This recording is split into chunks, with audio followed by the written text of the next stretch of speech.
Hello there. It's nice to meet you.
Hello, Aru Marker. Hello, Max. Yes, I am 30-something minutes late.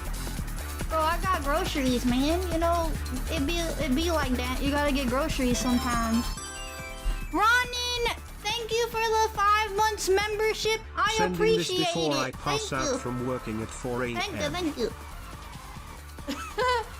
What? Working at 4 in the morning? Oh my goodness. Yeah, get rest, dude. YouTube had for 3 o'clock. Bro, what the freak? I gotta fix my time. I don't know why it's different. Hello, Rio. I've been doing well. Hello, Tryon. Hello, Dragon Guy. Sonic 06, the 4th best Sonic game. For me, yes. In my opinion, wait, no, Sonic Adventure 2, Adventure 1, Shadow Generations. Yeah, I think 06. Yeah, 06. Yes. Hello, Dr. Wahoo. But then again, I'm about to suffer in the game though. How you doing today? I'm eating popcorn. Ooh, yes, I would actually like some. I'm gonna be going to watch the Spider-Man movie soon. So the stream Max, I have a question. Should I go AFK on stream? Max, should I go AFK or no? Or should I? Yes, do it again. Yeah, I'll do it. I'm gonna go AFK for like 2 hours or more, bro. I watched it yesterday. Don't spoil it, bro. Do not spoil it. AFK for 2 hours? Yep, that's not the first time. That is not the first time. I was AFK for like 5 hours at one point. I seen the movie yesterday. Oh, really? 9.5 out of 10? Oh, shoot. Do not spoil it. Don't spoil it, guys. I saw a video that you reacted to Silver. What was that about? Oh, that was, Tails Tube. Tails Tube. Spoiler, Spider-Man is in the movie. How could this be? How could Spider-Man be in the movie, bro? How could this be? I wasn't here for last night. What's your thoughts on the new TMNT track? I like it. It's not bad. I like it. I like how you can ride on the wall. It's pretty cool. And the big giant enemy guy, he looks kind of creepy. Let's talk about Spider, more Hedgehog. You know what? You're right. You're right. You're right. You're right, Further Guardian. We can't be talking about other franchises. What is this? Guys, I'm sponsored by Sonic the Hedgehog himself. You know?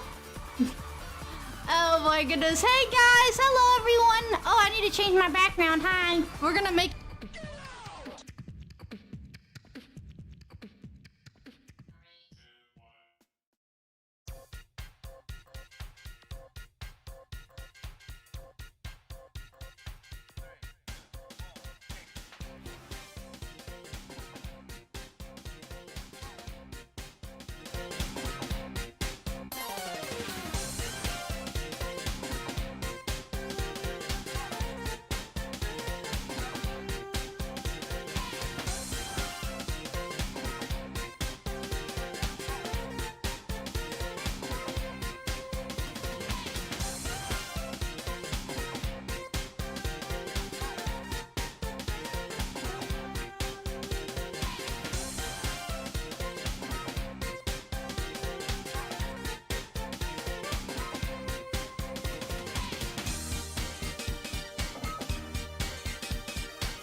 Okay, now I can remove the tape.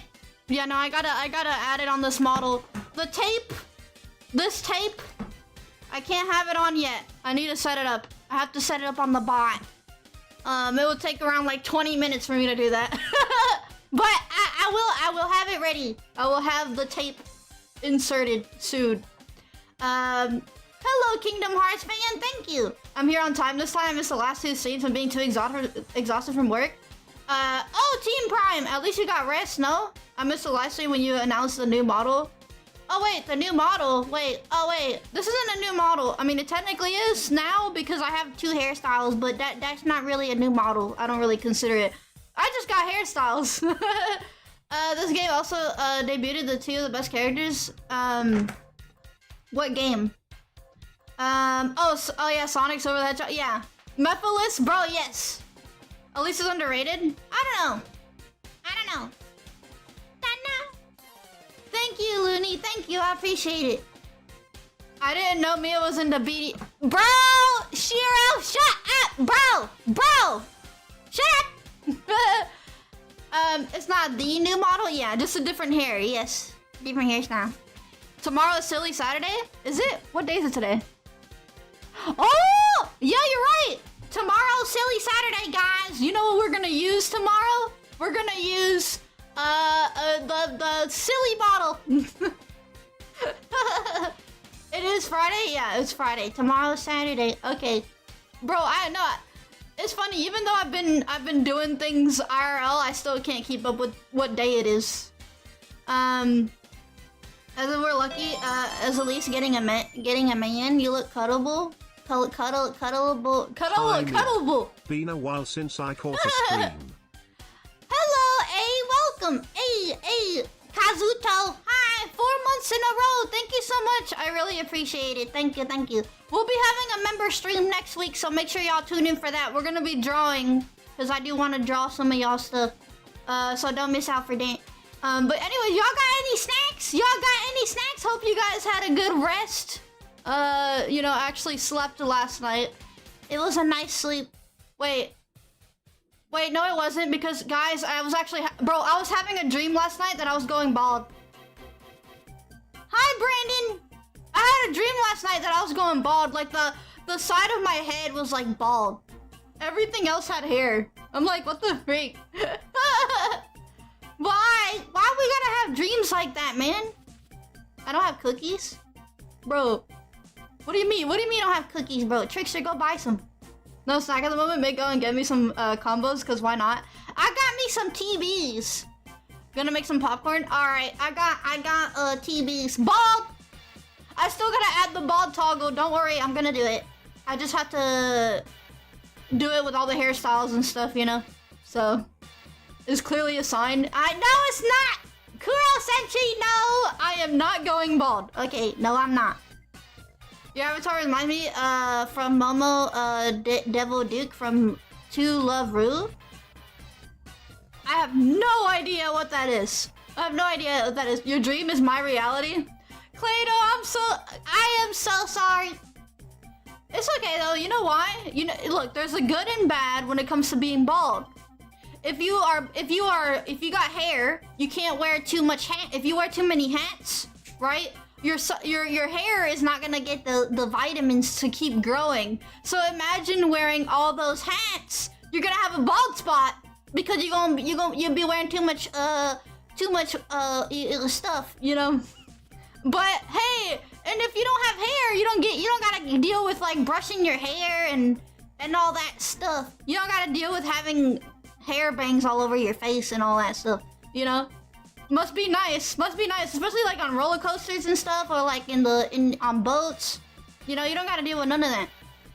It's okay to be bald. I'm not bald! I'm not bald! You know, don't think that's how that works.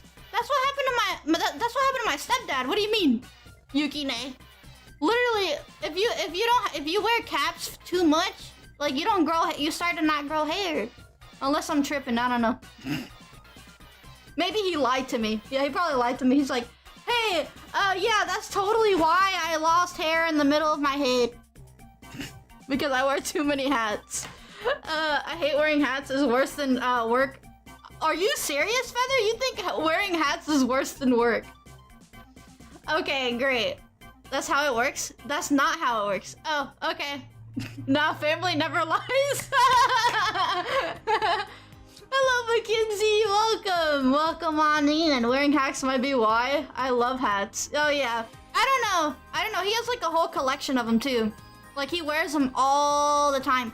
Every day, even in the house. So, yeah, no, it's a whole lot. I believe him. I wonder how Magneto has long locks when he's not bald wearing helmets. If you wear hats for too long, you lose hair, just like at John Cena. Bro, yeah, you're right. Hats can actually make you lose hair. What is the chance for each person? Oh, I see. Ow!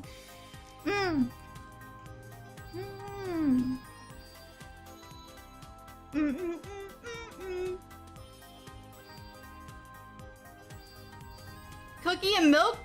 You got cookie and milk, Sonic Galaxy? Give me some.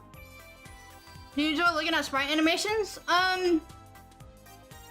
Yeah, some of them. But we won't be reacting today because I'm gonna be heading out to watch the Spider-Man movie today. But don't worry. I'm debating if I should go AFK on stream or just turn off stream. But I kind of don't want to do that. I kind of just want to go AFK for like 3 hours. Hello, Vincent. Welcome. And I'll be in the chat. I'll be in the chat talking to y'all. I got Tostitos and cheese. Oh, are those the tacos or something? Make it 10 hours. Okay, Roxas, bro. Okay. Love your short hair. Thank you so much, Vincent. I appreciate it. I like it a lot. Like when I saw it for the first time, it was like, but then I got used to it. You said you were Cuban. Are your Cuban traditions different from other traditions? I mean, we're not like crazy. If it was like back in the day, like when I was a kid, yeah, we used to do a lot of like stuff related to like, you know, Cuban culture, but otherwise, no, not really. No. Like usually like when it comes to Hispanics, you know, we usually be doing kind of the same thing. But we don't have no, like, you know how Mexicans have like their Day of the Dead? We don't have that. But there is some other things like spiritual stuff that I personally would not get into it. But we do have stuff like that. It's kind of cool. They have really interesting stuff when it comes to like Cuban stuff. Bro, Cuban bread, I hate it.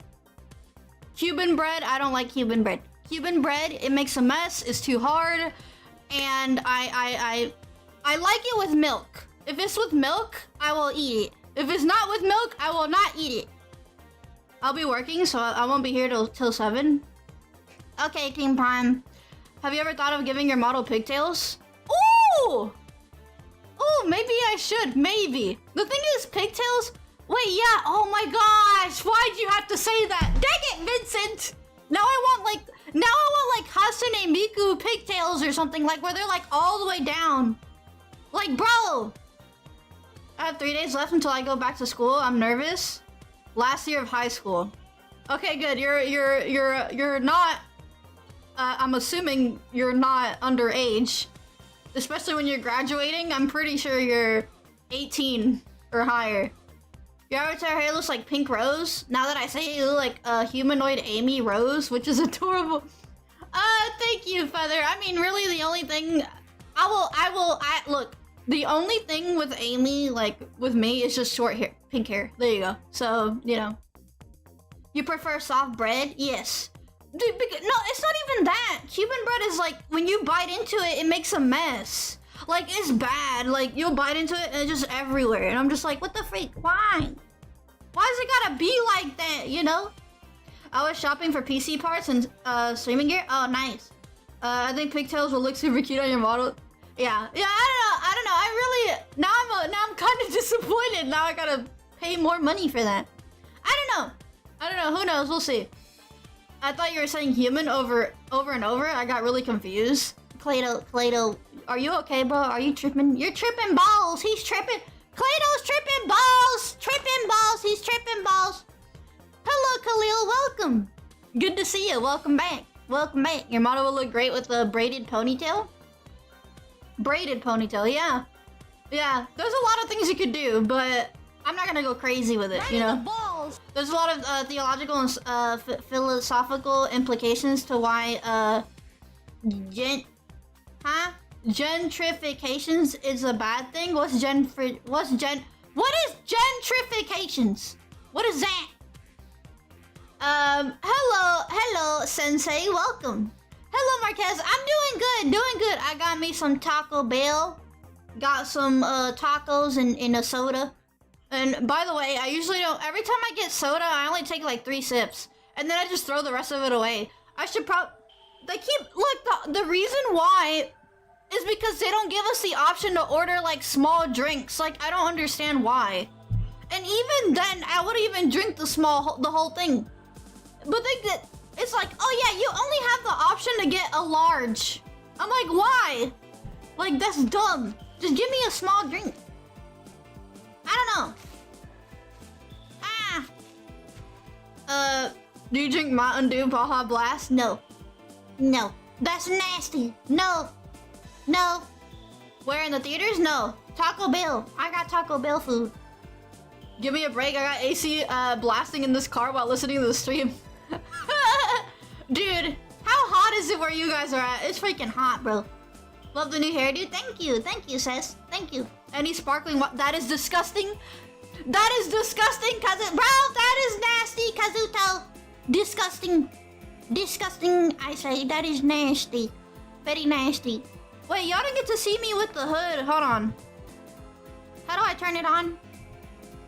That's not it. What's the button? No. Oh, shoot. Wait, I can overlap. You know, maybe I should tell the person to fix that. I can overlap hairstyles now? Oh. Yeah, that is not supposed to do that. Okay, how do I turn on a hoodie? What's the button? Oh my. Where's my hair bow? Oh, look, I got it. Wait, does it not work? Ow! There. Crazy, I love Mountain Dew. Silver too. Yeah. We got... If you like Mountain Dew, you're gonna be best friends with Max in the chat. Cause he freaking, he loves Mountain Dew, bro. He'd be drinking it all the time. Is that hell for how hot it is for where I'm at? Dude, it's 98. Oh my gosh, dude, I feel so bad. I hope you get pigtails someday. I do really want to, yes, I now I really want to. But hey, it is what it is. A see-through hoodie? Yes. This was actually like, so the character off the MMORPG that I played, HELLLOOOO, she had like a really like it was like a spring outfit that I had for her, and she had a transparent jacket, and it looked really cute in the game. And now it kind of just looks like a raincoat. It really looks like a raincoat. This might as well just be a raincoat. Does the model have change? Does the model change have keybinds? Yeah, it does. 102? Oh my goodness, bro. 102. Good lord. Also, that's a name I haven't heard in a long time. Yeah, I play that all the time. I play it.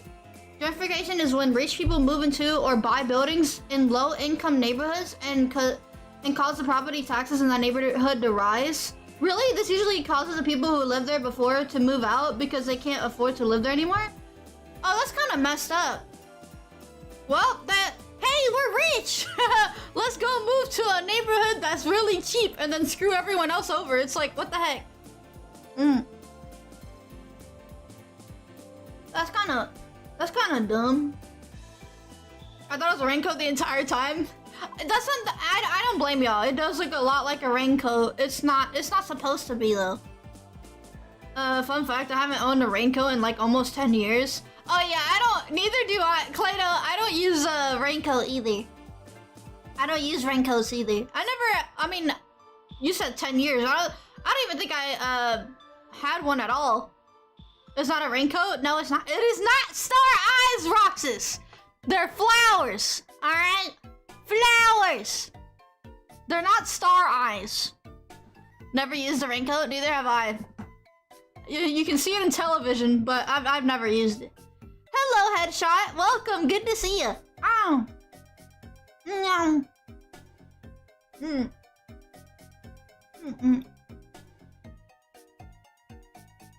I will admit that I was watching Batman Caped Crusader Season 2, but after yesterday's Tales Tube, I had to watch the live stream.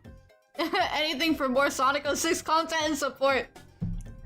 Thank you so much, Feather. I appreciate it, man.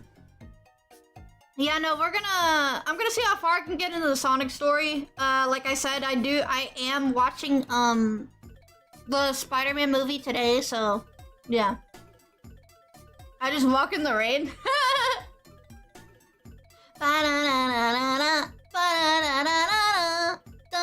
The raincoat or hoodie does look pretty good. Thank you. I appreciate it. Ow.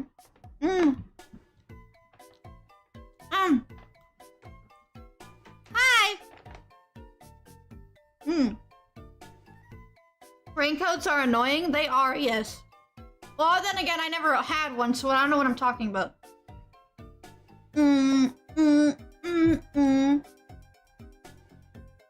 Dr. Pepper's the bomb, and no, it doesn't explode when I drink it. Very funny, Vincent. Very funny, man.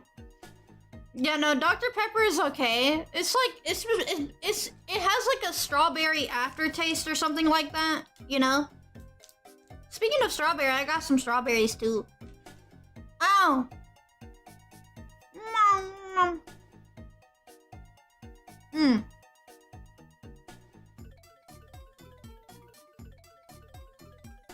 Eevee, no, I am playing it through emulation.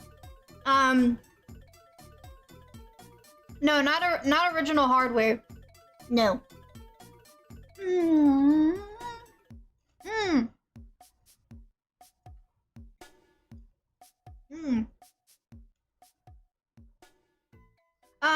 People arguing that Lisa's bad character. Just blame the writing and art direction.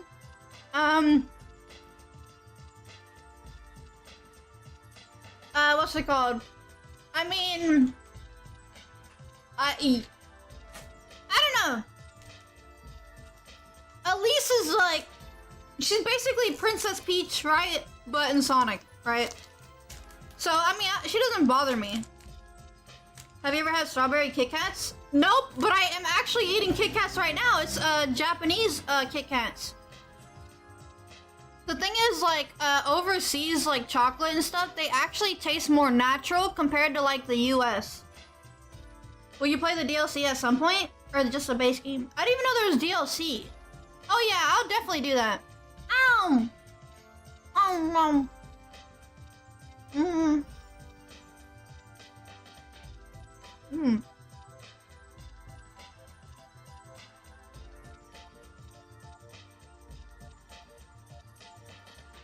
They made Sonic 06 DLC?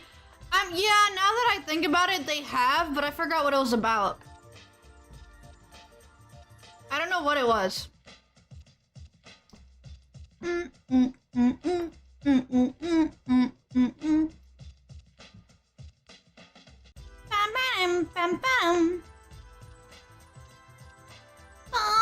If you're on the YouTube side, be sure to hit that like button. Ow. Ow.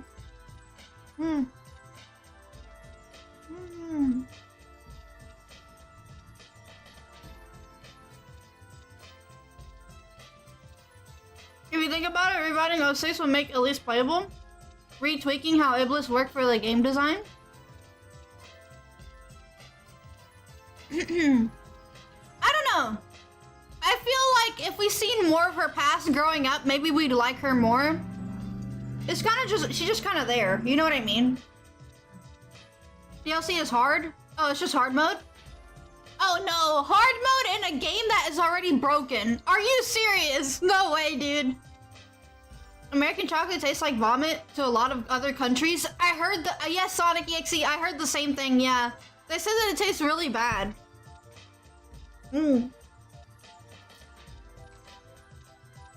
I love ASMR eating streams. Okay, Clado, that's great. That's wonderful. She's literally the only reason Sonic 06 is good. Elise is the only reason, Yukine. What does that take, bro? We got Silver and Shadow and Mephiles, and you're gonna say that Elise is the only reason 06 is good. What the freak? What the freak? What kind of rage bait is that? I'll tell you though, that was successful rage bait. I'm gonna fall for rage bait all the time. If somebody slanders 06, I will fall for it. If you slander 06, I will fall for it. Is American chocolate really that bad? Apparently so. Even though I don't really taste the difference. Well, I mean, I do, but it's... I don't know, I guess it is that bad. I do wonder if Elise would look better as a Phoenix, and I have to give her credit for her. She did a great job holding her emotions for 10 years. Yeah, dude, holding it for a whole decade. Like, bro... excuse me, I burped it. No, that... Well, that's a burp. What was I saying again? Is this later if we're speaking facts? Hadouken, that's not... No! That is not true! What do you mean? That's one burp? Yes, it is. What the freak?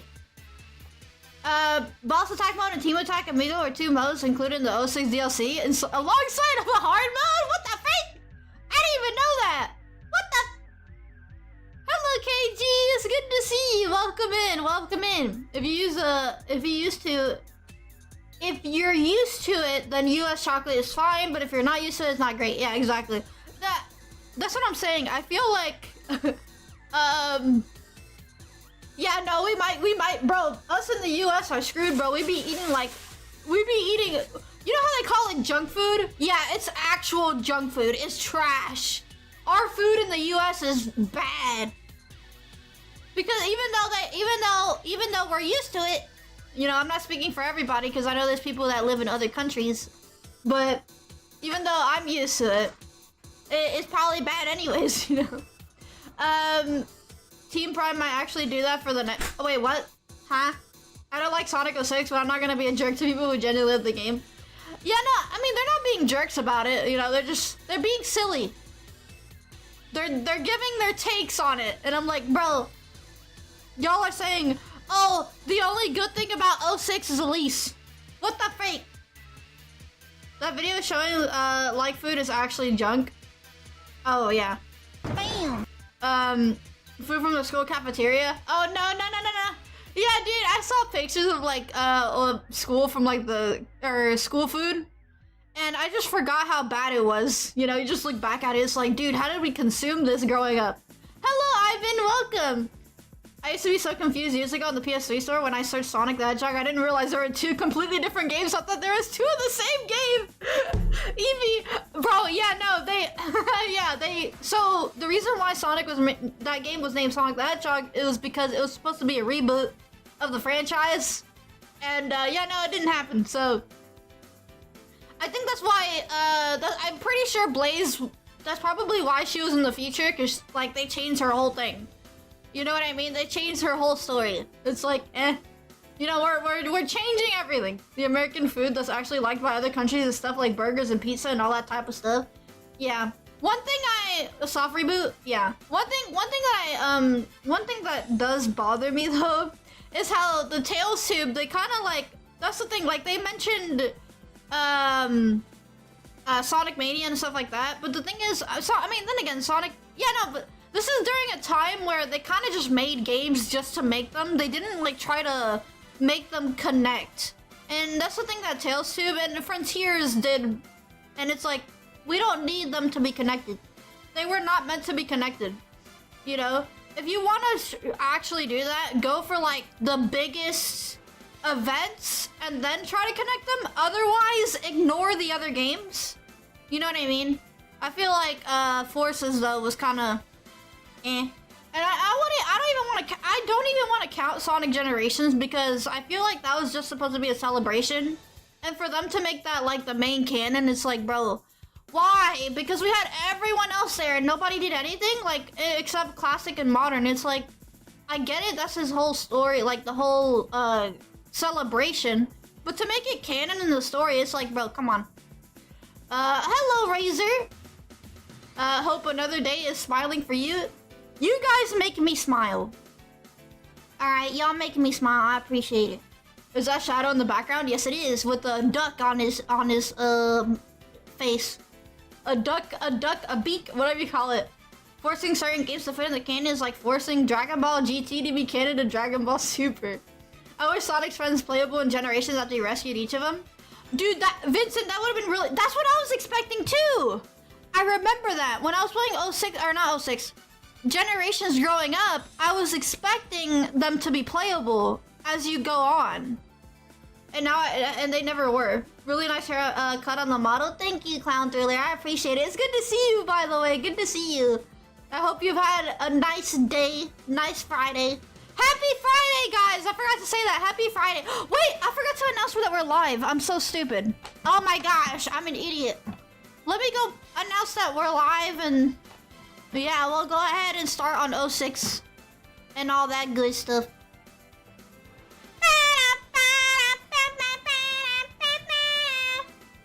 Bam! We are up and live.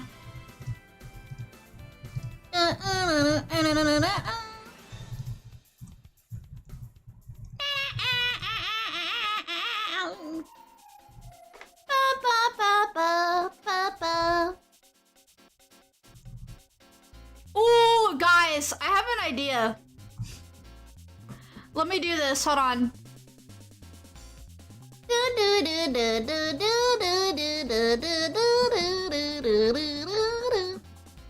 Is that we couldn't play as Sonic's friends, but there were missions where they had helpful powers? Yeah. Yeah, you're right, actually. You're right. Yeah, they did have, like, actual abilities throughout the game. Excuse me. Hello, William. We're back to, yeah, we're back to going live at 2 p.m., buddy. We're back in action with that. How's your day going? My day's going good, Ultima. Good to see you. Love the storybook games, but don't know why people had issues with the controls. It's because of the, it kind of forces you in one direction. You know what I mean? And when you go backwards, you kind of have to, like, hop back. It's just kind of unnatural. You know what I mean? Alright, let me see.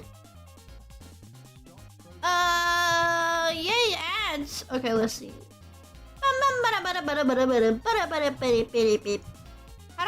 How do I do that? Oh wait, how do I start a goal? Engage. Okay, there it is. Alright, we're gonna do 10 super chats. There we go. We'll do bam. Alright. Keep stream on keep stream on when AFK for movies for 2 hours. 2 hours plus. Yes, AFK. Okay, if goal is not reached, turn off stream. Okay, there, start goal. There we go. Even if they make Sonic's friends to be playable, at least as assist moves, the devs would find a narrative to replace them with a whole new gimmick to imply he solos. Yeah. I don't know, dude. I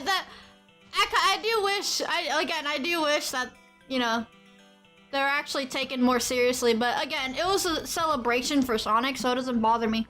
But in terms of like the other games, then yeah. But yeah, no, we got a goal up now, so if we reach the goal, I'll go AFK. If we don't reach it, I'm not going AFK and I'm ending the stream. Hello Danielle, welcome. AFK with the chibi. Ooh, that's not a bad idea. Yeah, I'll do that. I'll AFK with the chibi. With the silly chibi model. Oh my gosh. Can you try it? Try what, Khalil?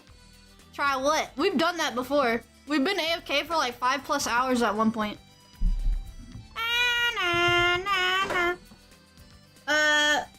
Oh yeah, you're right, the Crossroads Festival. Oh shoot.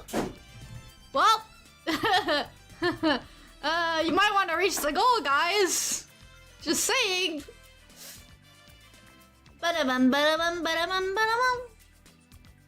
Going AFK or turning stream off? Going AFK. If we don't reach the goal, I'm not going AFK. I will not go AFK and I will turn off the stream. Scorpion, thank you so much for the follow. Thank you. Hello, Arctic Phoenix. Good to see you. Hope you're doing well. So you're gonna reach the goal in like 5 minutes? Yeah, no. Good luck with that. Team Prime, thank you for the $2 super chat. Thank you. One. Uno. Can you try to redo your own version of that meme? Look at my eyes, look at my face. Oh, I don't know what that is. What does that mean?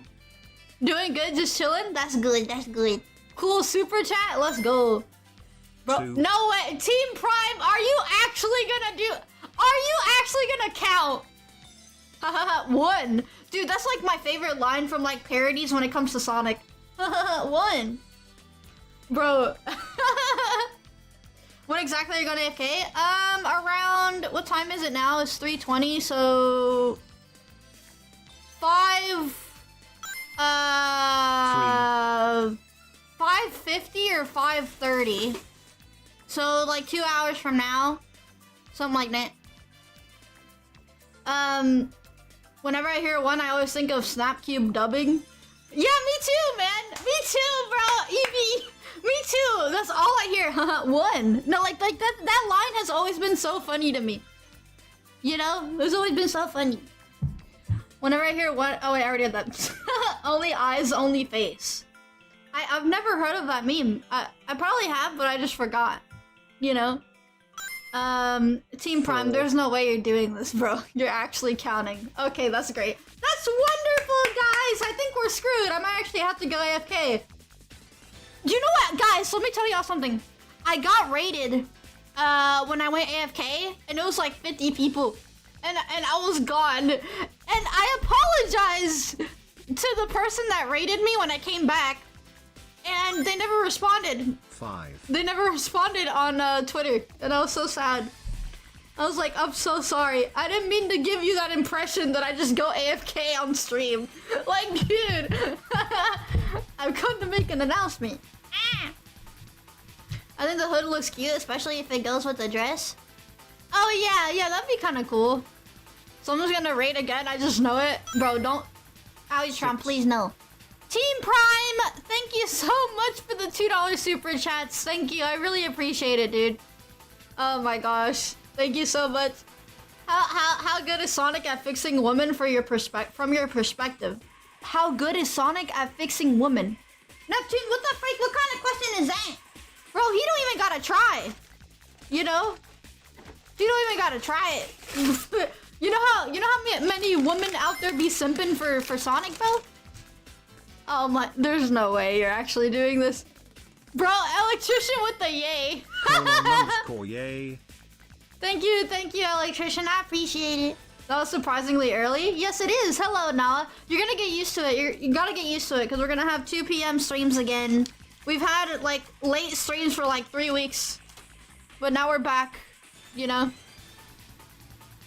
9. Team Prime, thank you. Thank you. Mia's one of them? One of what? Oh wait, one of Sonic Simps? You know what? I can't lie. You know why? Because we be buying their stuff.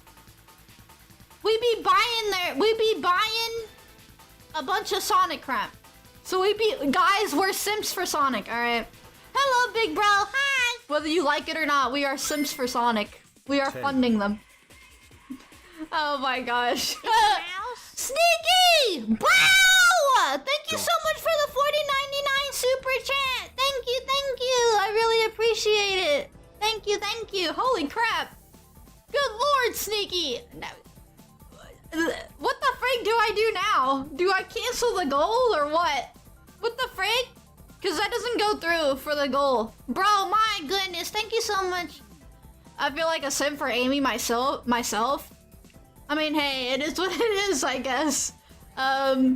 My goodness. W short woman. Okay. Okay, electrician. Thank you for the $2 super chat. Thank you. I do like Sonic, but I only simp for Godzilla. Bro, I didn't even know there was like actual Godzilla fans that are like crazy for him.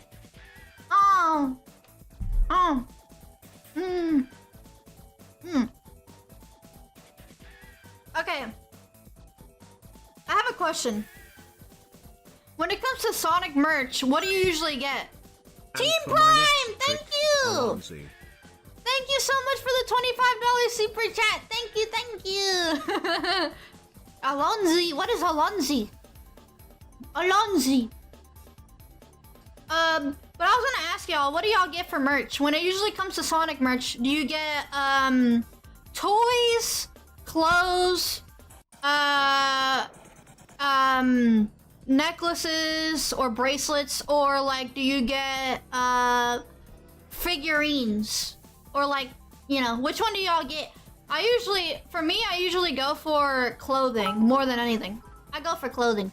I forgot the throwing thing! Because no! it would be a lie and I would be lying and I it would forgot. make me Probably a liar. posters. Oh yeah, you're right. Posters is one too. I usually go for clothing. Clothes, games, and figurines. I wouldn't really count games. Games are obvious, you know. I usually get pins or keychains. Yeah, those are, yeah. I haven't gotten a chance to buy a shirt yet. Yeah, no, I think plushies, they're fine, but I don't know where the heck am I gonna put all the plushies, you know? Sometimes figures, clothing, and Squishmallow. Oh, that is so cute! Oh my gosh, alright. The TITS is now there, on your bed. But I'm not gonna put all the plushies on the bed. There was a girl who was a massive fan of Godzilla and got on a date. And got to go on a date with him? You mean her? I'll find the video and post it on Discord later. It's wholesome. Oh, really? I had no idea, man. Between your melons. Okay, Neptune, you know what? You're not wrong. But anyways, Ivan, thank you for the 100 bits. I'll be lying and that would, wait, what? I can't lie because that would be a lie. And I would be lying and that would make me a liar. Ivan, it's okay, bro. At the end of the day, we're all... Bro! None of us... If you say you never lied in your life, that is a lie. You're already lying as it is. Hello, Bat. Welcome. I have YouTube's a few Legos things. I have a couple of posters. Like the Sonic Movie 3 cover, for example. Oh, yeah, and some controller holders. I was... Speaking of controllers and stuff like that, I was thinking of getting the Silver and Blaze, Switch 2... Or was it the Switch 2? I think it is, yeah. The Switch 2, thingies, but I don't think I will. Because you know why? The Sonic and Shadow cases, Those took, bro, how long did it take? It took like 3 months to even be shipped out, and I completely forgot about it. So it's like, I don't even know. You know what's crazy? I forgot about it, and it costed me like $70+ for those. And I'm like, that's not even worth it. They kind of look like plastic when they came in. They kind of look like plastic, you know? So I don't know if it's worth it, you know? I love my Squishmallow of Amy. It's so squishy. Oh man, I need to get me more Amy merch. Guys, we gotta come up with some ideas for Amy. I want to give some Amy representation. Imagine having a Pico hammer on my wall. That would be so cute. Having a Pico hammer on my wall. That'd be nice. I like the Sonic logo. They're pretty cool. I still have the Sonic logo Dimensions pack still. Dude, that's crazy. Hello. Ow! Hello, Matt. Welcome. Hi Miia, I don't have anything important to say, so what I'm about to tell you is very important. Ivan. Pay attention because the important thing I have to say is... Excuse me. I have a question. Hey, Ivan, I have a question for you specifically. Well, it can be for everybody else watching too, but this is mainly directed to you. Anybody else can answer this. If someone came to you and they said, hey, I have something really important to tell you, and you say, like, you get worried, right? And you're like, uh-oh, what happened? And then they answer with like a joke or something, or not like a joke, but like, let's say like they got like this new artwork or something, I don't know, and they said it to you. They're like, look at this, and it's not actually that important. Would you get mad at them, or would you just shrug it off? Because I did that before. I actually had a friend at the time. I was like, I got something very important to tell you, right? And it actually wasn't anything important, and they kind of got really mad at me. I'm like, I didn't mean to get you all upset. It depends on the person. I roll my eyes. Okay, awkward. Not really. It depends on the joke if it's good. I mean, I don't know. I'm just like, I got something important. Here, take this. Just tell them that's cool, dude, and keep rolling. Yeah. Not really. It depends. I already got that. At this point in my life, nothing is important for me. Only my lunchtime. That's true. That's true. Yep. Food is very important, guys. Hey, man. It depends on how much time. Oh yeah, it depends on how many times they do that. Yeah, that's understandable. I think Amy Boots would look cute on your model. I mean, I do have a picture of that. Remember, guys, I do have a picture of me with the Amy boots. The Amy cosplay. You know what? I need to update it. I need to update that picture. I have here, let me show y'all.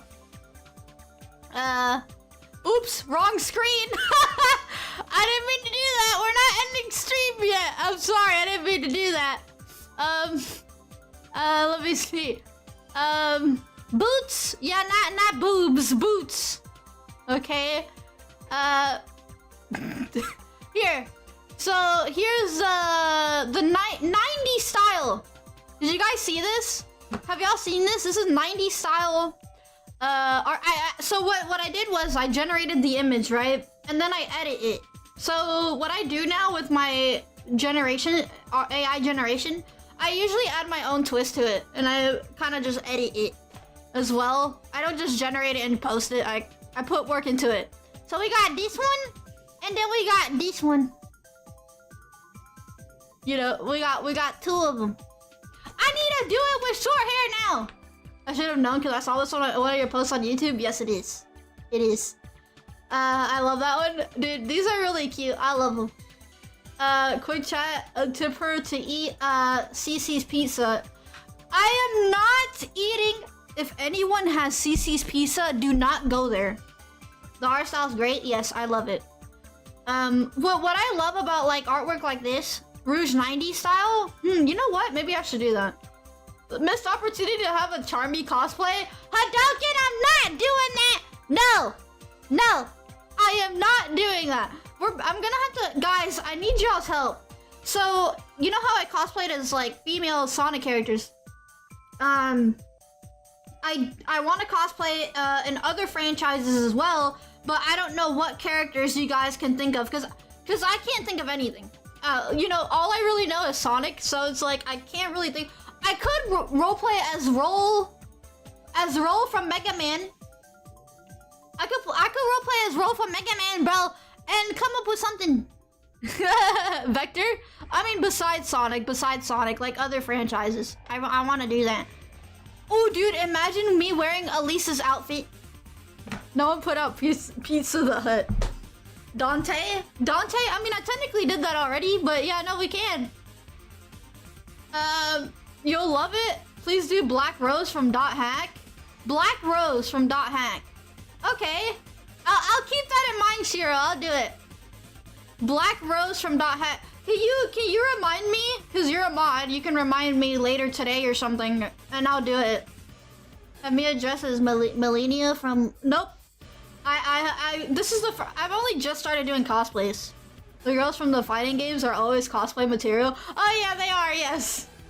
That is wonderful artwork. Why, thank you. Lila, Mia, Carol, Adira from Freedom Planet. Oh!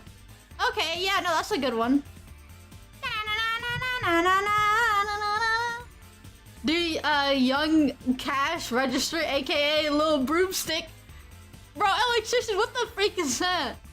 Little lady from Devil May Cry. Ooh, Hadoken, that's not a good one either. Or not a good one. Oh my goodness, not a bad one. Please, Hadoken, please, don't take that. Don't take it the wrong Please don't. No, I didn't mean to say it like that. It just went out of... I was talking too much, and then I said it the wrong way. I didn't mean to say that it was not a good one. I meant to say it's not bad. Hadoken, I love you. I'm sorry. I didn't mean to say that.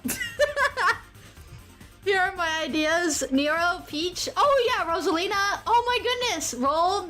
And the girl from Mega Man Zero, forgot the name. Bro, there's so many options. It's crazy. Bro, imagine me playing or cosplaying as freaking Miku. Miku, bro. And then I ooh, I could wear her like Sakura outfit.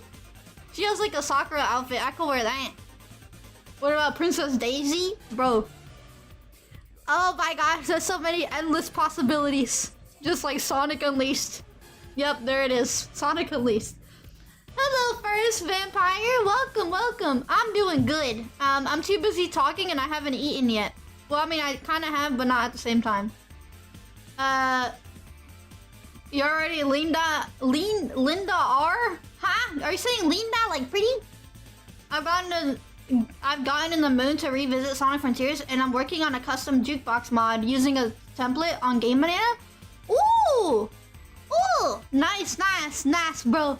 Lock in, dude. Lock in, Blade Master. Lock in, bro. When is Sonic released? I know, right? Exceed? We gotta get Sonic released, bro. Have you ever thought of cosplaying as Cream? I did, Vincent. You want to see the cosplay? Here, let me pull it up.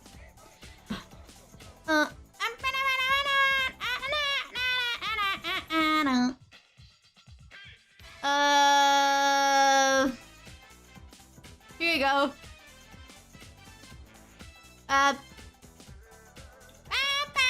Alright, there it is. Cream the rabbit! And I also have cheese. I have cheese with me. Yeah, no, this is Cream cosplay, guys. And then we got vanilla on the bottom.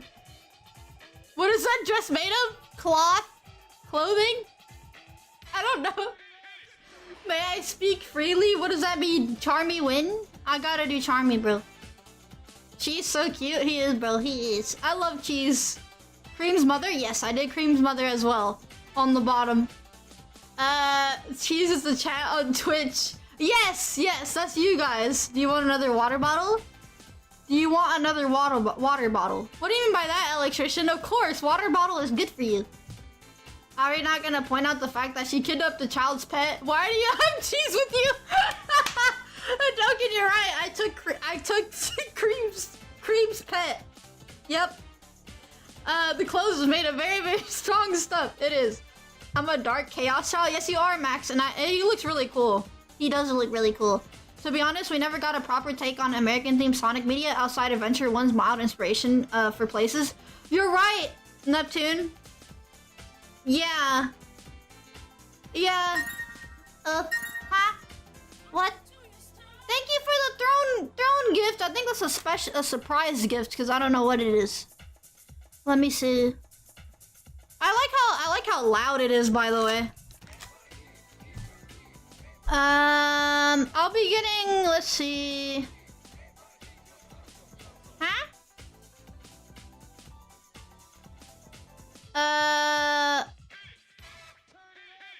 It is a surprise gift. Electrician, what did you... Oh, shoot! Oh my goodness, bro! Electrician, bro! Hold on, let me pull this up. Hold on. Electrician, thank you! What? Oh, what the freak? Oh, what the freak is this update? What am I looking at? Image?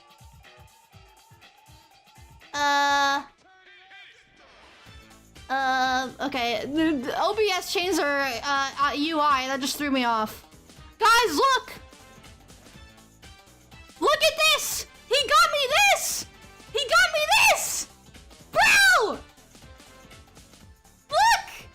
Ah! Thank you, Electrician. I appreciate it. Thank you. Kira, thank you so much for the sub. Thank you.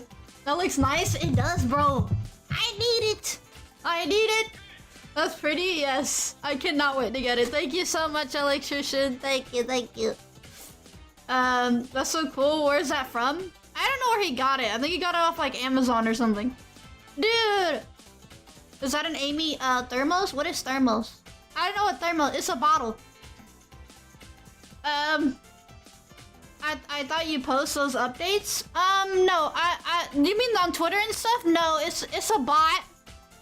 The bot posts they usually post thrown automatically, like when they get bought, they kind of just go automatically posted or whatever. I don't really post those. But thank you. Totally not booze. Okay, Hasher, bro. Does anybody in here drink? I don't drink. I do not drink. If you drink, I hope you don't drink a lot. No? Yeah, I don't either. I think actually, in fact, have y'all heard about the statistics? Apparently, when it comes to people drinking, actually nowadays, a lot of us don't drink anymore. Like drink what? Alcohol? Alcohol. Yeah, no, I don't drink. I only on special occasions. That's understandable, yeah. You know, I heard a lot of people don't really do that anymore. I don't drink alcohol nor smoke. Yeah, neither do I. I don't like the taste of alcohol anyways. I've never tried it. I never tried it in my life. But I heard that it actually burns in your throat. Thank God I don't. I don't smoke either. Yeah, that's good. I'm happy that y'all don't do that. You know why we don't? You know what? You know what? Guys, listen. I think if we're into games, if we're like into video games, we're more than likely, there are people that do it still, but we're more than likely not going to drink or do any of that crazy stuff because, well, I wouldn't really say drinking is crazy unless you do unless you're dumb and you drink and drive and stuff like that. That's dumb. Don't do that. That's stupid.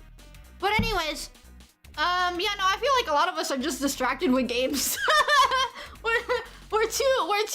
We're too kid-like, you know? But anyways, yeah, no, I mean, there's nothing wrong with being a kid. I'm diabetic, so drinking messes me up intensely, so I don't. Oh, dang, I still smoke, though, even though I'm getting sick of that. Yeah, first, you might wanna not drink no more, or not drink. You might wanna not smoke anymore. But yeah, no, I understand that addictions, though, they can get really hard. It's really hard to get, out of an addiction, you know? You should see my dad. Wait, really, Max? Oh no. Oh no. I'm not opposed to having like a glass of wine at a wedding or something, but I don't go out of my way to get alcohol. That's understandable, yeah. The rate of smoking is also going down. Oh dude, we're getting too distracted with gaming, bro. Gaming is our addiction, 100%. Gaming is our addiction, guys. It is our addiction. For me, I would smoke sometimes, but I couldn't do more than 1 cigarette a day. Nicotine made me feel like crap, but I liked the taste of tobacco. What does tobacco taste like? Can somebody describe what that tastes like? I don't know.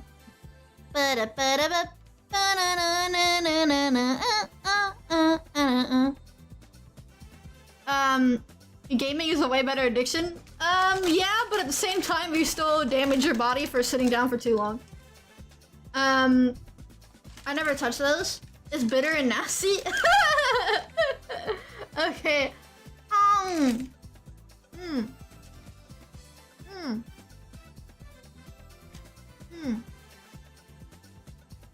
Wait.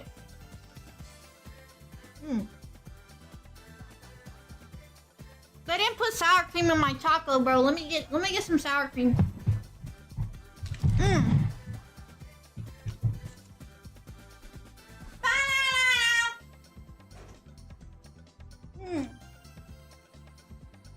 Let me get sour cream. They didn't put sour cream in my tacos.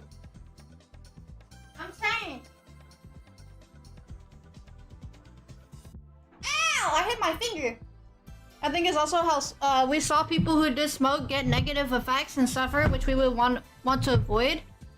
I don't know. I think it's like we're just not interested.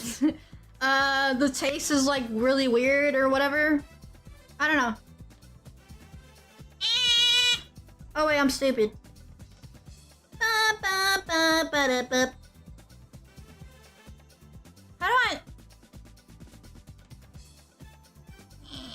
do I open this thing? Oh, I'm freaking stupid. This thing is closed.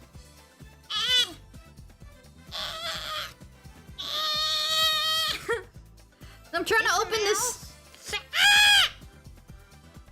I got sour cream all over my fingers. It's all freaking electrician's fault. How could you do this? Dang it, bro. You're not stupid. I'm stupid. Miia sus. Okay. No. You know what? It looks sussy. It does look sussy. I got white stuff on my fingers, guys. Very suspicious. What sus? You're sus, Max. You're sus. Can't wait for the MagaCon Live Manchester convention tomorrow. What is that? Dude, I should go to a convention. I've never been to one. I've never been to a convention. Guys, who's going to the Sonic concert? Anybody going to the Sonic concert? I'm probably gonna go. I think I'm going. I think I am going. I don't know. When? Probably not. I don't know. I really want to though. I'm not a big fan of concert anyways. I mean, I never went to, I think I've been to one. I think I've been to one concert. And I think it was like a Hannah Montana concert back in the day. Bro, Ivan, thank you for the 100 bits. Do you know how it's called, the book that talks about addictions? The Dictionary. The dictionary. Yes, Ivan, a dictionary. Speaking of conventions, there's one I'm planning to attend in August. Ooh! Hope you have a good time, Majo. Azura Knight, thank you so much for the follow. Oh, by the way, I need to turn the alerts back on for Twitch. Or should I still keep it off? When it comes to follows, should I turn it off or what? I think should I still keep it on or? I don't know. I don't know. Hello, Jeb. Welcome. Hello. Turn it on. Okay, let me do that. Not me, cause it's not in the east. Oh, dang, bro, that's lame. That's lame. I think I have a touch of claustrophobia because standing in crowds causes me to suffocate. Oh my goodness, dude. Yeah, no. I don't know. I mean, they got places to sit. It's not like you're gonna. You have to choose where to sit. You know what I mean? It's not like you're gonna be standing up. Which is good, by the way. Let me see. What was I doing? Oh yeah, Twitch. Let me turn on the alert. Oops.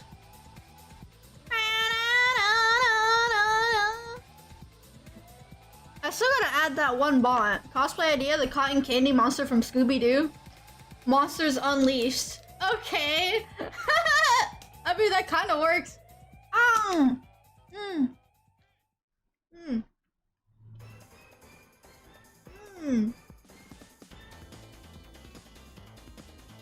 Hey guys, if you want to save money,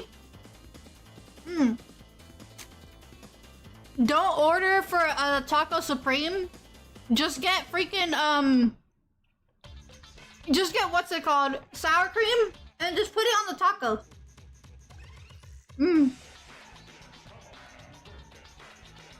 Linkin Park concert win. Bro! No, I'm changing the song, freak! What the freak is playing in the background? Cosplay idea, Pyra from Xenoblade 2. If you don't order anything, you can save even more money. You're right, Hadoken, you're right! Ow!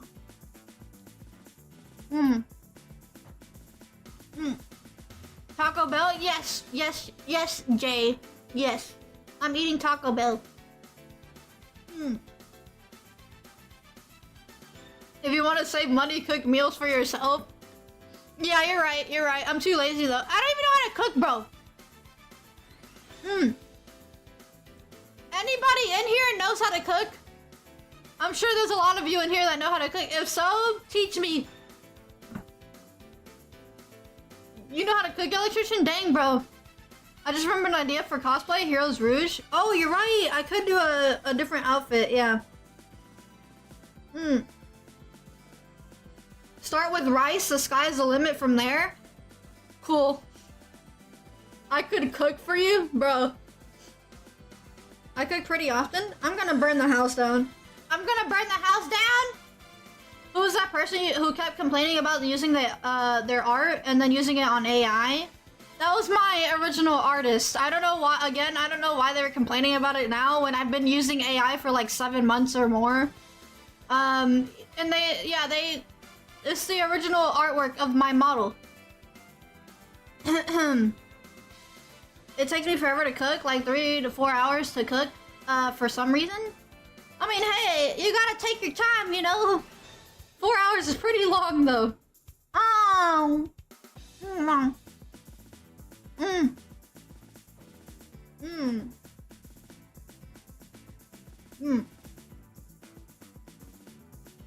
Never go above medium heat when you're cooking unless,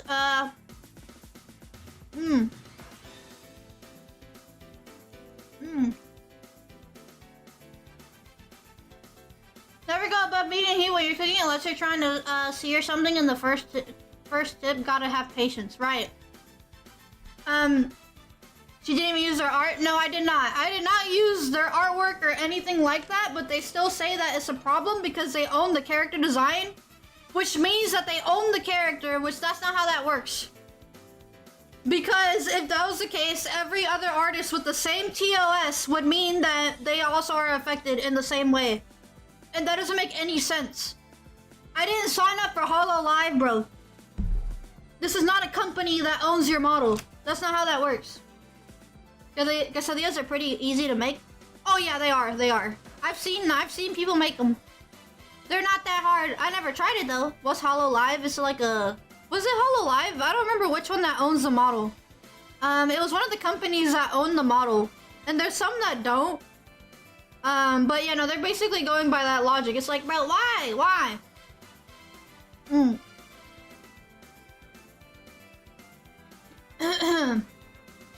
Pupusas are also easy to make. What's pupusa? I don't know what pupusa is. Most company owns the IP. Yeah.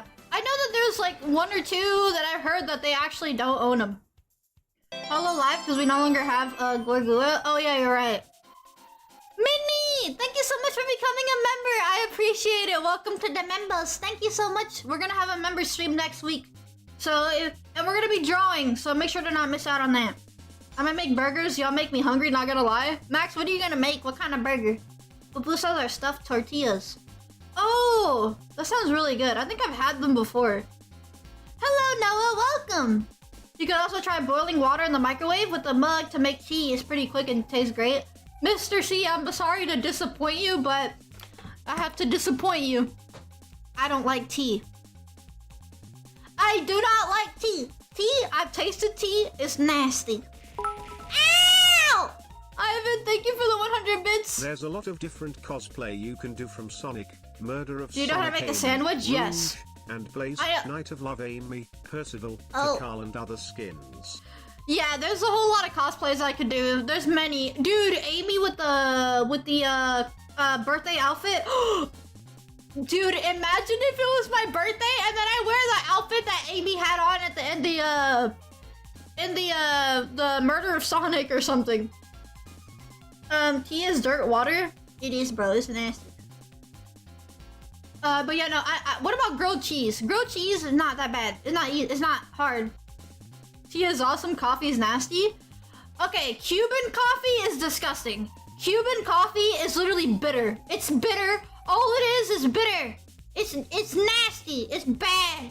You have to have like a lot of sugar. It's nasty. Café con leche? I'll take that. Café con leche is really good. I love that. That is the only way I will drink coffee. Café con leche is the way to go. Yes. I like other teas though. I mean, I don't know. I never actually tried other tea. Maybe other teas will be fine. I don't know. Coffee in general is bitter unless you put milk or sugar in it. Yeah, but like, dude, Cuban coffee is, oh my gosh, it is bitter. It is bitter. So funny that Miia didn't put sulfur. What the frick is sulfur? What is sulfur?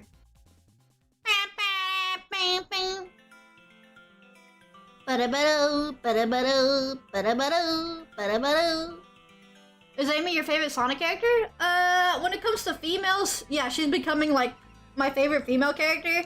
I like Blaze, but in terms of character design, I just like Amy. She looks pretty. But you know, Blaze is still cool though. Café con leche, yeah, I get it. Sometimes I use chocolate milk with coffee. Yes. I think it's just like milk and coffee. Like, it doesn't have to be chocolate milk, but just milk and coffee. You know what I mean? Did we reach the goal on staying live or going AFK?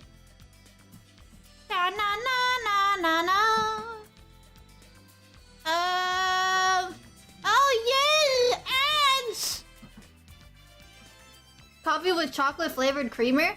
Dude, that sounds really good. Oh yeah, we did reach the goal. Oh shoot. Yep, looks like I'll be going AFK, guys. We're going AFK in like an hour and a half or something. I hope you guys have a good time. We need to find a video to have in the background. While I'm gone. Your PO6? My PO6 gameplay?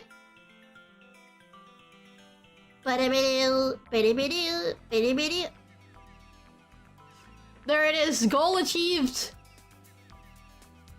Well, there it is. Oh man. First, thank you so much for the sub. Thank you, I really appreciate it. Gracias. Thank you, thank you. Speaking of watching stuff, something about Shadow part is out. Something about... Oh shoot, something about Shadow? Oh shoot. Sonic Boom out of context as background video? Who knows, a 2-hour Sonic lore video? Oh my goodness, that'd be kind of hilarious. Can I suggest something for 2 hours? To be honest, we might need more than 2 hours. I'm gonna be real. We'll probably need like 3 hours or something.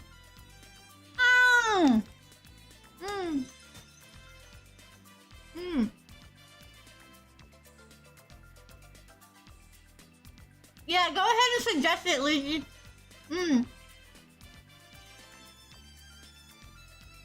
What's AFK? Away from keyboard. I'll literally be gone for that long.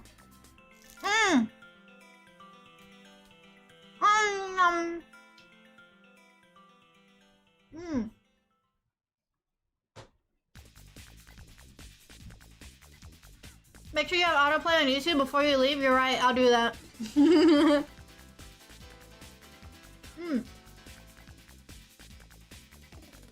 Sonic lore goes hard, not even mentioning technically every game is canon.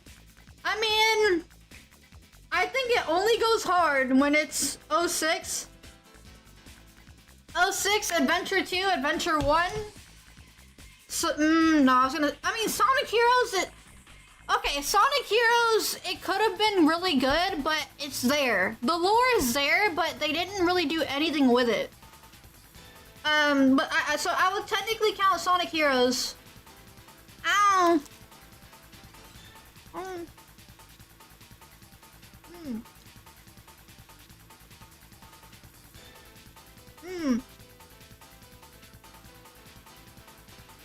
Alright, Plato, be safe. Be safe.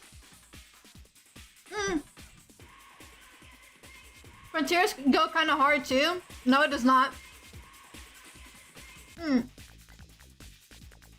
It does not because they try to connect everything and it just doesn't work. Ow!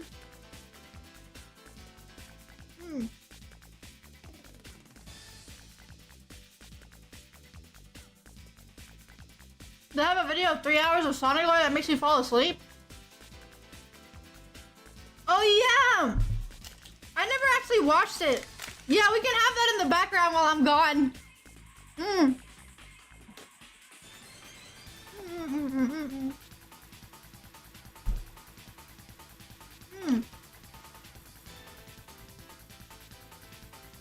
Sonic Forces lore goes hard. It sure does, electrician. Sure does.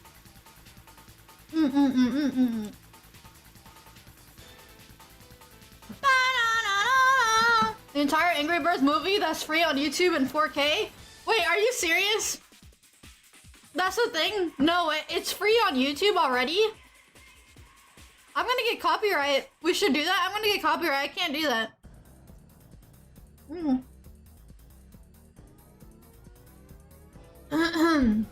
No way you're gonna tell me Hero Story is better than Frontiers? I'm sorry to tell you, but Frontiers is like, they kind of like jumbled everything together. You know?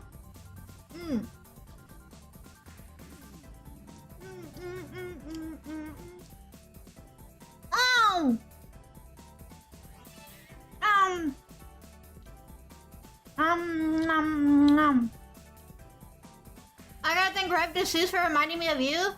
He has some of the best recommendations for VTubers. Love your energy. Thank you, first, thank you. You know why I have so much energy today? Because I've been drinking too much. I've been drinking Coca-Cola. Well, I mean Pepsi. Isn't Pepsi and Coke the same thing, bro? They're literally the same thing.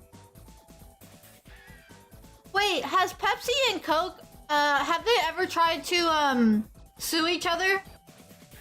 Was there ever a time where they tried to sue each other? Because they're basically, Pepsi's sweeter, it tastes different. They're kind of the same in my opinion. I don't know. Oh wait, no, I think Pepsi's better. I remember when I said that. Yeah, Pepsi's better than Coke. Maybe I didn't listen to my suggestion. What was it? Excuse me. They're the same, but Coca-Cola is better?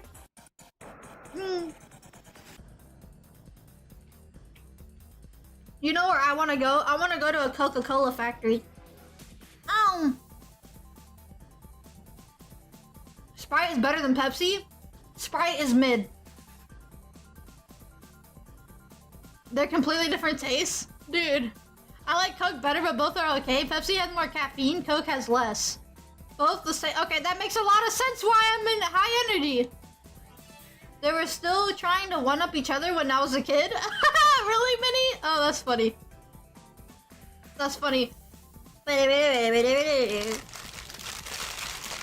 What about, sangria? What is sangria?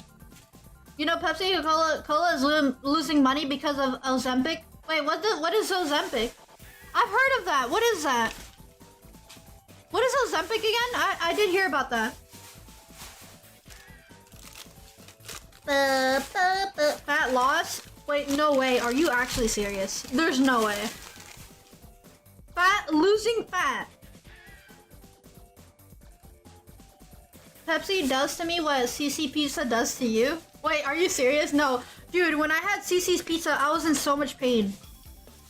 It was the worst experience I've ever had. It was so bad.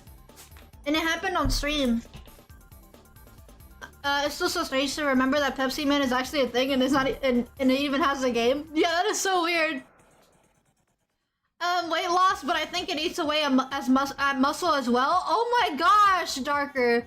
Yeah, no, that's stupid. Why would you do that? No, don't get work out, okay? Work out, put the food aside. In fact, actually, believe it or not, recently I've been putting I did say that I had Kit Kat earlier in the stream, but I've been putting a lot of sweets aside, and it freaking sucks. I'm just like, bro, I see donuts and I want donuts. Give me donuts. Dude, you know the little donut rolls? Like they have like like rolls of donuts, and bro, those are so good. And I can't eat them, bro. I mean, I can, but I'm not going to. I need to lose weight. I gotta lose weight. Pepsi Man's iconic though. Ow! Ivan, thank you for the 100 bits. Thank you. Coca-Cola has Freaking sucks. Pepsi has Pepsi Man. Pepsi Man. You underestimate how many people like taking the easy route. Yeah, no, you gotta work for it, dude. And I'm doing that too. Like, it sucks though. It sucks. But it is what it is. You gotta do what you gotta do. It is the most suffering. It freaking hurts. Like, I see food, I see chips, and I'm like, I want it. It's right in front of me. I want it, but I can't get it. I have to turn away and keep walking. I just went grocery shopping, and I'm like, I want to get the snacks, and I can't get it. And I'm just like, you know what I got instead? I got strawberries, I got grapes, I got apples. Did I get banana? Yeah, I got banana. I got oranges, lemons, and bread. And I'm just like, I want my chips. I want my chips. I want my donuts. And I can't have it. Can I have the banana? Max, that's the only thing you care about. You don't want nothing else. Moderation is key to weight loss? Yes. Oh yeah, you have to eat a certain portion of food as well. If you eat too much, you kind of crave more food. You know, like when you eat too much, you kind of... The thing is, like, when you get bored as well, that's the problem that I had. When I get bored, I just eat.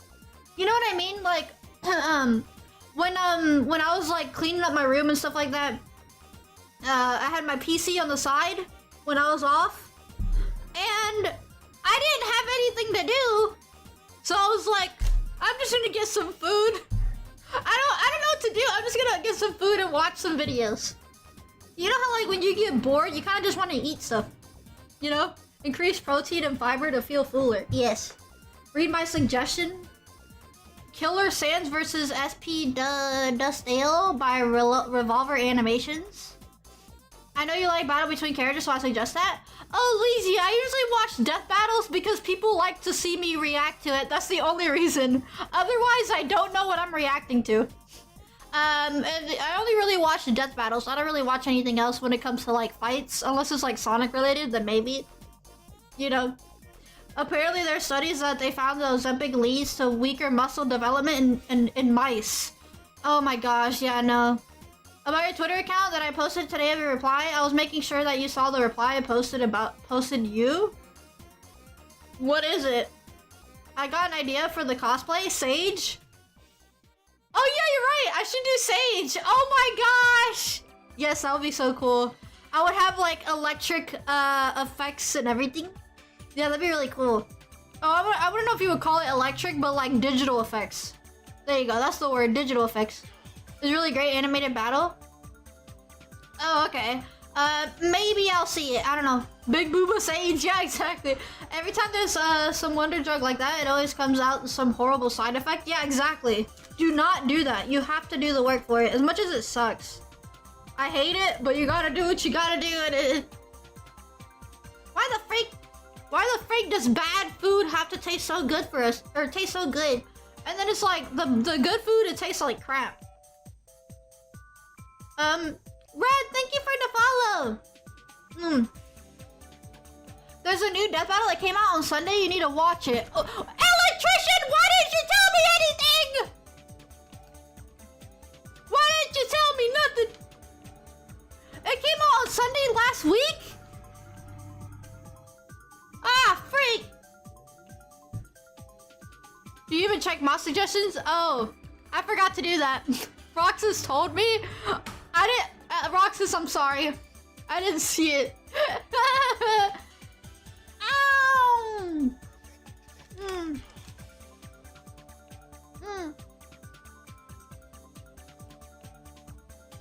If you want a light snack, I recommend rice cake.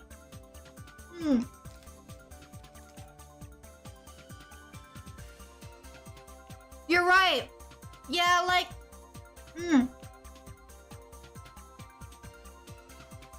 I kind of want to have like a cheat day, like on a Saturday or something, but like something small.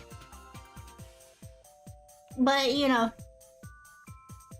I love you. I love you too, Red. Welcome on in. Red, anybody else that as well, anyone else that just came in the stream, we're gonna be AFK. Oh my goodness. In an hour, in like 50 minutes or something like that, we're gonna go AFK. And I'll be AFK for like 3 hours. It will probably be like 3-4 hours, so y'all have fun sitting here for 3 or 4 hours because we reached the goal. And if we get raided, guys, one of y'all, two of y'all, somebody, if we get raided, tell them I'm sorry. Tell them I said I'm sorry, okay? Tell them I said I am sorry. I am out. Because we will be going AFK for 3 hours. Did you guys pay for AFK? Yeah, they did, yes. They did, bro. I missed the raid. No, we didn't get a raid yet. But I mean, if it happens, I don't know if it will though. Do you have a Discord? Yes, we do, Minnie. We do, yeah. Can one of the mods send the Discord link?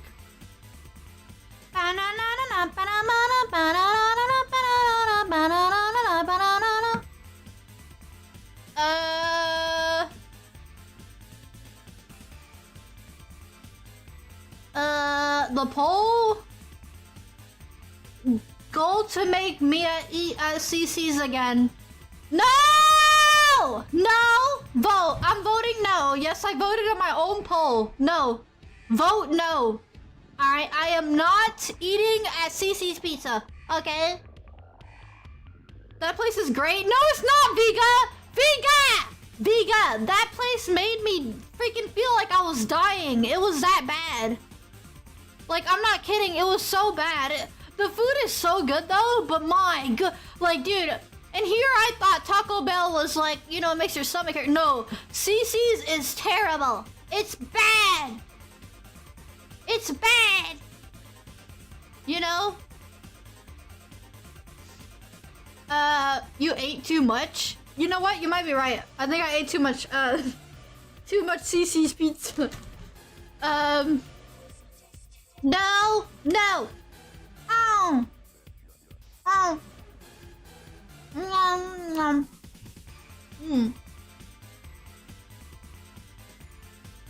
Did you at least try the brownies? Nope. But I had the cinnamon roll.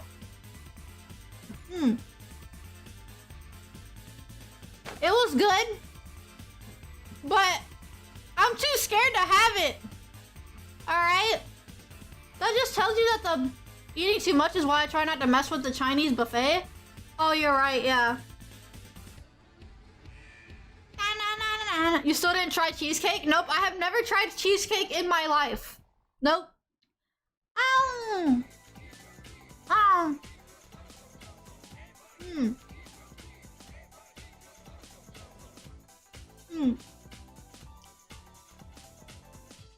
What's up, Blade Master? What is your question? What is the opinion that you need me to answer? What's up?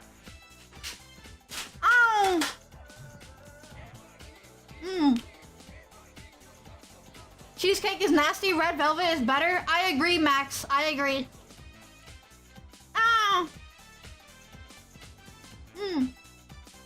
Surprised you never had cheesecake? It seems right up your alley. I never tried it before. I never tried it before. It's just weird seeing like how the freak. Like my family gets cheesecake all the time, and I'm like the only one that never gets it.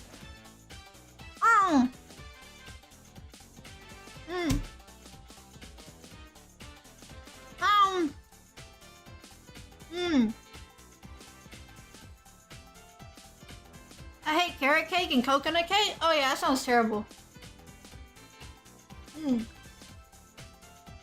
Yeah, that sounds really bad. Coconut cake and carrot cake. What the heck is this? What? Bro, you're eating sweets and you're gonna have carrot cake. What the frick is this? Like, bro. Even though this whole jukebox thing is a personal project, is it wrong for me to mostly replace Forces music and completely replace all Lost World music and Frontiers? No, that's not wrong at all. Lost World and Forces music is mid. I love your star eyes. Mike, I don't know if you're trolling, but these eyes are flowers. They're not stars. Guys, how many times are y'all gonna do this to me, bro? They're flowers! They're not star eyes, they're flowers! Carrot cake is very sweet. What the freak? What does that even mean? Force is the worst Sonic game? It is, man. Are we gonna go back to the OG days? What do you mean by that, Shadow Kid? 5 leaf clover eyes? 1, 2, 3, 4. No, it's 4. Wait, 1, 2, 3, 4, 5. Oh, yeah, it is 5. Make a toggle where your eyes literally turn into flowers. Oh gosh, that'd be kind of terrifying when I think about it. Oh no. I can kinda accept the Lost World as mid-opinion, but the soundtrack is good.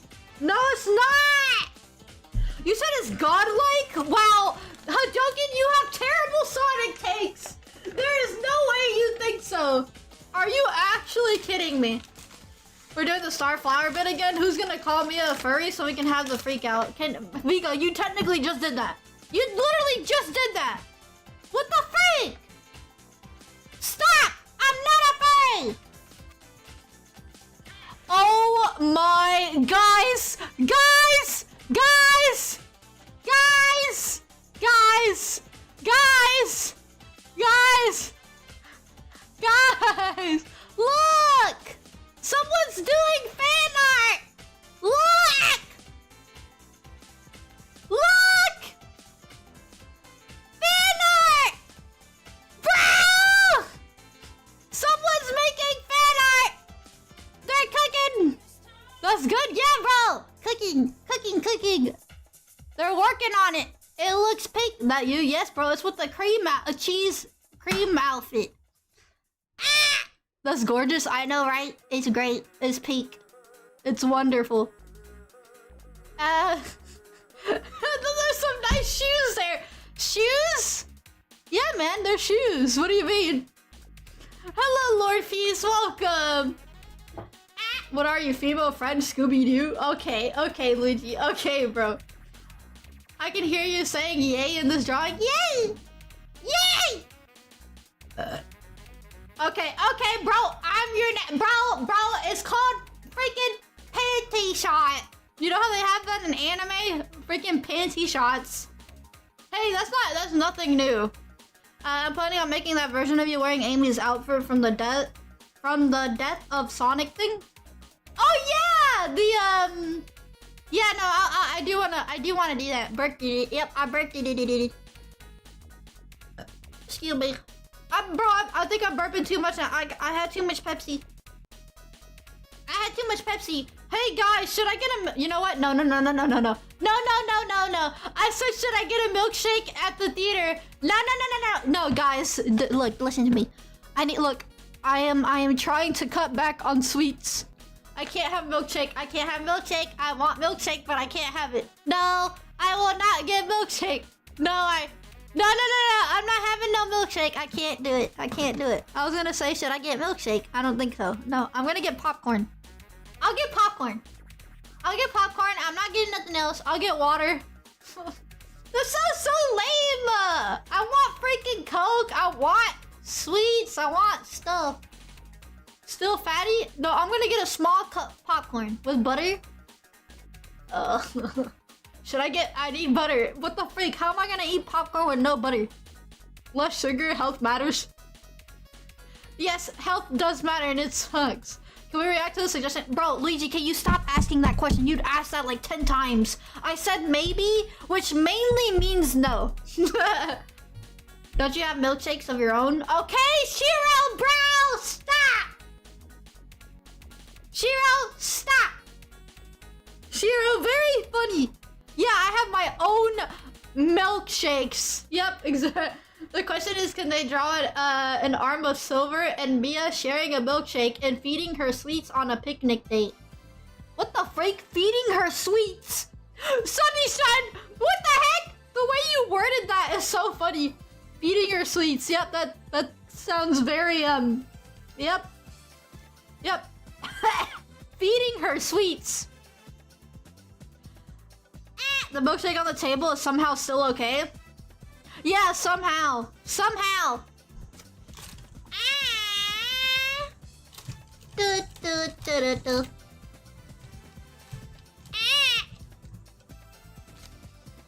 Bum, bum, bum, ba-da-bo. What kind of sussy request is that? I mean, they kind of just worded it weirdly. Will you ever play Awesome Possum? The game people call a Sonic ripoff? I've never heard of that. Maybe I will, Awesome Possum. That's literally your name. Okay, that's great. That aside, I'm planning on adding more tracks from Heroes Unleashed 06, maybe one from Shadow Game, and a handful of tracks from the Game Boy Advance games. I grew up with Sonic Advance games, so those are take priority. Oh, that's really cool, Blade Master. So wait, you're gonna mod in some tracks and stuff? Dude, those are really good. Those are really, really good. They already have. I already put Cosmic Angel and non-aggression in Frontiers. Oh, interesting. Yeah, no. Oh wait, I'm stupid. I thought you were talking about okay, never mind. I thought you were talking about. You said tracks, so I assumed like race tracks. I'm dumb. Okay, I'm stupid. Ignore me. The Electric Jester games is pretty cool. I've never played that. Can I get the Discord link? Oh. Can somebody send the link? I'm dumb. Yes, yes.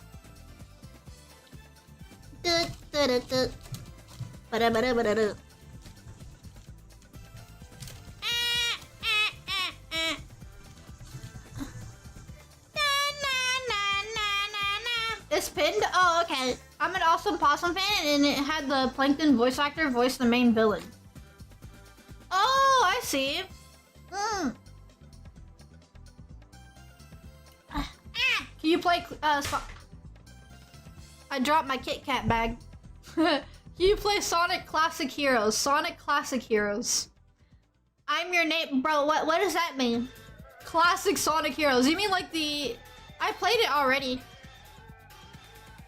I do want to do hard mode though, cause I wanted to get A ranks on Sonic Heroes, and do hard mode.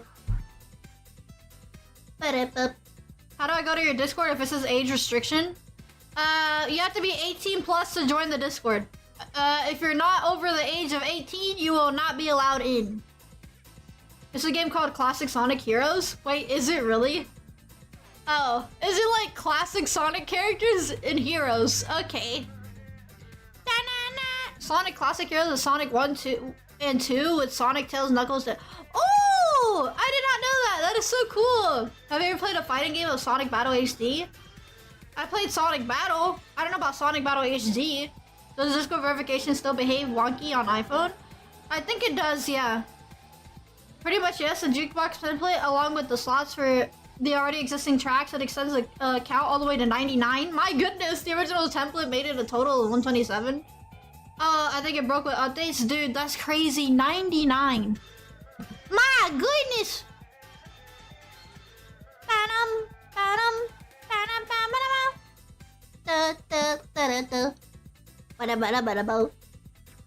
Hello, Dino. Welcome. Y'all remember the Eggman's amusement park? You can take fan art under a palm tree or something. Yeah, no. Eggman's amusement park, bro, is crazy. That's not what they meant by Sonic Classic Heroes. Yeah, they mean like the classic Sonic, Tails, and Knuckles, but in like the classic stuff. You know? Proto-platformer! Hi! Yeah, it's just Sonic 1, 2, and 3. Yep, with Sonic, Knuckles, and and Tails. Classic. Yep. Great. Yeah, no, that sounds really nice though. Boop, boop, boop, boop.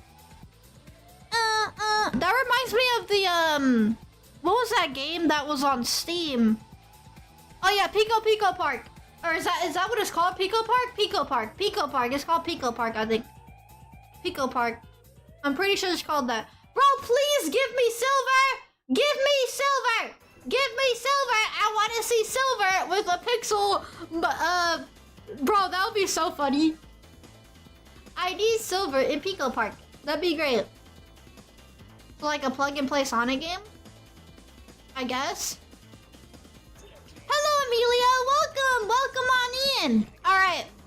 Enough yapping. It's time we go ahead and Hello. abstracted I fleet. saw Wait, thank you for the $5 super chat. X and I admire how you handled everything. Heart emoji. Thank you. I hope Thank I can you. learn Thank for you. Example. I GL appreciate it. streaming. Thank you so much.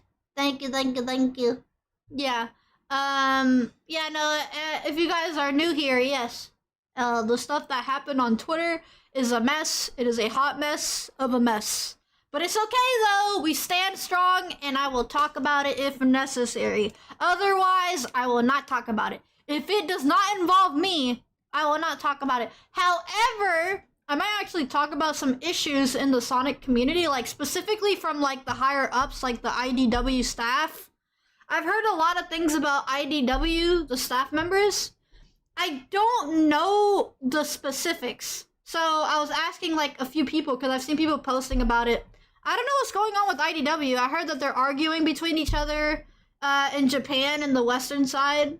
I don't know. I don't know about the whole thing. I saw a post and I kind of want to dive into it, but I need more information. I don't know what's going on. So, but I did hear like a lot of the staff in IDW are like crazy. The Twitters are fiery. Yes, they are. I would anger them more if Miia disables reposts on her Twitter hot takes. Huh? Oh, you said it would anger them more. Can you actually disable it besides privating your account? Because I'm pretty sure if you private your account, reposts are disabled.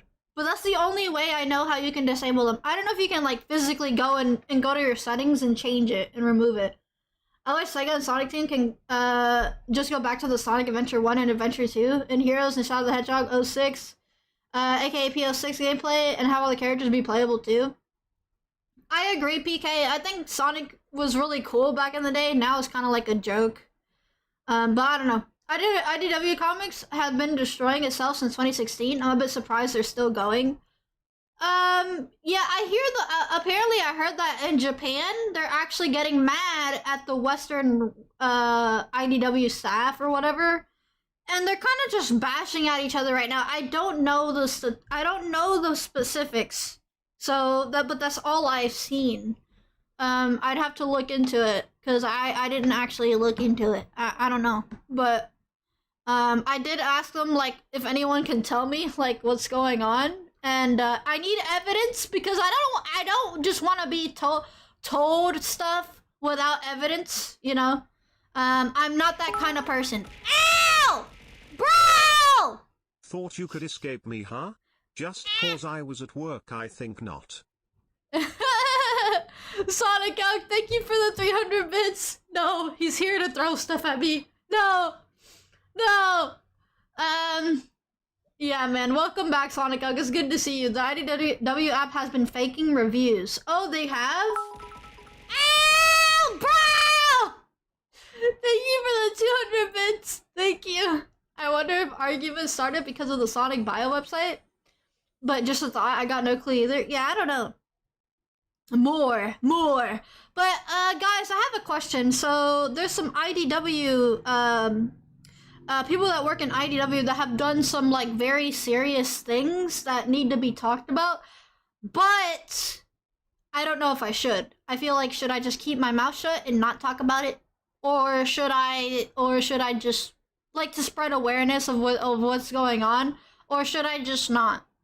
Should I just not talk about it? The only reason is because it's things from, like, the past. And, I mean, then again, it's very relevant. It's not something you need to shrug off. But at the same time, I don't know. I just feel like it's, like... I don't know. I was wondering, is it recent news? I've stepped away from comics since 2019. I don't know. Why not talk about it? I don't know, because it makes me uncomfortable. Because it's not like your average, like, people complaining about AI and stuff like that. It's bad. Like, it's like, it's like, police level stuff, you know, like, illegal stuff that's really weird. You know? All things are from the past. I mean, then again, they still need to be responsible for their actions. They can't just be... That's the same thing, like, with, like...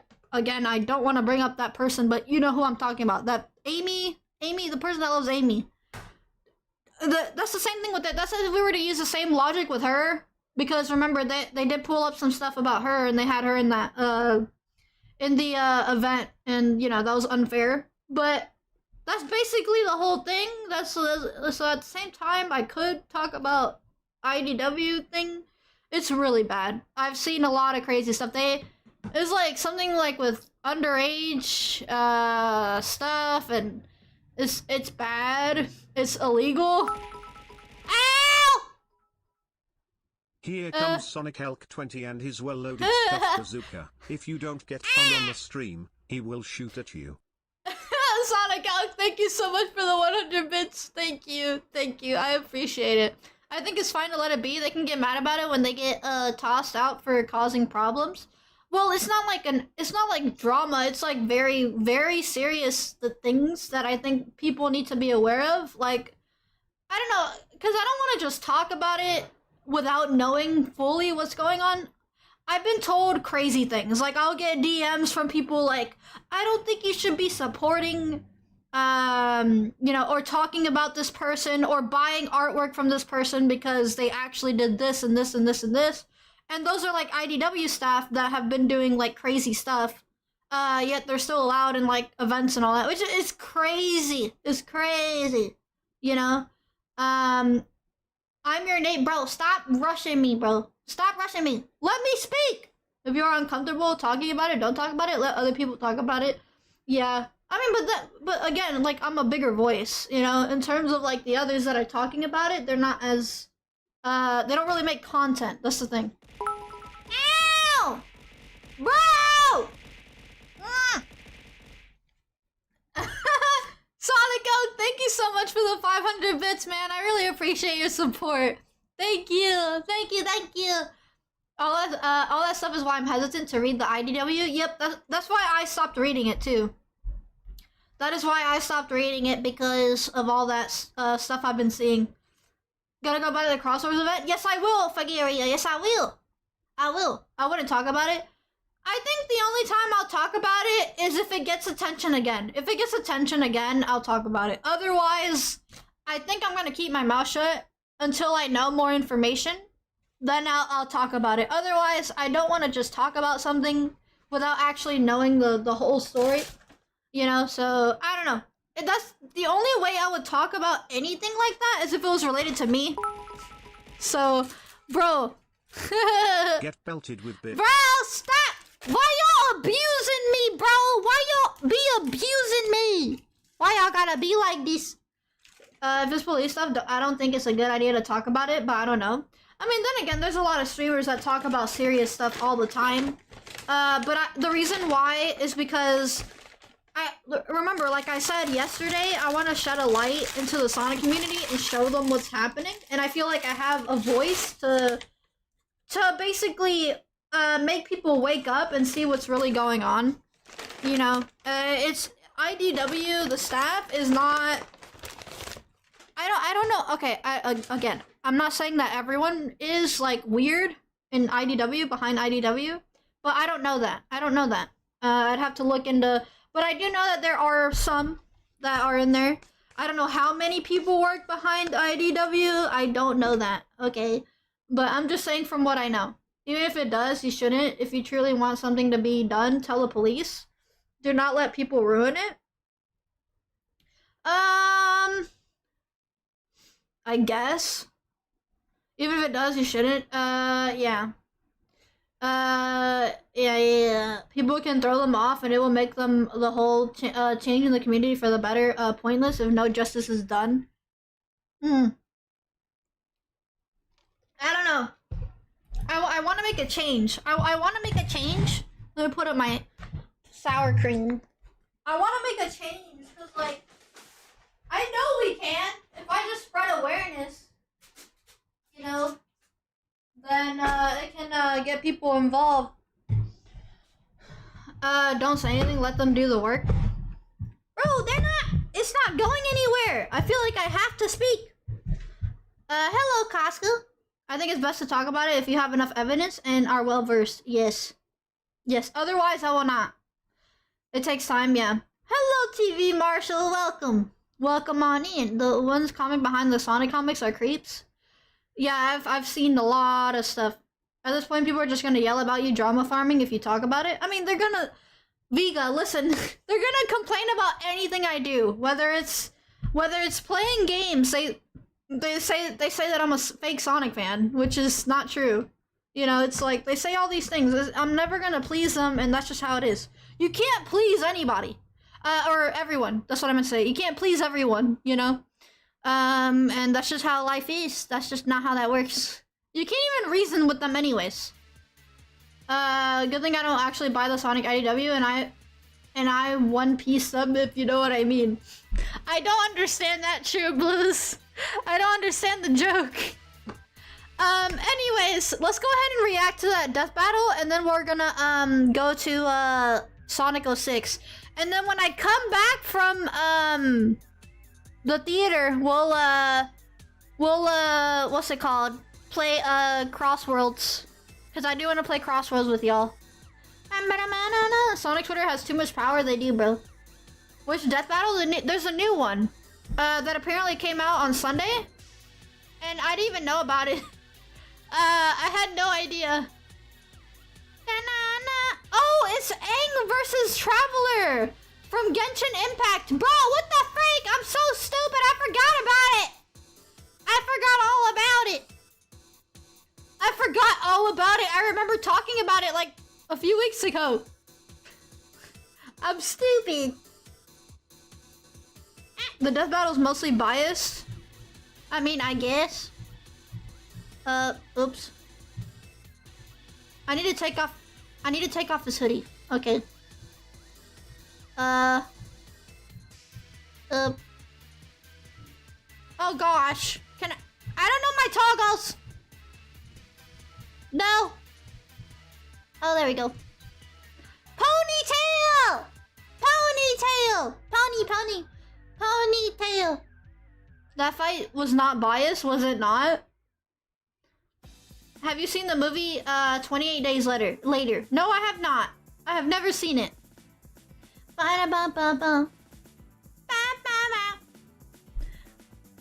Like the death battle cast for Bubsy versus Gex had them say the novel version, Gex to be canon, and they say the TV show Bubsy wasn't a part of the canon.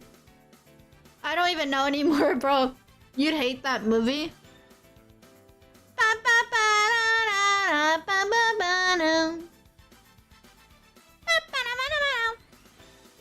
Alright, let's see. I need to finish the TMNT festival. Dude, that was so funny. Yesterday we did like one race and we already got halfway through the numbers on the festival. It's so funny. Oops. Let me see.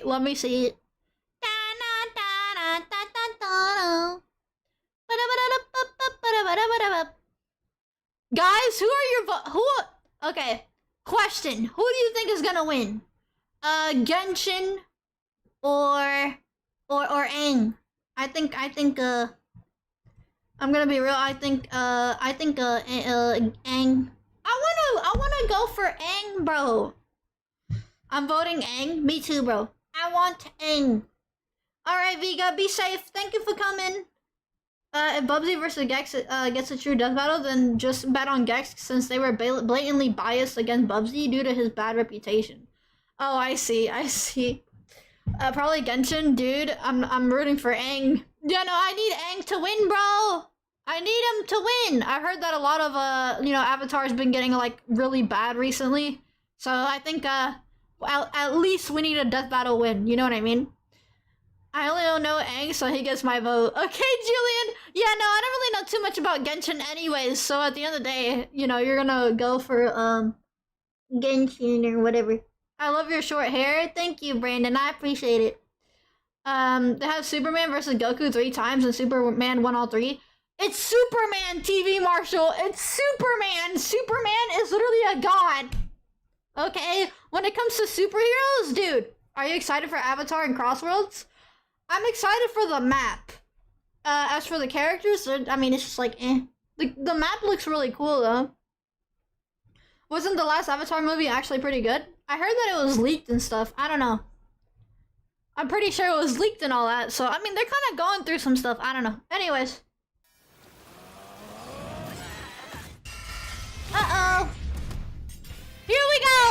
Avatar versus Ethan, the Traveler. Which journeyman will come out on top in this elemental battle? Ooh, He's Wiz and I'm dude, Boomstick. And it's the animation actually looks really good.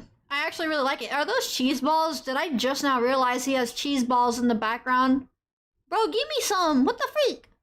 our job to analyze their weapons, armor, and skills. Or are they Dragon Ball free? I don't even know. To find out who would win a death battle. Money's on Aang? Money's on Aang. Okay. I already seen this. Water, earth, fire, air. Long Yes. ago, the four nations lived in harmony, united by a master of the elements. Stop focusing on junk This food. avatar reincarnated as different people for centuries, all with their own struggles. And man, was that true for our boy Aang. Not at first, of course, thanks to his master and guardian, Miia Tzu.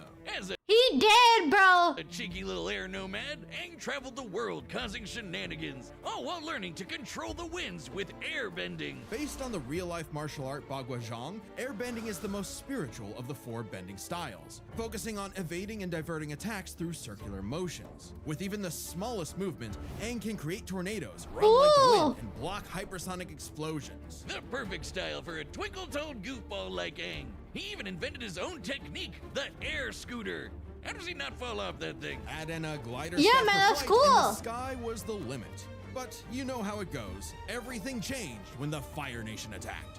Their Yep. conquest spread, war was inevitable, and Aang was the only one who could save the world. Yep. Yeah, he wasn't happy with all that, and being forcibly separated bad. from Miia Tzu. Too He was bad. just a kid, so he froze Yep. up. Like, literally, he accidentally froze himself and his adorable Sky Bison Appa for 100 What the freak? What, bro? Why did my internet just die? My internet just died. Hello? Are we back? We're back? We're back? Are we back? We're good? Are we good? Aim the loss. Thank you so much for the sub. Thank you. I don't know what just happened. So, he froze up. Like, literally, he accidentally froze himself and his adorable Sky Bison Appa for 100 years. Until he was awakened by the Yeah. Water Tribe siblings, Katara and Yeah, so the whole freezing thing, I don't understand how he managed to live through that. You know what I mean? Like, bro. Wait, wouldn't that technically mean that Aang is older than those two right there? Right? Wouldn't that technically mean that he's older than all of them? Plot armor? I mean, I guess. Yes? That's kind of funny. Because these two ended up together. Well, not these two, but, you know, her and Aang. I forgot her name. He's 112, bro. That's crazy. It's a caveman thing? Right, right. 112, but he's still a regular kid. Somehow. Common trope in fiction is that freezing something freezes in time. Yeah, Katara and Aang. But then again, technically he's not because he's frozen for some reason in his aging, right? He kind of just stopped aging, so technically he's not really 112. You know what I mean? I don't know. Finally caught you. Gotta run. Just wanted to leave the sub. All right, Aim. Thank you so much. I really appreciate it. Thank you so much for the support. Be safe. I believe he survived by creating a small air pocket for him and Appa. Oh, maybe also slowing down their heart rate and maybe some avatar state stuff. I don't know. What's this hot pink thingy? Hello, Mikey. Hello, I am the hot pink thing. I'm living. Cryo sleep, yes. Cryo chamber freeze to stop the aging process is like how you freeze meat to make it last longer. Yeah. Yeah. Sokka. Time wasn't kind to Aang's people. With no avatar to keep balance, the Airbenders, Aang's entire culture, were wiped out by the Fire Nation. Oh, that's rough, buddy. But Aang took the wake-up call to heart. As the Avatar, it's Aang's duty to understand the world's people, learning their cultures, their sadness, joy, and Yes. humanity. And what better way to do that than learning how they kick ass? From the Northern Water Tribe and his twin crush, Aang learned Yep. waterbending. Themed around fluid Tai Chi movements, Love this this series so style much, controls then everything liquid in changed all when Korra forms to became the freeze Avatar? targets, create water whips, and even cut through steel. Learning earthbending was way tougher, but Aang's friend Toph taught him to stop being a wimpy pushover. Now he can armor himself in stone, move the terrain of Air scooter, increased mobility, tornadoes, throw projection, ice manipulation, octopus form, water spouts, water whip, yep, earth armor. Okay, yeah. Seismic sense, dancing dragon form. He control fire. So yeah, he got all of that. He got all of that. This is fiction, so I don't mind being frozen. Allows you to survive, not a realistic show. I mean, yeah, I'm just saying. There's moments where I just make fun of it like that. You know what I mean?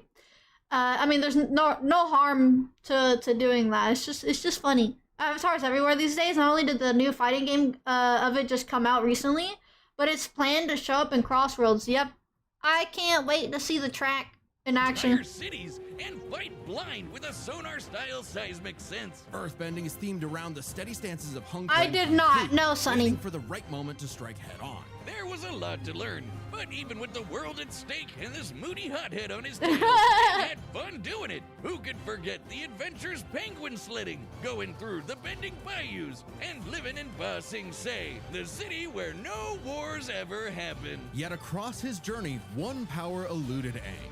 The Avatar state. Yeah! An enhanced mode of being that came to him in moments of peril. Sure, if Aang dies in it, the Avatar cycle ends permanently, but who cares when it gives you enough power to wipe out a Yeah, whole who cares, man? fleet? Come on, Boomstick. The Avatar state is more than just a power amp. Jocelyn, how long have you been standing there? But it is though. Been here the whole time. I lurk where all Avatar talk is. Through the cosmic power of the Avatars before him and the ancient spirit Rava, Aang gains the knowledge and experience of all previous Avatars, greatly expanding his bending options. Yeah, Lava that makes bending sense. From Avatar Roku, sonic shouts from Avatar Yang Chen, Sonic? and even more are theoretically available to him through their memories. Oh, I get it. You can't just grind your way to controlling the Avatar state. Right. If Aang wanted to stop Fire Lord Ozai, he needed something else. He needed onion banana juice. What? Yeah, technically, I suppose. Gross. Specifically, Aang sought the guidance of Guru Patik, mastering his power Cosmic power boost, spiritual communion, enhanced bending, collective knowledge of all past avatars. Yep, access to unique bending from past avatars. Okay. Yeah, no, Gollum form. Oh shoot. Yeah, no, these are like, I've seen Avatar and stuff like that, but I've only watched the live action. I've seen some episodes of the old one, but I was young. I didn't know what the freak I was watching. But it looked really cool, right? It looked cool, but I don't really know the detail, you know? Gollum, bro, he's a Gollum, Iron Gollum from Minecraft. clearing his chakras, emptying his mind of earthly attachments. Seems simple, but this also meant rejecting his feelings for Katara, the person he loved most. When he had to choose between the world or She the only girl, wants to admit Avatar? Aang Bro, followed I his liked heart, it. And it didn't end well. He got better. Aang was determined to understand the world's people, even the enemy Fire Nation. Something he accomplished thanks to the redeemed Prince Zuko, the Sun Warriors. And these two honking dragons. Oh, Aang was cool. scared of firebending, but Aang it's has totally hair? awesome. No. It's not just about burning He and bald. blowing shit up. Okay, well it is, but there's so much more to it. Formed from the explosive movements of Shaolin Kung Fu, firebending controls all manner of heat. And through the teachings of fire and water, he can redirect lightning bending, a burst of atmospheric discharge shot at over 200,000 miles per Dang, hour. bro! Pyro, the best My uncle ever, goodness! used his techniques to redirect natural lightning. So, you know it's the real deal. Not crazy enough? At his peak, Aang surpassed benders who could throw buildings, melt stone, and hold up this gigantic library solo. Whooping Ozai's butt should be no problem, right? Not exactly. You see, the air Wait, combats- he can grow hair. He chooses to shave his head bald. Why? Why? If you like that version, you like the original cartoon like 100 times more. Oh yeah, I remember stuff from the original cartoon. Yes, I remember some stuff. It's very vague in my mind, but I did watch at the time I did watch it. I don't remember too much though. He had hair for like 10 episodes. Bro, what the freak?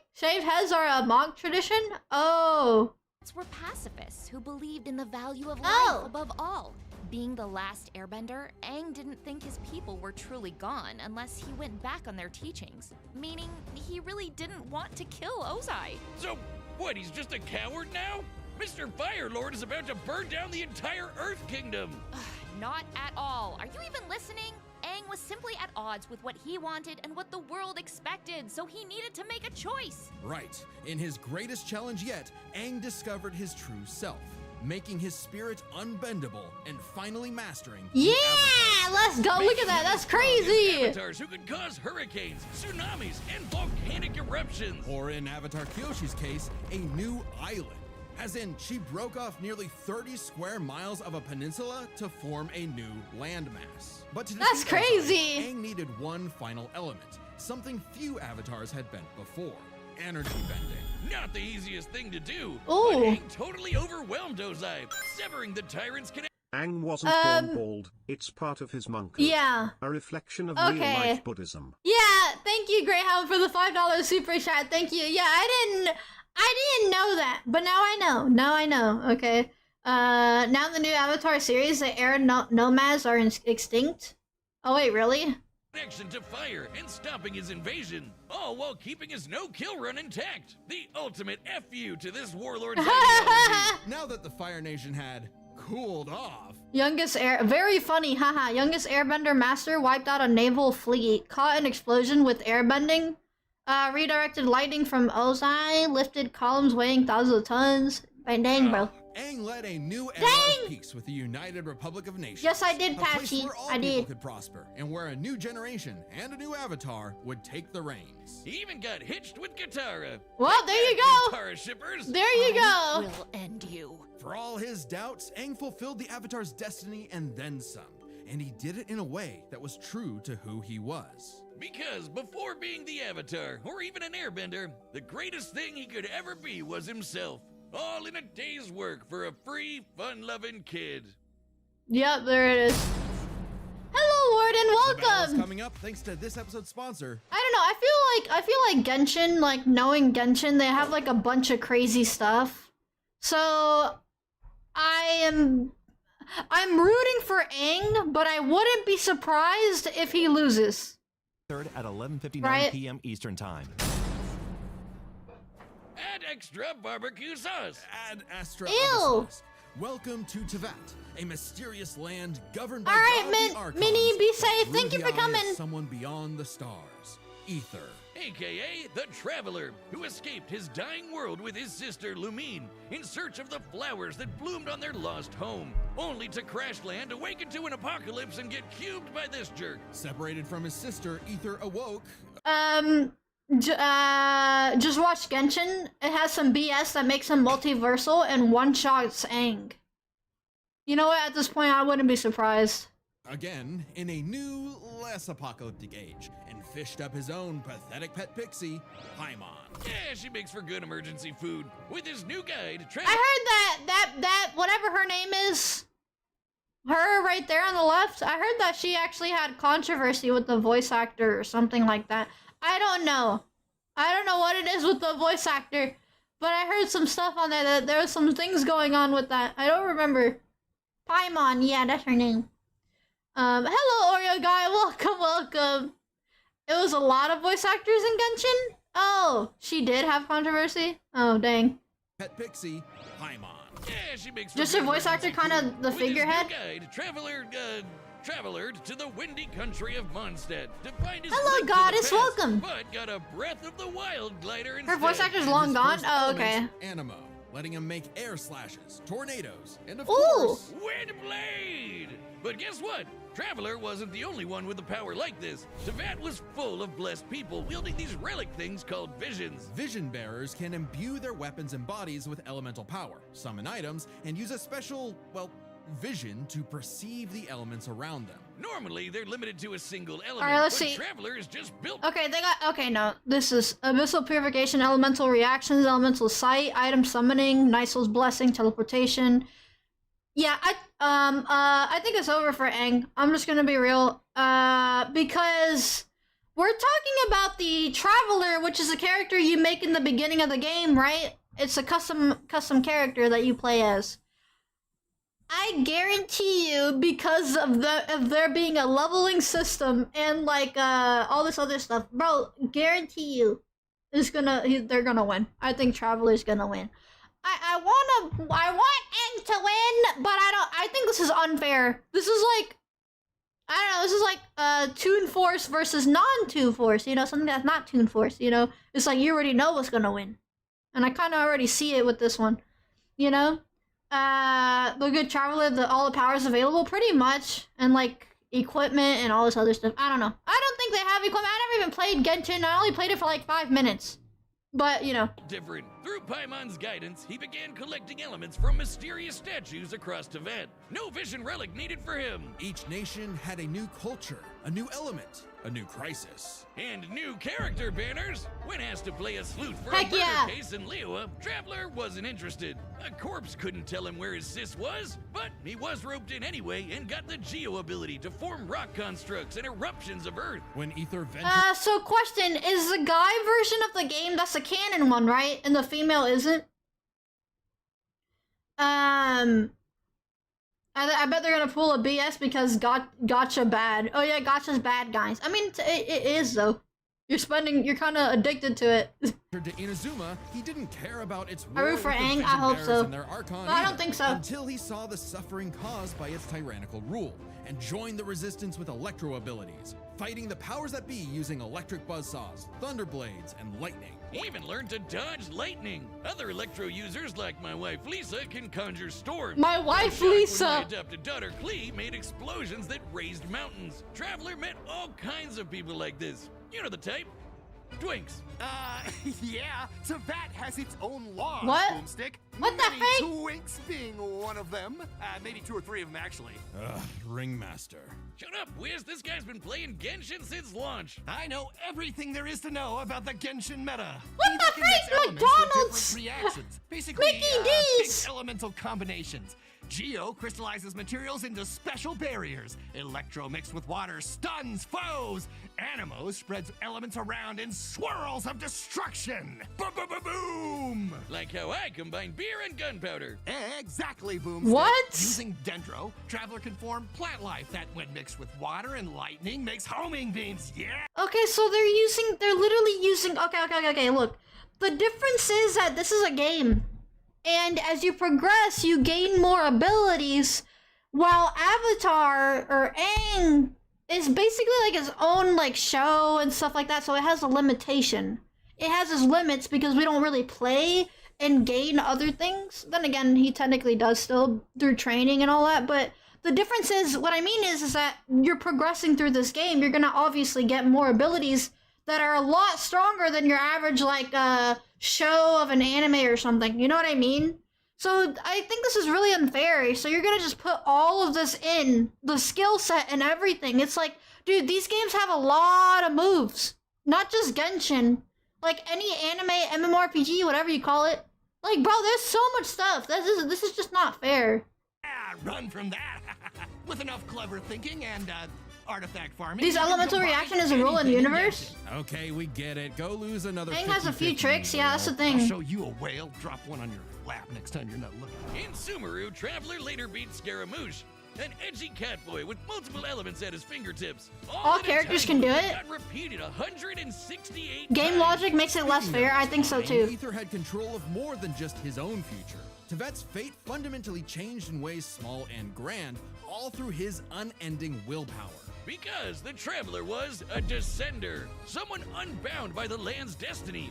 Even this big tree that records all of the world's events had What no the idea freak? he existed. Like What when he the helped freak? defy the judgment of a biblical flood in Fontaine, where he mastered Hydro for his best Cuphead impression with water bullets. Heck, a dinosaur chose not to blow up the world just because Paimon and Traveler befriended it. If that wasn't cool enough, Traveler can, unrelated, turn into a dinosaur. Hell yeah! What? Oh, you Okay. get it. Wonder if I could get a dinosaur on my Genshin team. Through Oh, these yay! legally distinct Pokemon, Ether can fly, dig through the earth, or charge foes like a Jurassic bull. He traveled across the land, searching far and wide, and finally stopped swinging that one-star dull blade. Instead, picking up the prototype Rancor, which Easy. he wields like a beast thanks to the sword. Okay, there's the equipment then. And several straight days of training. What a grind set. Various foods, potion. Are they really going to use potions? Are you serious? That's a game mechanic. Wait, no. Is that like, are potions like, do they mean like in the game? Or are they talking about like in the storyline? That's in the game! Like, if they're talking about the game, Glaze on Genshin? Why are they talking about potions, dude? What the heck is this? That's game mechanics. They're talking about games. Talk about the story. Don't talk about the gameplay, because this is unfair when you're going to use like a game where you have to progress and gain powers and all that. It's just not fair. They gave them as many potions as they can to carry if they do. That's that. Why are you gonna bring up potions? What the heck? And gadgets? This is not fair. Okay. Still, Traveler Sist kept eluding him, choosing to hang in the shadows with these Gluminati folk. They tend to blend game mechanics with lore. I mean, yeah, but did they mention video games with Aang? They didn't do that. They really mentioned like the shows and you know, that kind of stuff in the movies. Maybe, I think, I don't know. But they mainly mentioned the show more than anything else. They didn't mention any games or anything. And it's like, at this point, you might as well just remove the game mechanics and just have the story. I don't know. Even then, even if it was just the story, it's still not good enough, because at the end of the day, this still is a you know, an MMORPG, whatever you call it. It's a gacha game, bro, at the end of the day. So it's not gonna, even if it's through story, it's not gonna be fair. You need to do, they need to do something like, I don't know, freaking Elden Ring versus this. I don't know, something where you can make a character and progress. They need to do it with that, not freaking, something that doesn't really have, like, video game stuff, you know what I mean? Against something like that, like, that's just not fair. Hello, Pop, welcome. Sadly, the Avatar RPG was canceled. Oh, shoot, man. Well, that sucks. Conria, the nation cursed by the gods. I'm doing good, Soteria. Unbeknownst to Ether, his sister. So the leveling would fit better? Oh, yeah. Mirrored his own. Other stuff, yeah. And she found. Well, we don't really know. Not yet, at least. But whatever it is, got her to. There's potions in Genshin lore, but even then, like, Lord, the thing is like, that's what I was saying. Like, even if they just did the storyline, there's still a lot of things wrong, because, like, of course they're gonna add, like, game mechanics to the lore. It's a gacha game at the end of the day. They're gonna add potions, they're gonna do all that kind of stuff. So it's like, I mean, it's just not fair. Decide with the creepy villains. Lot twist. Eventually, Ether reached the nation of Natlan to fight in its never-ending. I think it's more Bro! master of 4 elements versus the one who has powers of elements. I think Aang has a shot since he needs yeah, to I see. understand the elements. Oh, I think energy bending will be okay. Aang's trump card and remove Ether's ability Yeah. to use the elements. Yeah, I didn't think about it that way. Who knows? We'll see. But thank you so much for the $49.99 super chat, Costco. Thank you so much. I really appreciate it, man. Thank you. I really do. Hopefully you're right. I don't know. This battle only exists because it was a popular fan suggestion. If it wasn't for that, they probably wouldn't have done this matchup. Who knows, man? But I do wonder why they wanted them to go against each other so bad. Thank you so much, Casca. Thank you. War with the Abyss. He gained the Pyro element, learning to launch fireballs and explosions combined of flame with lightning. You know what I noticed? Look at the like and dislike ratio. What I noticed that, I mean, then again, they get like a million views pretty much.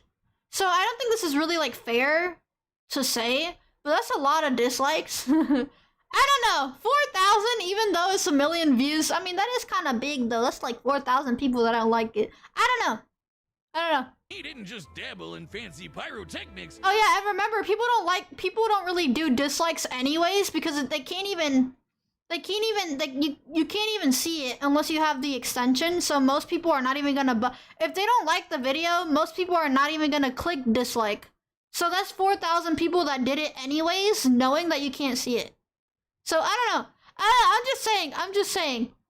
By connecting with the people there, Traveler achieved Night Soul's Blessing, a power-up state fueled by primordial element juice, strong enough to make a blade of fire hundreds of feet long. Hell yeah, that's strong enough to take down My the heart of goodness, the bro! Abyss. What is that? On the level Super of forms? 5-star waifus like Mawika and the Raiden Shogun. An Archon who, in ages past, sliced Yashiori Island in two. That's cool, but how about when this Venti guy threw a whole-ass mountain? According to Paimon, Traveler can level a mountain himself. Additionally, Wow. Ether learned how to use light energy to form a Kuvaki shield.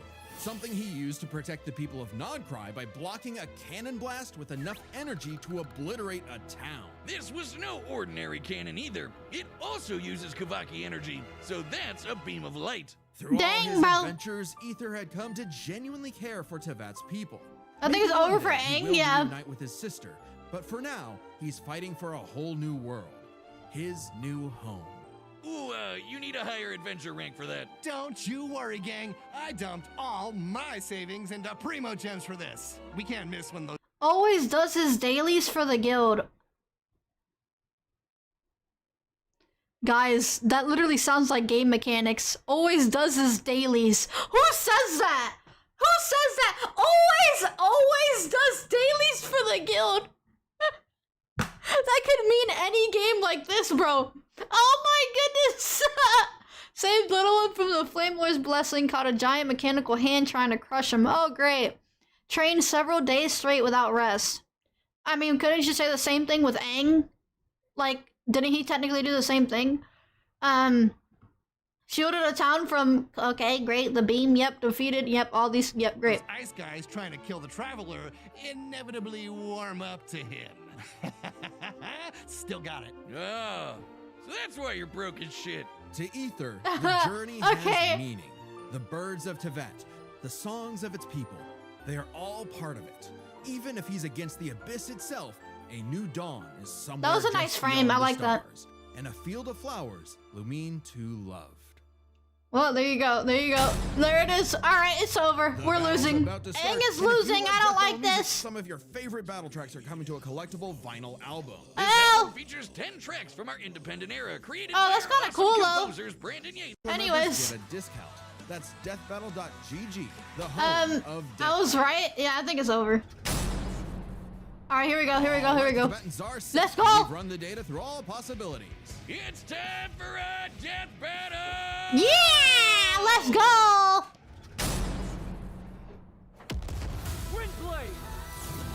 Dude, I like how. Okay, we're just gonna go straight into it. Okay. This sounds like the most one-sided battle I've seen besides Mask versus Deadpool. Oh yeah. Two elements?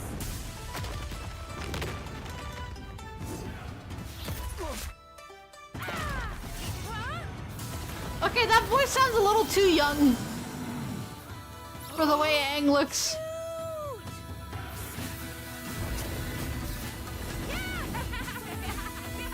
Okay, they're using mounts, of course.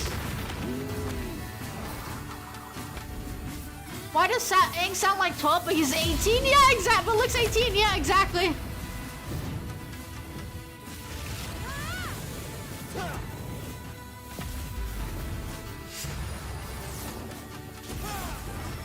What is happening, bro?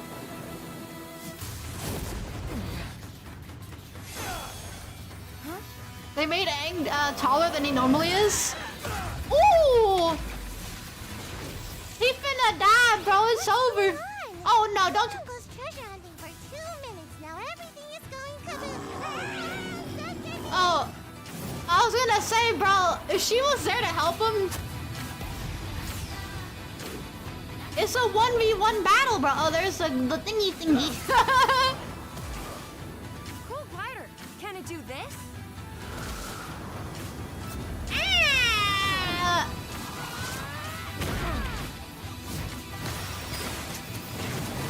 Dude, this is really nice. Get him, bro. Oh my goodness. Come on, traveler. Get up. Never. They call him Traveler. They call him Traveler. Come on, Traveler. No one fights alone. You're technically fighting alone, though. What do you mean? What the freak? We got gay rainbows. Oh, shoot. Oh, no. Oh, yeah, there's the thingy. Yep, there he has awoken, guys. For those who came before. And those who will follow. They don't use his real name? Oh, I am Avatar. Avatar Aang, State, yeah. The last airbender. Dude, I thought that was an actual woman talking. I got got confused. It was Aang the whole time. I mean, it is a woman voice acting him. Dude, this looks really cool, bro. I like it. No, don't die! The heights and shallows. No! No! No! No! No! He got this. He got this. He'll get it. He'll get it. Come back. Don't worry. No. You're. Way to go, Traveler. You're kidding. But does this mean no treasure? They're gonna disregard bloodbending? I didn't even know bloodbending was a thing. Done. What a miss. This was an interesting That wasn't pairing, fair, so let's break no. this down by power, experience, Man, speed, what and the frick element. is this? Power. Aang and Traveler can What both is change this? the terrain of entire cities. What And were they're they way expecting stronger then than again, characters you that know? can break mountains, but at their peak, Aang they're can't both tearing bloodbend? up islands. Oh. Aang's avatar state made him on par with Kyoshi, who created and moved the He island can't of bloodbend? Oh, Kyoshi. okay. Similarly, That was the gayest battle I've seen. They nerfed him like they did in the movie. Who split Yashiori Island in two. With an attack that even Vision Bearers weaker than Traveler can block. So he's definitely on that level. Kyoshi Island is over 6 miles wide and long. Kyoshi moved the island 17 Katara's the miles one that knows offshore how to in 2 bloodbend? seconds. Oh. So we have everything we need to calculate the amount of kinetic energy this would require. Turns out it's basically the same as cutting through Yashiori Island. About 3,000 The only reason the gigatons Traveler of won was so TNT, the channel so their wouldn't power is get tied up, bombarded which with means Genshin comparing fan their weenies. experience is crucial. Right, Aether's big bro, mastered right. more elements than Aang, but the Avatar state gave Aang centuries of knowledge. With the memories and abilities of past avatars, Aang's kit was so extensive in a way Ether had no real answer for. Not to mention, Aang's training was more focused. Traveler is Yeah. skilled, sure, but his training was mostly just a means to finding his sister, while Aang's journey was all about mastering elements to combat other elements. Experience narrowly goes to Aang. However, another important factor to consider is speed. In terms of mobility, both could roughly match the other. If Traveler was immobilized with earthbending, he could just dig his way out as a dinosaur. Right. Aang's airbending and glider meant he could easily counter Ether if he took flight. But in terms of raw reaction speed, Traveler had it in the bag. Aang bending away lightning is crazy fast, but Traveler could dodge lightning much earlier in his journey. and Bro, now he can lightning block is that supposed to be- Kuvaki laser. What While the lightning can freak? move over 200,000 miles per hour, a beam of light This was can an move undisclosed ad for Genshin, 186,000 yeah, pretty miles much. per second. Over 3,000 times faster than Aang. Traveler takes speed by a landslide. So this all came down to the elements. Who Aang could was turn the doomed because force? he Oh trapping my himself gosh. in elements. Some ether make reactions, so it was just bomb Yeah. waiting to be activated. Yeah, pretty much, dude. There's just no competition. Thank you, Ariel Marker, for the 100 bits. Believe me, it's fast. Even I've dodged it before, IRL. Wow, great. Forces of Great. nature against the other. At first, Great, I goddess. actually thought this was Aang's dub. Ether's elemental control is remarkable, but most of his attacks are projectiles, spires, and very specific implements that Aang has bent away in the past. Ether has never shown the precision or creative flexibility that we've seen with Aang's bending. But throw in the combos of All right, elemental Sega, be reactions safe. and Enjoy strict the movie. flips, Traveler could mix not just his elements, but also Aang's in ways that Aang could not. Bending was Aang's greatest strength, but also, against Traveler, a weakness. Because Aang usually had one or more elements around him, it gave Ether an easy access point through these combinations. When Aang used fire, Ether could use lightning to catch him in an overload. If Aang used water, Traveler's electrocharge could paralyze him, and so on. This isn't just a gameplay thing. Genshin characters like the lovely Lisa canonically say this is how the elements. Of course they're going to do that. Of course they're gonna implement gameplay to story. What the freak are you expecting? This is a freaking This is a freaking gacha game. Of course. What do you expect? They have to do that because the gameplay is meant. Literally the meaning of that is like you're progressing. You're gonna have to add it into the story. Of course. What do you expect? Yeah, I mean, I don't know.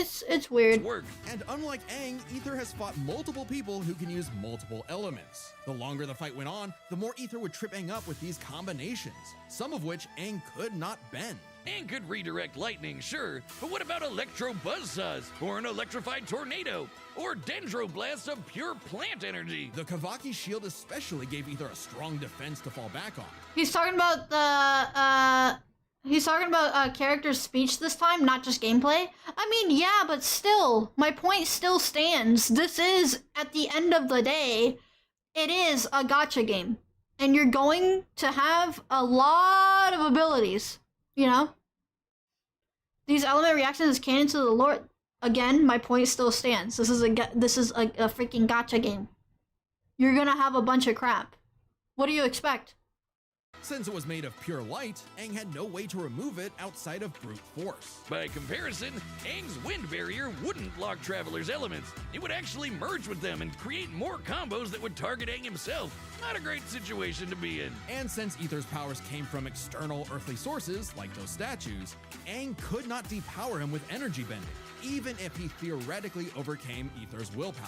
Willpower that is strong enough to alter the fate of the entire world. Sorry, Aang, but elements goes to the Traveler. Right. Cinching his victory. Either way you cut it, he was in his element. The winner is the Traveler. He was in his element. Okay, I'm ready for my cameo.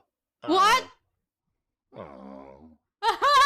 Next time on Death Battle. What do we got? What do we got? What do we got? What? I don't know what that is. I don't know what I'm looking at. Brick by Real Brick. We got a freaking Lego? What the freak? Subscribe and join as a member to see more Death What Battle. the? Ninjago versus Bionicle? What? Subscribe and Okay. Okay. I've never even seen those. Oh my god. Hello, Akuma. Welcome. Not just Lego, but freaking Bionicles. I don't know what Bionicle is. My childhood? I've never seen these. I'm so sorry, guys. I'm so sorry. I think I have seen Ninjago. I think I have. I'm not sure, but it does sound familiar. Bionicle wins, no contest? You think so? Oh, man. Ninjago was peak? Can you look only eyes, only face on YouTube? Bro, what is that? This fight is just really one-sided. Travel is just way stronger and faster than Aang. They actually nerfed the Traveler to make him seem more fair. Oh, excuse me. Yeah, I'm not surprised. Alright, guys, Sonic 06 time, here we go. Remember, we're not gonna play for too long, because I do have to head out soon. Oh, freak. And, like, I can only play for, like, 15 minutes. Because I gotta go soon. But, don't worry, the stream's not gonna end. Because you guys voted on it. Okay? The stream will not end. I will be AFK for 3 hours and then I'll come back. Okay?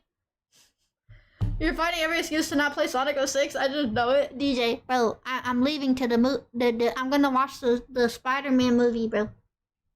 I'm gonna watch it and I'll come back and I'll tell you how it is. I'm not gonna spoil anything.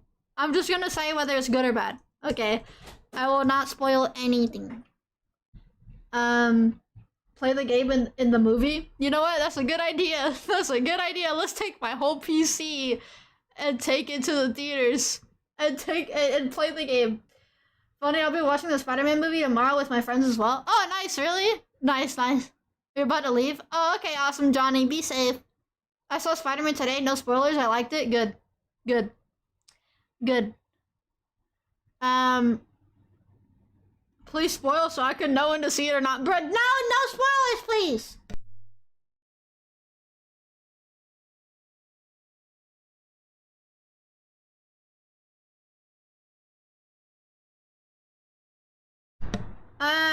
Tobey Maguire Spider-Man is superior?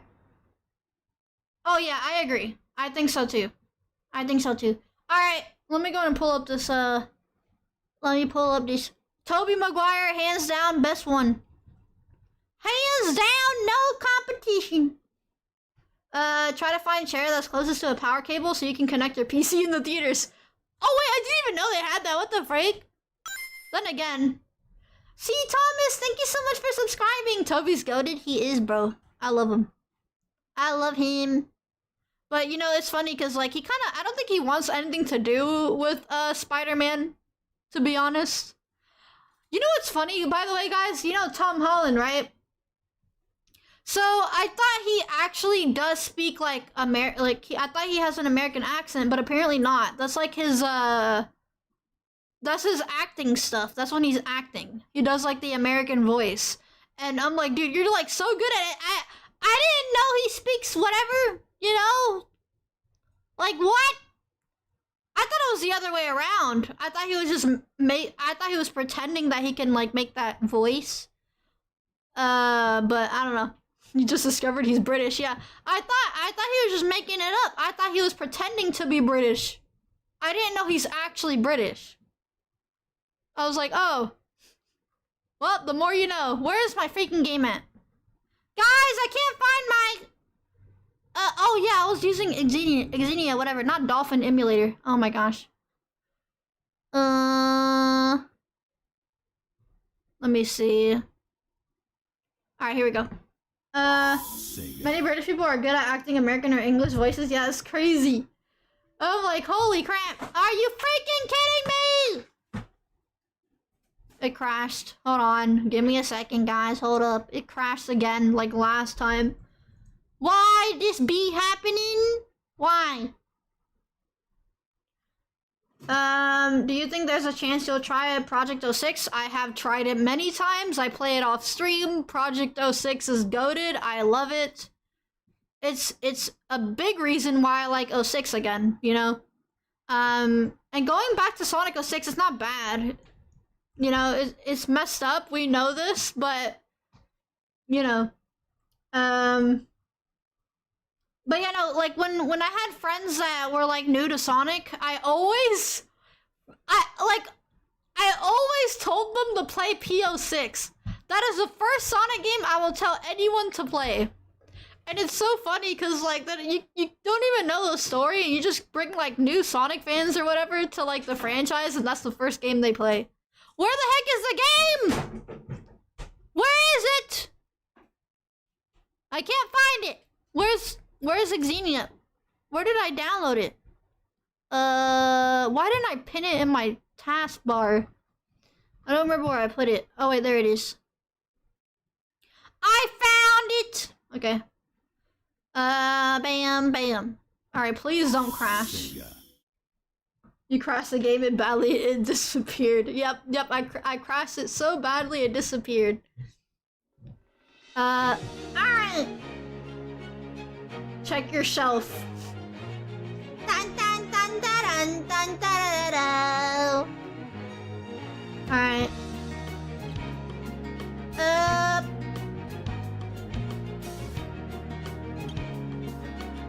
The music is straight peak. Peak perfection. As bad as you say the 06 is, it's still peak. That's Silver's theme? What do you mean Silver's? That's his world. That's Sonic's theme. But his world is really good though. Sonic 06 time! Is it too loud? Should I turn it down?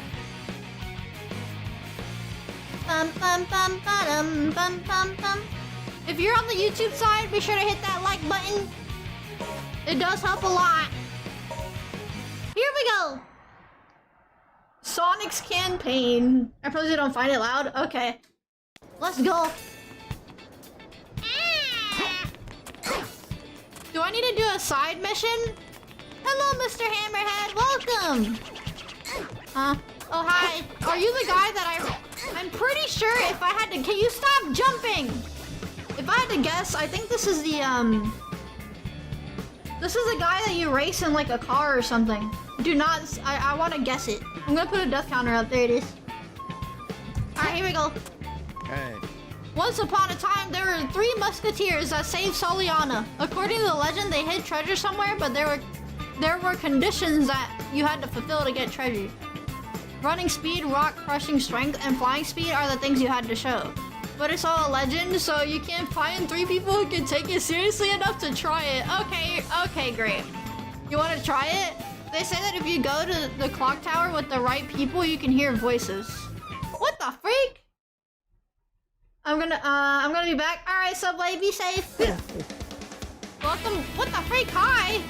I'm the spirit of Antonio, one of the three musketeers of Solid. Is he dead? What? Is he dead? If you can overcome the challenge, I'll give you the treasure. What do you mean, spirit? Are you dead? He's dead? Bro, he's just physically... You're talking to a dead man. What the frick? Yeah. Oh shoot, how do I jump? Yeah. How do I jump again? Yeah. That is not the right button. Okay. Okay then. Tails, Knuckles, let's do this together. Yeah, let's just talk to a spirit. A dead guy. Yep. I can't believe Antonio's dead. Oh man. Ta-da. Ta-da. Ta-da. Oh, my mouse is in the way. Sorry. Stop! Oh, stop, bro!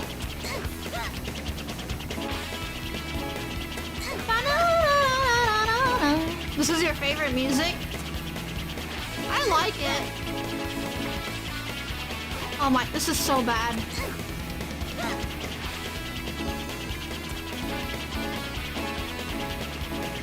Tails, you're so slow! Like, dude.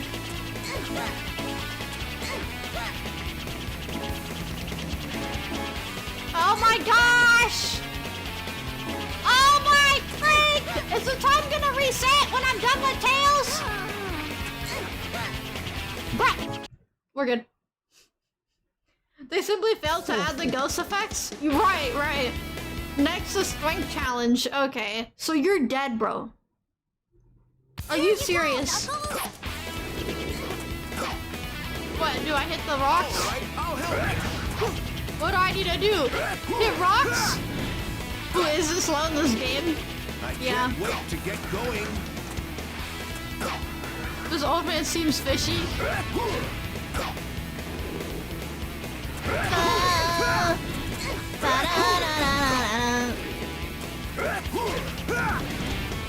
Even the loading screen is slow.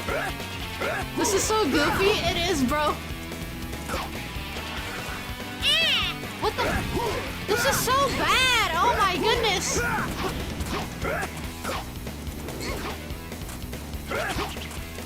I can just poke them. I can just poke them, bro. This is so funny. What? Oh, you can charge a... You can charge a... What the freak? I didn't even know you can do that. Bam. Can I... Are you serious? How are you not breaking rocks? If I... How is that not breaking when I'm drilling into the rock? And when I charge, it doesn't work. Only when I poke. What the freak? I have to poke in order to break the rocks. How many are left? Well, wow, I can't even freaking destroy the rocks if I charge. Great, okay. Alright, here we go. Running time. Charging punch does nothing. It makes sense how we didn't It's all you, Sonic. Alright, move. Go. Where do we go? Let's do this. Do I just run?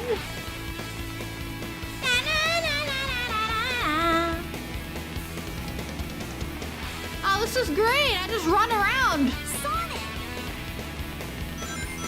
What?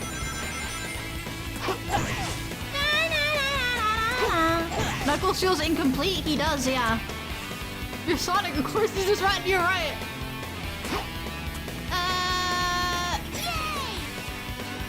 Yes. Yay!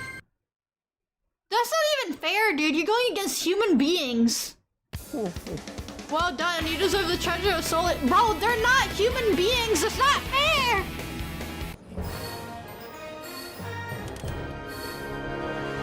They're not even human beings. No problem. If it feels incomplete, why didn't you go to a therapist? Okay, Akira. Okay, bro. Yeah, that's great.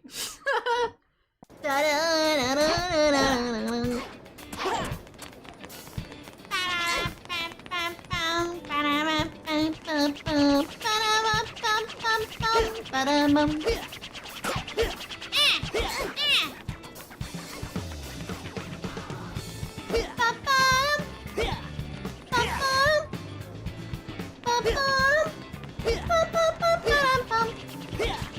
Where's the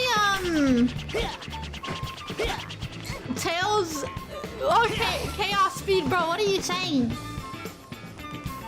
Can you tell me where I need to go? Sir? Hello? I'm literally right in front of you. Can you tell me where I need to go? No? Bro! You know, it's why is it not working? Do I go through here?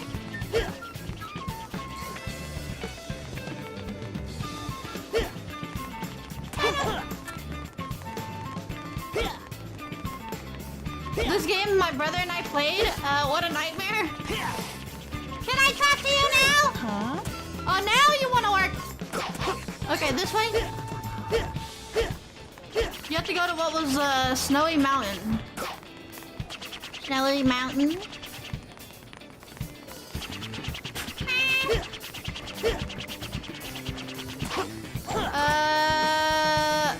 Wait, can I buy anything from here? Ooh! Yes, give me that! Thank you, bye! Yay! This is kind of dumb how you have to buy an ability. That is so stupid. I never understood that with Sonic. Oh, the train station! I forgot where that's at. Where's the train station? Oh yeah, and then you need the bounce ability to go into the train station. I forgot where it's at. Well, can you tell me where to go? Hi. Huh? Okay, this way? Huh? Can you point? Bounce pad.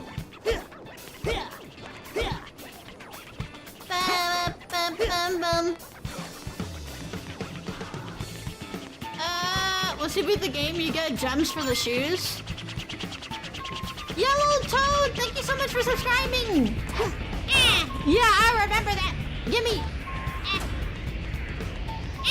Will you do the other stories? Yes, I will. I will. Ba-da-bum, ba-da-bum, ba-da-bum-bum-bum-bum. Before chasing after me. I got this, bro. I got this in the bag. Help, Get ahead and Sonic! help the train.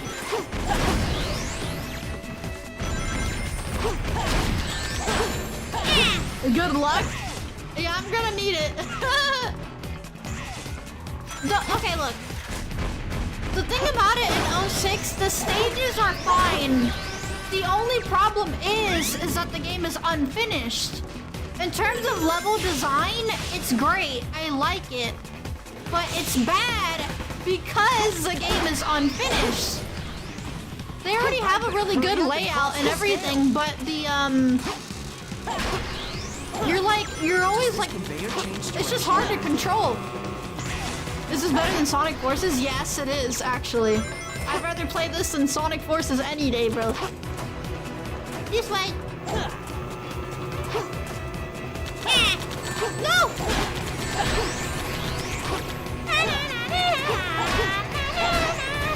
The controls are awful. It is. Hurry! It is, dude. Woo!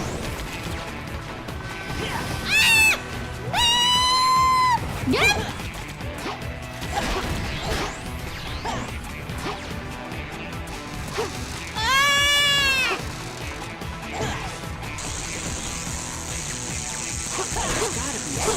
Where is it? Stop!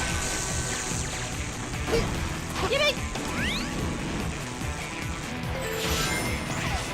I better hurry. Woo! This level sucks. I like it. Yes! I saw people that are making fun of the Sonic 06 decompiled when that's finished. I think fans should try to finish and improve the game with mods to try to restore the discarded content and stuff. Oh yeah. You know what I never understood with this line where he said, I think it's better if I go on the train instead of being on the rails? And that doesn't make any sense. Have you guys always taken the rail route? I've always taken the rail. I've never actually got on top of the train. I never just stood on the line either. Neither have I. Maybe it was supposed to be faster, and we never actually got it. You know?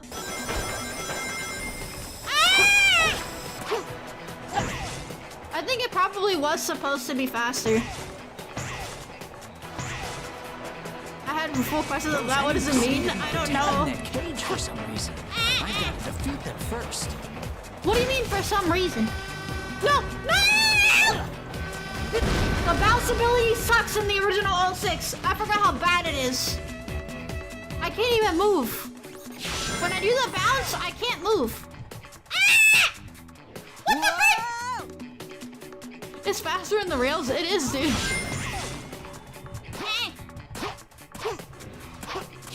Hey guys, remember my jumping ability is semicolon. Remember, that's how I jump. I jump with semicolon on the keyboard. Oh, that's so bad. It might not be good, but introduce silver? Yes.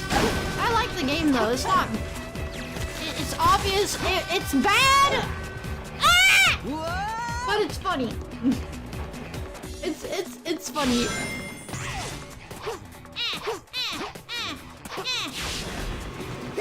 Oh gosh! Yes! Yes! This control sucks butt. It reminds me when I played this on my Xbox 360. I better hurry! Are you alive? I don't I'll be know. able to move faster if I go on top What of the frick train are you instead of doing, going bro? down the rails.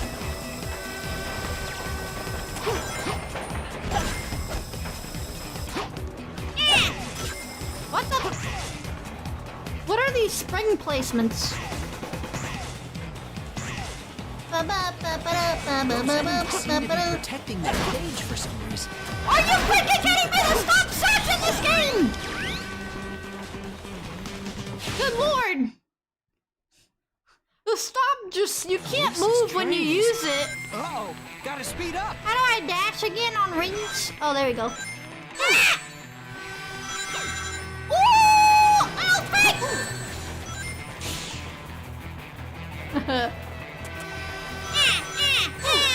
Up! Yes! Keep moving! The worst part. First try, guys, watch. First try. Why does he jump like that, man? First try. How the freak is he not keeping up with the train? Are you? It's a train! Like, dude! Oh! I'm almost there. Police, hang on. Hang on! Yes! You're jinxing yourself? First try, let's go! Yeah! First try, easy! Easy! We all know Sonic is faster than Speeding Bullet. I don't know what they were doing, like there's moments where he can't catch up with robots no matter what game it is. If a train blew up in my face, I won't be able to catch up with it either. It's Sonic, bro. And plus, not only that, like, bro, come on. He had enough time to catch up to it before it even exploded. I knew it! I knew you'd return. Oh my goodness! You again. This time, there will be no more interruptions. Silver! The infamous trigger must die. Sonic.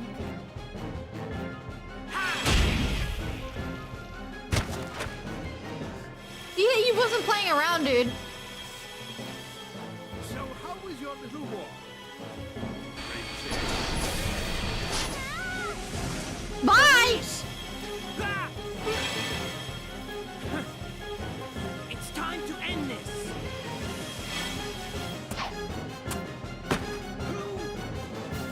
Uh-oh, who's that? Mephiles.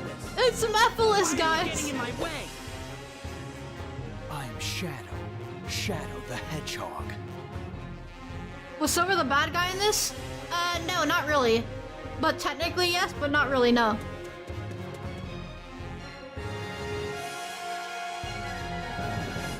Get him! I remember when fans mocked Silver because of his clothes looking like a weed symbol. They still do that, yeah. I feel bad, like, they don't know what to do with Silver now. You have nowhere to go. Oh no, not this scene, bro! I would rather die than be your prisoner again. I'd rather die! So what are you going to do, princess? Do you plan to jump? That is crazy! Farewell. Thank you, Chaos, I appreciate it! No! Sonic! Eggman has some risk in this game. Get away that easily.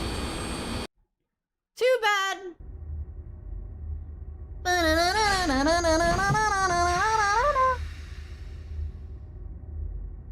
What a- oh no, not this stupid fight. Oh, come on. Wait! Guys, I remember- You can hold on. intimidate me with just your size? Come on, let's see what you can do. Can't I? Wait. I think I can just get underneath it, right? And just do the spin? How do I do that though? Do I have to hit one of these first?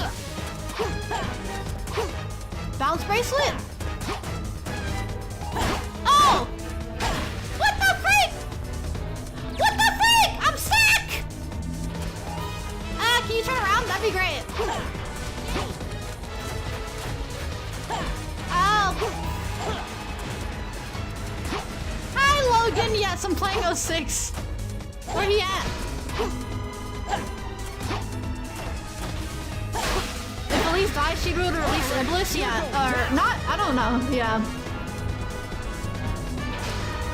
Man, I love the music though. The music is so good. Oh no! Oh no! Oh wait, that actually hit me. What the heck? All systems full power!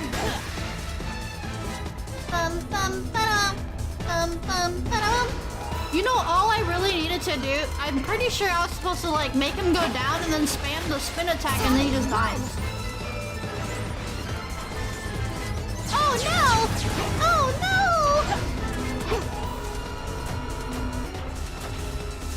Where he at? I can't see him. Oh.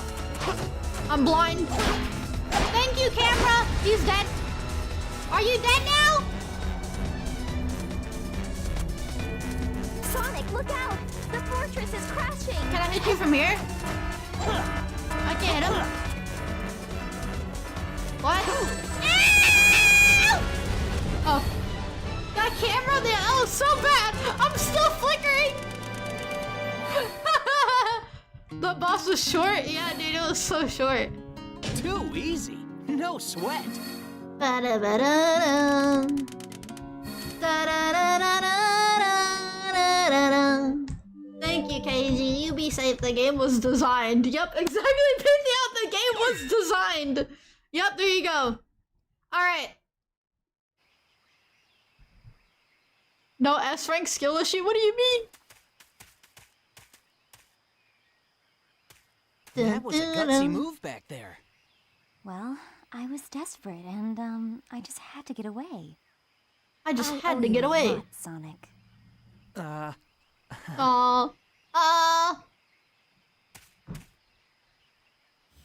Sonic! I'll head into the jungle. Okay. Those transitions are something, dude, yeah. Like, it just pauses and then skips to the cutscene. You're kinda too stacked. I'm too stacked, guys. I have too much booba. Apparently. Oh no, it's so bad that you have a giant boobs. That's really bad. Amy will get crazy. She didn't really care in this game. How do I? Oh, okay. Woo! Oh no, I hate this level. I freaking hate this level, bro!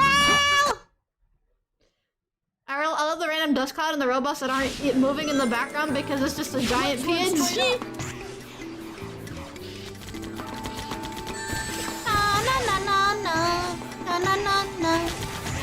You hate this level? Yeah, I don't like it.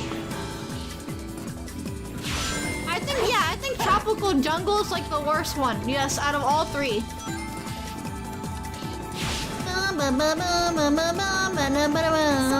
looks like you can grab that vine. Woo! If you jump when the Hey, at bird least the is music is really blowing, good. you may be able to jump higher.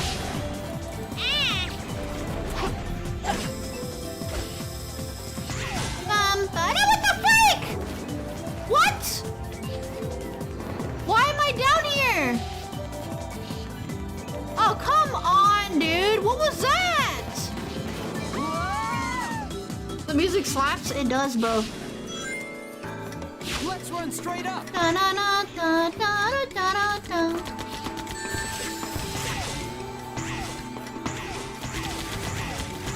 Oh, 06 being 06. Yeah, like, I don't know why he didn't grab the spring or anything. He just fell.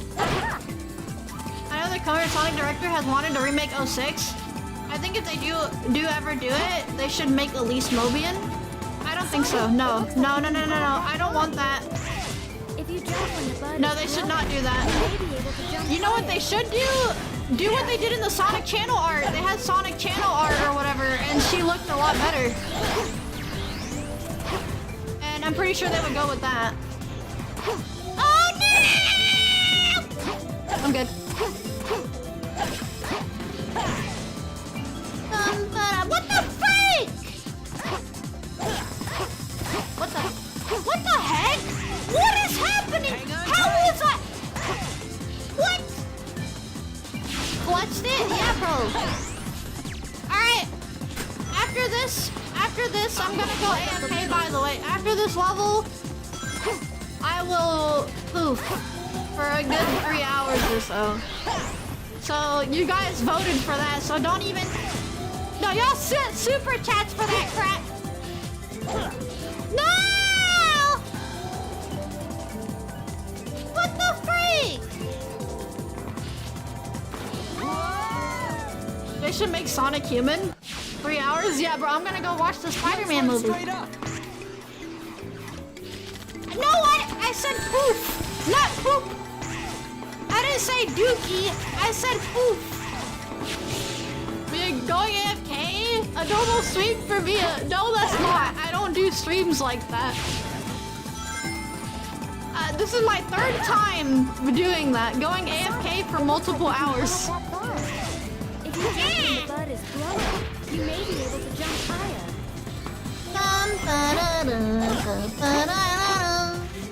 I thought you were done with CC's Pizza? Yes, I am actually. I hate it. I hate CC's Pizza. It sucks. Right up the middle. I'm going right up the middle. Why didn't you say that? Why? That just sounds so wrong. That's what she said. Woo! We're getting out of the cave. I blame Taco Bell, but it's not about Taco Bell. What the freak? Shadow, thank you so much for the follow.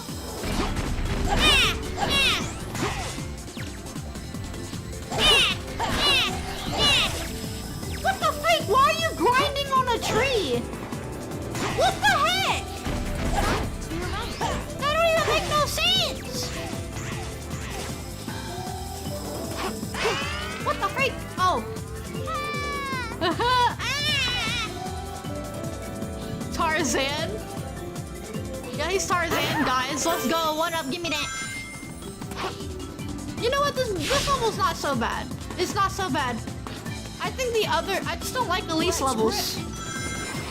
What do they put in the trees? It's like, yeah, they like put like a thin layer of metal or something. I don't know. What the freak? I'm slow. Great. Huh? Oh, that was so abrupt. What the heck? I would be concerned if a girl was going up my middle. Okay, DJ, bro. DJ. If you put your power together, you will be able to walk on this rock. What the freak? What power does Sonic have that he can... Fall in the water. Oh no! Riding this turtle. I can get on the rail. I don't need to ride no turtle. No! Oh, come on. What the freak? No! Where'd he go?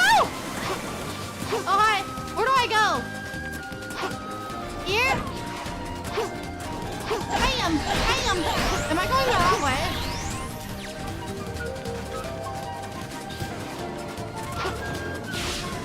Oh, I think I'm good. What the freak is happening? Okay, you know what? This level sucks. You know why? Because the freaking gameplay. It's just bad. Looks like we can't move forward until we've defeated all of the enemies. All of the enemies. Oh, hello. Well, never mind. We did it.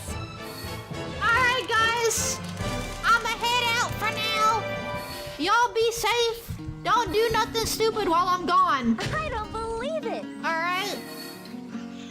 Don't do nothing stupid while I'm gone. I gotta put up the freaking, I'm not ending the stream. I'm not ending the stream. I'm gonna go AFK for 3 hours. Okay?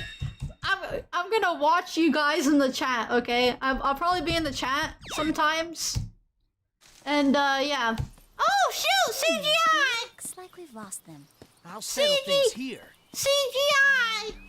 They're so pretty. Elise, you should go back to the castle. Okay. Oh.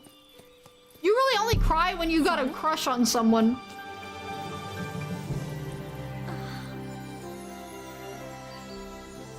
It's so beautiful. I've never seen so many flowers before. Wait, guys. Are you kidding me? Have you been many wonderful places before? Are you kidding me? Guys! Guys! Guys! Once you defeat Oh no! you'll Hold on! Hold on! Blah blah blah blah! Blah blah! Guys, there's something going on. There's something going on that y'all need to know. Oh so enjoyed this adventure. Oh no! This don't look It allowed good! me to be something other than a princess. I was able to be myself. Okay, great. Okay, great.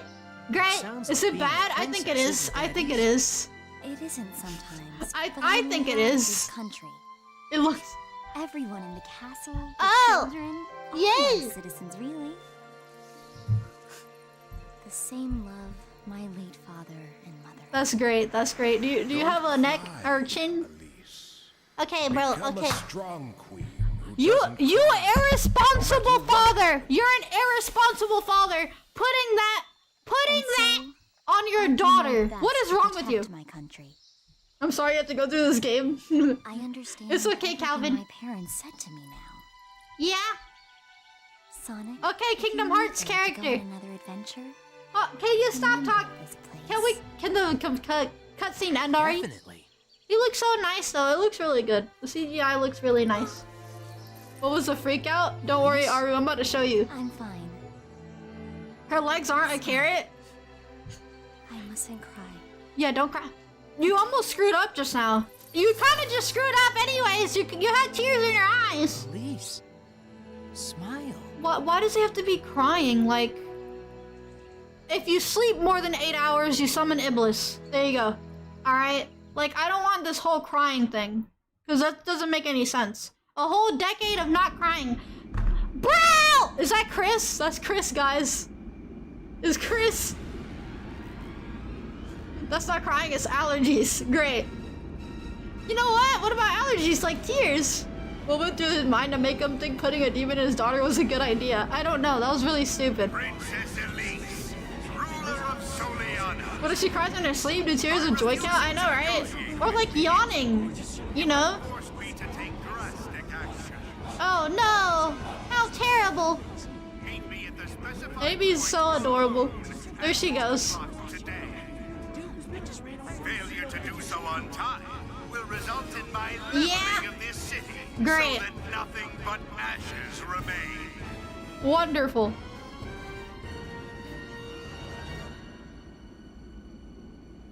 Okay, how long is this cutscene? Dude, that lady right there is so creepy. I cannot allow harm to come to my She's so creepy. Where's the other person at? Oh, there she is. The one on the the one on the right. Oh my gosh, she's so creepy. Soliana to go. She's so creepy. There is no other choice. Oh! It looks terrifying. Goodbye. She looks awful. Yeah, no, that's the other one was what I remembered. This is terrible. Oh, this is terrible. Oh, terrible. You know Elise what? went to You're right about that. You want to know why? Because look. Hold on. Guys. Emergency. Emergency. Where is it? Where is it? Where is it? Hold up. Where? Emergency. Emergency alert. Emergency alert. Okay. Hold on.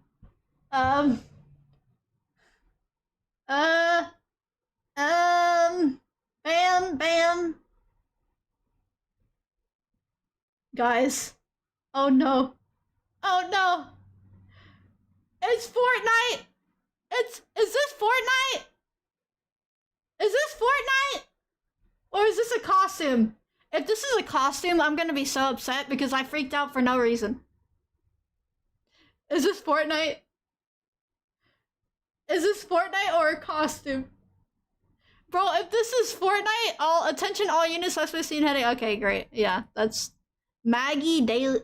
You know what? I'm gonna go ahead and just go AFK. I'm just gonna go AFK. That's not even Fortnite. That's not Fortnite. I was freaking out for no reason. False alarm! False alarm! I thought it was Fortnite! Oh my freak!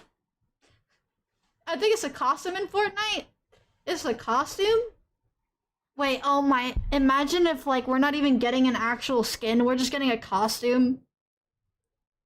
If we're just getting a costume, bro. If we're just getting a costume. Oh my.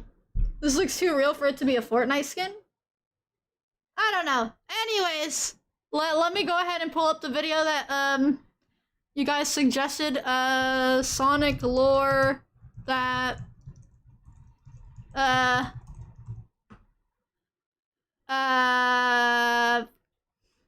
okay. Here, bam. The official. Oh, come on, can I? What? Sonic Time. This was made by Sonic Hub? Are you serious? I didn't know Sonic Hub made this. What the frick? Alright, let's see. Bam, bam. I like Sonic Hub. Shadow's going to Chicago? Oh no, how could this be? Alright, guys. The official Sonic timeline is something Y'all that's be always safe. been hotly debated within the community. I'm going To be fair, AFK, it's always been kind of a alright? mess. Sometimes, like in Sonic 06, the Goodbye, timeline wipes guys. itself Don't do out. In nothing other stupid. instances, like Sonic Generations, it's thrown into complete flux, and then it needs to be restored by running through all the zones you visited with the younger version of yourself who can't speak. And you get the gist, but Sega has finally released the official Sonic lore for 3 hours. Alright, guys. Bye-bye. I'm just gonna put this on loop because I don't have autoplays. Is gonna take me to another Sonic song. Ow! Turn on autoplay. I can't. This is gonna take me to like Sonic soundtracks. Whatever. You guys will be fine. AFK, let's go. Here we go. Let me remove the death counter. Bye, guys. Bye-bye. timeline. Back in 2022, I talk about this a lot in the lore and theory videos, but Sega did hire a lore manager to ensure that the universe is more meaningfully connected. So this is the post-lore council lore manager timeline. It's also important to note that the lore manager came out and said, one last note, this is the canon timeline's highlights. Stay tuned for more things to get added in the future. So this is something that is ever changing and can be adjusted as time goes on. So here it goes. We got the prehistory, tens of thousands of years ago. We have tens of thousands of years, question mark. We have thousands of years ago, 2,000 years ago, 50 years ago, 10 years ago, classic Sonic era, modern Sonic era, and even 200 years later. So this is the distant past, the present, the future, and the distant future. This is pretty crazy. The first thing on the list actually is the destruction and regeneration by Dark Gaia and Light Gaia. It says, at some point, Dark Gaia, which grew over millions of years, destroyed the Earth, and Light Gaia healed it, repeating the same history. The timeline even goes on to give an official product description for Sonic World Adventure, aka Sonic Unleashed, which is kind of a curious timing because, you know, they just released a PC comp. But with that being said, let's see what they say about Sonic Unleashed. It says, in Sonic World Adventure, Sonic, the world's fastest hedgehog, challenges Dr. Eggman's gigantic space battleship and transforms into the shining, golden Super Sonic. He corners Dr. Eggman. However, it was a trap. Sonic was captured by a high-energy capture device and had his supersonic powers and the Chaos Emeralds stolen. Dr. Eggman unleashes the 7 Chaos Emeralds' enormous energy onto Earth's surface, splitting it into 7 pieces and revealing the giant monster, Dark Gaia, from the crack. attacks. At the same time, something strange happens to Sonic's body, transforming him into a frightening beast-like figure. With the planet shattered and his appearance completely changed, Sonic embarks on a new adventure across the globe. At the same time, we have the Ancients and the Chaos Emerald. So now we're going into Sonic Frontiers lore. It says, the Ancients take refuge on Earth with the Chaos Emeralds. A small number of their descendants escape to a place called Mystic Ruins and build a temple to the Master Emerald. Over the course of hundreds of thousands of years, the Ancients become the Chao. So we know for a fact that the Ancients are responsible for bringing the Chaos Emeralds to Earth, but also it's interesting to note that they did land on the Mystic Ruins, and that's where the first Master Emerald Shrine was created. The question is, how did it get on Angel Island? As far as I'm aware, the Mystic Ruins is not Angel Island, but I could be wrong. 10,000s of years ago, Dark Gaia's destruction of Earth. So he actually straight up destroyed the Earth. It says the Earth is destroyed by a super energy life form called Dark Gaia that emerged from the core of the star. This event was later recorded in the ancient documents known as the Gaia documents. And then next we go into Sonic Zero Gravity. So it says the ancestor of the Babylonian I haven't left yet. On Earth. A spaceship from faraway space. I'm gonna change my model to the chibi. Yay! I forgot to do that. Let me do that right now. Get out! No! Okay, chibi activated for now. Bye! Play dumb on the chibi? I thought Miia was frozen. I was gone. I'm AFK. Alright, bye guys! Goes out of control, and the race that is the ancestor of the Babylonian bandits crash lands on Earth. The engine unit of the ship that was separated at the time is scattered around the world and later comes to be called the Ark of the Stars. The exact time is unknown. And now we get into the more interesting stuff. We are talking about thousands of years ago, where we are finally talking about Sonic Adventure and the Echidna tribe. It says the Echidna tribe is destroyed by the wrath of chaos. The Echidna tribe attacks the temple of the Master Emerald to steal it, but their Chao companions, which, you know, technically were the ancients, are sacrificed, and the Echidna tribe is wiped out by the enraged chaos. It's interesting that the Echidna tribe was wiped out when Knuckles is still existing today, and he's the last of the Echidnas. I don't know how that works, honestly. Maybe they'll explain it later on. But let's move on to the next part. Next, we move into events of Shadow the Hedgehog 2005, or prehistoric events of Shadow 2005, because we now have 2,000 years ago, where it stated that the Black Arms preparations for invasion of Earth has commenced. The Black Arms drop a flying temple on Griffith on Earth. From there, we get into prehistoric events from Sonic Battle. It says Emerald is born in an ancient civilization. Combat robots called Gizoids are created, one of which is later named Emerald. We now move into like this modern present era where we get into 50 years ago, and you already know what's about to happen. Project Shadow, all that good stuff. Next, we have Black Doom and the Dark Pact, which states that Black Doom contacts Professor Gerald and offers up his own DNA in exchange for guidance on how to invade Earth 50 years from now. Shadow is then created from that DNA. Well, this is a little bit off because it could be a mistranslation. The deal was technically something to the effect of like Black Doom will get the Chaos Emeralds in 50 years, but ultimately, yeah, it does kind of mean the same thing. We then move on to the Ark Destruction Incident, which says the ancient combat robots, Gizoid, that were the subject of research within the Ark go out of control, causing extensive damage to the Ark facilities. This is one of the reasons why Gun intervenes in Ark. We then move on to one of the sadder and technically more iconic moments of the Sonic franchise in the past of Sonic Adventure 2, which is the Gun attack on Ark. Maria is killed in a sudden Gun attack. Gerald, who has lost his mind due to his granddaughter's robbery, prepares to take revenge on the Ark system and Shadow, but is also imprisoned and executed. So yeah, a little bit of a mistranslation, but I'm sure you all know what robbery means. We then move on to Sonic 06, where things definitely get tricky as time travel is involved and parts of the timeline that get wiped out as well, which stems from the Soliana project as well as the creation of Mephiles and Shadow the Hedgehog and Silver going back in time. Sonic and Elise's altered history. So Sonic and Elise go back in time and blow out the Solaris Flame, which are the source of the tragedy. This means that the Solaris experiment never failed, the world is saved from crisis, and the devastated future becomes a peaceful world. However,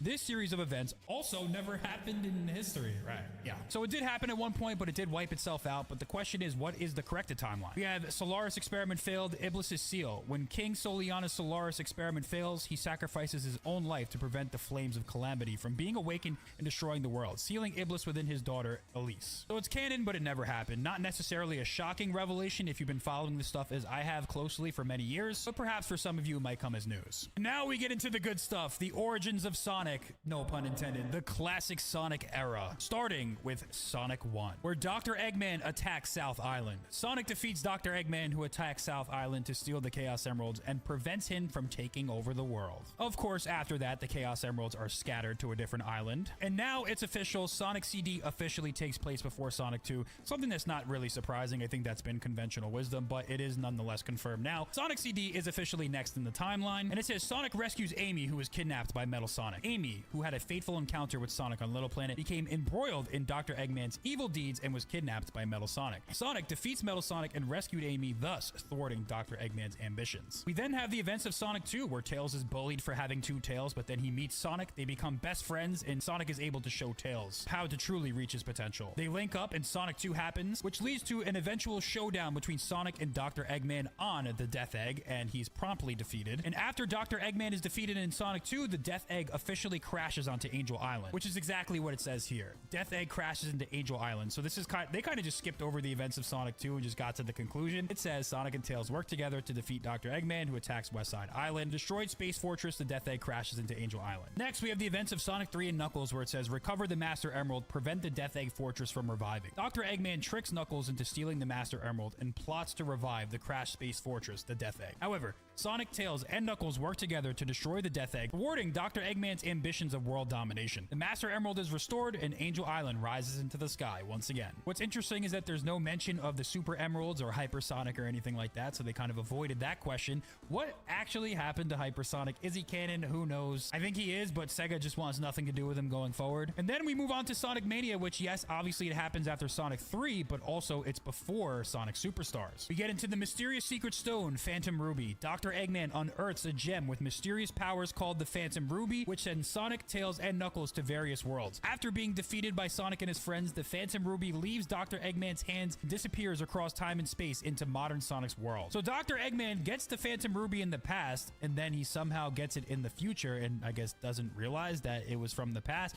So you see where time travel just gets a little crazy. Kind of doesn't really make sense, but regardless, we're going to move on to the next part of the story, because now we get into Sonic Forces from classic Sonic's POV. The fateful battle over the Phantom Ruby. So now we get into Sonic Mania Plus. After saving the world with modern Sonic and Sonic Forces, Sonic returns to his original time. He chases after the flying Phantom Ruby and discovers Mighty and Ray, who have been captured. Sonic rescues them, but one of them is a fake. Sonic saves his friend and defeats Dr. Eggman, who once again obtained the Phantom Ruby, and the world peace is once again secured. So let me get this straight. During Sonic Mania, Dr. Eggman Classic gets the Phantom Ruby. It then gets sent into the future, where present Dr. Eggman gets it, and then after Sonic Mania and Sonic Forces takes place, we go into Sonic Mania Plus, where Dr. Eggman gets the Phantom Ruby again. So it's like, it's just bouncing back and forth, but somehow he doesn't know it's in the present. Like I said before, it's a little crazy, but let's move on to the next part of the timeline. And the very last part of the official classic Sonic timeline is Dr. Eggman invades the North Star Islands. Dr. Eggman and the bounty hunter Fang invade the North Star Islands. They overwork and drag Trip, who lives there, around. Sonic and his friends use the Chaos Emerald's new power, Emerald Power, to thwart Eggman and his evil deeds. And now we progress the timeline and officially move on to the modern Sonic era. Let's see if it gets controversial here going forward, because I'm sure things are going to get a little tricky here. We start off with Sonic 4 Episode 1 and Sonic 4 Episode 2. It says, a fierce battle with the resurrected Metal Sonic occurs. Dr. Eggman completely revives Metal Sonic. He launches the Death Egg MK2 into the sky above Little Planet and sets out to conquer the world. However, Sonic once again defeats Metal Sonic in a fierce battle, destroying the Death Egg MK2 and dashing Dr. Eggman's ambitions. So for those of you who have been wondering, the very first official game of the modern Sonic era in terms of the timeline is actually Sonic 4. We then move on to, of course, the first 3D Sonic game, technically, you know, in terms of mainline, Sonic Adventure 1. It says Sonic and his friends save the world from the threat of perfect chaos. It says Dr. Eggman releases Chaos, who was sealed away in the Master Emerald, and tries to use it to take over the world. However, Chaos goes out of control and evolves into perfect chaos, bringing the world to the brink of great destruction. Thanks to Sonic and the will of many people, the Chaos Emeralds, which had lost lost their power are restored, and Sonic transforms into Super Sonic. He stops Perfect Chaos and crushes Dr. Eggman's ambitions. We then move on to Sonic Shuffle, which I guess is officially canon, the crisis of Marginal World, a different world of light and dreams. Lumina, the guardian spirit of Marginal World, summons Sonic and his friends to stop Void from conquering Marginal World. Sonic and Lumina use magic cards to force jewels to save Marginal World from the brinks of collapse. Next up, we have SA2, Shadow Awakens. Dr. Eggman awakens Shadow and tries to use him to take over the world, but Shadow uses him instead to carry out revenge that was left by Gerald. In the final stage of his revenge, Shadow regains his true memories thanks to Amy. He cooperates with Sonic and saves the world at the cost of his own life. And then we move on to a very interesting part of the timeline, which is the placement of the advanced games, which has never really been confirmed. It's only been kind of like speculated. Curiously enough, the list actually leaves off Sonic Advance 1 for whatever reason. So it starts actually with Sonic Advance 2.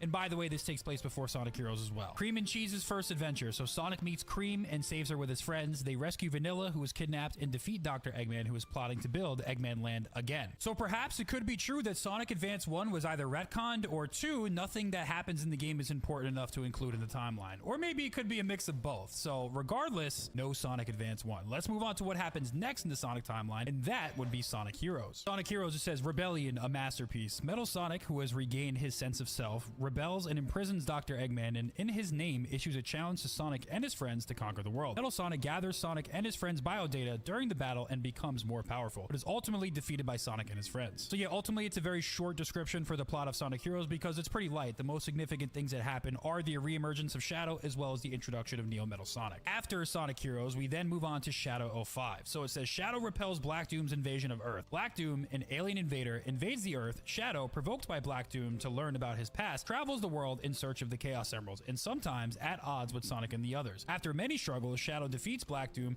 fulfills the wish entrusted to him, and resolves to overcome his past and move forward. Which hero path, dark path, neutral path, like which actual true story happens, that's kind of up for debate, but we know that Shadow the Hedgehog happens directly after Sonic Heroes. Which then brings us to another big shakeup for the timeline, or at least like official confirmation, and that is the placement of Sonic Battle, which takes place after Shadow 05. And I think I'm actually not really upset with this. I think this does make a lot of sense. Considering how deep you go into Shadow's past in this game, it really wouldn't make sense for him to discover all of this in Shadow 05 after the events of this game. So I'm definitely cool with this taking place, but it's good to know that we have the official confirmation as to when it happens. It says Emerald's growth and rampage. Dr. Eggman tries to reboot the ancient weapon Gizoid and uses it to take over the world, but it doesn't work and he discards it. Sonic picks it up, names it Emerald, and raises it. Dr. Eggman tries to use Emerald, who has gained powers as a combat weapon, but ends up causing him to go out of control. There's no way to stop Emerald safely, and Sonic ends up defeating him. Which then brings us to Sonic Advance 3 in the timeline. And I guess the most curious thing about all this is, yes, Sonic Advance 2 is on the canon timeline. Sonic Advance 3 is on the canon timeline, but for some reason, Sonic Advance 1 is missing. It says Dr. Eggman used the power of the Chaos Emeralds to split the world into 7 parts. He repeatedly used Gemerald, a combat robot developed based on Emerald, against Sonic and his friends, but was unable to win. And eventually, Gemerald went berserk. Dr. Eggman was defeated. Gemerald was then retrieved and repaired and adjusted by Tails, and began living as a member of the Cream family. Which then takes us into Sonic Rush, and it's also important to note that this does take place before Sonic 06, for those of you who are wondering. I talked about this in a video a couple of years ago, but regardless, it's on the official timeline now. Blaze comes to Sonic's world from another world in pursuit of the stolen Soul Emeralds. Through her interactions with Amy and Cream and fighting alongside Sonic, Blaze begins to trust Sonic and others a little. Sonic and Blaze work together to defeat Dr. Eggman, and Blaze recovers the Soul Emeralds and returns to her own world. One of the things that bothers me about Sonic Rush and Sonic 06 is the fact that Blaze the cat seems like a completely different character in this game as opposed to how she is in Sonic Rush. Another thing that I think is confusing is that, like, okay, so in Sonic Rush, she's from a different dimension.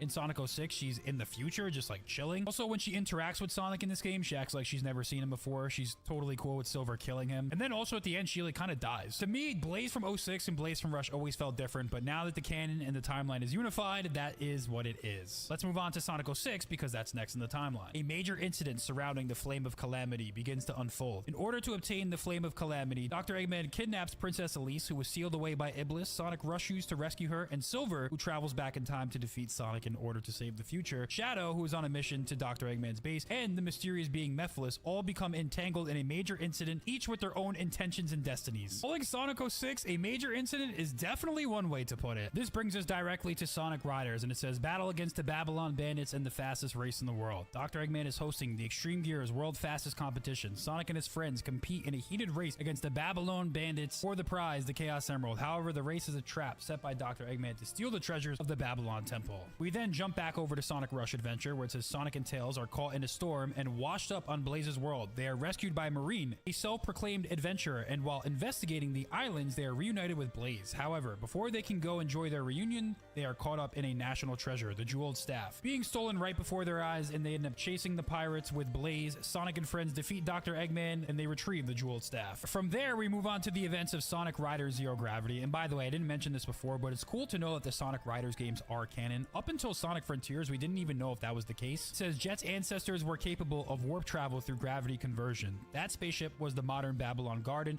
and the Ark of the Stars was its engine unit. When all 5 Ark of the Stars gathered in the Babylon Garden floating in the sky, the output went out of control, and the Babylon Garden was on the verge of turning into a black hole. Sonic, Jet, and the others were able to avert the worst case scenario. Which brings us then into Sonic Unleashed. Dark Gaia is forcibly awakened by Dr. Eggman. In order to realize his ambitions, Dr. Eggman took the powers from Super Sonic, split the planet into 7, and forcibly awakened Dark Gaia. Sonic, along with Chip, traveled to the Gaia Temple to restore the powered Chaos Emeralds and the world, regaining his powers and defeating Dark Gaia. We then move on to Sonic Colors, friendship with the alien Wisp. Dr. Eggman takes over the planet where Wisps live and builds the Egg Planet Park. He plans to steal the powerful energy of the alien Wisps who live there and activate a terrible weapon. Sonic and his friends cooperate with the Wisps, and even though they can't communicate with each other and thwart Dr. Eggman's ambitions. So you know what I find really interesting about this? They said Sonic and friends. They didn't say Sonic and Tails, which is what we see in the actual version of Sonic Colors. In Sonic Colors DS, it's a much different story that actually features all of Sonic's friends, so I wonder if that means Colors DS is actually canon as opposed to the HD or whatever, you know, SD version of Sonic Colors, the Wii version. I don't know. I think it could just be a mistranslation, but it's definitely something to keep in the back of your head because that wording does seem a little interesting. We then move on to, of course, Sonic and Shadow Generations. No surprise here that this was included at this point in time in the timeline, but now we're dealing with more time travel stuff, so let's see what they have to say. It says 2 Sonics, past and future. After his defeat at Egg Planet Park, Dr. Eggman finds the Time Eater who can manipulate time and space. He uses its power to summon his past self and begin a plan to rewrite the timeline. Sonic is sucked into the Time Eater, which suddenly appears and wakes up in a world of pure white. He meets a smaller version of himself there, and together they work together to restore the world and his friends, whose life force and color had been sucked out, and defeat the 2 Dr. Eggmen and the Time Eater. Simultaneously, at this point in time, they also get into what Shadow was up to during Sonic and Shadow Generations. It says a fleeting moment of darkness and light is resurrected. Taking advantage of the time-space anomaly caused by the Time Eater, Black Doom is resurrected. When he reunites with Shadow in the white space, he provokes him and encourages him to awaken his powers. Meanwhile, Marie and Gerald, who were supposed to have died long ago, are also resurrected. They spend a fleeting, precious time together in the stop time space. In the end, Black Doom attempts to absorb Shadow, who has become the strongest Black Arms warrior, but Shadow's heart has not been consumed by darkness and he refuses. With Maria's wish in his heart, he defeats Black Doom. Which then brings us into Sonic Free Riders, which is definitely canon. Dr. Eggman disguises himself as King Doc of the Tar Egg Kingdom in order to embed the biodata of Sonic and the other racers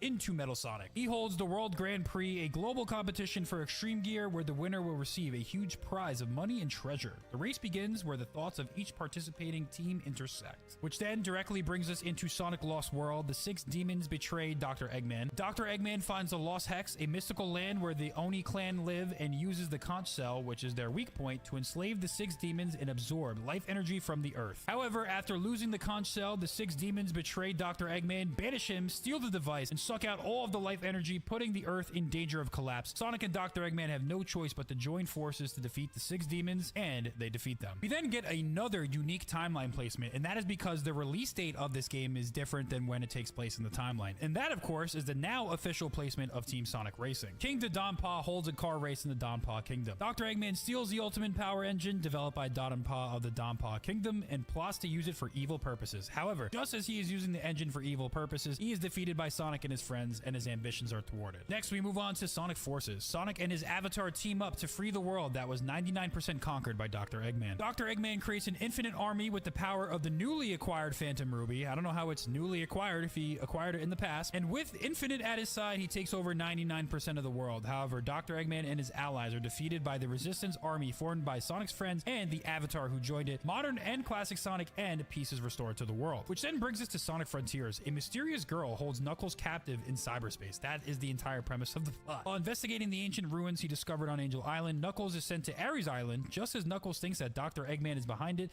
a mysterious girl appears and traps him in cyberspace. So I actually got a little ahead of myself. This description is actually just for the Knuckles prologue, so it had its own little section. They're actually going to move on to the plot of Frontiers next. It says, Sonic and Sage protect the world from the end. Dr. Eggman attempted to use the technology of the ancients of Starfall Islands and connected to the network, causing a series of incidents. Sage evolved by accessing the ancients' technology and began to interfere with Sonic in order to protect Dr. Eggman, who was trapped in cyberspace. In the process, Sage noticed the unknown potential of Sonic, whose answers could not be found through calculations, and suggested to Dr. Eggman that they fight the true enemy. Together, they defeated the end and saved the world. That is the end of the modern Sonic timeline. We now move to 200 years later, the future world before the change. The world has been devastated by Iblis. Silver and Blaze are fighting an endless battle against Iblis, who keeps resurrecting. With the guidance of Mephiles, a mysterious figure who suddenly appears, the two travel back in time to the era in which Sonic and his friends live to kill the person who is said to be the Iblis trigger and cause this devastation. Now, the altered future of the world is after Sonic 06, so due to Sonic and Elise's change to history, the Calamity of Fire no longer exists and the disaster itself has not occurred, leaving the world in a state of peace.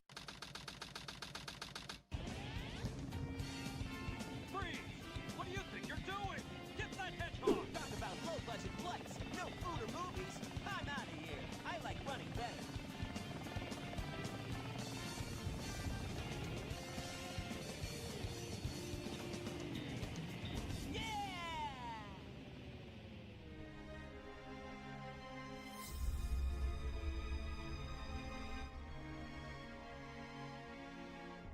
Conspiracy theories come in all shapes and sizes. For example, the Earth is flat. We didn't actually land on the moon. Birds aren't real. The government is actually run by reptilians. And the list goes on and on. But in typical Sonic fan fashion, we have to ask ourselves the question, how can we make this about Sonic? Perhaps it's time to put on our tinfoil hats. And it is time to talk about the original Sonic conspiracy theory that maybe goes a lot deeper than many people think. And there's a lot of reason for this discussion. I've seen a lot of this in my comments recently, and here's why. So in Sonic Adventure 2, the government and the general population mistakes Sonic the Hedgehog for Shadow. And many people have been asking why. And the reason why this even comes up is because of the brand new Sonic Movie 3 trailer. Now, Sonic Movie 3 is going to have a lot of inspiration from Sonic Adventure 2. It's not going to be one-to-one, obviously. We've kind of discussed that at length, but when people are debating about what the plot could potentially be, the biggest plot point of Sonic Adventure 2 that kind of spilled over into the movie 3 discussion is like, people are wondering, how could anyone mistake Sonic for Shadow? They're so different. The amount of Sonic fans I've heard over the years talk about how the plot point that people mistook Sonic for Shadow is really dumb is mind-blowing to me. I don't understand how people could get confused on this or how they think that this is stupid. It makes so much sense within the context of Sonic Adventure 2 that people mistook Sonic for Shadow. And that's what really got my head turning. And this conspiracy goes a lot deeper than many people might imagine. So let's talk about how this could happen, why it's obvious that this could have happened, and why it's not so far-fetched that people mistake Sonic for Shadow despite their differences.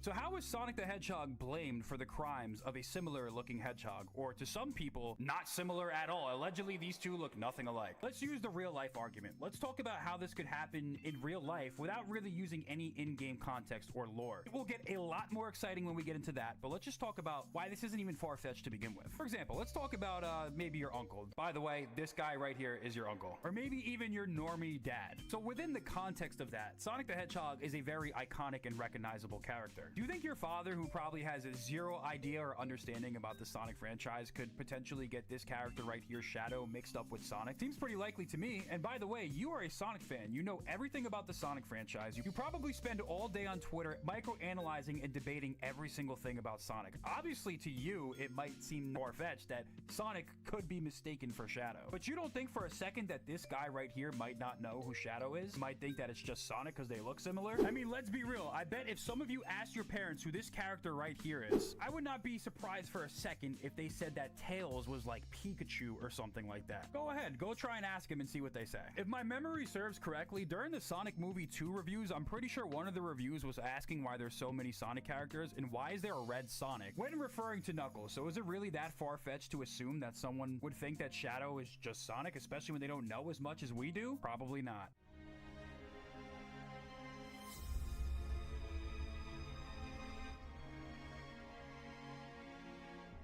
All right, now that we've gotten that part out of the way, let's get into the exciting stuff. Let's talk about the in-universe reasons for why this could happen, and this is where it gets extremely fascinating and exciting. If you were some normie that lived in the Sonic Adventure 2 universe and you quickly glanced at the TV at nighttime and you see a dark, shadowy figure that kind of resembles that hedgehog that saves Station Square, you might be thinking to yourself that that's Sonic, especially if you have a similar level of knowledge as like the average parent does about the Sonic franchise. And let's talk about Sonic for a second. When you look at Sonic, he's basically the same exact size and silhouette as Shadow for the most part. The average normal person, they see those two hedgehogs and they might not be able to tell the difference. And here's the reason why the color scheme doesn't actually matter as much as some people might think. Yes, Sonic the Hedgehog is blue. But what did he do in front of all the citizens of Station Square at the end of Sonic Adventure? Well, he turned from blue to yellow. So if the average citizen in the Sonic universe knows that Sonic could be blue, he could be yellow, he's also a mutant alien talking hedgehog, you don't think that maybe they could mistake a hedgehog with black fur for Sonic? I don't think it's really that far-fetched to really understand. Keep in mind also, Sonic Adventure, I mean, I guess technically takes place in the past, so maybe they didn't have as good of cameras. Maybe the camera angle wasn't as good. Maybe the lighting wasn't as good. When Shadow committed all of the crimes, like stealing the Chaos Emeralds and stuff like that, Shadow was committing his crimes at night. So it's like, you know, it's dark out, maybe it matches his fur a little bit. Glance at the TV, quality's not that great. Yeah, that's Sonic. That's that mutant blue hedgehog that changes colors that I saw on TV. There's also several points in the story where other characters also mistake Shadow for Sonic as well. I mean, if you just quickly glance at the silhouette, you might not realize that, hey, that's actually Shadow. Amy does it. Even Dr. Eggman, when he originally frees Shadow, for a second thought it was Sonic. You know, it's a little bit dark in there. Maybe he just sees the silhouette quickly and he's like, oh wait, that's Sonic. Also, Sonic and Shadow recognize the similarities between the two as well. So it's pretty much established in universe that they are similar enough for people to mistake the difference between the two.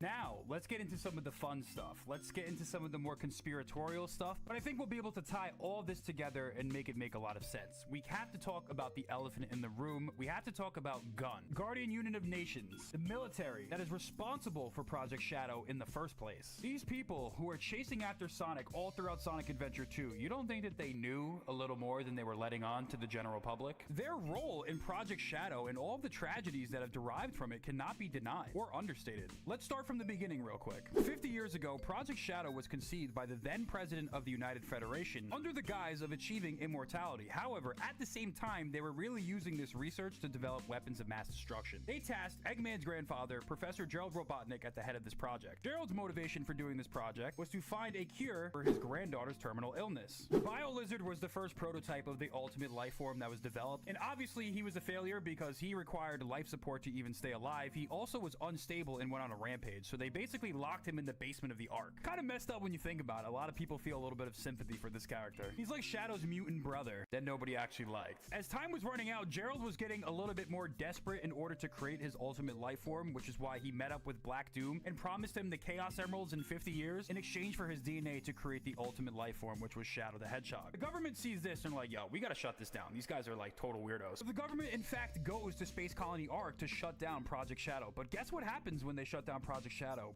Boom.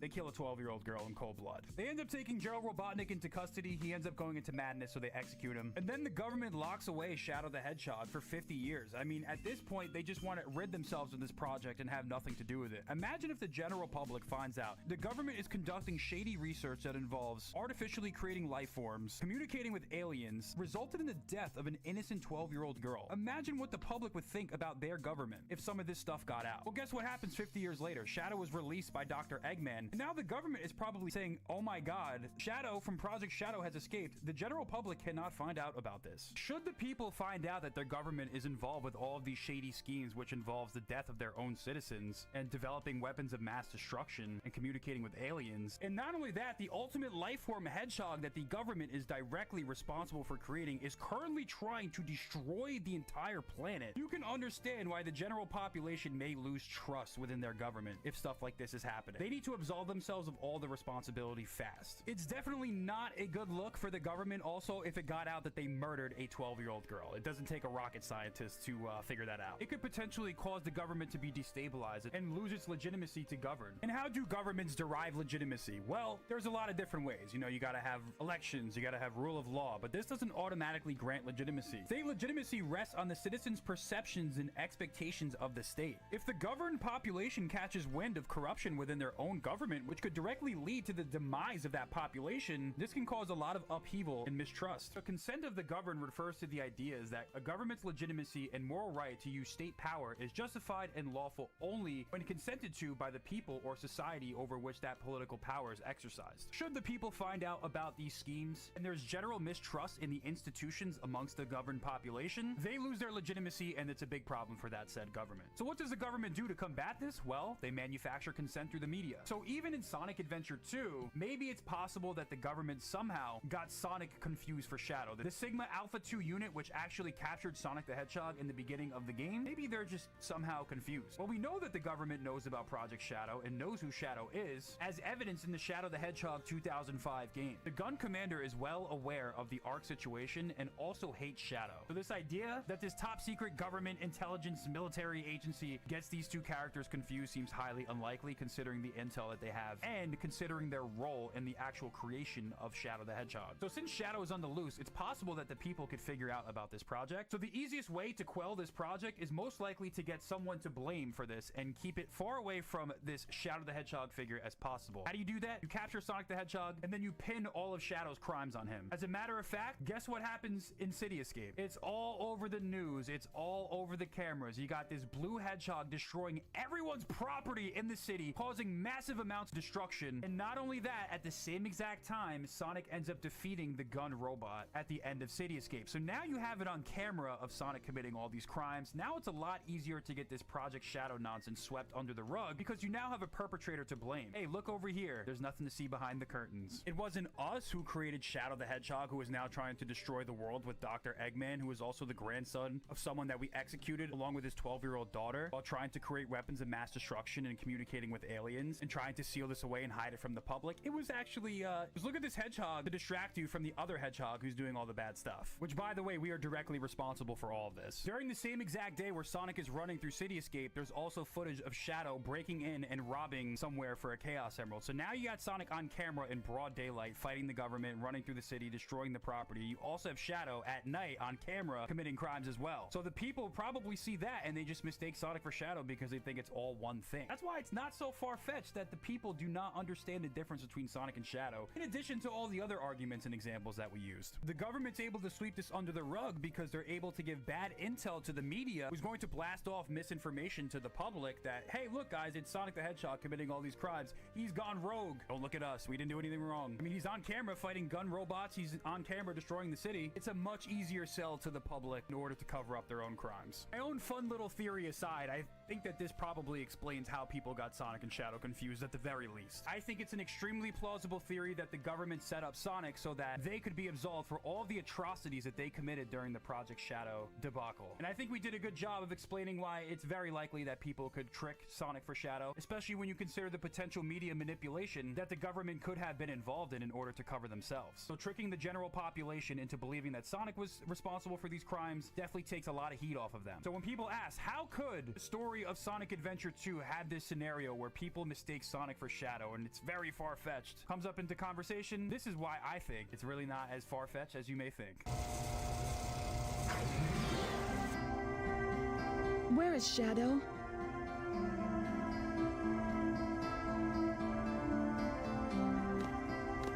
Do you really think that the professor created him, Shadow, to carry out the revenge on all those who live here on Earth? Bites more than having to listen to this dreadful conversation. Eggman, you bite!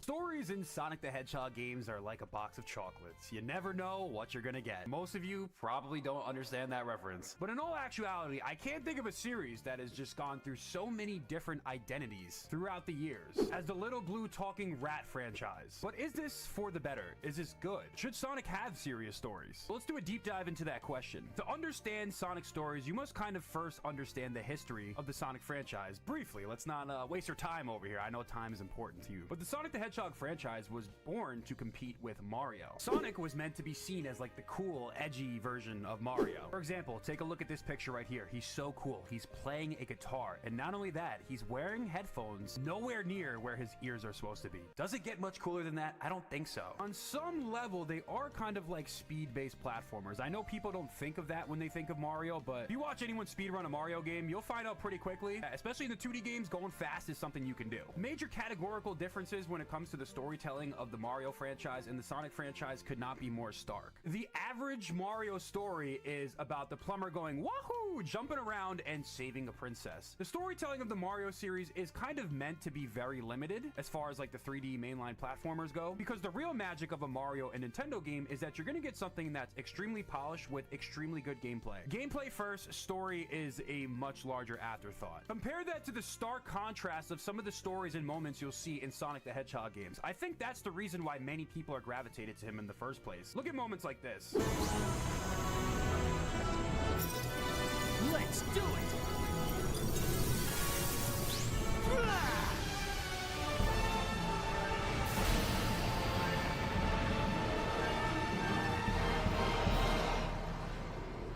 More on this later, but the Sonic the Hedgehog franchise initially started off with pretty light stories. I mean, given the fact that the technology was very primitive at the time, there wasn't really much story you could tell in these games. I mean, as early as Sonic CD, you start to see what Sonic was about with this opening cutscene that kind of just shows, like, this is the anti-Mario. This guy is here to maybe tell a story greater people would have imagined for a blue talking cartoon character hedgehog. And furthermore, a game like Sonic 3 and Knuckles kind of shows, even given that limited technology, they were trying to tell a crazy story. I mean, look at the mural up top that kind of foreshadows the Doomsday Zone. You have a story of friendship. You have a story of betrayal. You have a continuous story nonetheless. I mean, the way the story progresses through the cutscenes is something that was kind of revolutionary for the time. It was clear that from early on, the original intention of Sonic stories was to be something that was to be taken a little bit more seriously, as evidence when you progress through the franchise's history with the first true 3D outing with Sonic Adventure. Akinori Nishiyama served as a story event director and scenario writer for the game, and boy, did he cook. He was able to juggle 6 different concurrent stories that were intertwining and weaving throughout, with tons of lore that still sticks to this day. When you think about the Echidna tribe, you think about Tikal, you think about Knuckles, Chaos, you think about all the lessons that are learned in the story. You learn about a power-hungry ancient tribe's quest for power, which eventually led to its downfall. You learn about what it means to be your own person and stop living in your idol's shadow. You learn about your purpose and your past. You learn about how to take care of the weak and learn to stand up for yourself. You learn what it means to protect those you love, even if it means destroying those around you and yourself. You even learn how to recover your frog friend who runs away from you. All jokes aside, it's clear that Sonic Team's ambition with this story was something that really separated from pretty much any other platformer franchise or franchise that was directed at the same age demographic. Sonic was meant to be a little bit more serious in terms of its storytelling. And to this day, a lot of people clamor for the adventure type storytelling because they think that these are the best stories the game has ever had. And then the next game after Sonic Adventure 1 was Sonic Adventure 2, which in my opinion is the best Sonic story ever told. I mean, there's a reason why this game is getting adapted for the 3rd Hollywood blockbuster movie. It's because it's widely viewed as the best story that they ever had in terms of writing,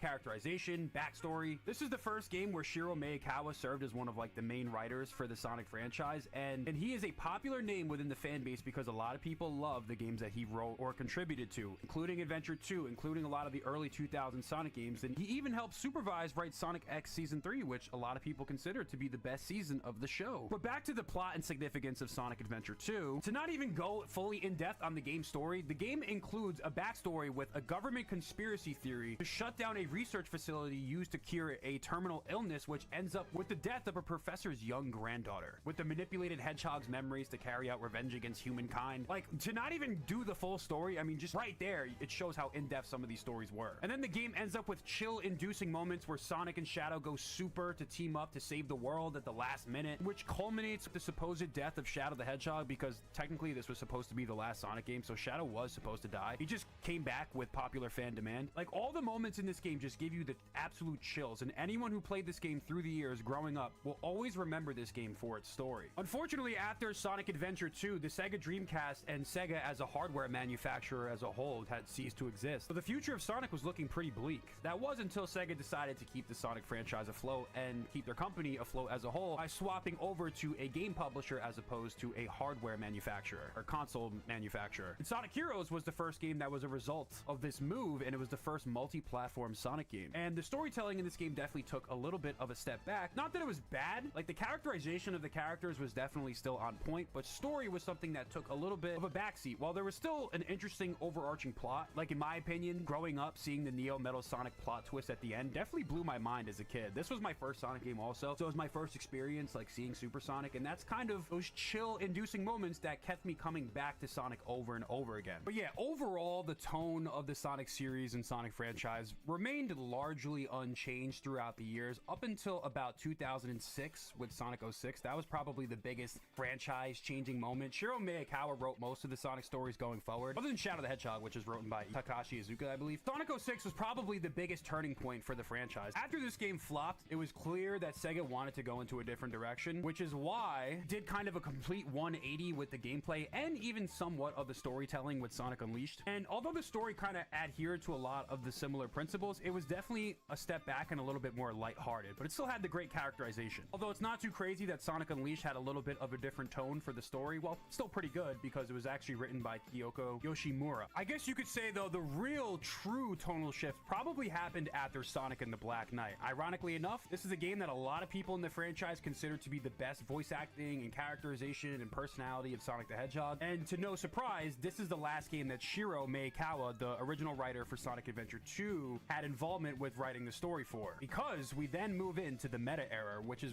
kind of where this discussion even happens. So, before we move on to the meta era, which is games like Sonic Colors, Sonic Forces, Lost World, Generations, I want to talk about a defining name for this era of Sonic storytelling. A lot of people considered Sonic to be a shonen protagonist in the early years of the franchise. A shonen protagonist is a character in manga or anime. Shonen protagonists are often characterized by contradictory qualities, such as being short-tempered and cool, or mischievous and rebellious. They may also appear to be good for nothing but have hidden abilities. Another common trait of shonen protagonists is having a lot of talent in a specific area, such as a fighting potential, heroic instincts, or a unique power. Shonen media often explores themes like friendship, perseverance, heroism, and coming of age. Some popular shonen series include Dragon Ball, Naruto, One Piece, My Hero Academia, and Attack on Titan, but adults can also enjoy these stories. So when you think about the early stories that Sonic used to tell, the word shonen is something often some fans may associate him with. Keep that in mind as we move on to the next era of storytelling, which has a very, very stark contrast. Eggman, I am going to save this planet, and I am going to free these aliens. No copyright law in the universe is going to stop me! So as you can tell by that cutscene right there, Sonic Colors marked the departure from those more serious stories and the shift into the more Saturday morning cartoon, lighthearted stories that did not have these existential battles, crazy life lessons, and battles against demon gods. It turned out to be just Sonic versus Eggman. And honestly, this is something that was needed at the time because most Sonic games that were received in the era of shonen, quote unquote, were not really received well, unfortunately. This is when once again the writing staff for Sonic games changed. We now had Ken Pontac and Warren Graff as the writers. To be fair to both of these individuals, it did come out in an interview recently that they had very little say in the franchise and the Sonic team writing directions. To cut them a little bit of slack, that's context that needs to be added in there. And basically every game for the next 10 years, Sonic Colors, Sonic Generations, Sonic Lost World, were very lighthearted and bare bones stories. And here's the thing, this worked. Sonic Generations and Sonic Colors are two of the highest received Sonic games of all time. They had the lighthearted stories, but the thing about these games is that the gameplay was really good, kind of similar to the Mario formula. So for a little bit, this was the direction of the Sonic franchise, and it seemed to be working. The games were kind of revived a little bit, but what happens when this stops working and the games start getting received poorly? You had a flop with Lost World, which had once again one of those like more lighthearted stories. You also had the Sonic Boom debacle, and then Sonic Forces releases, and this was probably the final straw for the fans as they were left disappointed with this game. It tried to capture the essence of some of those older Sonic stories but didn't quite work. Now, Sonic fans are looking for a new direction. Sonic Movie 1 releases, and it's a huge success and brings a lot of new eyes into the franchise. It was once again reeling, but now with this new influx of fans, a reset was once again in order. Are the key.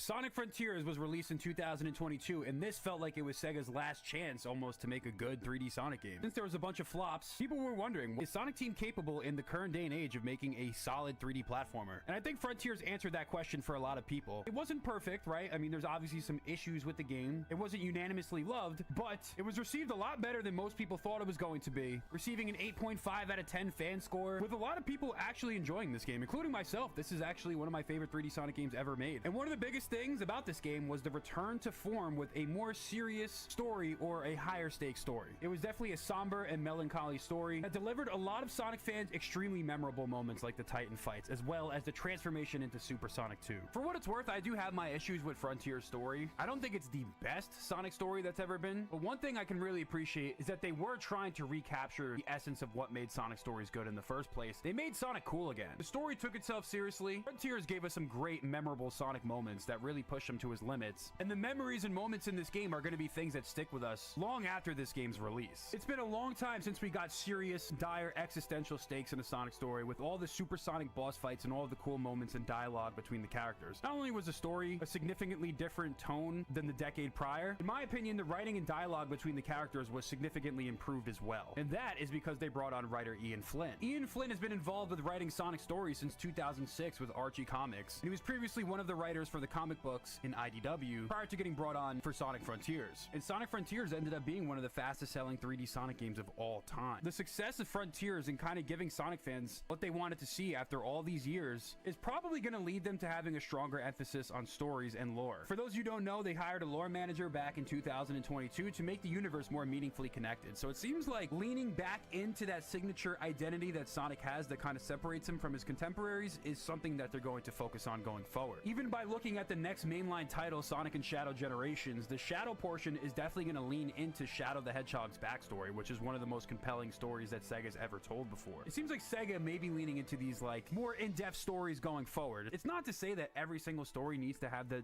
dire existential stakes, but I think at the very least, one thing that these games cannot have is mischaracterization or bad dialogue. The story doesn't have to be super crazy, but you also want these characters to be handled well, and I think that's going to be a priority going forward. So, after all that, do Sonic games need good stories? Well, obviously the answer to that is a little bit complicated. Does a video game need a good story? Games like Sonic Generations, while few and far in between, prove that you don't need a good story, but here's the problem. Not every Sonic game is as good as Sonic Generations. It only works if the gameplay is absolutely fire like Sonic Generations. This is not a perfect world we live in, okay? Me, I think it is extremely important though that Sonic games do have good stories, because I believe that the actual appeal of Sonic, after all these years, all the games that have done so poorly, what is the one thing that kind of binds us together? Is that Sonic the Hedgehog is really cool. Some of these awesome moments and battles that you see in Sonic games are not things that you'll see in other franchises, and these are the moments, at least to me personally, of course this is all my opinion, these are the things that keep me coming back to Sonic over and over again. It's the memories and the chills that you get when you experience some of the climaxes in these Sonic games. To me, it's moments like this that are the glue that binds the Sonic community together. I'm telling you right now, ask anyone who's played Sonic Adventure 2 growing up, even if they're not Sonic fans anymore, but they all have fond memories of playing this game growing up, and one of the main reasons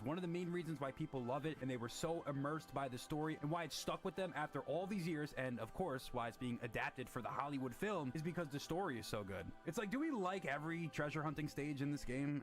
I don't know. Do we love every single mech shooting stage in Sonic Adventure 2 also? I don't know. I mean, listen, I personally don't. But you know what we do love? We love Sonic the Hedgehog jumping out of a helicopter on a little skateboard that he made out of the helicopter's propellers. We love the fact that Sonic and Shadow can go super super. I just think that's the coolest thing ever. And then we love the fact that Shadow sacrifices himself to save the world. Like, this really got to us. The story that was told in Sonic Adventure 2 is something that is franchise defined. Oh, hello there. The most important thing about Sonic Adventure 2, above all other things that people will always remember fondly, is the story of the game. It's one of the things that's integral to the legacy of it. And the moments created in the story are the things that create lifelong Sonic fans, as opposed to people that just come and go. So I think one of the most important things is telling a good story. Most importantly, getting these characters right, because they are so cool when they're at their best. So writing and dialogue and all that stuff, characterization, is extremely important as well. And that's something that I think should not be negotiated on. I think the characters should always be on point. I'd say the biggest issue with the storytelling of the 2010s of the Sonic games is not necessarily that they're lighthearted or have like joke, comedy, funny moments. The problem with these stories is that the characters are written poorly. Like, the writing in this game is not good, and I feel like the characterization is also not accurate. Now, the reason why this is probably, well, one, due to Sega mandates for the writing, allegedly, due to Pontac and Graf's explanation for why the stories were not as good. Also, the fact that these two writers allegedly didn't really even know much about Sonic. So the thing that sticks out about why most Sonic fans don't like these stories probably boils down to the writing, dialogue, and characterization. So those are some non-negotiables for me. So here's what I think about Sonic stories. I think every Sonic story needs to at least be good. It doesn't have to be the most serious story. Like, it doesn't need to be as somber and dry as Frontiers, but it does need to take itself seriously. Unleashed is a pretty good example of that. Like, the story has a lot of lighthearted and great moments, but also the plot in of itself, as well as the climax of the game, does take itself seriously. Characterization of the characters needs to be on point, and it needs to be accurate to all of their descriptions. In addition to that, Sonic has to be cool in every single game. He cannot be a self-referential dork, similar to things like Sonic Prime. I do like when they lean into the shonen storytelling elements, and I think that that is the best direction for Sonic. And I also think that every single Sonic game needs to have a really cool climax. Like, it needs to have a cool final ending that really shows us how cool and powerful Sonic is. These are the things that I think really gives the character his signature identity and has made him so appealing to us for so long after all these years. And it looks like, based off of Sonic and Shadow Generations and Sonic Frontiers, that they're going to look to do that as far as their mainline games go. Well, let me know what you guys think about this. Are you more about gameplay only? Don't care about the lore, don't care about the moments, don't care about the climaxes in the game? What is your ideal Sonic game story? Every world has its end. I know that's kind of sad, but that's why we gotta live life to the fullest in the time we have. So, why do we like Sonic games? Sonic is a franchise that obviously means a lot to me, and probably you if you're watching this, as you can see by my t-shirt here. It's a franchise that spanned 35 years, and the question is, how? I mean, on paper, get it? There are better gaming franchises in the same exact niche. You got the Super Mario series. Sony just dropped Astrobot, which was literally Game of the Year. Some could argue the Crash Bandicoot series might even be better. But why do we keep coming back to Sonic? Time after time, failure after failure, Sonic still has a die-hard, loyal cult of fans. As much as we all hate to admit it, we're in a cult. In my opinion, there are several pillars as to what this phenomenon is. So let's go through them. Starting with the character himself. The character Sonic the Hedgehog is extremely cool. From the opening of Sonic Adventure 2, the CGI cutscenes from Sonic Adventure 1, I mean, that just sends the chills down your spine. Even Sonic Heroes has a cool CGI cutscene in the beginning. You see Sonic running backwards. That was my first experience with Sonic, and that's when I knew. I was like, damn, this guy really is cool. And I was a die-hard Mario fan growing up, and when I saw that, my love for Mario started to wane a little bit, and I became obsessed with Sonic. Especially, what really solidifies it for me is Super Sonic. When all hope is lost, the giant god has just gotten the upper hand. Sonic gets 7 Chaos Emeralds, he goes golden, he can fly, his quills go up, his eyes turn red, and he can seemingly defeat anything. I think my real solidification for my love of Sonic for the rest of my life started when I saw Sonic Heroes, the final boss battle, when Sonic went super, and they had the Crush 40 music playing. More on that later. You have a character that has plot armor like none other. He's the fastest creature in the universe. Despite being 3 feet tall, he's able to defeat gods, and the character himself is the embodiment of freedom. In a real world where so many things are out of our control, it's always refreshing to see a character that embodies living life by your own way, not compromising on your values, and being cocky, confident, and having a smile on your face while doing so. Some of my earliest memories and kind of having this gravitation towards Sonic started with the Sonic X TV show. I mean, if you look at the first episode where you see Sonic running backwards, not really even saying much, just literally running, showcasing his ability, and smiling, taunting people while being effortlessly cool, and kind of having this rebellion rebellious attitude was something that certainly hooked me in. Mix his confidence with really good voice acting, in my opinion. I love the early Sonic voice actors. It was a wrap. I mean, if you look at Mario, he barely even talks, which I think also contributes to Sonic's appeal as well. And it's not just a nostalgia factor. You'll even see these characteristics present in Sonic Frontiers. Look at this cutscene right here, where he doesn't say anything, but you know exactly what Sonic is about.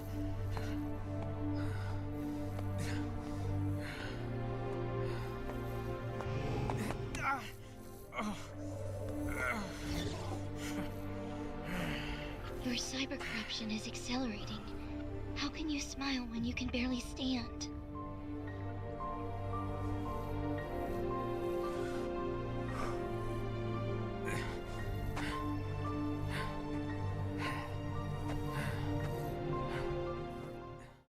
Combine all this with his iconic design, the smirk, the blue quills, the contrasting red shoes, you have a character that people gravitate to, and above anything else, despite the quality of the games, the movies, whatever you think, people are just simply flat out deeply connected with the character Sonic, and he means a lot to a lot of people.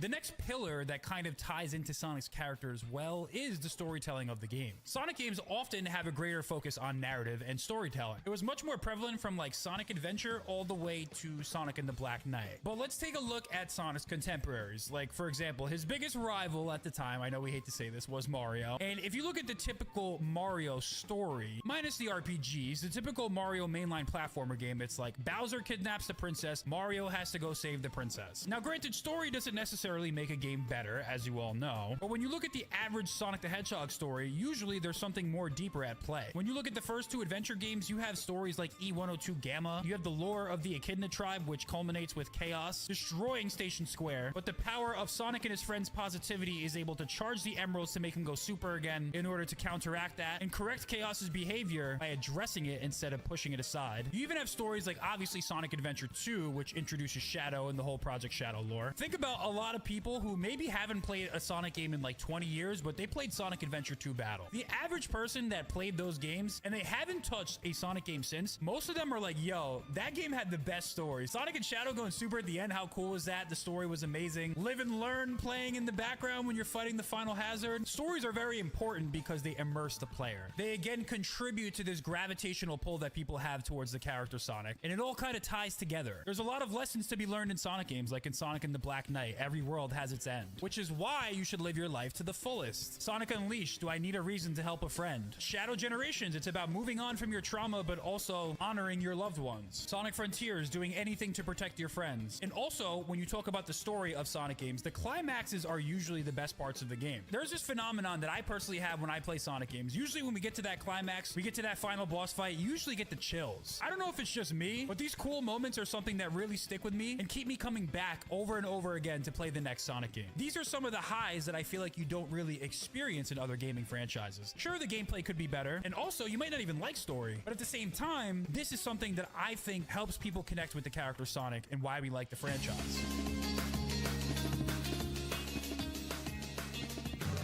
So Sonic is a video game franchise after all, and I guess we should talk about, you know, the actual video games. So why do we like the Sonic games? Some Sonic fans don't even like the Sonic games. No, seriously, there's a real meme for that. Granted, over the years, they've reinvented themselves and swapped different gameplay styles. We started with the classics, we went to Adventure, we went to Boost, and some other weird things in between. But I think the simplest way to explain this phenomenon of why we actually like the Sonic games is to focus on the core gameplay loop. The core gameplay loop is something like this. You get from point A to point B as fast as possible. Along the way, typically, there will be multiple routes to do so. Sometimes, if you're good enough and you can maintain your speed, which is a big part of the gameplay, you might take the top route, which will get you there faster. If you're not as familiar with the level design, you might make a couple mistakes. You might end up on the bottom route, like a water level, for example, and that will give you a slower time. I think in the simplest terms, the idea that you're racing against the clock and mastering the level design will get you a better time is something that's very rewarding. Mastering a Sonic game is probably more rewarding than almost any other platformer franchise. Let's also talk about how at its best, the series and the games feel really good to play. Perhaps a really good example of this is in Sonic Generations. Think about the overpowered spin dash in Crisis City. Being able to use the overpowered spin dash and keep your pace is one of the most satisfying things that you can ever do. Now, think about it like this. You're doing one section of a level. Imagine you're maintaining this type of pace, not this type of pace, I'm in the lava, throughout the entire level, let alone one singular section. That is why Sonic games are the gift that keep on giving. When you're playing a Sonic the Hedgehog game, simply put, you're playing one of the most unique platformer experiences probably ever. Think about Mario Maker 2. How easy is it to make a Mario level? I think I could slap together a Super Mario level in like 20 minutes. Probably less. Now, if you've ever played the classic Sonic Simulator game on Roblox where you actually have a full-blown Sonic level maker, it can take an extremely long time to make a very simple Sonic level. Because in order to account for the speed and integrate platforming, you're going to end up using a lot of level. Think about the Boost games. How much terrain do they have to design in these games just for Sonic to fly right past them? The creation of a Sonic the Hedgehog game is vastly more complex. And to further elaborate on how unique the Sonic games are, it feels like his moveset is very different than other platformers. Typically, other platformer games, it's like you just jump and you land on platforms. And that's why they're called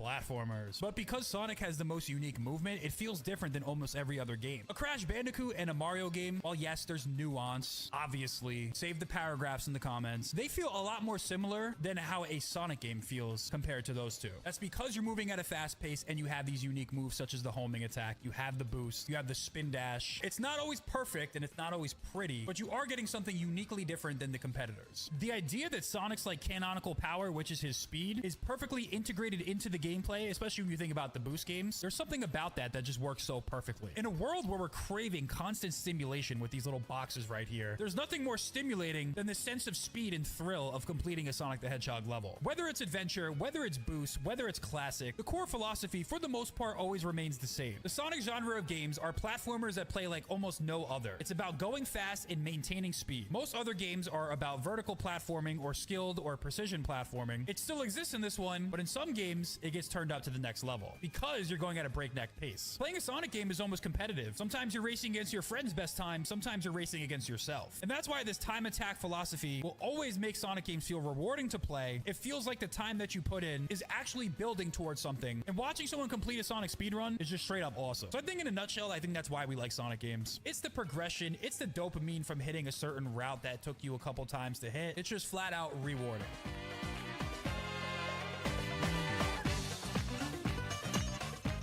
So I think the fourth and final major pillar of why we love Sonic games is the music. Everyone's heard the expression before, the Sonic game may not be good, but if there's one thing that's true, the music always slaps. How good the music is dates back to the Genesis days. Even on 16-bit hardware, they were able to make some absolute bangers.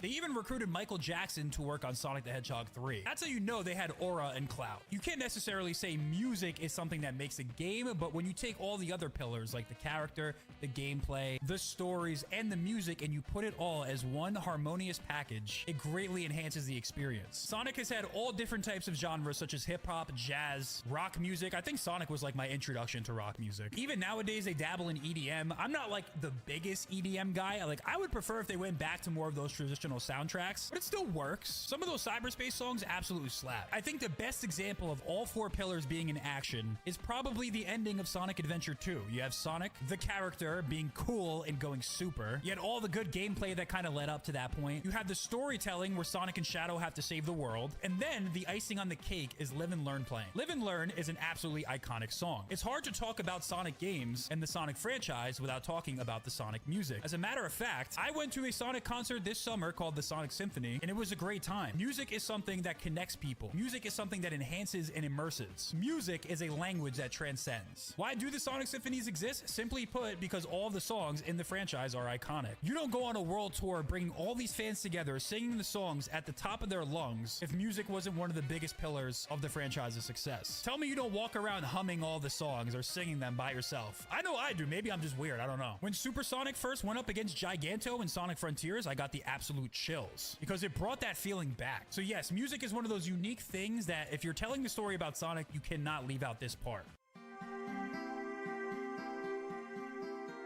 So of course there's a million reasons why people love Sonic. It is a community full of dedicated and talented fans as well. The sheer amount of talented artists, fan game developers, take a look at some of the Sonic fan projects that are out there that people create for free. You got things like PO6, you got things like SRB2. You have thousands of mods that were created for Sonic games. It just goes to show how much the franchise has impacted everyone. For some people, Sonic can provide that escapism to get away from the problems that we face. There's probably only one franchise in the world that could come back from something like Sonic 06 or Sonic Boom, and that is the Sonic the Hedgehog franchise. That's why Sonic Team wrote the song One Way Dream, and that's because it uniquely impacts all of the fans, and without a diehard loyal fan base that deeply connects with the character, this wouldn't happen. But ultimately, I would love to hear from you guys why you love Sonic. I put out a tweet the other day asking people what was their favorite Sonic ability, and I feel like the comments and discussion were pretty good, so I was like, hey, why don't we make a video about this, talking about Sonic abilities and which one I think is the best. We're gonna stick to what I believe to be his core, like, traditional main moveset. For example, something like the spin dash. If we did every ability, this would probably be like a 17-hour video. But if there is an ability I left out that you really like, feel free to respectfully bring it up in the comment section, and it's meant to be more of like a discussion kind of video. Anyways, let's get into it.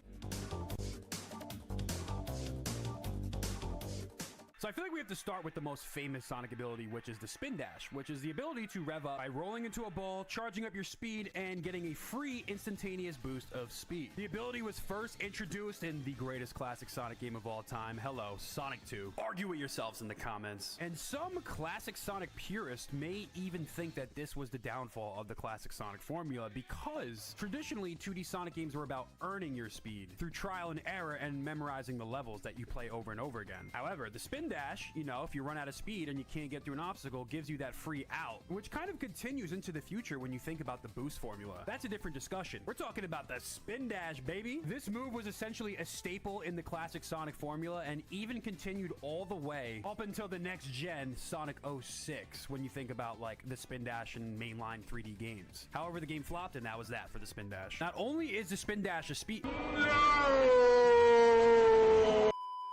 Not only is the spin dash a speed hack, it's also a way to attack enemies, so, you know, it had some utility for sure. While the spin dash does give you free speed, it does adhere to the principles of classic Sonic games by preserving your momentum. For example, if you tap the spin dash, you go down the hill, it kind of has those slope physics as you maintain that momentum, which was kind of the charm and magic of the old Sonic games. Another thing that I find crazy about the spin dash is since it's Sonic's most iconic ability, it's gone under the most radical transformation out of any ability. It's almost like no two spin dashes were created the same. I think the most famous iteration of the spin dash, other than like the original 2D classic Sonic one, was definitely the SA1 spin dash. This is definitely the most busted way to use it, but you can basically spam the spin dash to gain as much speed as you want. So SA1 speedrunners have made use of this ability to be able to get some crazy times and honestly just have really fluid and masterful controls over their character at high speed. This is personally my favorite version of the spin dash, but I'm guessing that this was not intended by the developers because in Sonic Adventure 2, the next game, it basically functions the same way, but there's a little bit of a delay to how quickly you can use the spin dash. Instead of being able to spam it and actually have fun, you had to slow down and charge it up. I mean, it's still pretty much the same. Definitely takes a huge gameplay strategy out of the game. In Sonic Heroes, they transformed the spin dash into what is called the Rocket Excel, which definitely changes up how it's used. And it's honestly kind of weird in this game, to be honest. It made a return to the mainline Sonic games with Sonic Generations, although be it this was like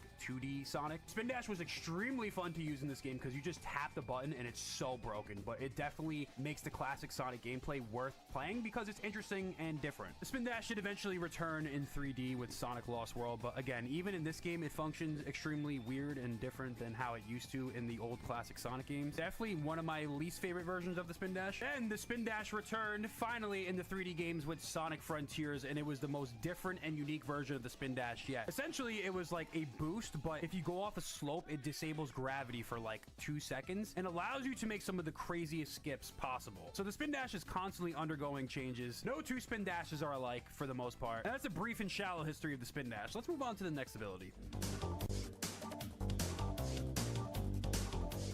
The next ability on the list is the homing attack. Now, the homing attack allows Sonic to lock onto a target while he's jumping, so it kind of guides him and gives him some course correction for when he's jumping in midair. Not only that, the homing attack also gives you like a little mini push or like a little air dash. That kind of gives you a little bit of forward momentum in midair if you're not locking onto something. The roots for this ability trace back as early as Sonic 3 and Knuckles with the fire power-up, and it's not the same because you're not necessarily locking on to targets, but at the same time, it's pretty close to the intended function of the homing attack, or it's at least the earliest version of it. The first official lock on to an enemy homing attack can probably also be traced to Sonic 3D Blast when you have the golden shield, although it's very different to how the homing attack functions now. It's probably the first version. The homing attack was put in the game to offer course correction to players going at a high speed. If you think about the original pinball physics of classic Sonic, having no course correction in midair when transitioning into 3D was going to be a problem. It largely remained the same in most Sonic games all the way up until like Sonic 06, where the biggest difference was instead of having like an air dash that drops you forward, this one actually maintains your height and then drops you after a couple seconds. So it's pretty similar, but again, that's basically what the homing attack is. It's like a crutch to help make the transition from 2D to 3D in Sonic a little more smooth and give some more platforming flexibility. In addition to its functionality, it also offered different ways to platform in Sonic. Like it helps you get to certain places that you otherwise would not be able to get to. The only true radical change that they made to the homing attack was, of course, in Sonic Lost World, because they just made everything weird in this game. Instead of like a direct way to platform, it had this weird lock-on situation where you like get 3 separate targets. I can't even explain this homing attack in words. So weird, it sucks, doesn't function great, I hate it. It's been in pretty much every single Sonic game since Sonic transitioned into 3D, so we have to include the homing attack when it comes to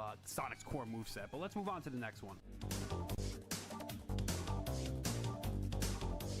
The boost ability is probably the most divisive when you think about the Sonic formula, because this is when the way the gameplay in the franchise was structured was changed fundamentally. What is the boost? Well, everyone knows what the boost is. It's the ability for Sonic to go max speed with the tap of a button. However, this gameplay is not really momentum based, it's all about reaction. The boost ability was first introduced in Sonic Rush for the Nintendo DS back in 2005. And the boost formula was a little bit different in this game. You know, you had like a boost meter, but you were able to replenish it through the use of tricks. Sonic Rush was interesting because it had a unique take. I mean, you had the spin dash in this game, you had the boost, you had the homing attack. It's in 2D. Miia Tzu This was the first instance of it being used, and ever since Sonic Unleashed, it was the formula for the 3D games going forward. So oftentimes when you talk about the divide in the Sonic franchise, it's really like the adventure, spin dash, momentum-based gameplay versus the boost, reactive gameplay. It's 2 different formulas, but these are like the 2 main styles, other than like the classic games, obviously. But when you talk about the 3D games, these are the 2 main styles. While the boost isn't necessarily my favorite version of the Sonic gameplay, as you guys may or may not know if you follow this channel, I'm much more of a spin dash, momentum, adventure fan. The boost can definitely be fun, and it's definitely satisfying to pull it off when you can memorize the levels and string together all of the moves that are available to you. I think the boost formula kind of peaked with Generation, although Unleashed is my favorite boosting game in terms of the daytime levels. One of the things I don't like about the boost is like the 2D sections, which is kind of a necessity to the formula because you need to have some type of platforming that breaks up the breakneck pace, and I think it's best done in Sonic Unleashed because it's more of like reactive base, it's more 2.5D in a lot of ways. I think it's definitely best done in this game, but again, it's my opinion. You know, I kind of grew up with the other formulas. That's kind of just like what gravitates me towards Sonic more. There's still some incredible and great Sonic games in the franchise that feature the boost, and there's not really too much to the ability. I mean, it's like you tap the button, you go fast, you have the quick step, you got some other abilities that are essential to making the gameplay formula work. Other than the fact that the boost was removed in Sonic Lost World, because again, that's just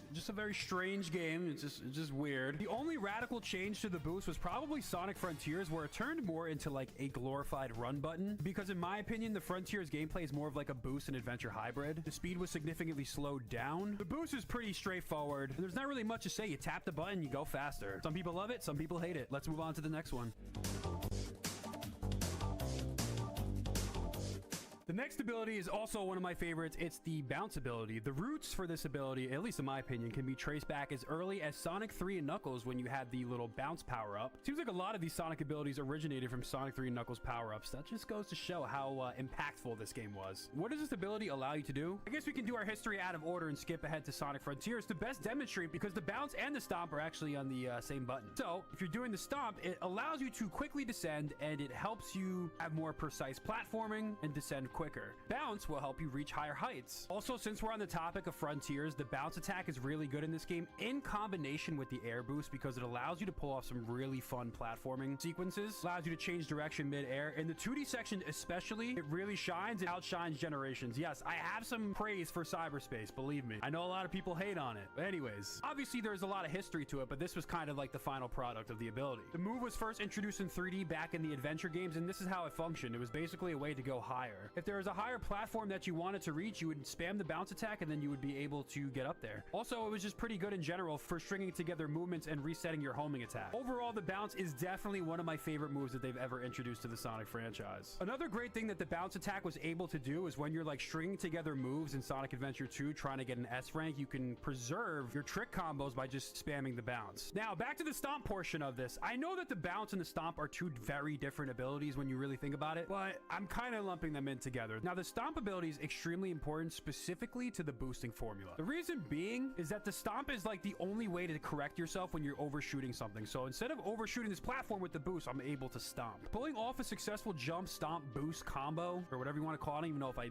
put the words in the right order, is definitely one of the most satisfying things. And without the stomp ability, the boost formula is severely hindered in my opinion. And the best way to demonstrate this is probably Sonic Dream Team. This is a game obviously developed for mobile and touch controls. A very good game at that. A very brilliantly designed game with really good levels. One of my biggest criticisms of this game is that it has a boost without a stomp, and you really feel that, or at least like reflexively, you want to use your stomp ability in this game, but you just can't. So the stomp ability is almost as important as the boost is in the boosting gameplay, in particular for more precision, because when you're running super fast, you lose that precision. It allows you to string together extremely satisfying move combos, so that stomp ability is very useful, and because it's so useful, I feel like I had to include it. Let's move on to the next ability.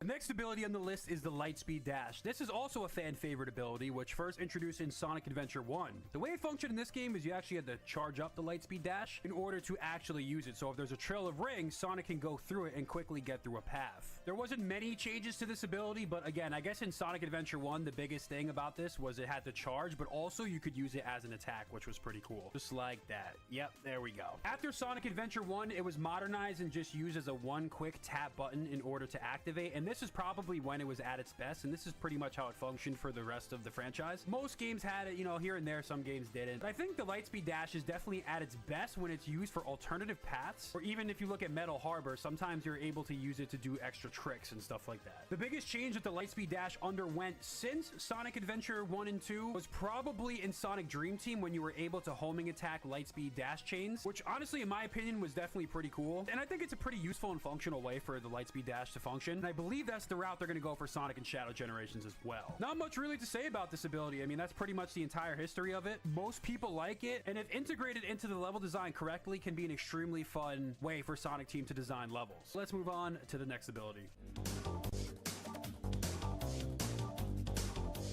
The next ability on the list is the Drift, and this was something that was mainly used in two games, Sonic Unleashed and Sonic Generations. I mean, it was used in other games, but it was only consistent in those two games. The move, essentially, when boosting at high speeds, allows Sonic to have more control over his turns. Drift, in my opinion, was probably used at its best in Sonic Generations. I think the animation looks cooler. I think it was a little bit more easy to use, a little bit more functional. It's a pretty simple ability, but definitely important to the boost formula overall. It did appear in colors, but it was very limited and only for certain sections, and honestly wasn't that good. But also, it was in Sonic Frontiers for one measly cyberspace level, and it was absolutely awful. I don't know why they put it in Frontiers in this capacity. Maybe they could have even made it an actual move for the open world.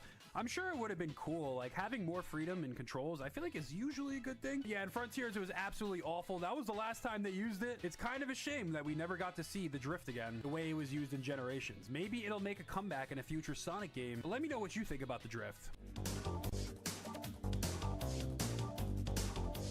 The Next ability is a slide ability. Most people probably don't think about this when they think of Sonic's moveset, but this is something that is often synonymous with the boost formula. What this ability does is it allows Sonic to slide forward and knock things down in his path. Despite the fact that it's largely associated with the boost formula, the game was actually first technically introduced in Shadow the Hedgehog. I mean, other forms of its functionality, like somersault rolling under obstacles, was also introduced in Sonic Adventure 2 technically as well, but the actual slide ability was first found in this game. Was then again spotted in Sonic 06, once again to attack enemies but also get under crevices that you needed to get under. But in terms of functionality, this move is more so for reactive based sections in Sonic boosting games. Like if you look right here, he's going to boost and press B to give you kind of something else to do in the controller and react to when you're boosting at breakneck speed. Very simple ability, kind of slept on and underrated, and definitely most essential to the boosting formula, but I figured since it's in a lot of Sonic games, we had to include it.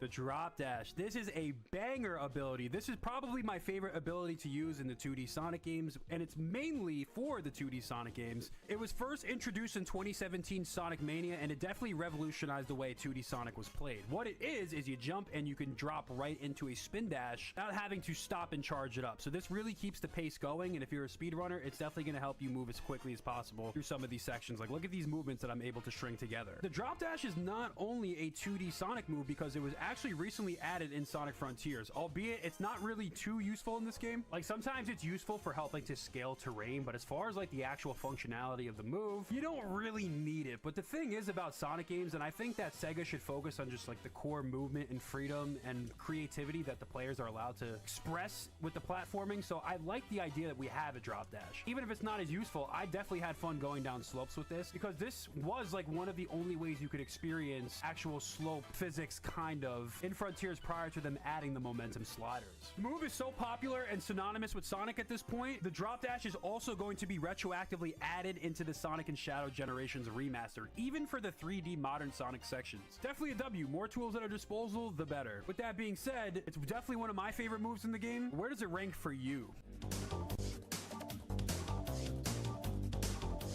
So there's tons of core Sonic abilities. Again, I know I left a bunch out. Honorable mention to the Wisps and Colors. Honorable mention to the Tornado ability he has in Sonic Heroes. Honorable mention to all the gem shoes in Sonic 06. The list goes on and on. But my favorite abilities out of all the ones listed, I think we have to split it up into two categories. If I had to go my favorite 3D ability, it's probably the 3D Sonic Adventure 1 Spin Dash. The amount of paths, skips, and cool gameplay techniques that you're able to use using this Spin Dash while also maintaining quick pace and fluid controls definitely puts this at the top of my list. Also have to give a big shout out to the Frontier Spin Dash as well. This move has probably revolutionized the game for me, and traversal around the world, especially when they design platforming challenges around this ability, really fundamentally changes the game. I feel like it's super fun to find different skips but also fly around through the level. I know it's probably not a popular answer because it does kind of skip a lot of the design elements of the original game, but if you look at like me scaling the tower on this platform using the Frontier Spin Dash, it's just way too fun to use. So Frontier Spin Dash has got to be one of my favorites as well. We're talking about the 2D games. While there isn't many abilities for Sonic, it's got to be that drop dash. The drop dash changed the way that I play classic Sonic games, and I almost have a reflexive instinct to constantly spam the drop dash at all times. It's basically like the spin dash on steroids, and it really allows me, and when I'm able to maintain drop dash after drop dash, keep my speed going, there's nothing more satisfying in a Sonic game than using that ability. So as far as Sonic abilities goes, those are my two favorites. Let me know which one is your favorite, but also let me know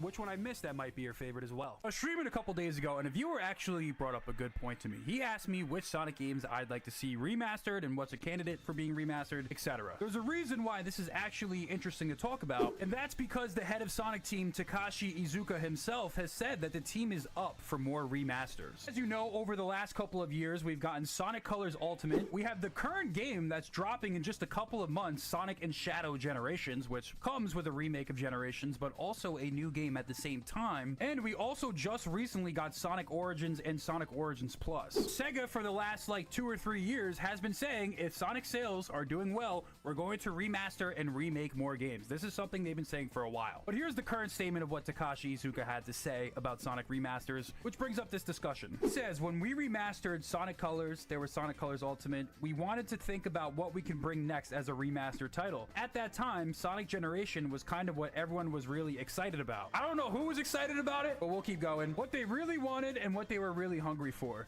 That's why we chose to do Generations, and we added a Shadow portion. Depending on what people like out there, if there's a title people like, we'll think about it for the next remaster. The first thing we should do before we get into the most unlikely and likely Sonic remasters is give you a very, very brief history of Sonic remasters and remakes.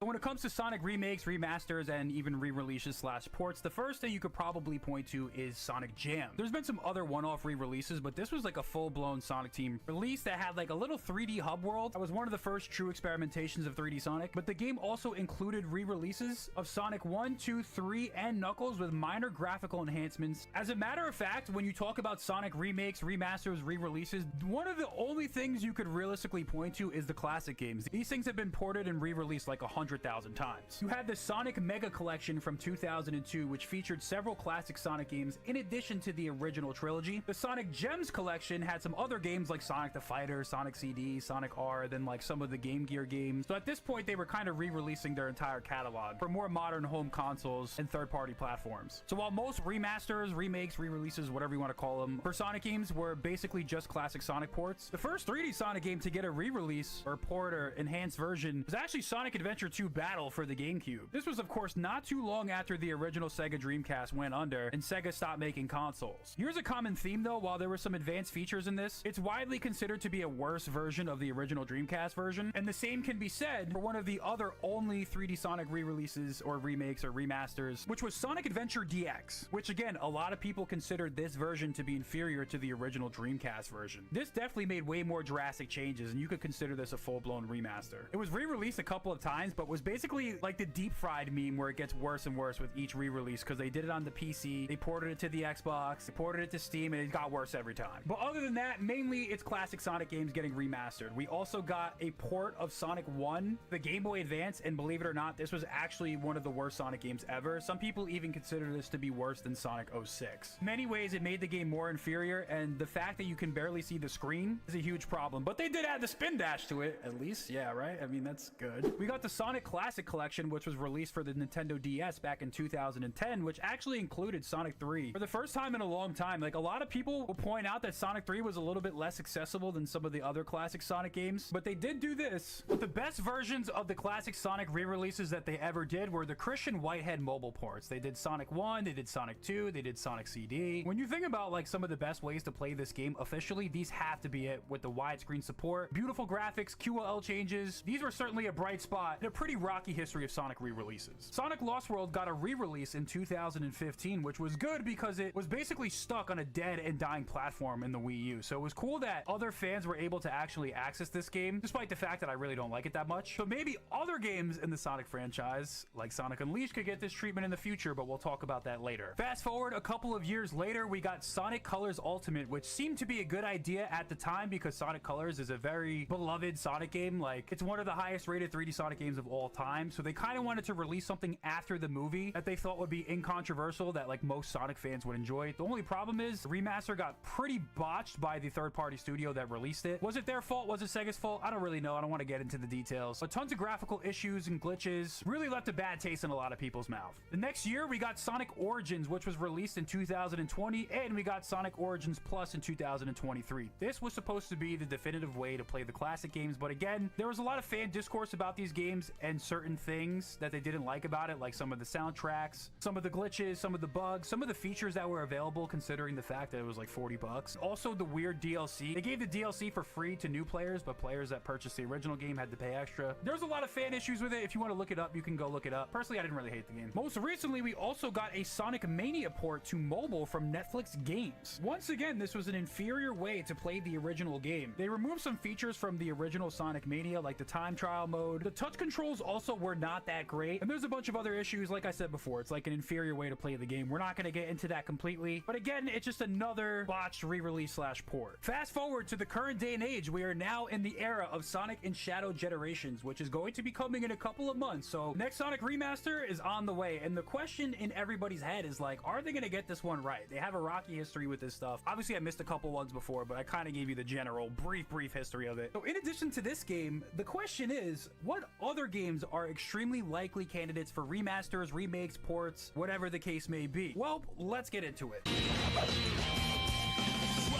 rise up, must come down. Yeah, my feet don't touch the ground.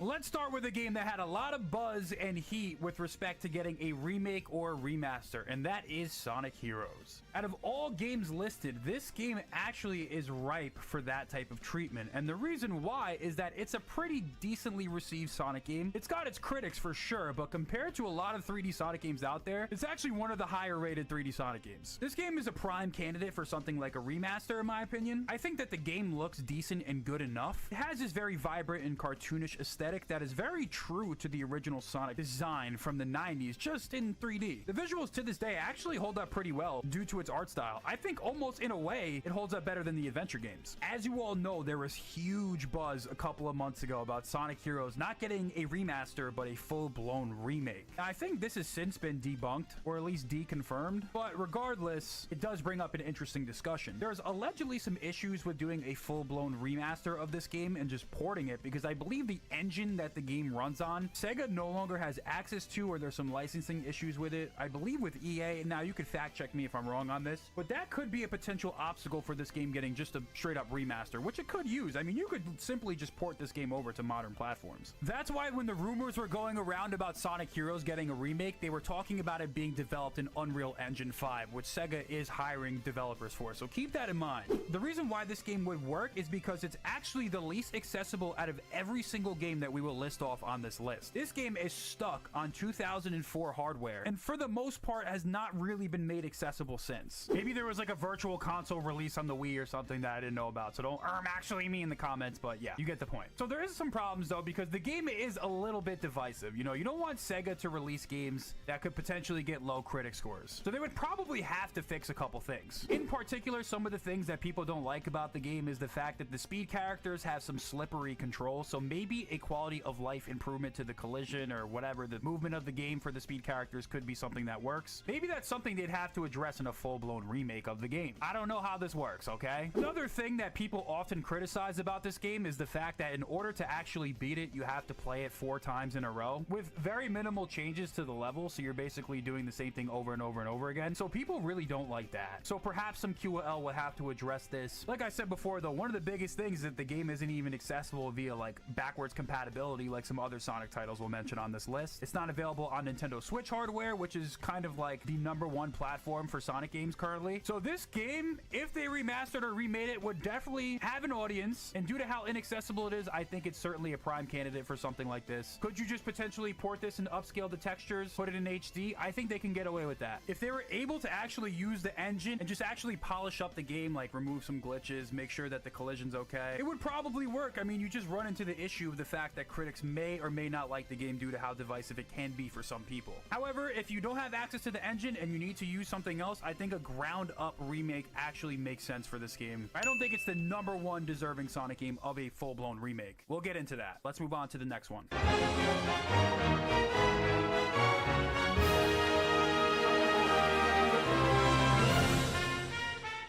One of the most popular games on this list with huge growing calls for a remaster or remake is definitely Sonic Unleashed. This game over the years has experienced one of the best rehabilitations I've ever seen for a Sonic game. When it was first released, this game had extremely middling reception. You got these dog water reviews from gaming outlets like IGN that just didn't really understand the magic and charm of it. After Sonic 06 flopped commercially, we officially abandoned the adventure formula for 3D Sonic games, and we now move towards the boosting formula, which was first utilized in Sonic Rush. While the critics may have not liked this game, the fans certainly love it, and it's probably due to the divisive nature of the Werehog, which is this button mashy combat system. Although it's pretty in-depth if you compare it to any other Sonic game. Fans of this game will say that the combat in this game is actually significantly better than Sonic Frontiers. Regardless, the day stages in the game and the boosting is probably the least divisive since it's been the franchise's formula for a long time, and I personally think that this was the best way the boost was ever utilized. But the issue of the Werehog is something that probably could scare Sega from doing a full-blown like remake or remaster of the game in general, but that's beside the point. In my opinion, I think this game is actually ripe for just like a port to PC, like straight up. Like, we need this game on PC. But in reality, this game does not need a remake. It just simply needs a remaster. To this day, it's still one of the best looking Sonic games, if not the best looking Sonic game. All you would simply need to do is upscale some of the textures, make it run in consistent 60 frames per second on all platforms, not just Xbox, because this game actually did get a 60 FPS patch for the Xbox Series S and X. But you can still see the graininess of the texture. So yeah, quick little upscale would do this game justice. Wouldn't really have to do much, right? It would be an easy remaster for Sega. A lot of people would want it. I would argue that even more so than Generations, people have been clamoring for this. This game definitely deserves some type of a remaster. I feel like the critics should give this game one more chance. I'm really kind of split on this. I'm like, does this game deserve a remaster? Maybe, but also a PC port to Steam or something like that would make a lot of sense. It's just that the game is somewhat available. With that 60 FPS patch, it really does change the game, but also at the same time, like I said, the middling reception that the game got when it first came out makes me think that they may think twice about remastering a game like that, because that could be a handicap, and you know that they're very much paying attention towards the critic scores. So I don't know, you guys let me know down below in the comments. You think it's likely it'll get a remaster? Do you think it's likely it'll just get a port to PC? At some point in the future, one or the other will happen. Let's move on to the next game though.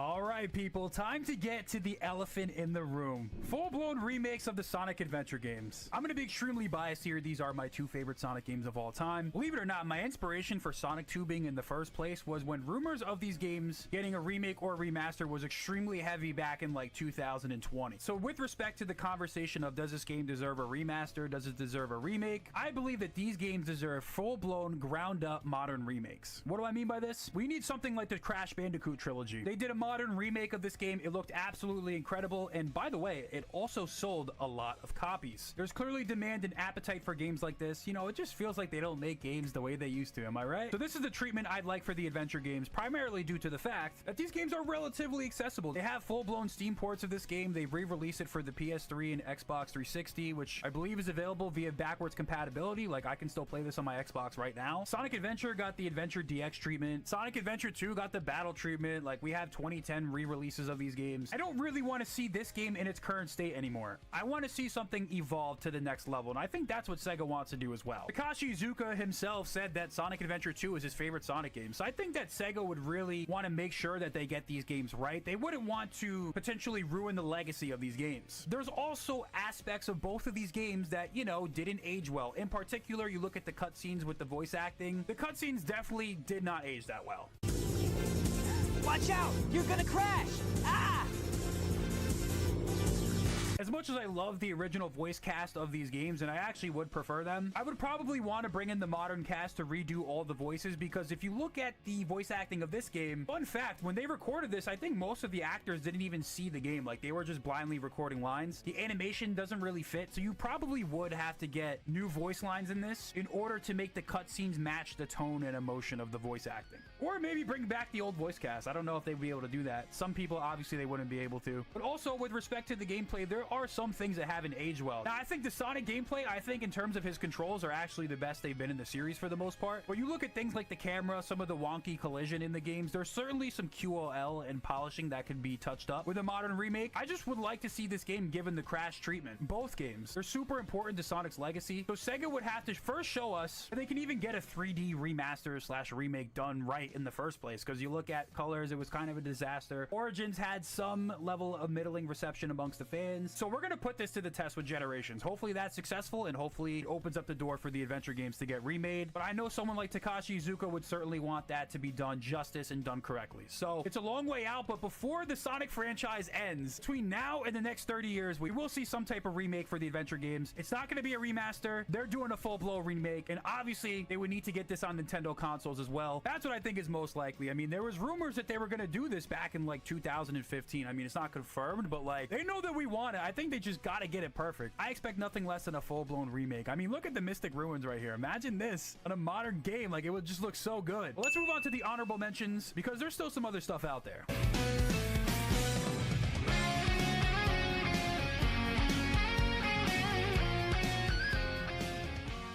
So for this segment of the video, we're going to talk about games that are honorable mentions. Games that sometimes in the comment sections you'll see people asking for. We will go less in depth, but we'll talk briefly about the likeliness of some of these games getting remastered, remade, ported, whatever the case may be. Let's talk about a game that I see a lot of people in my comment section ask for, is a Sonic 06 remaster. I'm going to say that this will never happen. This is one of the most infamous Sonic games of all time, and it did generational setbacks to the Sonic franchise's reputation. While personally, I have a lot of fondness for this this game. I grew up playing it and I genuinely enjoyed it. It felt like the true Sonic Adventure 3. It's well documented that this was a rushed out and poorly made product, full of bugs, glitches, bad loading screen times, weird romance elements in the story. I'm not going to go through everything. There's obviously well documented issues with this game. Now, Project 06, which is a fan remake of Sonic 06, definitely demonstrates that this game should have been the greatest Sonic game of all time with certain polish and tweaks to the game. There's no denying the fact that this game was an absolute meme and a disaster for Sega, so they probably want nothing to do with it. As a personal fan of this game, yes, I would love to see it, but from a business perspective, it's extremely risky to do something like this, so I'm gonna go with this is never happening. Let's move on to the next game. Another popular choice that a lot of people have for some type of remaster, remake, or re-release would be the Sonic Advance games. As far as official releases goes, this game is even less accessible than Sonic Heroes. Of course, you could play this on a web browser emulator extremely easily, but the fact of the matter is, as far as official releases goes, this game is stuck on the Game Boy Advance. A lot of people love these games because they have fond memories growing up with them. They're also one of the few 2D modern Sonic games, if that makes sense. The fact that they're exclusive to Nintendo platforms leads me to believe that a remake or remaster of this game is highly unlikely, especially when you consider wanting to push it to all platforms. But one thing I think is likely, potentially in the future, is these games coming to the Nintendo Switch online service. Like, if I had to go remaster, remake, or this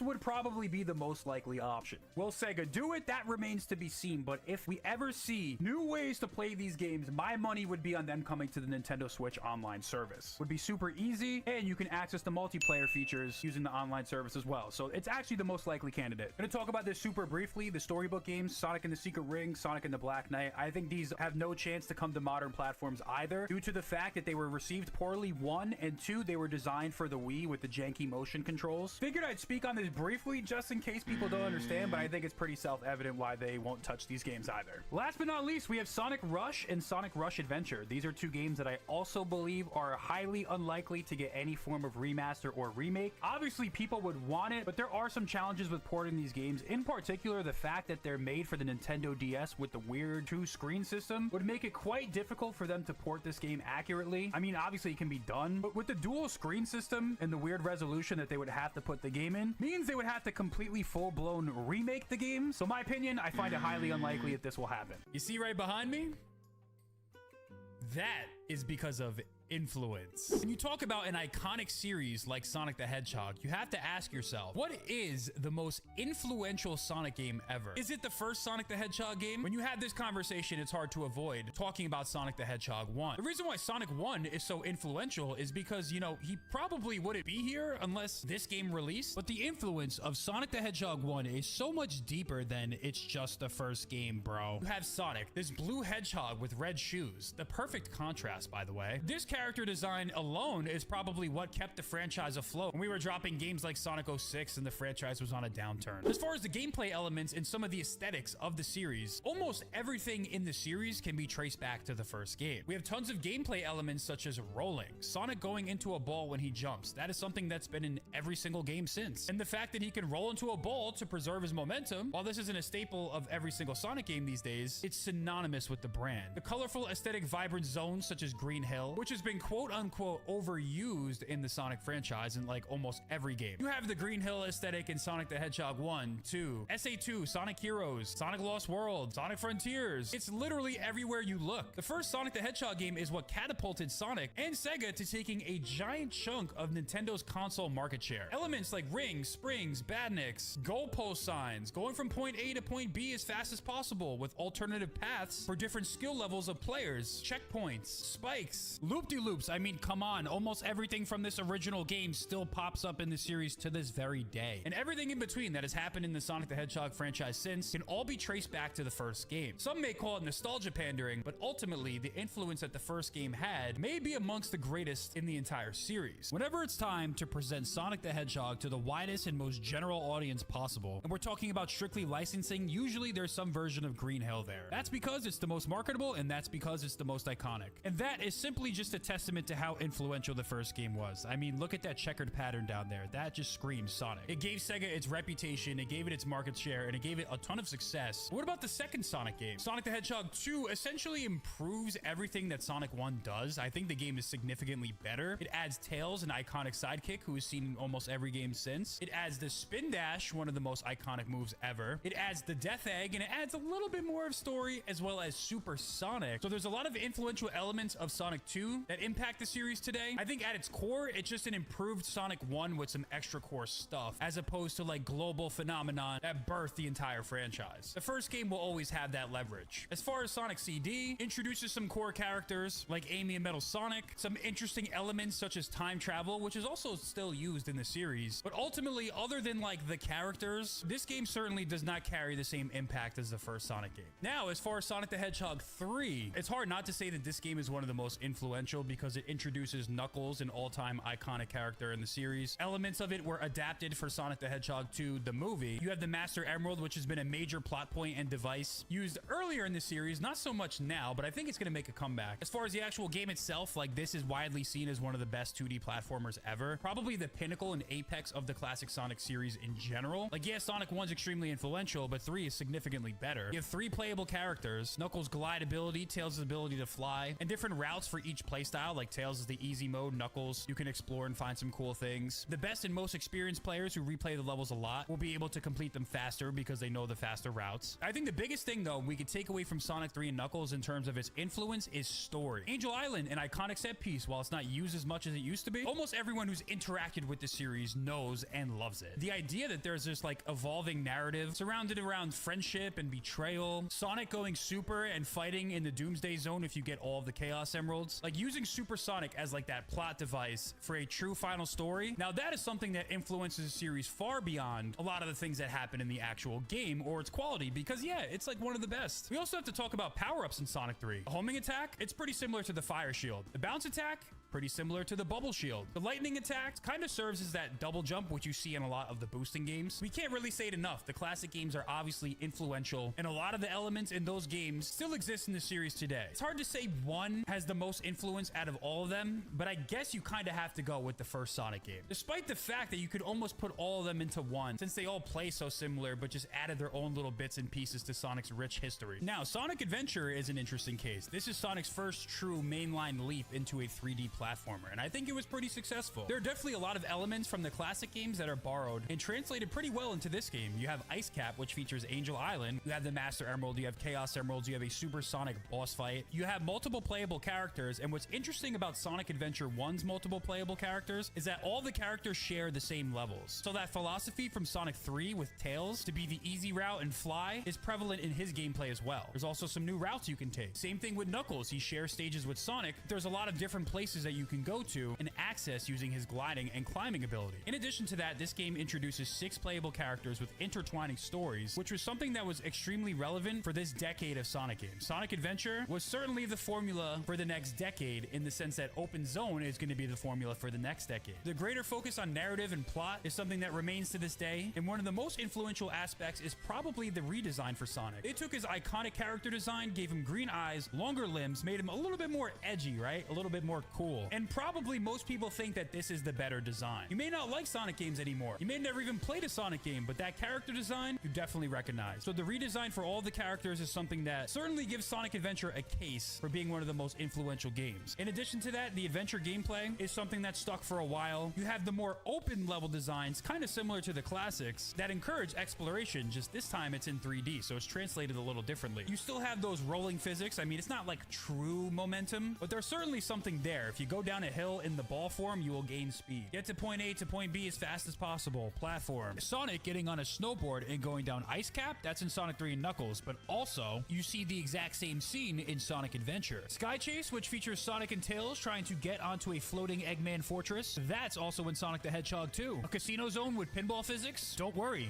that was also translated into 3D as well. So you'd be surprised. There's a lot of similar elements from Sonic Adventure and a few of the games that came after it that were directly ripped from the classic classic games. Knuckles getting tricked by Dr. Eggman was something that was taken from the classics. I feel like to me, Sonic Adventure is the perfect evolution of the classic formula in the 3D space, which Sonic was struggling to do for a while. But is this the most influential Sonic game? Well, how can you talk about this game without talking about Sonic Adventure 2? Sonic Adventure 2 introduced Shadow. He's the most iconic character next to the actual main protagonist. We have Live and Learn as basically the theme song for the entire franchise. By the way, both adventure games do a really good job of introducing different music genres into the Sonic world. You had hip-hop, you had jazz, you had some R&B, you had rock music. You may not like the Sonic game, but you probably like the music. They took the narrative focus that was established in Sonic Adventure and kind of Sonic 3 and Knuckles and took it to the next level. Sonic Adventure 2 is still the greatest Sonic story told to this day. There's a reason why it was adapted for Sonic Movie 3. And speaking of stories, I think one of the most influential things that this game does is that storytelling in Sonic games was never really the same after this one. Everything is kind of downstream from Sonic Adventure 2 when you talk about Shadow the Hedgehog, the Project Shadow lore, the introduction of Chaos Control, Gun being formed in this game, and people kind of using this game as an example to tell Sonic stories in like fan wish lists and things of that nature is probably its biggest impact and influence on the series. This game added rail grinding into the series. That's something that's always been a staple since. We still had the intertwining stories, although that was kind of a Sonic Adventure 1 thing that was established. This game is certainly influential, but I think more so than anything, it's just straight up iconic. Sonic Adventure 1 and 2 as a package, I feel like is kind of how you have to look at it. These two games definitely set the stage for 3D games for the next decade. While Sonic the Hedgehog was always the cool character, the cool mascot, I feel like Sonic Adventure 2 kind of solidified the fact that Sonic is a franchise for everyone. It's not just a baby franchise. There are people that to this day, they may have not played a Sonic game since SA2, they will still look back on that game and be like, yo, that shit was sick. I know that's certainly the case for me. We also have Sonic the Hedgehog 2006. How influential was this game? It did a lot of cool things, like had good OST, it introduced Silver. The climax was pretty sick. The influence of this game is that it influenced people to not play Sonic games, and it killed the adventure formula. So it probably influenced the franchise negatively. But I think another influential game we need to speak about is Sonic Rush. Sonic Rush is a game that just exhibits the energy and style of Sonic. This game had a lot of similarities to the classics, but it had its own modern twist. This game should almost serve as the basis for what a 2D modern Sonic platformer should be, as opposed to what they tried to do with Sonic the Hedgehog 4 Episode 1 and 2. The coolest thing about this game is that Sonic's style is greatly translated into the gameplay. The boost helps kind of accurately portray his speed. After all, he's the fastest creature in the universe. You have the trick system, which I think is the coolest thing. When Sonic goes in the air, you can spam the tricks to one, look cool, but also to keep your boost meter up. In addition to how fun it is to get launched up into a spring in this game and spam the tricks, you are also able to kick forward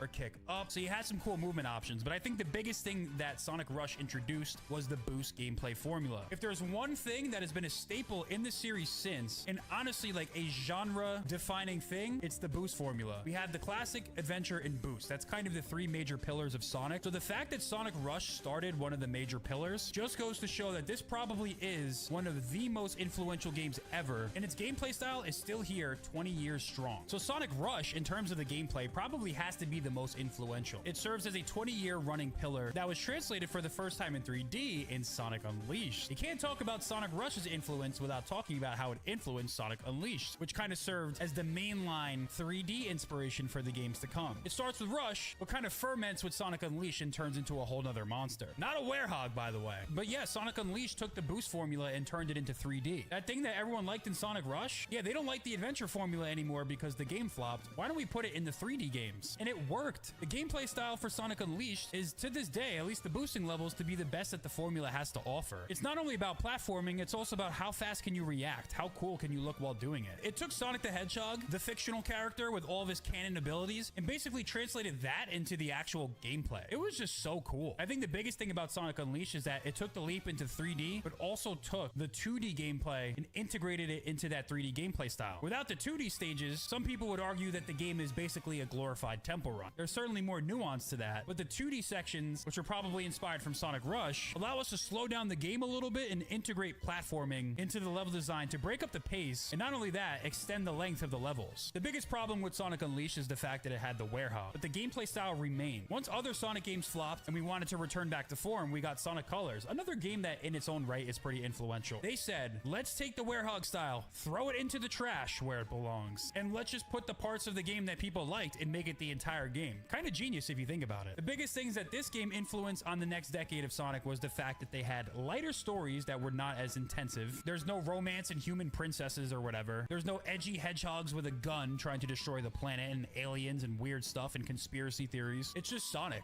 It's like a Saturday morning cartoon. I can't say I'm necessarily a fan of this, but I understand why it was necessary in 2010, coming off of a lot of bad games. In addition to that, this game introduced the Wisps, which are still used in the series to this day. It introduces the double jump as a core part of Sonic's base moveset without any power-ups, and the Wisps in themselves are also cool little gimmicks and power-ups. So Sonic Colors is certainly influential. It has some original ideas, but it's certainly a product of some of the games that came before it. In the same sense that Sonic 3 Knuckles, while it was revolutionary, it's kind of just built off of the previous classic Sonic games. So as far as its influence, there's a lot, but I wouldn't say this is the most influential game. We also got Sonic Generations. This game is very influential in the sense that they separated classic and modern Sonic and basically created two alternative pillars. Classic Sonic was seen in additional games after in Sonic Mania, Sonic Forces, Sonic Superstars. So the influence of Generations was felt with respect to that. And the fact that we went back to like this nostalgia pandering kind of thing, which can be influenced from the first Sonic game. Going forward, they're like, hey, remember when our series was the top in the entire industry? Green Hill? Yeah, let's keep throwing that in everywhere. So Generations certainly extended that, and they just kind of perfected the boost formula. As far as its influence beyond that, that's really what it is. Other than some of those other things that I mentioned, Generations is more so a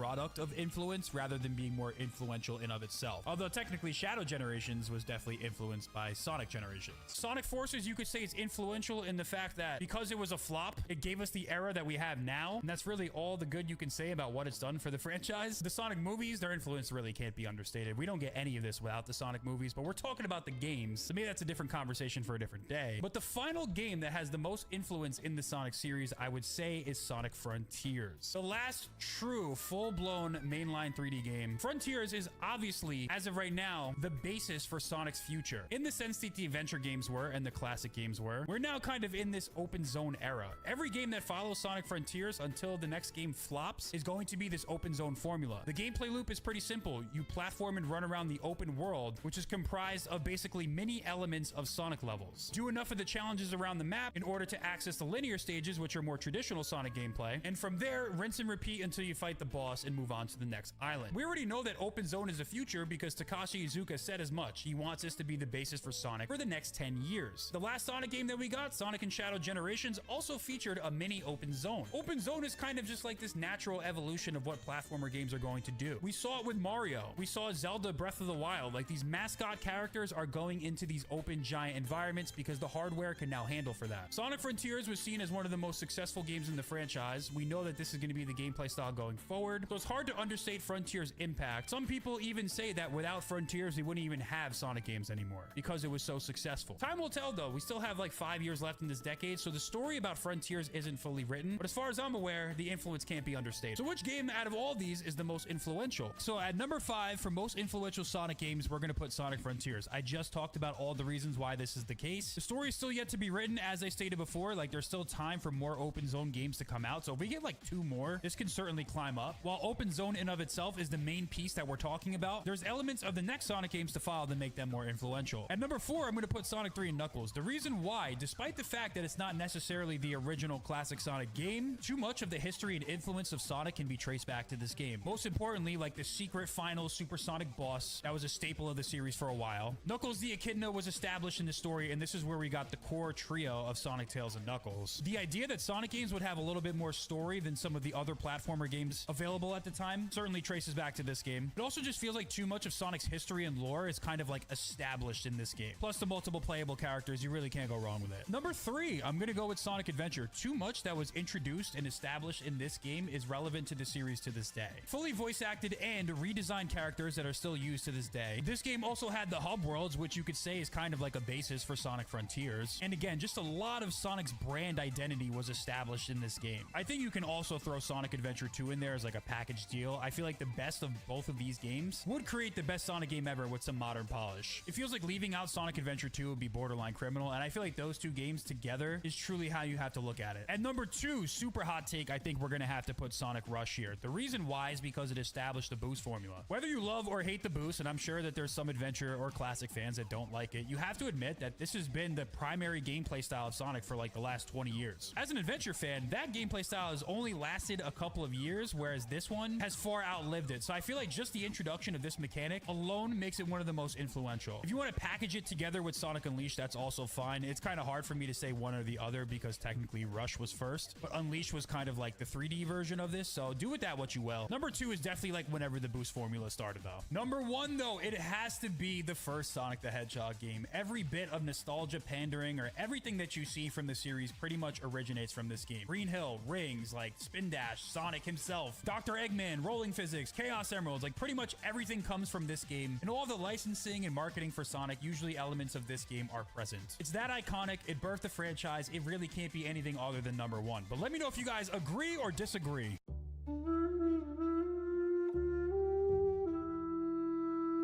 So, Sonic Frontiers, it's one of those games that you either love or you hate. Some people act like this game kidnapped their family. But in all seriousness, Sega has made it clear that open zone is going to be the direction for Sonic's future. We already saw it in Shadow Generations, so it's nice to see that they're not going to be abandoning something that has a lot of promise. I also happen to like Sonic Frontiers a lot, so I just like them to build upon this in the next game. So there's 5 things that I'd like to see them do with Sonic Frontiers 2. Did that rhyme? So starting off, I think they should do a better job of designing the levels. And what do I mean by this? Let's take a look at right here, for example. Do you see what's next to Sonic? That is a spring. Typically, the objective of the game is to collect the memory tokens. If you simply go on the spring, you go through a lot of automated sections, basically to the point where you don't even have to do anything. And right there, you would get the memory token. In Sonic Frontiers, the game is definitely littered with a lot of these automated sections. It feels like they almost drag and dropped little bits and pieces of Sonic levels throughout. So we have the same exact objective over here. Instead of going down there on the spring and following the level design like I'm supposed to, how about I jump across and hit the spring right here, and then I got the memory token in a different way. So there's a lot of ways to attack this game, and I think that is the beauty of it. However, that is by my design, and I don't think the developers necessarily intend for that to be the case. Let's take a look at this section right here. Typically, you would just hop on these springs using just like homing attack chains, and then you'd go over here again, do another homing attack chain, and then you would hit off the spring, you would go down here into another automated section, and then you would get the memory token. Or I could start from over here, I can boost, and I can just get it like that. So for me, finding these different and creative ways to attack these challenges is the gift that keeps on giving for this game. It's why I personally like it. I just like the freedom. On the other side of the argument though, there are people that are saying, hey, this isn't necessarily engaging or cohesive level design. So what if you kind of like struck a natural balance between the two? What if you gave the players the freedom to kind of make their own creative routes while also creating more engaging level design built around Sonic's moveset? In Frontiers, he controls better than almost any other game in the series. Probably the best Sonic has ever controlled since Sonic Adventure. So I think if they go more like that Final Horizons and DLC route with the open zone and create these levels that have actual platforming that take use of Sonic's skill set, if you look at this speed run that I'm doing right here, I'm able to pull off some crazy stuff. If you put more of this into the game and a little bit less automation, maybe a little bit more cohesiveness to the design, it will appeal to the most people possible as opposed to alienating some people who prefer less of the automated gameplay style and more of that actual freedom. The game kind of has this roller coaster feel. It's like you get onto the platforming challenge and then it just flings you off and then just drops you off in the middle of the world. And then you get interrupted by something like the shark, and more on that later. But I think in the next game, they should do a better job of integrating the actual world into the level design as well. Instead of these floating grind rails and platforms that people really hate, try to integrate some of the natural terrain into the level. I think one of my favorite examples of the open world actually being integrated with proper level design is this section right here in Ares Island. It has proper level design in the sense that there's multiple routes that you can take. There's an upper path, there's a lower path. There's also ways you can take advantage of Sonic's moveset in order to manipulate the level design and do some skips without necessarily like flying over the entire level design, and it's not completely automated. So adding more stuff like this into the open zone while integrating some of the terrain into the level design would be something that fans would really like. So I would say more of that and less of like these dash panels just kind of flinging you accidentally in the open world into like a 2D section or something like that would be more preferable. Perhaps they can add a couple more tools to Sonic's moveset. For example, I'm playing this fan game here called Sonic Horizons, and it has like a cool wall running mechanic. What if that was properly and smoothly integrated into the world's level design? At the end of the day though, Sonic is an absolute blast to move around in this open world, and some of the movements that you're able to pull off in this game is some of the most fun I've had with the series ever. So maybe I am a little biased because I do love this game, but I think striking that natural balance between what people want would be beneficial because more people would like the game.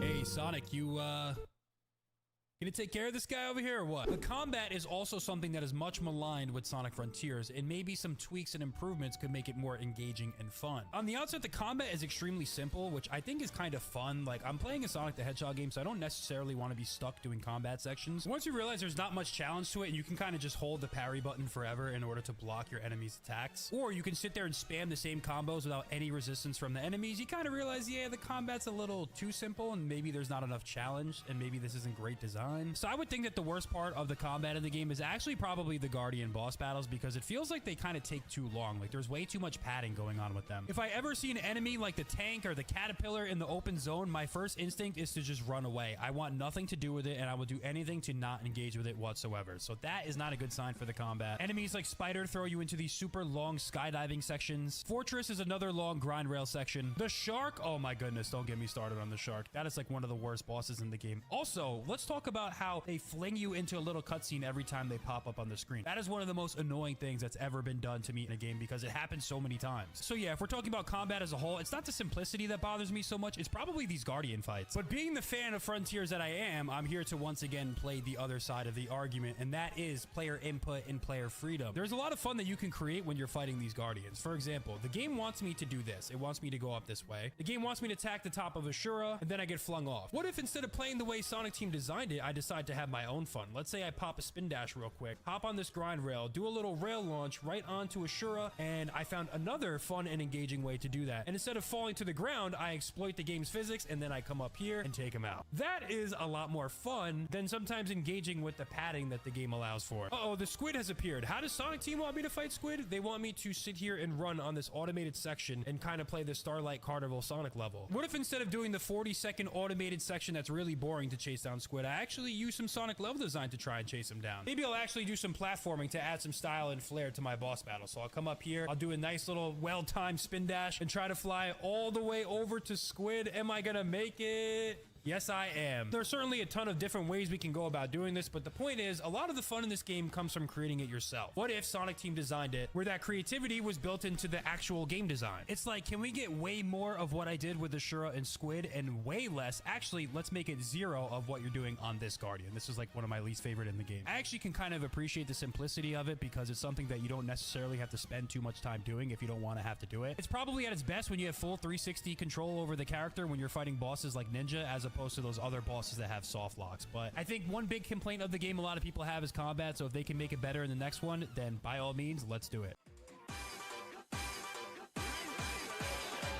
I think the next thing for sure that they should do is make sure to improve the linear stage experience. In Sonic Frontiers, the linear stages are called cyberspace. These are the linear stages that kind of break up the pace of the open world. Similar to the shrines in Breath of the Wild and Tears of the Kingdom, the cyberspace stages serve as that equivalent for Sonic Frontiers. At its core fundamental level, cyberspace is traditional Sonic gameplay. Hot take, I kind of like cyberspace in this game. I think Sonic has a really good moveset with his bounce abilities and his air dash, so it creates for a lot of fun and engaging platform, at least from my perspective. The biggest issue that plagues cyberspace, though, is the fact that 1, they are reusing levels from previous games, 2, the levels can be kind of short, and 3, the controls are not as smooth as the open zone. In cyberspace, Sonic's turning radius has been dramatically slowed down, so it feels like he's turning like a tank, which wouldn't be a problem if the level was properly designed around it, but the problem is, a lot of these levels are reused from Sonic Generations and Sonic Unleashed, 2 games that feature a drift mechanic. Since the levels in this game aren't completely original, that means a lot of them aren't built around Sonic's moveset. So the clunky controls can kind of feel like they get in the way, especially when you have to jump and change directions. It seems though that Sonic Team definitely has the message for how to handle these linear stages in this adventure boost hybrid type control scheme, which is what I consider Frontiers and Shadow Generations to be. What's crazy about this game is, yeah, the controls and physics are slightly tweaked and it's a little bit tighter, but for the most part, they are kind of the same. The difference between this game and Frontiers is that the levels are actually original and they're designed around Shadow's moveset. You're not going to really feel those tanky controls when you're trying to turn, because the levels are very linear. They've created a lot of fun stages in the same exact engine that Sonic Frontiers is running on in Shadow Generation, so I feel like for the next Sonic game, I want cyberspace or some form of linear traditional stages to return. I feel like it's an absolute necessity for the open zone, and it makes the game feel like a true, unique Sonic game. So I want them to bring it back, but I want them to feel good to play. I also want the stages to be ambitious. I want them to be long. I don't want them to be like 30 seconds. So bring back cyberspace, or whatever you want to call it in the next game. Make every single level that you put in the game a real, true, full level like in Shadow, and let's run it back back, but simply improve upon what you did in the first game. I'm an absolute sucker for platformer games that control really well. It's the reason why Sonic Adventure 1 and 2 are one of my favorite games of all time. It's the reason why I like Super Mario Odyssey. It's really one of the big reasons why I love Sonic Frontiers so much. Makes Sonic feel good to control in these stages. Like, if you can make it even better than Shadow Generations, then go for it. But that's what I'm looking for in the sequel to Sonic Frontiers. Oh yeah, and by the way, don't make Sonic control differently in the open zone in cyberspace, especially if he controls better in the open zone. The next thing I would like to see in Sonic Frontiers 2, or whatever they call the next open zone game is a little bit more variety between the open zones. In Sonic Frontiers, it's kind of like this barren wasteland island. What if instead of getting these like generic terrains and landscapes, we got something that was a little bit more in line with Sonic? It doesn't necessarily have to be Green Hill, but what if the next open zone game, Angel Island, was featured as one of the open zones? Maybe the whole game takes place on Angel Island. What if we had like a Station Square open zone with like a city or something like that? What I'm trying to say here is that we need more variety with the landscapes. Something to make each island or level theme feel unique from the one previously. I mean, there's literally 3 Kronos Islands in the game. Chaos Island is kind of just like this volcano area with nothing going on, and then Ares Island is just like the generic desert. Sonic the Hedgehog has this extremely iconic art style for the series, so if they were able to return to previous locations or even new locations with just a more distinct art style, that I think would be very good.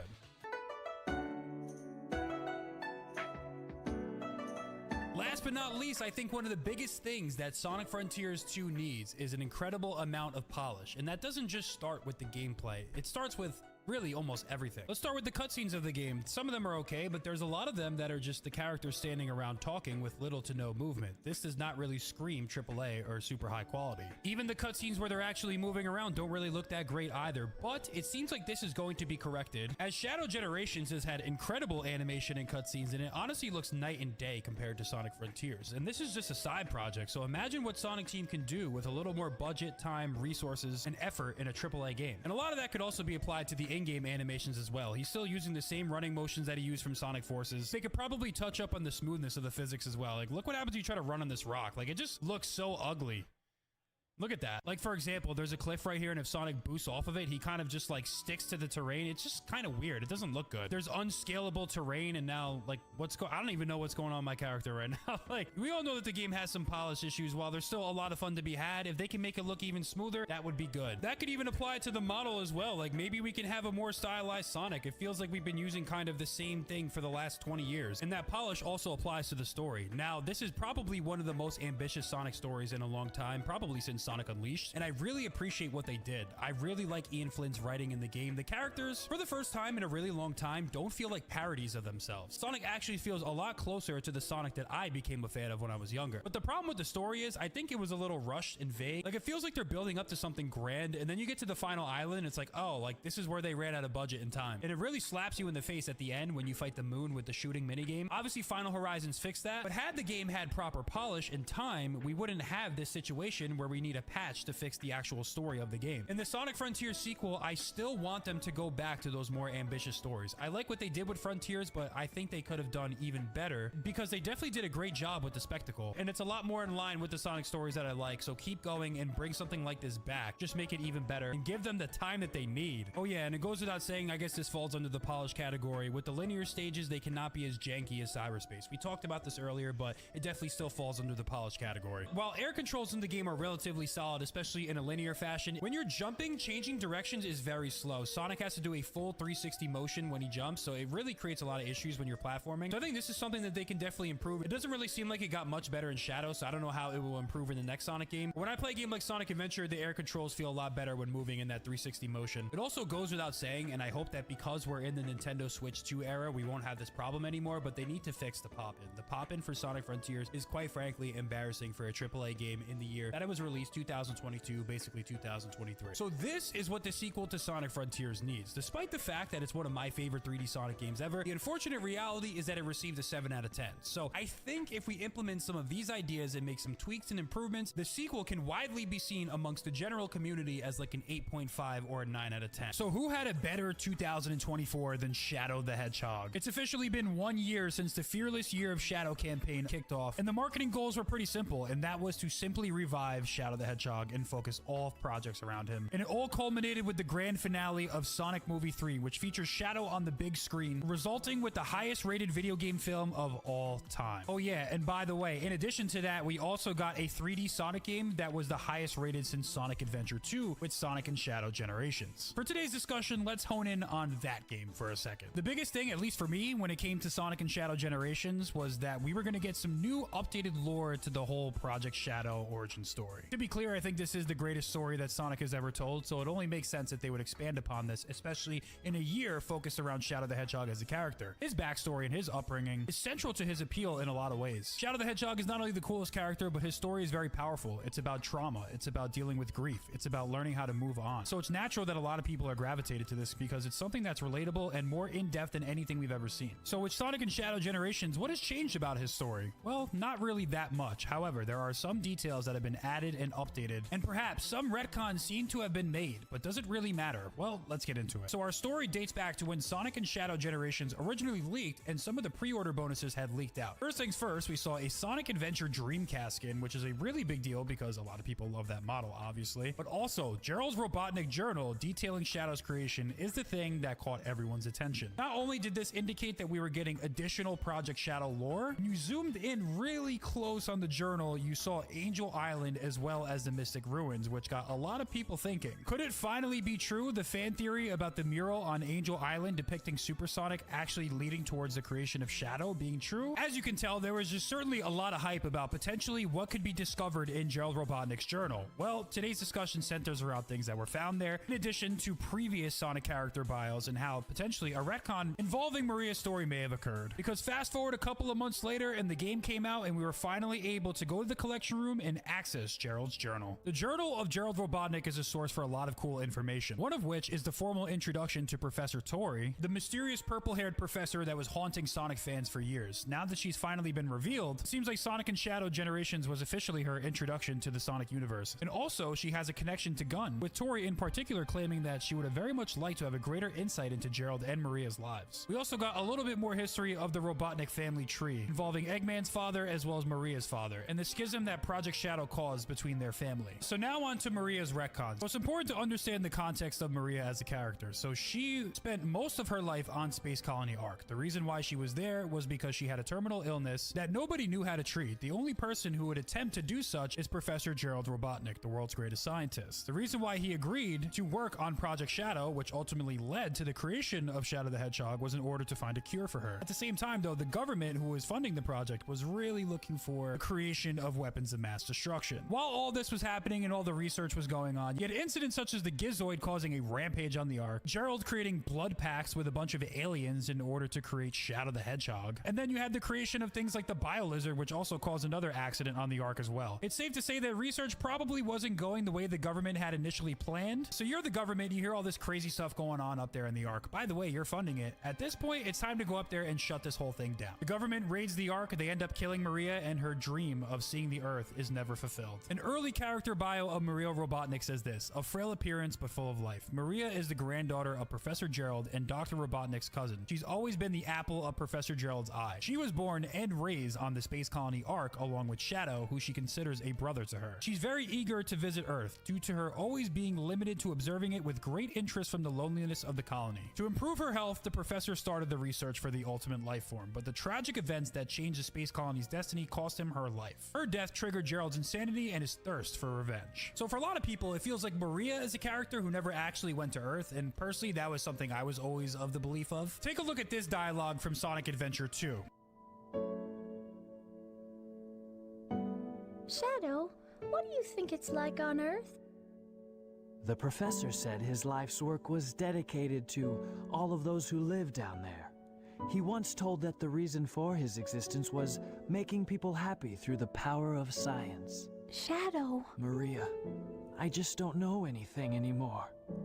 I often wonder why I was created, what my purpose is for being here.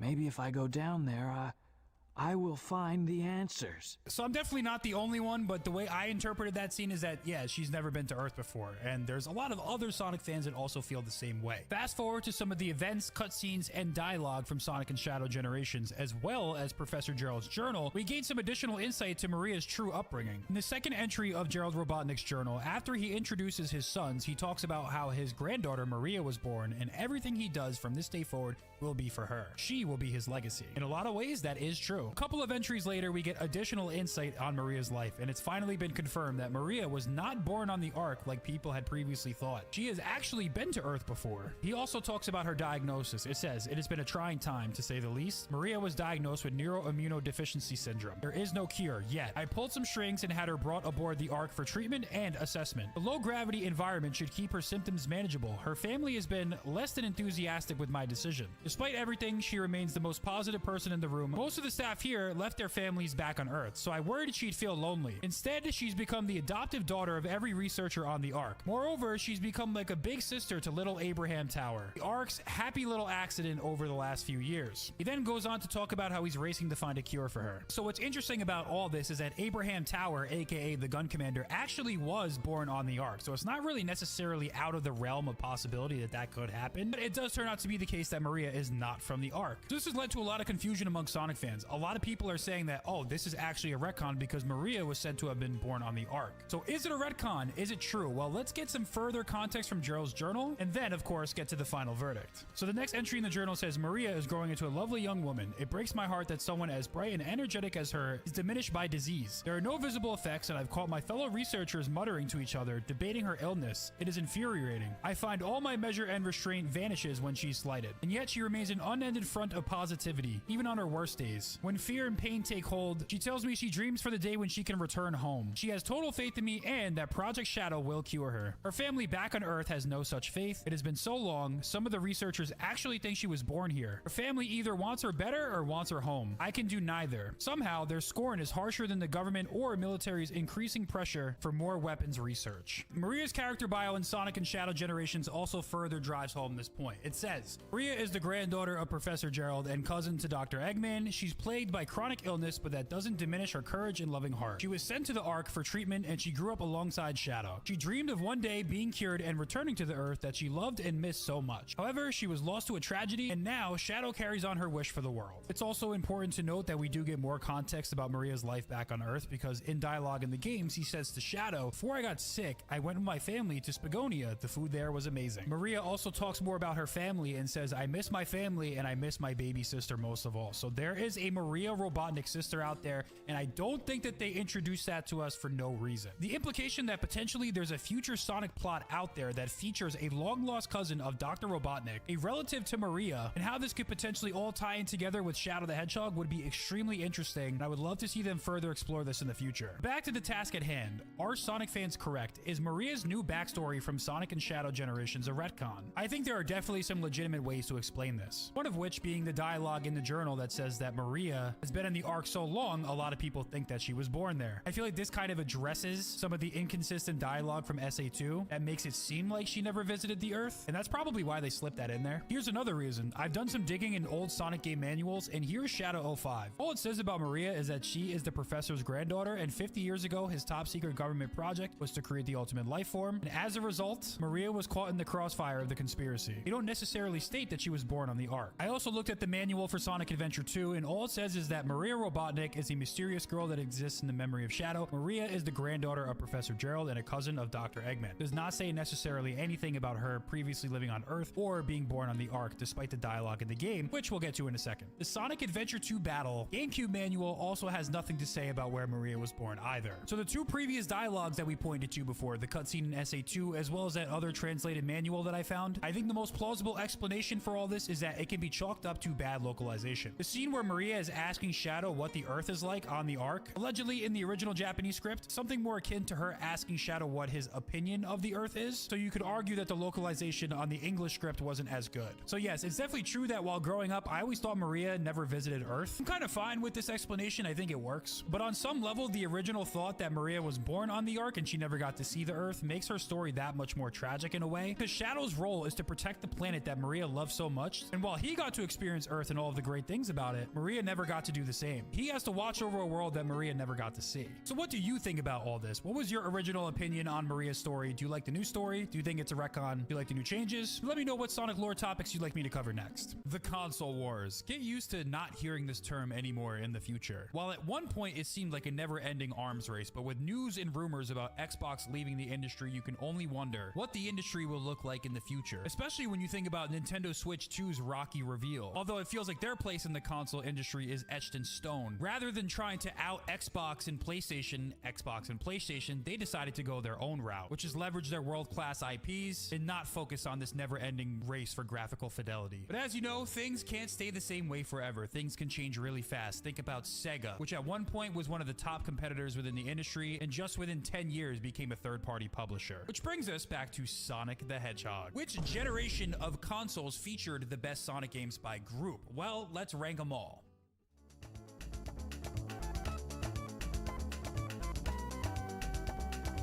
Of course, Sonic the Hedgehog has been around for nearly 35 years, so he's been around for most of the console generations. The legendary story of Sonic the Hedgehog begins on the 4th generation of consoles, and that starts with the Sega Genesis. The two most notable consoles and competitors of the time were Sega and Nintendo, Sonic versus Mario. Whether you love the classic Sonic games or hate the classic Sonic games because opinions vary and shift over the years, this is where everything started, and there is a wide sentiment amongst the gaming community that the classic Sonic games, the 2D platformers, are in fact the best in the series, and there's some fans that go as far as to say that Sonic was never good after these games released. Of course, I wouldn't be here making videos for you all if that was actually the case, because I happen to like the 3D Sonic games. That's just some opinion that's out there amongst some pockets of the gaming community. The first thing that you're greeted with when you fire up this game is the iconic Green Hill Zone, and you know that this game is influential because much to the dismay of Sonic fans, it's been featured in nearly every single Sonic game since. I must admit, in the current day and age, 2025, I'm not really much of a Sonic 1 enjoyer, but there's no denying that at the time in 1991, this was absolutely a revolutionary game. Took what we knew about platformer games, which was to run and jump on platforms, and kind of pushed it to a new level. What if satisfyingly building up and maintaining speed through skill, while platforming of course, was the name of the game, and replaying the levels in order to find the best routes. The best players will always have the most optimal route. Plus, you also had really cool things such as rolling physics, and you have yourself a very simple yet addicting gameplay loop. What if we took that gameplay loop and made it even better in Sonic the Hedgehog 2, and also gave him an iconic sidekick, Tails? That's pretty much what happened, because Sonic the Hedgehog 2 is actually my favorite classic Sonic game, and they took the level design and the philosophy of Sonic 1 and made it even faster and arguably more replayable, and you give Sonic a brand new ability called the Spin Dash, which is also extremely influential as it's basically one of his main attacks that has been seen throughout the series since. The game also introduced a totally original character in Super Sonic that was not influenced from anywhere else. It took speed, level design, and spectacle to a whole new level. In my opinion, Sonic the Hedgehog 2 is better than 1 in almost every single way. Not a bad start for the blue guy. The third Sonic the Hedgehog game is not Sonic 3, it's actually Sonic CD. This game released in 1993, and the opening cutscene of this game truly defines what classic Sonic really is all about. The level design and philosophy of this game is actually much different than Sonic 2, which is about high speed and pace. This one is more so about exploration, and I would say vertical up and down platforming and level design. There are a lot of people that love Sonic CD, and I don't think it's a bad game, although I'm just more of a Sonic 2 kind of guy. One of the main gimmicks of this game is the time travel mechanic, which requires you to go back into the past or the future in order to alter the direction of time. The highlight of this game is obviously the introduction of one of Sonic's greatest rivals, which is Metal Sonic, as well as Amy Rose, two characters that will become staples in the series. Overall, it's a pretty solid title, but the true pinnacle of this generation has to be Sonic 3 and Knuckles. In a lot of ways, Sonic 3 and Sonic and Knuckles are technically considered separate titles, but these days, most people consider them to be one game. The original Sonic the Hedgehog 3 released in February of 1994, while Sonic and Knuckles, a direct continuation, was released 8 months later in October of 1994. Sonic 3 and Sonic and Knuckles were supposed to actually be one singular game, but it was too big to fit on one cartridge, so they introduced a lock-on technology, which when combined, you get the full game. So basically 2 separate releases for part 1 and part 2 of the same game. This game was certainly the most ambitious Sonic game to date. It featured 14 different zones, an amazing soundtrack, level-to-level cutscenes that bridged the story together, and by the way, despite being a 16-bit game with no voice acting, there is a real story for this game. And most importantly, 3 playable characters, which greatly expanded the level design because now you have separate routes for different playstyles. That made Sonic 3 and Knuckles infinitely replayable. This is widely considered amongst many people one of the greatest 2D platformers of all time. This is also one of the few Sonic games where you could say, hey, I think this game is actually better than its Mario counterpart, and people wouldn't look at you like you're crazy. Also, another great feature of this game was the introduction of power-ups. So now you have even more gameplay gimmicks to add to the game, and it just feels like the Sonic series was getting better and better with each release. So while most of what Sega has touched up until this point has been fire, there was Sonic Spinball, which ironically is the first Sonic spin-off game, and it wasn't even developed by Sonic Team, so I guess you could cut them some slack. And this game was certainly a step down in quality as opposed to the mainline 2D platformers, so it wasn't all bangers during this era. I always hated this game and never got very far in it, and I think the controls are clunky, the physics are clunky, but I don't think that this game is enough to drag down an era of all-time classics that influenced a generation and sparked the birth of an iconic franchise. We also can't forget about Knuckles Chaotix, which was released during the 4th generation of consoles, although it's trying to be a 5th generation game because Sega made use of the 32X add-on to the Genesis to make it a 32-bit processing game. You'll see the best examples of this during the 3D special stages. There's definitely some cool gimmicks and concepts explored in Knuckles Chaotix, but a lot of times the partner system in the game can be seen as a frustrating gimmick that gets in the way of what the game is trying to do, which is be a competent classic Sonic game, which is why the game wasn't received all that positive compared to some of the other classics. Oh yeah, Sonic 3D Blast was also released for the Sega Genesis, but I honestly consider this more of a Sega Saturn title, which would fall under the 5th generation category. As a Genesis game, I guess it's not the worst. Like, yeah, you do kind of have to consider the time period in which this game released and what other games were available, but even this game was starting to feel a little dated, and I also just don't like it. So that being said, where does the 4th generation fall on the tier list? I think it safely and unequivocally goes in the S tier. Imagine getting 4, I mean technically 5 mainline bangers in the same generation in a span of like 3.5 years. In addition to that, the Sega Genesis was a formidable competitor to the Nintendo SNES and took a huge chunk of its market share, so that is very admirable. That just doesn't happen without the classic Sonic games released on the system, so their impact proportionate to all of the other eras cannot be understated. You have a couple of flops, but they are not enough to drag this anywhere out of the S tier.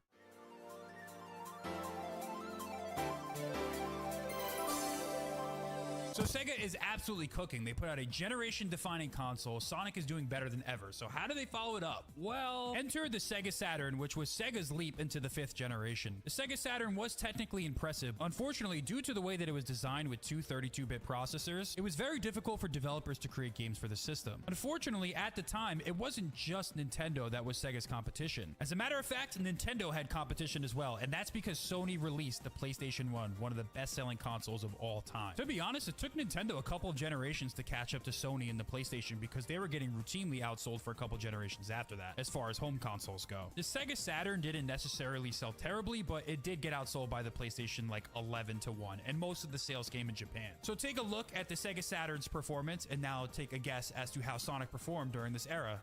So there weren't many games to speak of during this era. One of them was Sonic R, which is a spin-off racing game. Now, I personally love this game and I have a lot of fondness for it, but the controls of this game are very clunky at best. There really isn't that much content in the game. While it has a very unique atmosphere and charm to it, like I love the OST of this game, I like that it's fully in 3D, I like that there's exploration aspects. The Sonic characters are actually racing on foot, like it actually kind of feels like a Sonic game. The characters have their actual abilities that they possess in the series. The game had relatively mixed reviews, which is a far cry from what Sonic was just a couple of years ago. When you hear the phrase that Sonic had a rough transition to 3D, games like this were very much a part of that. During the Sega Saturn era, there really was no true 3D Sonic platformers developed. And that's because during this era, the OG Sonic team was working on Nights into Dreams. Another game that was available for the Sega Saturn at the time was Sonic 3D Blast, which also was available on the Sega Genesis. And they call this a 3D game, but it's really not. This game was different than its Genesis counterpart as the graphics were slightly improved. The 3D blasting, if you will, occurs in the special stages, as these are different. You also had these cutscenes that were featured in the Sega Saturn version also. As far as the gameplay of this game goes, I'm definitely not a fan because it's not a traditional Sonic game. It's more so like a tedious fetch quest game. You have to look around the map to find enemies to kill to free the flickies, and if you get all 5 flickies, you can advance to the next portion of the stage. It's certainly a much different experience than the 2D platformers from the Sonic era, as that gameplay style wasn't really translated into true 3D until the Sonic Adventure series. You want to like this game, like it's got a little bit of charm to it, it's got a nice OST, but then it's like you play the first level and then you're kind of over it. The isometric top-down view just didn't really work. Like there's some sections in the game that actually requires you to platform, and it's just like very hard to gauge where Sonic is actually jumping. This was another Sonic Sonic game that once again got mixed reception during this era and was just simply not on par with the quality of the original 2D platformers in the series. Like I said, as a standalone Sega Genesis game that has nothing to do with Sonic, I guess I could see why some people might think the game's okay for like maybe 1991 or 1992 standards, but this is 1996. This is the same year that Super Mario 64 came out. Granted, the 64 was a much more powerful system, but Sonic was falling behind.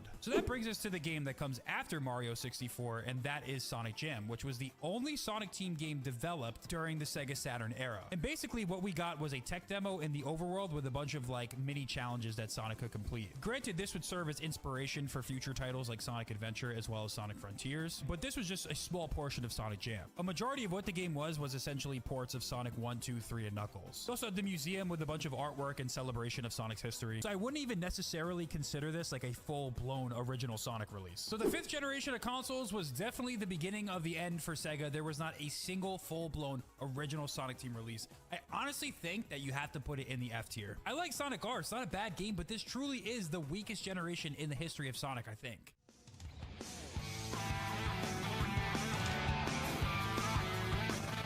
Which brings us to the legendary 6th generation of consoles, which featured the Sega Dreamcast to kick off the era, the Sony PS2, Nintendo GameCube, and Microsoft's first ever console, the Xbox. You know, the 6th generation was pretty long when Sega started it, and then mid-generation ended up bowing out of manufacturing consoles and producing games for the Xbox, GameCube, and PS2. So the 6th generation starts off with the Sega Dreamcast, and we get the best, in my opinion, Sonic game of all time, Sonic Adventure 1. Sonic Team hasn't produced a mainline Sonic game in nearly 4 years, so how do they respond? They truly overhaul the franchise and take that next gen lead. Not only has the hardware improved, but we got a brand new design for Sonic the Hedgehog himself. His eyes are now green, his quills and his limbs are longer. He has this more edgy design. This guy is the epitome of cool. The first true 3D mainline platformer for Sonic is one of the most ambitious in the entire series. We have animated cutscenes that certainly didn't age poorly. We have expansive 3D levels to explore with many branching paths and open level design. We have the adventure field, which is a hub world which truly bridges the entire story together. 6 playable characters, intertwining stories between the 6 playable characters, which is one of the most immersive parts of the game, and a focus on story and narrative, something that separated Sonic from his contemporaries at the time, and honestly to this day. There's certainly some arguments to be made that some of the other gameplay styles aren't as good, but the game is called Sonic Adventure, and when it comes to the Sonic gameplay, it's probably the best that it's ever been in the series in terms of the controls. I'd say without a doubt, controlling Sonic in this game is much better than controlling Mario in Super Mario 64. Argue with a wall if you disagree. Maybe I'm biased, but it's probably the best start to any Sonic era. So how do they follow up this masterpiece? Well, they released Sonic Shuffle. What was Sonic Shuffle? Well, it's basically Mario Party, but worse. It's essentially a board game. You take turns running around the map, and then you play some mini games to duke it out. Interestingly enough, it was actually developed by the same Mario Party developers, so you would think that they captured a little bit of the same magic. I mean, the mini games aren't bad, but I really don't like the actual board game play. And overall, it got pretty mediocre reviews, so I think the majority of people share the same sentiment. I'm sure there's some truthers out there, but I am not one of those people. And then we finish off Sonic on the Dreamcast with the most famous Sonic game of all time, Sonic Adventure 2. This game is, without a doubt, the most influential post-Genesis game in the entire Sonic franchise. I think at this point, it's an objective fact. The big blockbuster Hollywood film, Sonic Movie 3, quite literally did an adaptation of this game, and it's no surprise that it was the most successful in the entire Sonic movie franchise. The Dreamcast version of Sonic Adventure 2 to this day is still the highest rated 3D Sonic game ever. The game introduced Shadow the Hedgehog, the second most popular character of all time in the franchise. Sonic Adventure 2 also introduced rail grinding into the series. I mean, talk about a staple. This has been in every Sonic game, whether it's Boost, Adventure, or everything in between since. It took Sonic Adventure 1 and made it a lot more streamlined and linear. It had a greater focus on narrative and probably to this day told the greatest Sonic story ever. They took the Chow Garden and made it better. They gave Sonic a couple of extra abilities, and you could certainly say certain aspects of this game have not aged as well, but at the time, you just had to be there for when this game was out. It truly was an awesome experience. Shortly after this game released, Sega left the console manufacturing industry, and this could have been the last time we ever saw Sonic. Sayonara, Shadow the Hedgehog.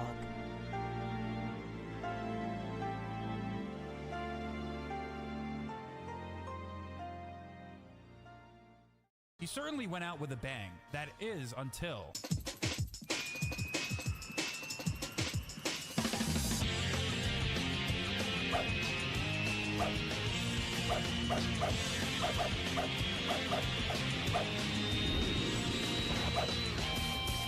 So technically Sonic did already make the leap to Nintendo GameCube because Sonic Adventure 2 Battle was actually ported over to the GameCube and it came out not too long after the Dreamcast version. They also put Sonic Adventure on the GameCube with Sonic Adventure DX, and how could anyone forget Sonic Mega Collection? This game was your standard Sonic collection. It packaged a lot of the old classic Sonic games, although not all of them. It had a bunch of cool artwork and just general things from Sonic's history, and it truly was the perfect way to introduce these Nintendo kids who have never played Sonic before into the world and history of Sonic the Hedgehog. A perfect game collection for a near perfect era. But back to Sonic Heroes, my first ever Sonic game and one that I truly have a lot of fondness for. However, this game is pretty divisive when you look at it through a modern lens. As far as the reviews go for this game, it's a 72 on Metacritic and a 7.7 amongst the fans, so if you put that together, it's like a 7.5, let's call it. Brand new mainline 3D Sonic platformers were back, and they weren't just on Sega hardware. Now it's on Nintendo, GameCube, and PlayStation 2. Sonic Heroes was the first multi-platform game developed for all three of the major consoles at the time, a trend that would obviously continue to this day with the occasional exclusive here and there. What Sonic Heroes was trying to do was bring Sonic a little bit more back to his roots. It's essentially one core playstyle throughout the entire game. While there's 3 different playable characters per team, you can only control one of them at a time, and you're playing with all 3 simultaneously. The team-based mechanic was the game's featuring gimmick, and the reason why some people either love or hate this game is because it's a little bit unpolished. Controls are a little slippery. The rail grinding's kind of janky. There's some weird gimmicks like the pinball stages, and to truly beat the game, you have to play it from start to finish 4 separate times. And Team Chaotix just exists. The game's not perfect, but I have a lot of love for it. This game also is one of the highest selling 3D Sonic games ever, so you can definitely say that it was a success for the franchise. A year after Sonic Heroes, Sega released yet another classic Sonic compilation with the Sonic Gems collection. This was like the weird, trippier version of the Sonic Mega collection with less main titles. It had Sonic CD, Sonic the Fighters, and Sonic R. What's interesting about this release, though, is that this was the first time that Sonic the Fighters was available on home consoles as opposed to arcade machines. So it certainly was a compelling collection, and I guess all of the main games do feature Metal Sonic, who is on the cover. So maybe that was the angle. So overall, it's kind of weird that they released 2 separate classic compilations in the same era. But hey, I guess they made a lot of money, so I guess it makes sense on their end. Of the 2 Sonic compilations that released during the 6th generation, Gems Collection was definitely seen as the worst of the 2. I feel like up until this point, it was a perfect time to be a Sonic fan. While this is mainly focusing on the home console release for this section of the series, the marketing campaign used to describe years like 2003 and 2004 were the year of Sonic. We got a full-blown Sonic animated series with Sonic X. We got a ton of awesome Sonic handheld releases, in particular Sonic Advance 1, 2, and 3, and they were absolutely pumping out game after game. I think the real quote-unquote beginning of the end, if you will, for the Sonic franchise probably starts with Shadow the Hedgehog 2005. As far as the way this game plays, it's pretty similar to Sonic Heroes. You have the same character models, you have the same slippery controls. It does in a lot of ways feel like a nice streamlined continuation of the Sonic Adventure plotline. And growing up, I did think this game was awesome. I mean, Sega's mindset was just, what if we gave Sonic the Hedgehog a gun? I went back and replayed this game all these years later, and then I kind of realized, like, oh, the game that I used to love actually kind of sucks. There's a lot of interesting ideas that it pulls off, but in a lot of ways, it's just not properly executed and just has a lot of game padding. The idea that there's multiple different choices that you can have to affect the outcome of the story is pretty cool. The problem is that in execution, it just doesn't really work, and the plot doesn't really make that much sense. Doing tedious little checklist missions in a Sonic game just doesn't really seem like the best way to go about it. You'll spend the entire level looking for 35 different aliens, and if you miss one, you have to start all the way over from the beginning and search every nook and cranny in order to complete the mission. Instead of high-speed platforming and replaying a level over and over to find the best routes, it really slows down this game and just becomes extremely frustrating. I think this game also kind of started the death of Shadow's character. I feel like he's mischaracterized in this game frequently. The narrative about Shadow the Hedgehog, especially over like the last 5 to 6 years, that, oh, he's just this edgelord, there's no depth to his character. All those bad tropes can easily be traced back to this game and this game alone. The Shadow I know is from Sonic Adventure 2 and Sonic Heroes and Sonic 06, even though it came after. There's some fun to be had if you do like a neutral campaign and just go through the levels from start to finish like an actual Sonic game. But again, you're gonna have to replay the game at least 10 different times, and you're gonna have to do all the tedious missions. So a full-blown playthrough of this game from start to finish with all 10 endings and the Super Shadow boss fight is just not a great total experience. To put this into perspective, Shadow the Hedgehog has a 51 on Metacritic, and Sonic 06, the most infamous Sonic game in the entire franchise, has a 46, so it's not even that far off. So the nostalgia goggles unfortunately need to be taken off, and we have to chalk up Shadow the Hedgehog as a net negative for the Sonic franchise at the time. There's one final game from the 6th generation, and that is another all-time banger. And that, of course, would be Sonic Riders, one of the most iconic Sonic games of all time. This was an original Sonic game released back in 2006, and this wasn't your traditional mascot platformer racer party game. For me personally, I feel like you'll never be able to out Mario Kart, so I feel like the best value proposition for a racing game would be something that tries to do its own thing and has something that Mario Kart doesn't have, and that's exactly what Sonic Riders was. hoverboards. This game just radiated the energy that the Sonic series carried throughout this era. Instead of driving around in cars, the main vehicle for transportation in this game is the Extreme Gear, which are these high-tech hoverboards. What this game featured, though, was a unique story mode, an entirely new way to attack racing games in the sense that you had a resource management system that included tricks in order to make sure that you stay on your hoverboard. And while yes, looking back on this game, there's certainly some jank and polish that's missing, and at times it feels like it can be a little bit frustrating, but if you can get past some of the rough edges of this game, mastering the mechanics is extremely satisfying. Perhaps the game was a little bit ahead of its time as it received only a 59 on Metacritic, but ultimately got an 8 out of 10 user score, so people really did like this game, but maybe the impact amongst the general audience wasn't as felt. But among Sonic fans specifically, it's absolutely beloved. I mean, you still see it in the series to this day in some of the mobile games as well as the comics, and the Extreme Gear is also going to be featured in the newest Sonic racing game, Sonic Racing Cross Worlds, so the influence and impact that it had cannot be understated, at least amongst like the actual Sonic fan base. So what are we doing with the 6th generation of consoles? My personal bias and nostalgia says put this in the S tier. Unequivocally, there's no doubt it goes anywhere else.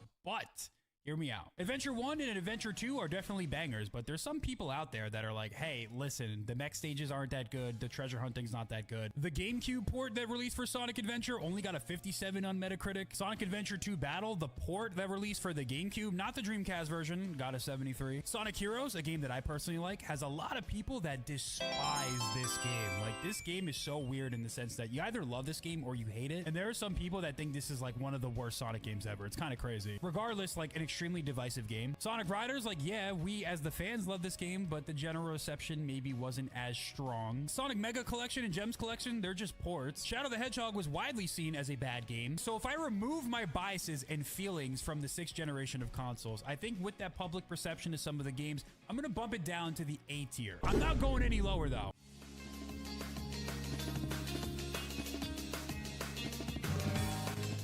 In my opinion, this is probably the greatest generation of consoles. It includes the Xbox 360, the Nintendo Wii, as well as the PlayStation 3. This was the era of mass adoption for online multiplayer gaming, particularly in consoles. It existed prior, but by the Xbox 360 era, it was truly here. While Sony and Microsoft were competing and trying to create the next high graphical fidelity machine, Nintendo took a step back and went with more of a gimmick for their console with the Nintendo Wii featuring the motion controls. This thing was certainly not a next-gen console. So how did Sonic fare during this generation of consoles? Well, it was probably the most consequential one yet. The Sonic franchise was looking to take the leap into the next generation of consoles with Sonic the Hedgehog 2006. There's not really much that needs to be said about Sonic 06 other than the fact that it nearly killed the franchise. It was an utter disaster because a lot of people consider this to be the worst video game ever made. Definitely could have fooled me though, because I didn't find out that this game was bad until years later. Growing up, I thought this game was actually awesome. In my eyes, this game will always be the true Sonic Adventure 3 in the way that it tells its story, had the multiple playable characters with the linear stages, the intertwining narrative, and the level design in general is probably the closest thing that we've gotten to Sonic Adventure 1 since. But make no mistake, in terms of the quality, this is a very poor product. The game was kind of doomed from the start because Sonic Team was split into two. One half was working on Secret Rings, the other half was working on Sonic 06, and they rushed this game to meet a holiday 2006 deadline by Microsoft. It's crazy because perhaps if you gave this game like an extra year, it probably could have been the greatest Sonic game ever. The game itself was plagued with really unpolished gameplay. There was a ton of game-breaking bugs. Although the bugs, to be honest, like I spent a lot of time just finding them because I thought it was really fun. The physics and movement of the game were certainly a downgrade from previous Sonic games such as Sonic Adventure 1. There was the awful romance element of the game that a lot of people didn't like either and found it to be weird. A lot of the mock speed section stages were barely functional and extremely frustrating for a lot of players. The new playable character Silver was extremely slow and boring, at least in my opinion. You would get absolutely barraged with loading screens that took forever. I certainly appreciate everything that this game tried to do, but you can't lie, as a product, it was certainly an unfinished game. The legacy of this game is pretty wild because 20 years later, you'll still see articles from game journalists using this game as an example to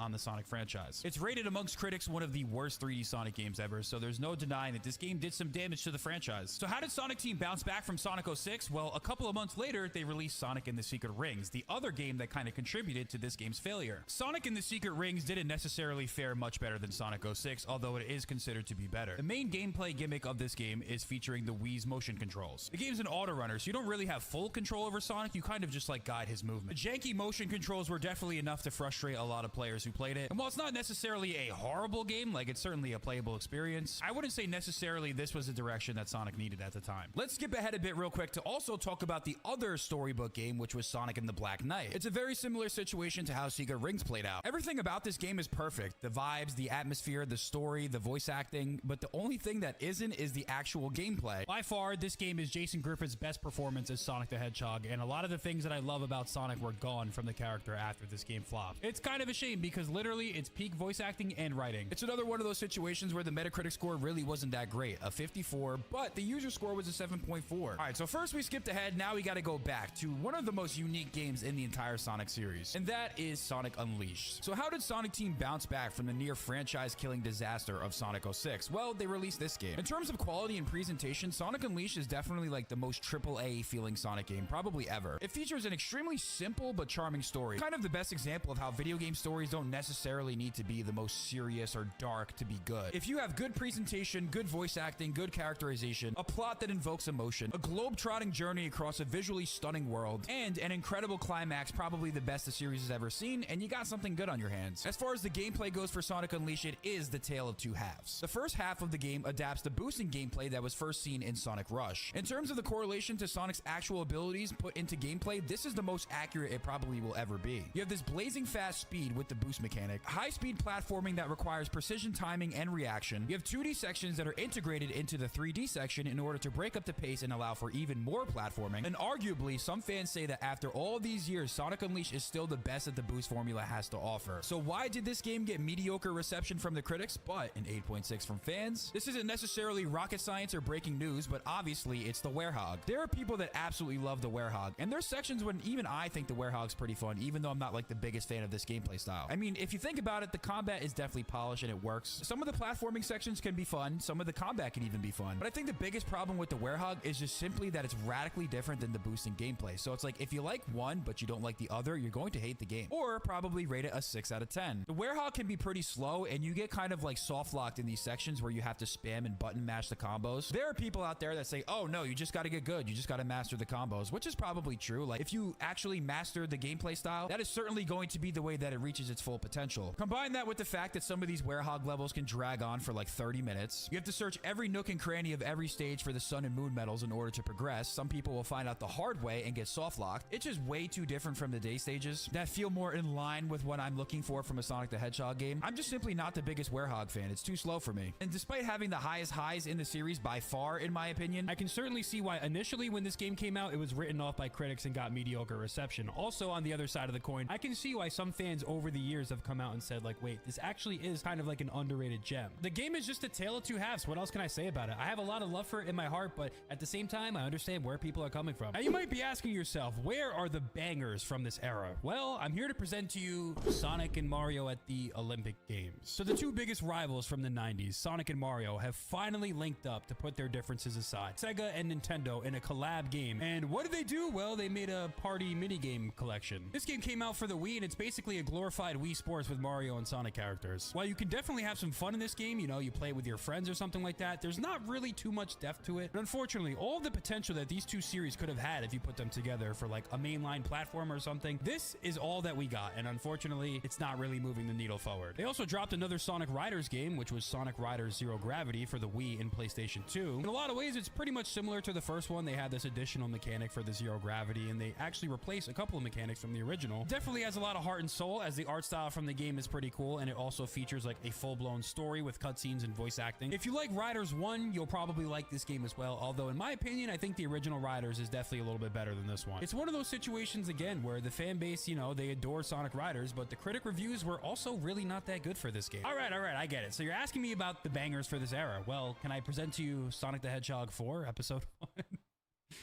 So yeah, Sonic 4 Episode 1, it's a much maligned game in the series. And this game, technically, in terms of narrative and title, is a direct continuation or a direct sequel to the classic Sonic the Hedgehog games. Except for the fact that it's like, not at all. Everything about this game is just weird. I mean, it's a 2D modern Sonic game, which you would think a lot of Sonic fans would love, but the physics of this game are not comparable to the actual classic games. Jump controls can feel a little bit clunky at times. The homing attack has been added, but that also just feels a little weird to use as well. Oh yeah, the special stages are back, but these are just reused from the original Sonic the Hedgehog game. And yeah, most people don't really like this game. I mean, I don't think it's the worst game, but it's just, like I said before, it's just an odd game. Sonic 4 Episode 1 was technically a mobile game, so I feel like for the time, it was kind of impressive. But as a standalone console release, it really does not hold a candle to the original games it was trying to emulate. The review scores for this game were considered to be above average. It was like a 7 out of 10. Although Sonic fans do not like this game and gave it a 5.5 out of 10. So definitely a mixed bag. We also can't forget Sonic Free Riders. The last in the Rider series was released during this era. The primary gimmick of Sonic Free Riders, and probably the reason for its existence, was to showcase Xbox's new technology from the Xbox Kinect. So instead of using a controller, you actually had to use your body to control the character. And this was certainly a step down from other installments in the franchise. First and foremost, we got rid of the actual cutscenes and replaced it with these PNGs. As a result of using these mechanics, the level design in the game was obviously scaled down, and the game is generally considered to be one of the worst Sonic the Hedgehog games of all time, and the reason why we don't get Sonic Riders games anymore. The Metacritic score was a whopping 47 with a generally unfavorable 2.6 user scores, so yeah, not good. Another Sonic racing series was birthed, and that was Sonic and Sega All-Stars Racing. It's essentially your platformer, mascot, kart racer game, or whatever you want to call it. The gameplay of the game is pretty solid. While many people will be nostalgic for the series, and some people have a lot of fond memories of it, I don't think this is necessarily pushing the brand forward with any genre-defining mechanics or anything like that. Definitely a solid title, though. All right, the bangers. Let me introduce you to Sonic Colors. Finally, after all these years, Sonic Colors was the game that was considered to be a return to form for the franchise. The daytime stages from Sonic Unleashed that everyone liked, what if instead of adding the Werehog to the game, we added this gameplay style which people liked? Okay, there's like a lot of 2D in this game. Maybe it's not one-to-one with Unleashed, but granted, this game was released on the Wii, so some technical limitations were certainly there. But for a Nintendo Wii game in 2010, I can certainly say that this game looks pretty incredible, especially when you consider the fact that just a couple of years ago, Sonic Unleashed Wii really was like a very barren game in terms of like the background and set pieces. Now granted, Sonic Colors was developed exclusively for the Wii, whereas Sonic Unleashed Wii was also developed for the PS2, so you can see that. But I think the visuals of this game definitely hold up to this day, and probably will continue to with the great art style. But this game really brings you back to the basics. It's one consistent gameplay style throughout, so there's no like gimmicks or anything weird. Okay, technically there are gimmicks because the whiffs are featured in the game, but they don't divert from the main gameplay style. They're simply there to enhance the platforming experience. There's no motion controls, there's no sword, there's no slow button mashy beat 'em up combat Werehog sections, there's no treasure hunting stages, no mech shooters, it's just Sonic. Point A to point B, high-speed platforming in a short and sweet but simple adventure. As a result, we get the first generally favorable 3D Sonic game released, I think, since Sonic Adventure 2 on the Dreamcast,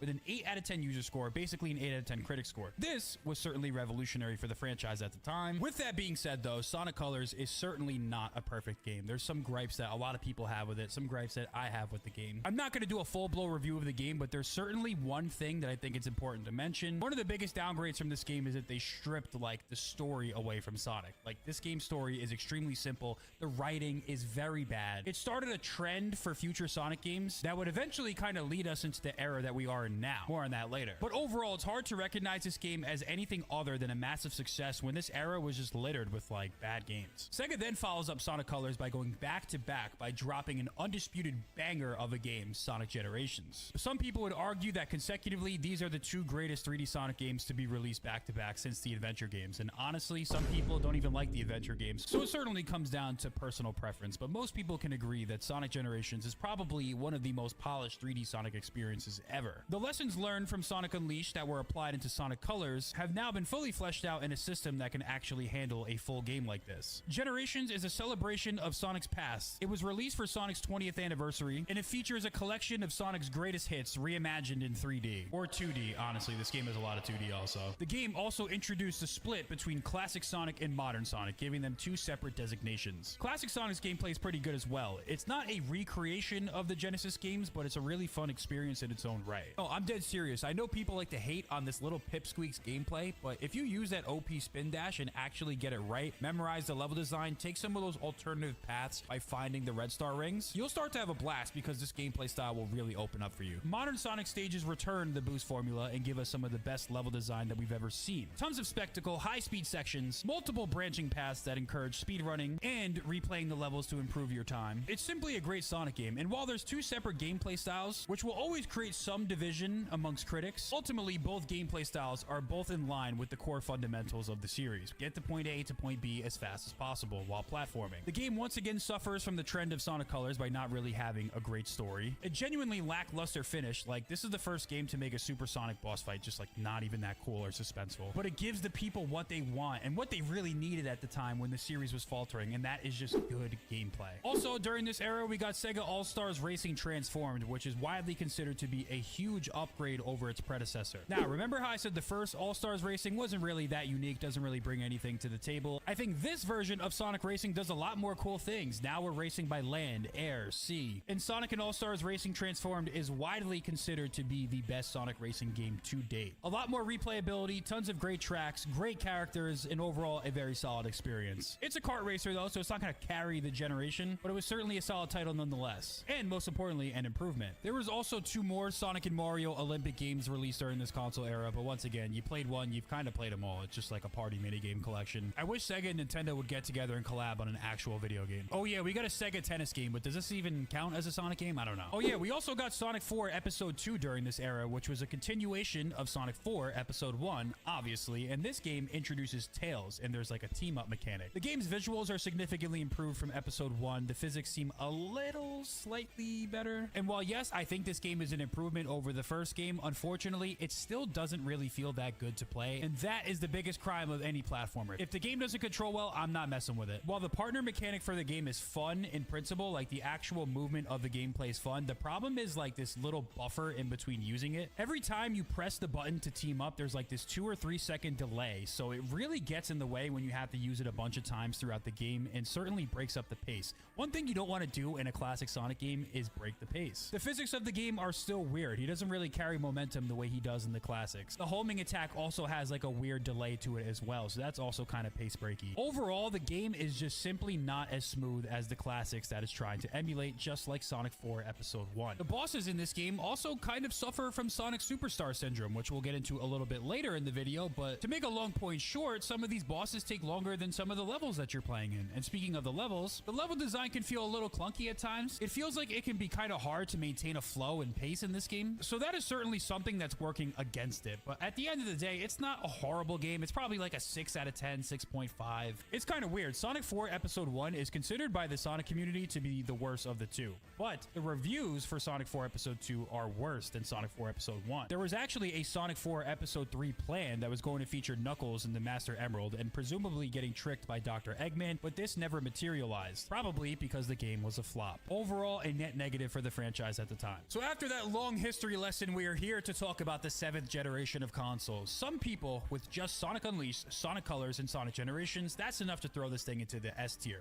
But in my opinion, there's a lot of bad games in this era. There's also like, I think Sonic was on the brink of like destruction with games like Sonic 06. The storybook games weren't really that well liked when they came out. Sonic 4 Episode 1, even Unleashed. Like Unleashed was a banger, but people at the time didn't really like the game. So I think with some of the ups as well as the downs with this generation, like there really was some catastrophes. I'm gonna go ahead and throw it into the B tier. It really started to pick up towards the end with Colors and Generations.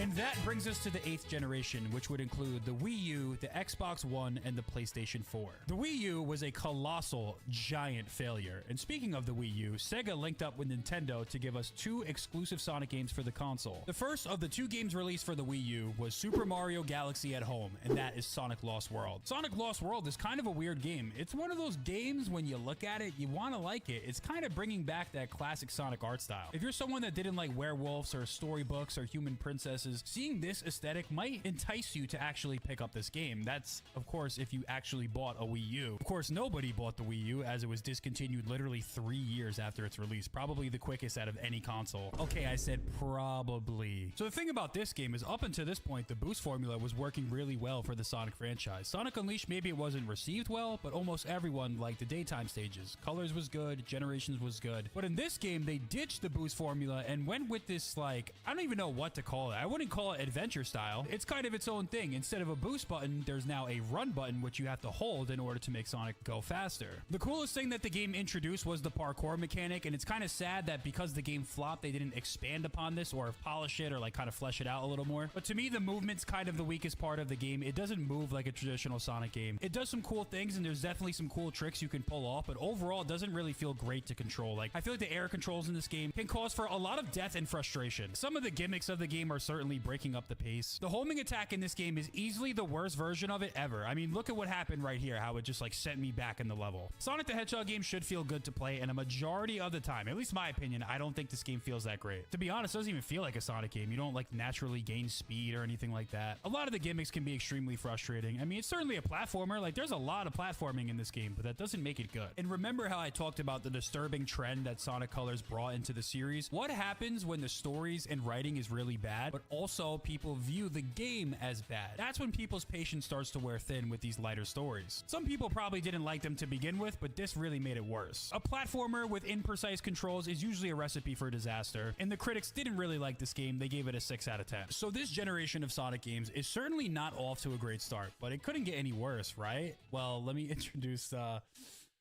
Sonic Boom. You know, Sega was really on the cusp. They had something great going with the boost formula. It was getting better and better with each game. And then they dropped Sonic Lost World. People were definitely upset. And then they dropped this game, and that was it. Sonic Boom was the start of a spin-off franchise. One of the things that they did with Sonic Boom, which was taking one of the best character designs in all of video games and completely butchering it. And the goal of this was to rebrand Sonic to appeal to more Western audiences and bring in a golden age of licensing revenue. They also dropped a full-blown TV show as well, which, to be fair, was actually pretty good. Granted, it basically has next to nothing to do with the Sonic the Hedgehog that you know and love, but as its own standalone thing, it's okay. Without getting too deep into it, this is widely considered to be one of the worst Sonic games ever. Some people argue that the game was rushed and there's a lot of missed potential with it, but at its core, the gameplay of this game is very different than what people expect from the franchise, and it's a very big departure from the things that made the series great. The game's review score was a 32, and it got a user score of 3.7, so yes, it actually might be the worst ranked Sonic game ever. So while Sonic Generations and Sonic Colors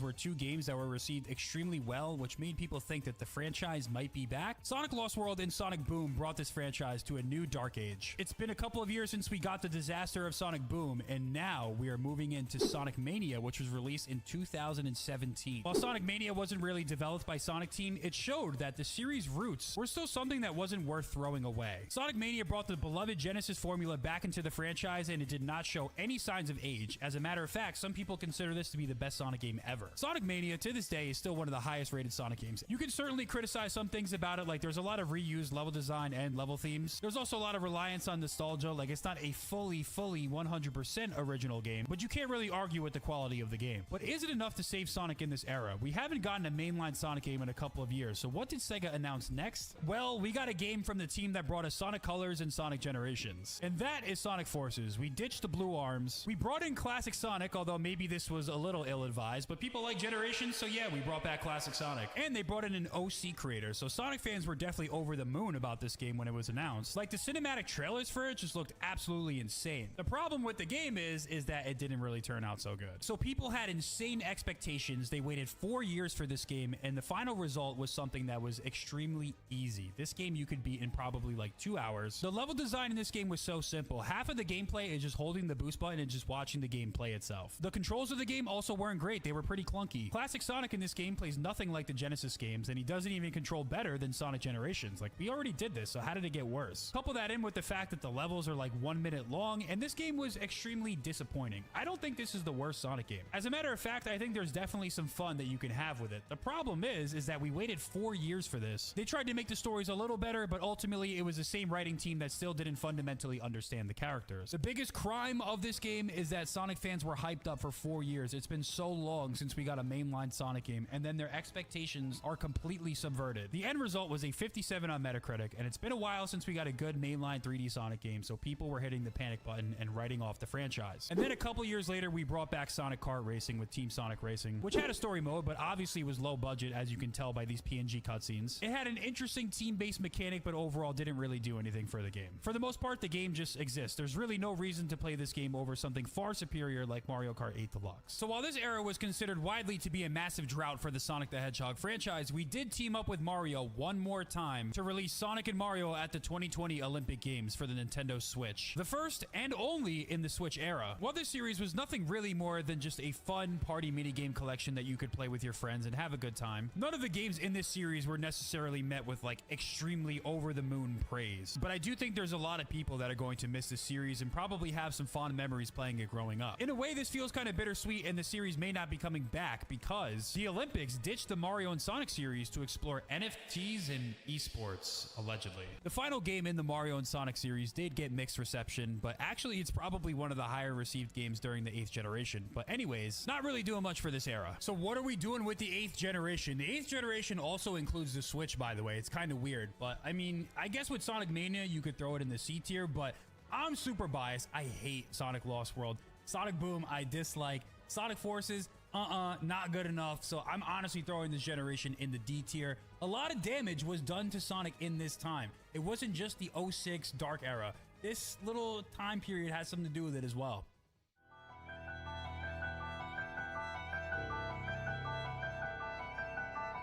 So now we move on to the 9th generation of consoles, and probably the most consequential one yet. Some people are saying that the death of consoles is imminent. As of today, the only 9th generation consoles that are currently on the market are the PlayStation 5 as well as the Xbox Series S and X. So technically the 9th generation of consoles begins on November 2020. So for the sake of argument, any game released after November 2020, we're going to put in the 9th generation era. We are in a brand new era of Sonic because the first Sonic the Hedgehog movie was released in 2020. And it changed the direction of the franchise forever. Somehow, seemingly on accident, the movie wildly exceeded expectations, so now the games needed to follow suit. Which brings us to the first game of the 9th generation era, which is Sonic Colors Ultimate, and technically it's an 8th generation game because it's developed for 8th generation hardware, but besides the point, it technically started 1 year after the 9th generation started, so we're going to go ahead and classify this as a 9th generation game. Now this game, by definition, was really not a good port. It added some cool things to Sonic Colors Ultimate, like it actually added some new modes to the game. There's one where you can actually race against Metal Sonic, which is pretty cool. Sonic now has customization. You can pick different auras, you can pick different gloves, you can pick different shoes. I think this is objectively a good thing for Sonic games. And at the end of the day, it still is Sonic Colors, which is a beloved game, so you have to give it that. But yeah, now to talk about the bad. There was a ton of bugs in this game when it released. There's like 30-minute compilations of things going wrong with this game pre-release. The visuals of the game don't necessarily look enhanced. They kind of have this washed out look with a lot of bloom. Tons of performance issues such as stuttering with the game. I personally experienced a lot of that with the PC version. Also, the game would crash a lot. So in addition to just like not being polished, not looking as good, having glitches, and probably the most egregious issue is the performance issues, it was widely considered to be a horrible port of the game. And quite frankly, it's pretty embarrassing that they weren't able to port over a Wii game properly to modern hardware. So the critic score of Sonic Colors Ultimate was lower than the original game, and the user score was also lower as well. So this generation still really isn't off to a good start, and it's been over a decade since we got a positively received 3D Sonic game. The next one needed to be big. All we had was 4chan leaks and this little teaser right here to hold us over for basically like a year. IGN finally showed an exclusive first look at the gameplay for Sonic Frontiers, and it was an absolute disaster. Everyone on the internet was roasting this. Sonic fans were hitting the panic button. Everyone was calling for the game to be delayed. It wasn't a good time to be a fan. And then subsequently, over the next couple of months, we got better and better footage, and people's nerves were calmed a little bit. But ultimately, the only thing that was going to matter was day one of the release and people's actual direct hands-on experience with a full playthrough of the game. When the game actually released, people were really liking Frontiers. It was bringing something new to the table. It wasn't perfect, right? Because the game obviously had a lower budget, a little bit of a lack of polish here and there, but for the most part, it had a really good gameplay loop. There was something very solid with the open zone. Platform around the island, collecting memory tokens in order to free your friends, defeat bosses and enemies around the map, in order to go into cyberspace, which is traditional Sonic gameplay and levels, kind of similar to Breath of the Wild. I mean, let's be real. It's pretty much Sonic Breath of the Wild, which would grant you a Chaos Emerald. You rinse and repeat till you get 7, you go Super Sonic, you fight the boss, and then you move on to the next island. To be honest, I love this game, and it actually is one of my favorite 3D Sonic games of all time. I think what I love the most about this game, and really any platformer game in general, like this is how you win me over, I just think the controls are so good. I feel like it's buttery smooth in the open zone. It's why Sonic Adventure 1 is also one of my favorite games. If the character feels good to play, like I'm gonna love it. This game kind of put Sonic Team back on the map. For the first time in a decade, people were starting to trust them again. And not too long after the game released, this, they even announced free DLC content for us to sink our teeth into, one of which included an alternative campaign, and overall, all 3 updates added a ton of content and exceeded my expectations. Like the final boss, after building up all the hype moments and aura with the supersonic boss fights being this purple rock, like it was quite frankly just embarrassing. So getting a proper conclusion to one of my biggest gripes with the game was certainly satisfying. Plus, the spin dash was one of the most fun abilities that they ever added to the game, in addition to the momentum slider. So Sonic Frontiers, in my opinion, is a great game. Certainly has some issues, and we won't go into all of them. We haven't gotten sales figures in a while, but as of 2023, it sold 3.5 million units, and Sega deemed it as a massive success. Whether you love the game or hate the game, Sonic Frontiers will always be remembered as the game that saved the franchise as far as the mainline platformer games go. Just a couple of months before Frontiers release, we also got Sonic Origins. Sonic Origins was marketed as the definitive way to play the classic Sonic games. All 4 games were remade in the retro engine, and we now have widescreen support and HD gameplay. Now, were these perfect ports? Well, not necessarily. Are they serviceable? Absolutely. There are tons of videos that will go into why Sonic Origins is not necessarily the absolute definitive way to play these games, but ultimately, at the end of the day, the average consumer who will play this game will probably enjoy it and not notice some of the things that were absent. I think honestly, just having an official way to play Sonic 3 and Knuckles on something like the Nintendo Switch for the first time ever could definitely be seen as a victory, but there's certainly some things that Sega could have done better with this port. Oh yeah, Sega also milked the fans when they released Sonic Origins Plus, which didn't really add much to the game other than a couple of Game Gear ROMs, and they added Amy Rose as a playable character. So for $10, you could upgrade your game, or for $40, the original price of the game. If you didn't buy the original, you just get Origins Plus. So if you bought Origins, you got scammed. I mean, ultimately, the most reviewed version of the game is in the green on Metacritic. It's only a 7.5 out of 10 for fan score, so you know, it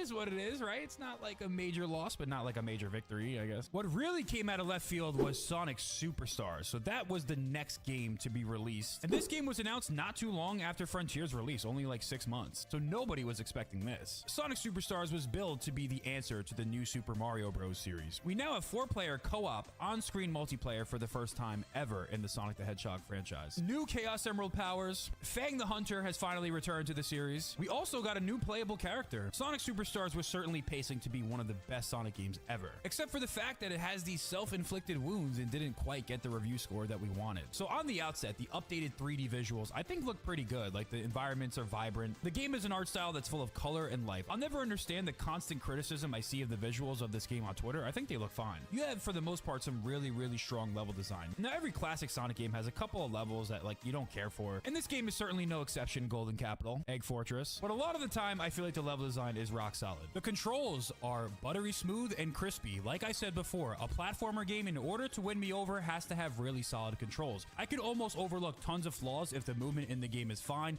and this pretty much replicates the classic feel. So where did this game go wrong? Like, they had the recipes to get a 9 out of 10 or an 8 out of 10 on Metacritic. What happened? This happened. As a matter of fact, some of the boss battles in the game take significantly longer than the actual level that you're playing through. Typically in a classic Sonic game, I like to kind of just like cheese the bosses with iframes and just move on to the next level. This game doesn't really allow for that because they have these little soft lock phases. Fight the boss for 5 minutes and die? Okay, yeah, you gotta do it again. Do it 15 times over and you're gonna be frustrated with the game. The multiplayer feature that was a major selling point of the game, oh yeah, you can only do it in local co-op, so you can't play with your friends online, which I feel like should just be the bare minimum in 2024. Actually, this game released in 2023. Some people criticize the multiplayer in this game, saying it's a little too chaotic, it doesn't really work. I mean, honestly, I'm not gonna go that far because it's a Sonic the Hedgehog game. I don't really know how you're gonna keep 2 players on the screen going as fast as possible and make it 100% perfect. I feel like they kind of did the best that they could. And during my multiplayer playthrough of the game, I had a good time. Like, it's chaos, it's fun, that's what it's supposed to be. The Emerald powers, some of them are fun, some of them are not so useful, but I don't think they necessarily detract from the fun of the game. The new character, Trip, she's probably the most fun character to play with in the entire game. She has a great moveset, but her level design in her campaign is like the hard mode, so it's just like turned up to like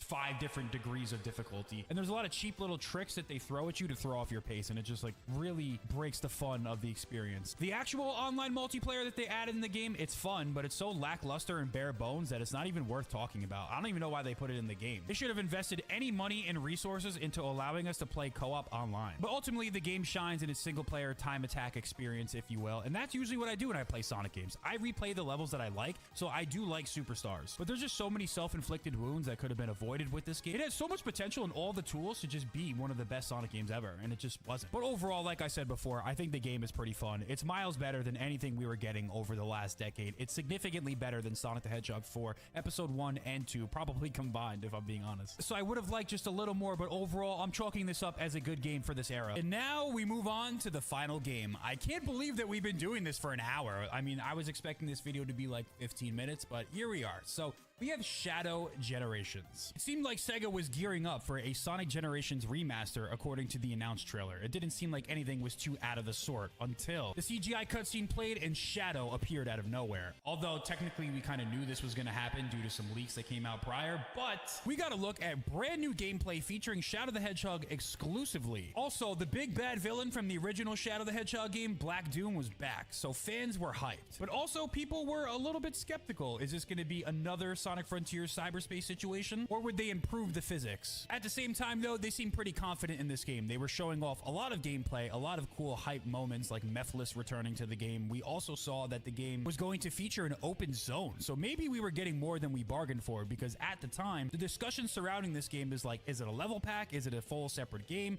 And for the most part, in terms of the amount of content you get, it's basically a full experience. We got the Doom power showed off. Like, Shadow Generations was looking pretty hype. The game came out, and guess what happened? For the first time in a very long time, we got a 3D Sonic game finally in the green on Metacritic. 8 out of 10 with a 9 out of 10 user score, universally liked. Shadow Generations is just simply a very good Sonic game. It's extremely polished, the animations are great, the level design and controls are extremely fun. The story was pretty good, certainly better than anything that we got during the Meta era, although I wouldn't say it's like the best. A lot of the gimmicks and abilities that Shadow had, such as the Doom powers, were pretty fun to use. We got to mess around with Shadow's chaos control. The open zone had a lot of content. Like, the game is just straight up fun. It's good. There's not really much else to say about it. A lot of people are saying that Sonic and Shadow Generations as a total package is probably the best 3D Sonic experience that money can buy. Granted, the Sonic Generations remaster was largely untouched, and I guess maybe after experiencing Colors Ultimate, that's probably a good thing, I guess. Putting these two games together in one package was certainly a brilliant idea. So we basically get the highest received 3D Sonic game since Sonic Adventure 2 on the Dreamcast. So where are we putting the 9th generation of Sonic games, aka the Renaissance era? Well, we have two undisputed bangers, at least in my opinion: Sonic Frontiers and Shadow Generations. Sonic Frontiers, a little divisive. Sonic Superstars, a little divisive, but I like the game. And then Origins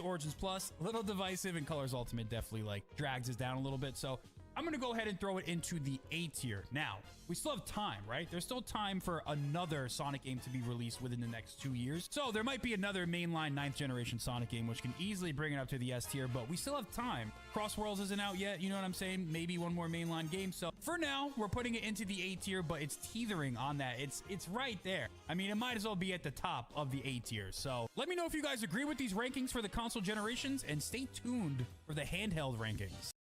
The official Sonic timeline is something that's always been hotly debated within the community. To be fair, it's always been kind of a mess. Sometimes, like in Sonic 06, the timeline wipes itself out. In other instances, like Sonic Generations, it's thrown into complete flux, and then it needs to be restored by running through all the zones you visited with the younger version of yourself who can't speak. And you get the gist, but Sega has finally released the official Sonic timeline. Back in 2022, I talk about this a lot in the lore and theory videos, but Sega did hire a lore manager to ensure that the universe is more meaningfully connected. So this is the Lore Council Lore Manager timeline. It's also important to note that the Lore Manager came out and said, one last note, this is the canon timeline's highlights. Stay tuned for more things to get added in the future. So this is something that is ever changing and can be adjusted as time goes on. So here it goes. We got the prehistory, tens of thousands of years ago. We have tens of thousands of years, question mark. We have thousands of years ago, 2,000 years ago, 50 years ago, 10 years ago, classic Sonic era, modern Sonic era, and even 200 years later. So this is the distant past, the present, the future, and the distant future. This is pretty crazy. The first thing on the list actually is the destruction and regeneration by Dark Gaia and Light Gaia. It says, at some point, Dark Gaia, which grew over millions of years, destroyed the Earth, and Light Gaia healed it, repeating the same history. The timeline even goes on to give an official product description for Sonic World Adventure, aka Sonic Unleashed, which is kind of a curious timing because, you know, they just released a PC comp. But with that being said, let's see what they say about Sonic Unleashed. It says, in Sonic World Adventure, Sonic, the world's fastest Princess Hedgehog challenges Dr. Eggman's gigantic space battleship and transforms into the shining golden supersonic. He corners Dr. Eggman. However, it was a trap. Sonic was captured by a high-energy capture device and had his supersonic powers and the Chaos Emeralds stolen. Dr. Eggman unleashes the 7 Chaos Emeralds' enormous energy onto Earth's surface, splitting it into 7 pieces and revealing the giant monster, Dark Gaia, from the cracks. At the same time, something strange happens to Sonic's body, transforming him into a frightening beast-like figure. With the planet shattered and his appearance completely changed, Sonic embarks on a new adventure across the globe. At the same time, we have the Ancients and the Chaos Emerald. So now we're going into Sonic Frontiers lore. It says, the Ancients take refuge on Earth with the Chaos Emeralds. A small number of their descendants escape to a place called Mystic Ruins and build a temple to the Master Emerald. Over the course of hundreds of thousands of years, the Ancients become the Chao. So we know for a fact that the Ancients are responsible for bringing the Chaos Emeralds to Earth, but also it's interesting to note that they did land on the Mystic Ruins, and that's where the first Master Emerald Shrine was created. The question is, how did it get on Angel Island? As far as I'm aware, the Mystic Ruins is not Angel Island, but I could be wrong. 10,000s of years ago, Dark Gaia's destruction of Earth. So he actually straight up destroyed the Earth. It says the Earth is destroyed by a super energy life form called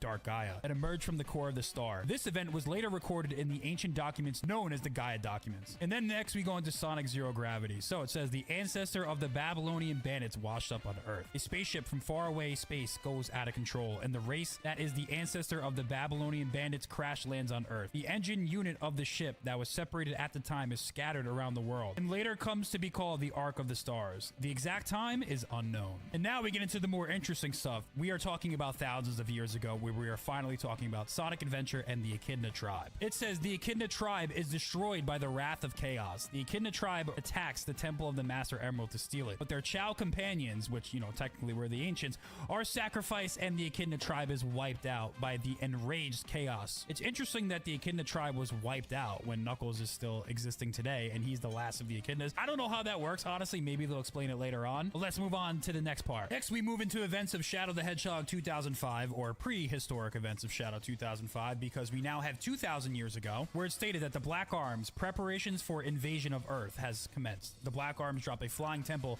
on Griffith on Earth. From there, we get into prehistoric events from Sonic Battle. It says Emerald is born in an ancient civilization. Combat robots called Gizoids are created, one of which is later named Emerald. We now move into like this modern present era where we get into 50 years ago, and you already know what's about to happen. Project Shadow, all that good stuff. Next, we have Black Doom and the Dark Pact, which states that Black Doom contacts Professor Gerald and offers up his own DNA in exchange for guidance on how to invade Earth 50 years from now. Shadow is then created from that DNA. Well, this is a little bit off because it could be a mistranslation. The deal was technically something to the effect of like Black Doom will get the Chaos Emeralds in 50 years, but ultimately, yeah, it does kind of mean the same thing. We then move on to the Ark Destruction Incident, which says the ancient combat robots Gizoid that were the subject of research within the Ark go out of control, causing extensive damage to the Ark facilities. This is one of the reasons why Gun intervenes in Ark. We then move on to one of the sadder and technically more iconic moments of the Sonic franchise in the past of Sonic Adventure 2, which is the Gun attack on Ark. Maria is killed in a sudden gun attack. Gerald, who has lost his mind due to his granddaughter's robbery, prepares to take revenge on the Ark system and Shadow, but is also imprisoned and executed. So yeah, a little bit of a mistranslation, but I'm sure you all know what robbery means. We then move on to Sonic 06, where things definitely get tricky as time travel is involved and parts of the timeline that get wiped out as well, which stems from the Soliana project as well as the creation of Mephiles and Shadow the Hedgehog and Silver going back in time. Sonic and Elise's altered history. So Sonic and Elise go back in time and blow out the Solaris Flame, which are the source of the tragedy. This means that the Solaris experiment never failed, the world is saved from crisis, and the devastated future becomes a peaceful world. However,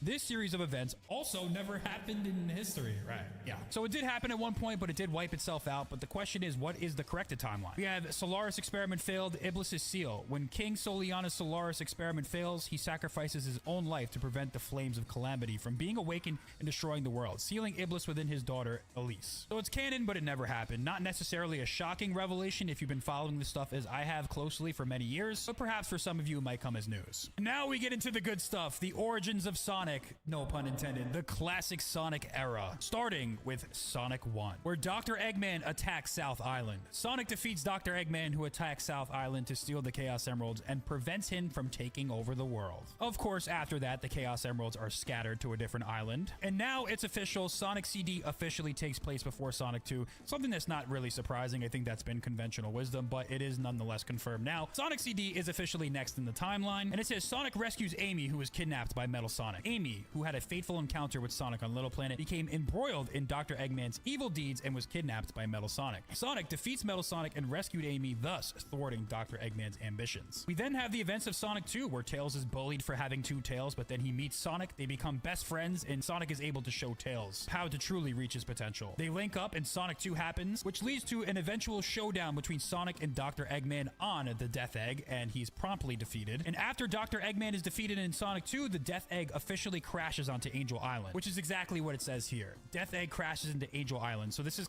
they kind of just skipped over the events of Sonic 2 and just got to the conclusion. It says Sonic and Tails work together to defeat Dr. Eggman, who attacks West Side Island. Destroyed Space Fortress, the Death Egg crashes into Angel Island. Next, we have the events of Sonic 3 and Knuckles, where it says recover the Master Emerald, prevent the Death Egg Fortress from reviving. Dr. Eggman tricks Knuckles into stealing the Master Emerald and plots to revive the crashed Space Fortress, the Death Egg. However, Sonic, Tails, and Knuckles work together to destroy the Death Egg, thwarting Dr. Eggman's ambitions of world domination. The Master Emerald is restored, and Angel Island rises into the sky once again. What's interesting is that there's no mention of the Super Emeralds or Hypersonic or anything like that, so they kind of avoided that question. What actually happened to Hypersonic? Is he canon? Who knows? I think he is, but Sega just wants nothing to do with him going forward. And then we move on to Sonic Mania, which, yes, obviously it happens after Sonic 3, but also it's before Sonic Superstars. We get into the mysterious secret stone, Phantom Ruby. Dr. Eggman unearths a gem with mysterious powers called the Phantom Ruby, which sends Sonic, Tails, and Knuckles to various worlds. After being defeated by Sonic and his friends, the Phantom Ruby leaves Dr. Eggman's hands and disappears across time and space into modern Sonic's world. So Dr. Eggman gets the Phantom Ruby in the past, and then he somehow gets it in the future, and I guess doesn't realize that it was from the past.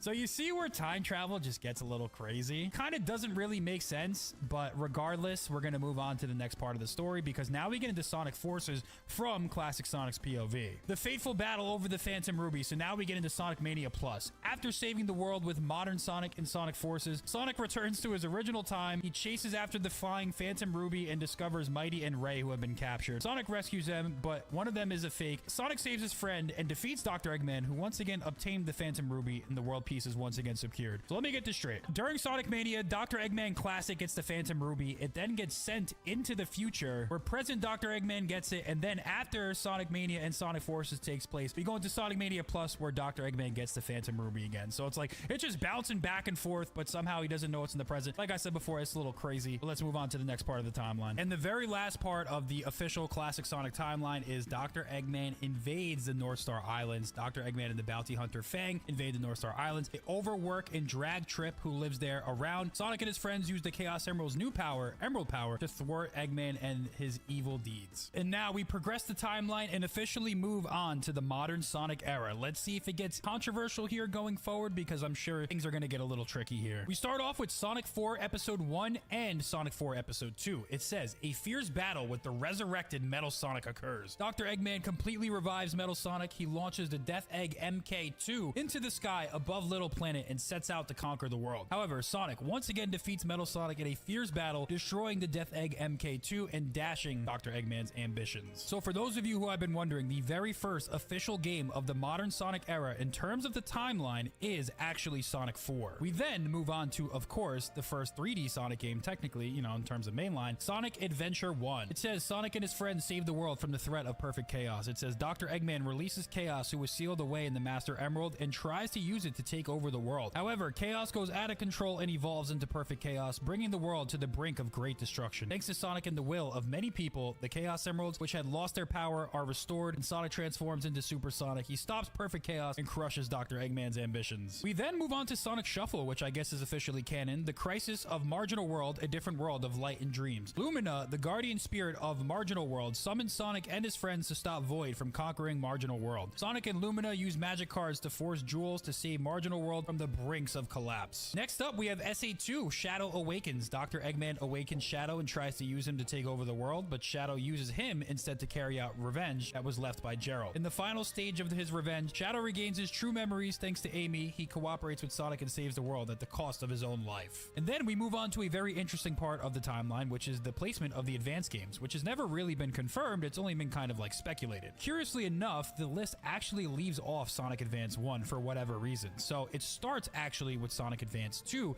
And by the way, this takes place before Sonic Heroes as well. Cream and Cheese's first adventure. So Sonic meets Cream and saves her with his friends. They rescue Vanilla Vanilla, who was kidnapped, and defeat Dr. Eggman, who was plotting to build Eggman Land again. So perhaps it could be true that Sonic Advance 1 was either retconned, or 2, nothing that happens in the game is important enough to include in the timeline. Or maybe it could be a mix of both. So regardless, no Sonic Advance 1. Let's move on to what happens next in the Sonic timeline, and that would be Sonic Heroes. Sonic Heroes, it says, Rebellion, a masterpiece. Metal Sonic, who has regained his sense of self, rebels and imprisons Dr. Eggman, and in his name issues a challenge to Sonic and his friends to conquer the world. Metal Sonic gathers Sonic and his friends' biodata during the battle and becomes more powerful, but is ultimately defeated by Sonic and his friends. So yeah, ultimately it's a very short description for the plot of Sonic Heroes because it's pretty light. The most significant things that happen are the reemergence of Shadow as well as the introduction of Neo Metal Sonic. After Sonic Heroes, we then move on to Shadow 05. So it says Shadow repels Black Doom's invasion of Earth. Black Doom, an alien invader, invades the Earth. Shadow, provoked by Black Doom to learn about his past, travels the world in search of the Chaos Emeralds, and sometimes at odds with Sonic and the others. After many struggles, Shadow defeats Black Doom,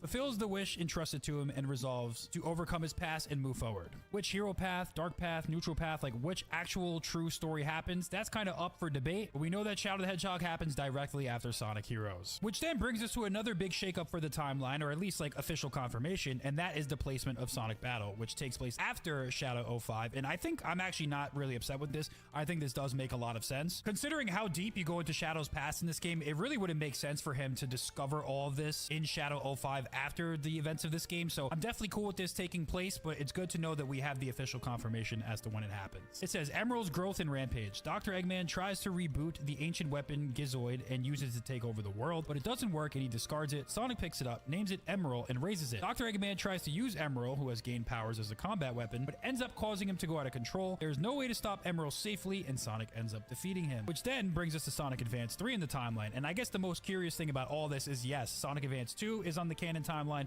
Sonic Advance 3 is on the canon timeline, but for some reason Sonic Advance 1 is missing. It says Dr. Eggman used the power of the Chaos Emeralds to split the world into 7 parts. He repeatedly used Gemroll, a combat robot developed based on Emerald, against Sonic and his friends, but was unable to win. And eventually, Gemroll went berserk. Dr. Eggman was defeated. Gemroll was then retrieved and repaired and adjusted by Tails, and began living as a member of the Cream family. Which then takes us into Sonic Rush, and it's also important to note that this does take place before Sonic 06, for those of you who are wondering. I talked about this in a video a couple of years ago, but regardless, it's on the official timeline now. Blaze comes to Sonic's world from another world in pursuit of the stolen Soul Emeralds. Through her interactions with Amy and Cream and fighting alongside Sonic, Blaze begins to trust Sonic and others a little. Sonic and Blaze work together to defeat Dr. Eggman, and Blaze recovers the Soul Emeralds and returns to her own world. One of the things that bothers me about Sonic Rush and Sonic 06 is the fact that Blaze the cat seems like a completely different character in this game as opposed to how she is in Sonic Rush. Another thing that I think is confusing is that, like, okay, so in Sonic Rush, she's from a different dimension.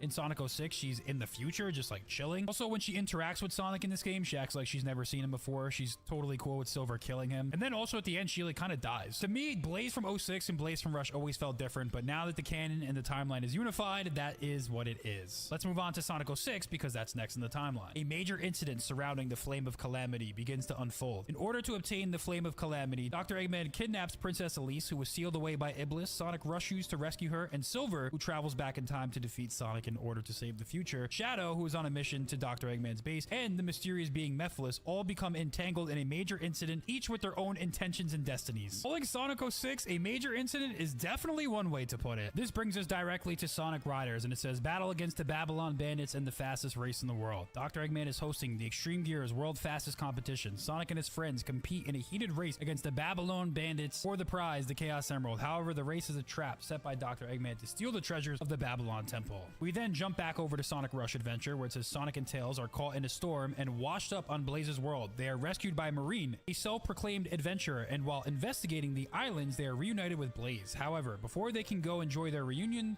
they are caught up in a national treasure, the Jeweled Staff, being stolen right before their eyes, and they end up chasing the pirates with Blaze. Sonic and friends defeat Dr. Eggman, and they retrieve the Jeweled Staff. From there, we move on to the events of Sonic Riders Zero Gravity, and by the way, I didn't mention this before, but it's cool to know that the Sonic Riders games are canon. Up until Sonic Frontiers, we didn't even know if that was the case. It says Jet's ancestors were capable of warp travel through gravity conversion. That spaceship was the modern Babylon Garden, and the Ark of the Stars was its engine unit. When all 5 Ark of the Stars gathered in the Babylon Garden floating in the sky, the output went out of control and the Babylon Garden was on the verge of turning into a black hole. Sonic, Jet, and the others were able to avert the worst case scenario. Which brings us then into Sonic Unleashed. Dark Gaia is forcibly awakened by Dr. Eggman. In order to realize his ambitions, Dr. Eggman took the powers from Super Sonic, split the planet into 7, and forcibly awakened Dark Gaia. Sonic, along with Chip, traveled to the Gaia Temple to restore the powered Chaos Emeralds and the world, regaining his powers and defeating Dark Gaia. We then move on to Sonic Colors, friendship with the alien Wisp. Dr. Eggman takes over the planet where Wisps live and builds the Egg Planet Park. He plans to steal the powerful energy of the alien Wisps who live there and activate a terrible weapon. Sonic and his friends cooperate with the Wisps, and even though they can't communicate with each other and thwart Dr. Eggman's ambitions. So you know what I find really interesting about this? They said Sonic and friends. They didn't say Sonic and Tails, which is what we see in the actual version of Sonic Colors. In Sonic Colors DS, it's a much different story that actually features all of Sonic's friends. So I wonder if that means Colors DS is actually canon as opposed to the HD or whatever, you know, SD version of Sonic Colors, the Wii version. I don't know. I think it could just be a mistranslation, but it's definitely something to keep in the back of your head because that wording does seem a little interesting. We then move on to, of course, Sonic and Shadow Generations. No surprise here that this was included at this point in time in the timeline, but now we're dealing with more time travel stuff, so let's see what they have to say. It says 2 Sonics, past and future. After his defeat at Egg Planet Park, Dr. Eggman finds a time eater who can manipulate time and space. He uses its power to summon his past self and begin a plan to rewrite the timeline. Sonic is sucked into the time eater, which suddenly appears and wakes up in a world of pure white. He meets a smaller version of himself there, and together they work together to restore the world and his friends, whose life force and color had been sucked out, and defeat the 2 Dr. Eggmen and the time eater. Simultaneously, at this point in time, they also get into what Shadow was up to during Sonic and Shadow Generations. It says a fleeting moment of darkness and light is resurrected. Taking advantage of the time-space anomaly caused by the Time Eater, Black Doom is resurrected. When he reunites with Shadow in the white space, he provokes him and encourages him to awaken his powers. Meanwhile, Marie and Gerald, who were supposed to have died long ago, are also resurrected. They spend a fleeting, precious time together in the stop time space. In the end, Black Doom attempts to absorb Shadow, who has become the strongest Black Arms warrior, but Shadow's heart has not been consumed by darkness and he refuses. With Maria's wish in his heart, he defeats Black Doom. Which then brings us into Sonic Free Riders, which is definitely canon. Dr. Eggman disguises himself as King Doc of the Tar Egg Kingdom in order to embed the biodata of Sonic and the other racers into Metal Sonic. He holds the World Grand Prix, a global competition for extreme gear where the winner will receive a huge prize of money and treasure. The race begins where the thoughts of each participating team intersect, which then directly brings us into Sonic Lost World. The 6 demons betray Dr. Eggman. Dr. Eggman finds the Lost Hex, a mystical land where the Oni clan live, and uses the conch cell, which is their weak point, to enslave the 6 demons and absorb life energy from the earth. However, after losing the conch cell, the 6 demons betray Dr. Eggman, banish him, steal the device, and suck out all of the life energy, putting the earth in danger of collapse. Sonic and Dr. Eggman have no choice but to join forces to defeat the 6 demons, and they defeat them. We then get another unique timeline placement, and that is because the release date of this game is different than when it takes place in the timeline. And that, of course, is the now official placement of Team Sonic Racing. King Donpa holds a car race in the Donpa Kingdom. Dr. Eggman steals the Ultimate Power Engine developed by Donpa of the Donpa Kingdom and plots to use it for evil purposes. However, just as he is using the engine for evil purposes, he is defeated by Sonic and his friends, and his ambitions are thwarted. Next, we move on to Sonic Forces. Sonic and his avatar team up to free the world that was 99% conquered by Dr. Eggman. Dr. Eggman creates an infinite army with the power of the newly acquired Phantom Ruby. I don't know how it's newly acquired if he acquired it in the past. And with Infinite at his side, he takes over 99% of the world. However, Dr. Eggman and his allies are defeated by the Resistance army formed by Sonic's friends and the Avatar who joined it. Modern and classic Sonic, and peace is restored to the world. Which then brings us to Sonic Frontiers. A mysterious girl holds Knuckles captive in cyberspace. That is the entire premise of the plot. While investigating the ancient ruins he discovered on Angel Island, Knuckles is sent to Ares Island. Just as Knuckles thinks that Dr. Eggman is behind it, a mysterious girl appears and traps him in cyberspace. So I actually got a little ahead of myself. This description is actually just for the Knuckles prologue, so it had its own little section. They're actually going to move on to the plot of Frontiers next. It says, Sonic and Sage protect the world from the end. Dr. Eggman attempted to use the technology of the ancients of Starfall Islands and connected to the network, causing a series of incidents. Sage evolved by accessing the ancients' technology and began to interfere with Sonic in order to protect Dr. Eggman, who was trapped in cyberspace. In the process, Sage noticed the unknown potential of Sonic, whose answers could not be found through calculations, and suggested to Dr. Eggman that they fight the true enemy. Together, they defeated the end and saved the world. That is the end of the modern Sonic timeline. We now move to 200 years later, the future world before the change. The world has been devastated by Iblis. Silver and Blaze are fighting an endless battle against Iblis, who keeps resurrecting. With the guidance of Mephiles, a mysterious figure who suddenly appears Adventures. The two travel back in time to the era in which Sonic and his friends lived to kill the person who was said to be the Iblis trigger and cause this devastation. Now, the altered future of the world is after Sonic 06, so due to Sonic and Elise's change to history, the calamity of fire no longer exists and the disaster itself has not occurred, leaving the world in a state of peace. Freeze! What do you think you're doing? Get that hedgehog! Talk about low-budget flights, no food or movies. I'm out of here. I like running better.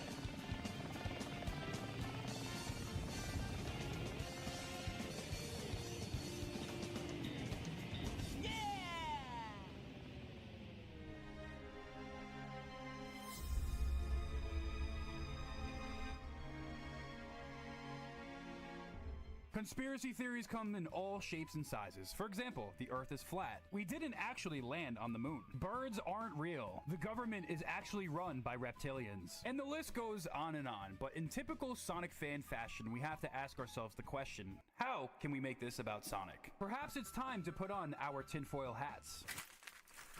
And it is time to talk about the original Sonic conspiracy theory that maybe goes a lot deeper than many people think. And there's a lot of reason for this discussion. I've seen a lot of this in my comments recently, and here's why. So in Sonic Adventure 2, the government and the general population mistakes Sonic the Hedgehog for Shadow. And many people have been asking why. And the reason why this even comes up is because of the brand new Sonic Movie 3 trailer. Now, Sonic Movie 3 is going to have a lot of inspiration from Sonic Adventure 2. It's not going to be one-to-one, obviously. We've kind of discussed that at length, but when people are debating about what the plot could potentially be, the biggest plot point of Sonic Adventure 2 that kind of spilled over into the movie 3 discussion is like, people are wondering, how could anyone mistake Sonic for Shadow? They're so different. The amount of Sonic fans I've heard over the years talk about how the plot point that people mistook Sonic for Shadow is really dumb is mind-blowing to me. I don't understand how people could get confused on this or how they think that this is stupid. It makes so much sense within the context of Sonic Adventure 2 that people mistook Sonic for Shadow. And that's what really got my head turning. And this conspiracy goes a lot deeper than many people might imagine. So let's talk about how this could happen,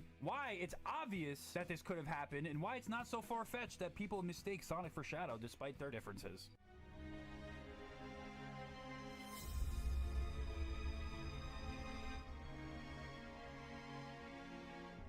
So how is Sonic the Hedgehog blamed for the crimes of a similar looking hedgehog? Or to some people, not similar at all. Allegedly, these two look nothing alike. Let's use the real life argument. Let's talk about how this could happen in real life without really using any in-game context or lore. It will get a lot more exciting when we get into that, but let's just talk about why this isn't even far-fetched to begin with. For example, let's talk about maybe your uncle. By the way, this guy right here is your uncle. Or maybe even your normie dad. So within the context of that, Sonic the Hedgehog is a very iconic and recognizable character. Do you think your father, who probably has a zero idea or understanding about the Sonic franchise, could potentially get this character right here, Shadow, mixed up with Sonic? Seems pretty likely to me. And by the way, you are a Sonic fan. You know everything about the Sonic franchise. You probably spend all day on Twitter micro-analyzing and debating every single thing about Sonic. Obviously, to you, it might seem far-fetched that Sonic could be mistaken for Shadow. But you don't think for a second that this guy right here might not know who Shadow is? Might think that it's just Sonic because they look similar? I mean, let's be real. I bet if some of you asked your parents who this character right here is, I would not be surprised for a second if they said that Tails was like Pikachu or something like that. Go ahead, go try and ask him and see what they say. If my memory serves correctly, during the Sonic Movie 2 reviews, I'm pretty sure one of the reviews was asking why there's so many Sonic characters and why is there a red Sonic when referring to Knuckles. So is it really that far-fetched to assume that someone would think that Shadow is just Sonic, especially when they don't know as much as we do? Probably not.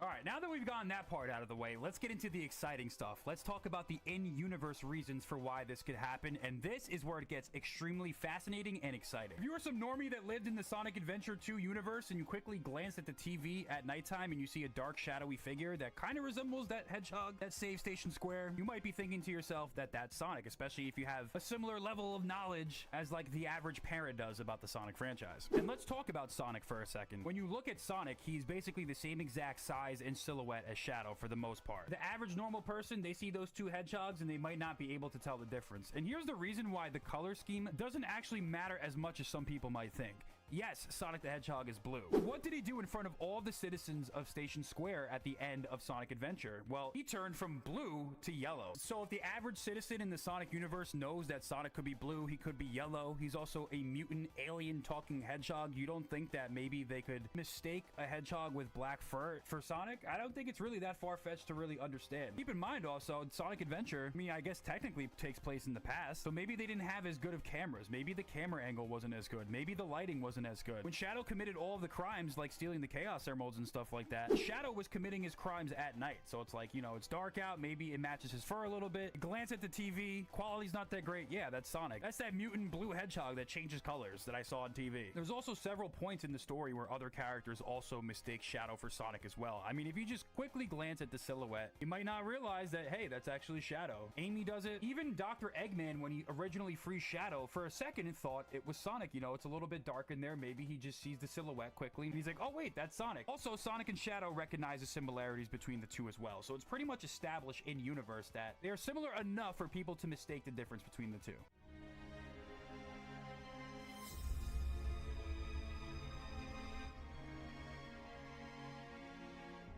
Now, let's get into some of the fun stuff. Let's get into some of the more conspiratorial stuff, but I think we'll be able to tie all this together and make it make a lot of sense. We have to talk about the elephant in the room. We have to talk about GUN, Guardian Unit of Nations, the military that is responsible for Project Shadow in the first place. These people who are chasing after Sonic all throughout Sonic Adventure 2, you don't think that they knew a little more than they were letting on to the general public? Their role in Project Shadow and all of the tragedies that have derived from it cannot be denied or understated. Let's start from the beginning real quick. 50 years ago, Project Shadow was conceived by the then president of the United Federation under the guise of achieving immortality. However, at the same time, they were really using this research to develop weapons of mass destruction. They tasked Eggman's grandfather, Professor Gerald Robotnik, at the head of this project. Gerald's motivation for doing this project was to find a cure for his granddaughter's terminal illness. The Bio-Lizard was the first prototype of the ultimate life form that was developed, and obviously he was a failure because he required life support to even stay alive. He also was unstable and went on a rampage. So they basically locked him in the basement of the Ark. Kind of messed up when you think about it. A lot of people feel a little bit of sympathy for this character. He's like Shadow's mutant brother that nobody actually liked. As time was running out, Gerald was getting a little bit more desperate in order to create his ultimate life form, which is why he met up with Black Doom and promised him the Chaos Emeralds in 50 years in exchange for his DNA to create the ultimate life form, which was Shadow the Hedgehog. The government sees this and like, yo, we gotta shut this down. These guys are like total weirdos. So the government, in fact, goes to Space Colony Ark to shut down Project Shadow. But guess what happens when they shut down Project Shadow?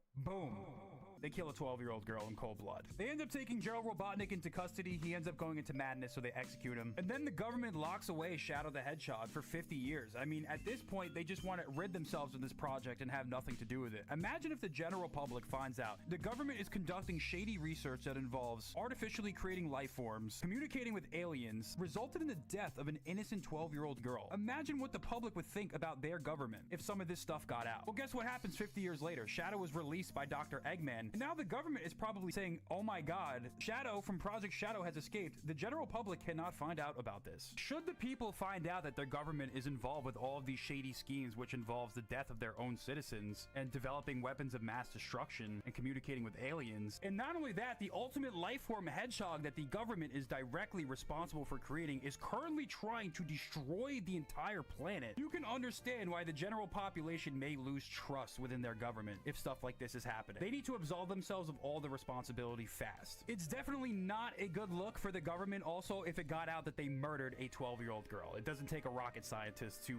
figure that out. It could potentially cause the government to be destabilized and lose its legitimacy to govern. And how do governments derive legitimacy? Well, there's a lot of different ways. You know, you gotta have elections, you gotta have rule of law, but this doesn't automatically grant legitimacy. State legitimacy rests on the citizens' perceptions and expectations of the state. If the governed population catches wind of corruption within their own government, which could directly lead to the demise of that population, this can cause a lot of upheaval and mistrust. The consent of the governed refers to the ideas that a government's legitimacy and moral right to use state power is justified and lawful only when consented to by the people or society over which that political power is exercised. Should the people find out about these schemes and there's general mistrust in the institutions amongst the governed population, they lose their legitimacy and it's a big problem for that said government. So what does the government do to combat this? Well, they manufacture consent through the media. So even in Sonic Adventure 2, maybe it's possible that the government somehow got Sonic confused for Shadow. The Sigma Alpha 2 unit, which actually captured Sonic the Hedgehog in the beginning of the game, maybe they're just somehow confused. Well, we know that the government knows about Project Shadow and knows who Shadow is, as evidenced in the Shadow the Hedgehog 2005 game. The gun commander is well aware of the ARC situation and also hates Shadow. So this idea that this top secret government intelligence military agency gets these two characters confused seems highly unlikely, considering the intel that they have and considering their role in the actual creation of Shadow the Hedgehog. So since Shadow is on the loose, it's possible that the people could figure out about this project. So the easiest way to quell this project is most likely to get someone to blame for this and keep it far away from this Shadow the Hedgehog figure as possible. How do you do that? You capture Sonic the Hedgehog and then you pin all of Shadow's crimes on him. As a matter of fact, guess what happens in City Escape? It's all over the news. It's all over the cameras. You got this blue hedgehog destroying everyone's property in the city, causing massive amounts of destruction. And not only that, at the same exact time, Sonic ends up defeating the gun robot at the end of City Escape. So now you have it on camera of Sonic committing all these crimes. Now it's a lot easier to get this Project Shadow nonsense swept under the rug because you now have a perpetrator to blame. Hey, look over here. There's nothing to see behind the curtains. It wasn't us who created Shadow the Hedgehog, who is now trying to destroy the world with Dr. Eggman, who is also the grandson of someone that we executed along with his 12-year-old daughter while trying to create weapons of mass destruction and communicating with aliens and trying to seal this away and hide it from the public. It was actually,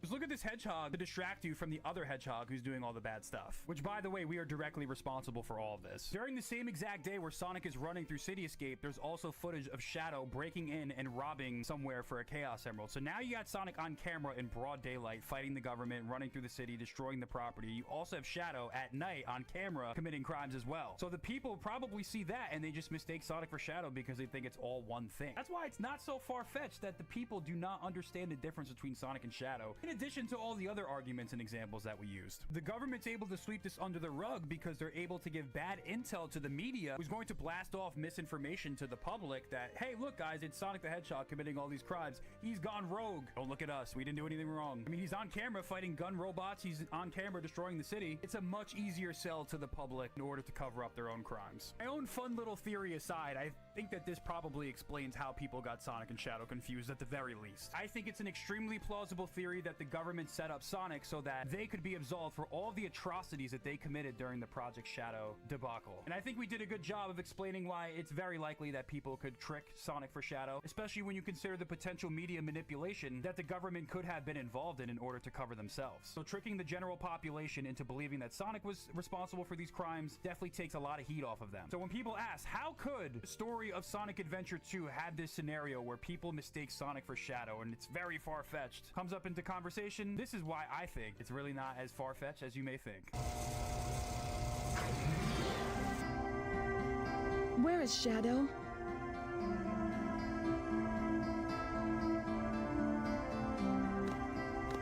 Do you really think that the professor created him, Shadow, to carry out the revenge on all those who live here on Earth? Bites more than having to listen to this dreadful conversation. Eggman, you bite!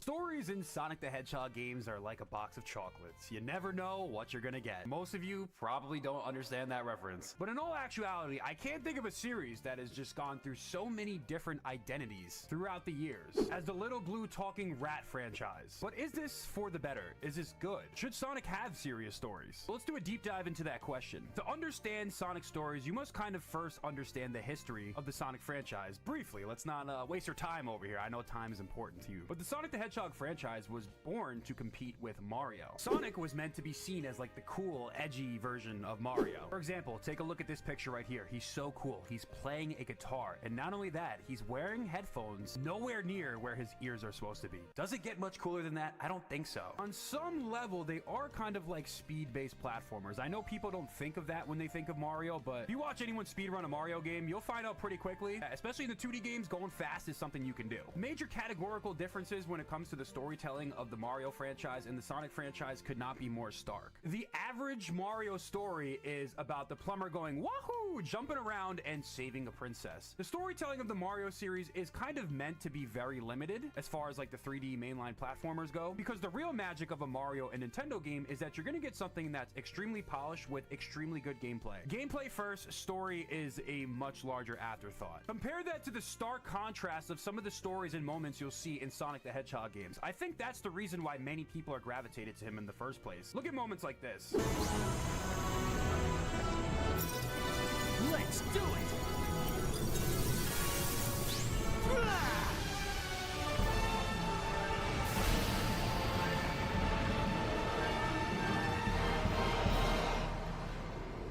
More on this later, but the Sonic the Hedgehog franchise initially started off with pretty light stories. I mean, given the fact that the technology was very primitive at the time, there wasn't really much story you could tell in these games. I mean, as early as Sonic CD, you start to see what Sonic was about with this opening cutscene that kind of just shows, like, this is the anti-Mario. This guy is here to maybe tell a story greater people would have imagined for a blue talking cartoon character hedgehog. And furthermore, a game like Sonic 3 and Knuckles kind of shows, even given that limited technology, they were trying to tell a crazy story. I mean, look at the mural up top that kind of foreshadows the Doomsday Zone. You have a story of friendship. You have a story of betrayal. You have a continuous story nonetheless. I mean, the way the story progresses through the cutscenes is something that was kind of revolutionary for the time. It was clear that from early on, the original intention of Sonic stories was to be something that was to be taken a little bit more seriously, as evidence when you progress through the franchise's history with the first true 3D outing with Sonic Adventure. Akinori Nishiyama served as a story event director and scenario writer for the game, and boy, did he cook. He was able to juggle 6 different concurrent stories that were intertwining and weaving throughout, with tons of lore that still sticks to this day. When you think about the Echidna tribe, you think about Tikal, you think about Knuckles, Chaos, you think about all the lessons that are learned in the story. You learn about a power-hungry ancient tribe's quest for power, which eventually led to its downfall. You learn about what it means to be your own person and stop living in your idol's shadow. You learn about your purpose and your past. You learn about how to take care of the weak and learn to stand up for yourself. You learn what it means to protect those you love, even if it means destroying those around you and yourself. You even learn how to recover your frog friend who runs away from you. All jokes aside, it's clear that Sonic Team's ambition with this story was something that really separated from pretty much any other platformer franchise or franchise that was directed at the same age demographic. Sonic was meant to be a little bit more serious in terms of its storytelling. And to this day, a lot of people clamor for the adventure type storytelling because they think that these are the best stories the game has ever had. Then the next game after Sonic Adventure 1 was Sonic Adventure 2, which in my opinion is the best Sonic story ever told. I mean, there's a reason why this game is getting adapted for the 3rd Hollywood blockbuster movie. It's because it's widely viewed as the best story that they ever had in terms of writing, characterization, backstory. This is the first game where Shiro Meikawa served as one of like the main writers for the Sonic franchise, and he is a popular name within the fan base because a lot of people love the games that he wrote or contributed to, including Adventure 2, including a lot of the early 2000 Sonic games, and he even helped supervise write Sonic X Season 3, which a lot of people consider to be the best season of the show. But back to the plot and significance of Sonic Adventure 2, to not even go fully in depth on the game's story, the game includes a backstory with a government conspiracy theory to shut down a research facility used to cure a terminal illness, which ends up with the death of a professor's young granddaughter, with the manipulated hedgehog's memories to carry out revenge against humankind. Like, to not even do the full story, I mean, just right there, it shows how in-depth some of these stories were. And then the game ends up with chill-inducing moments where Sonic and Shadow go super to team up to save the world at the last minute, which culminates with the supposed death of Shadow the Hedgehog, because technically this was supposed to be the last Sonic game, so Shadow was supposed to die. He just came back with popular fan demand. Like, all the moments in this game just give you the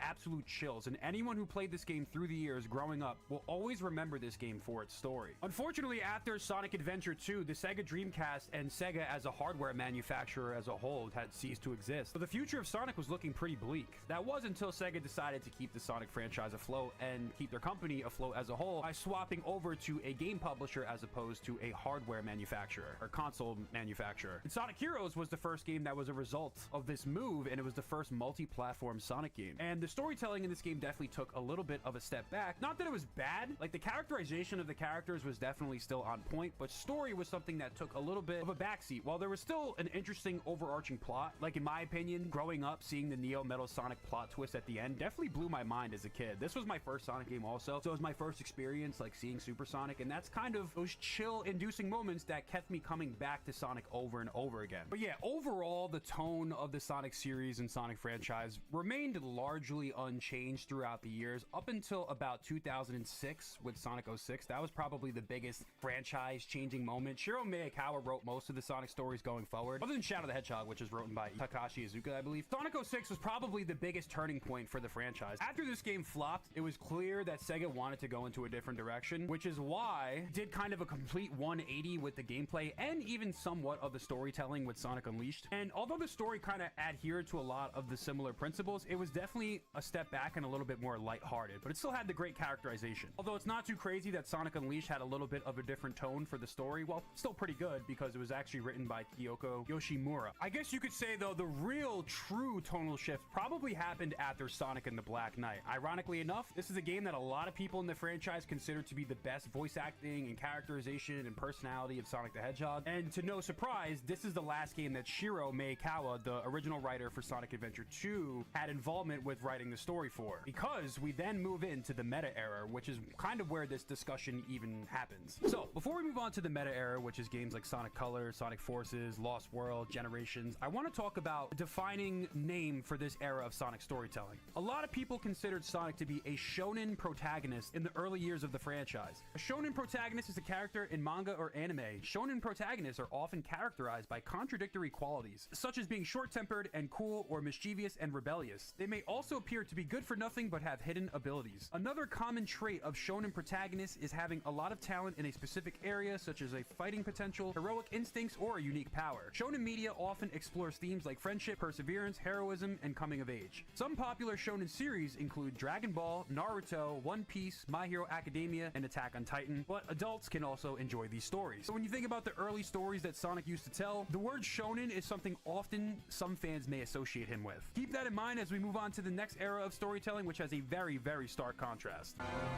Eggman, I am going to save this planet, and I am going to free these aliens.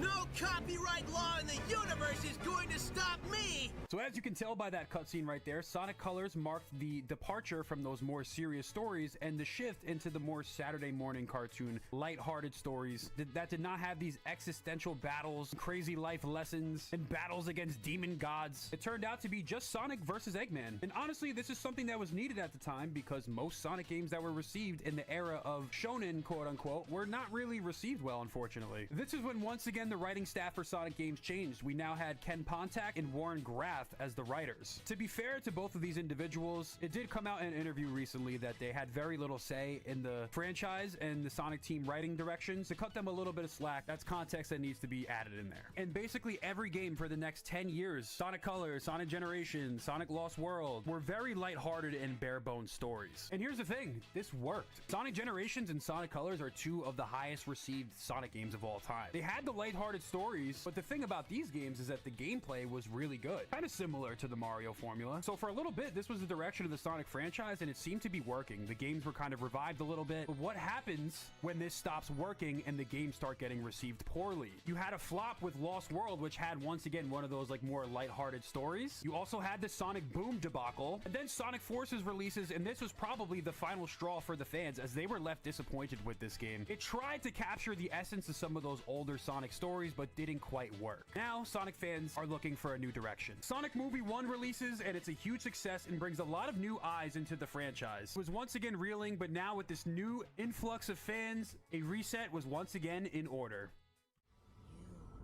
Are the key.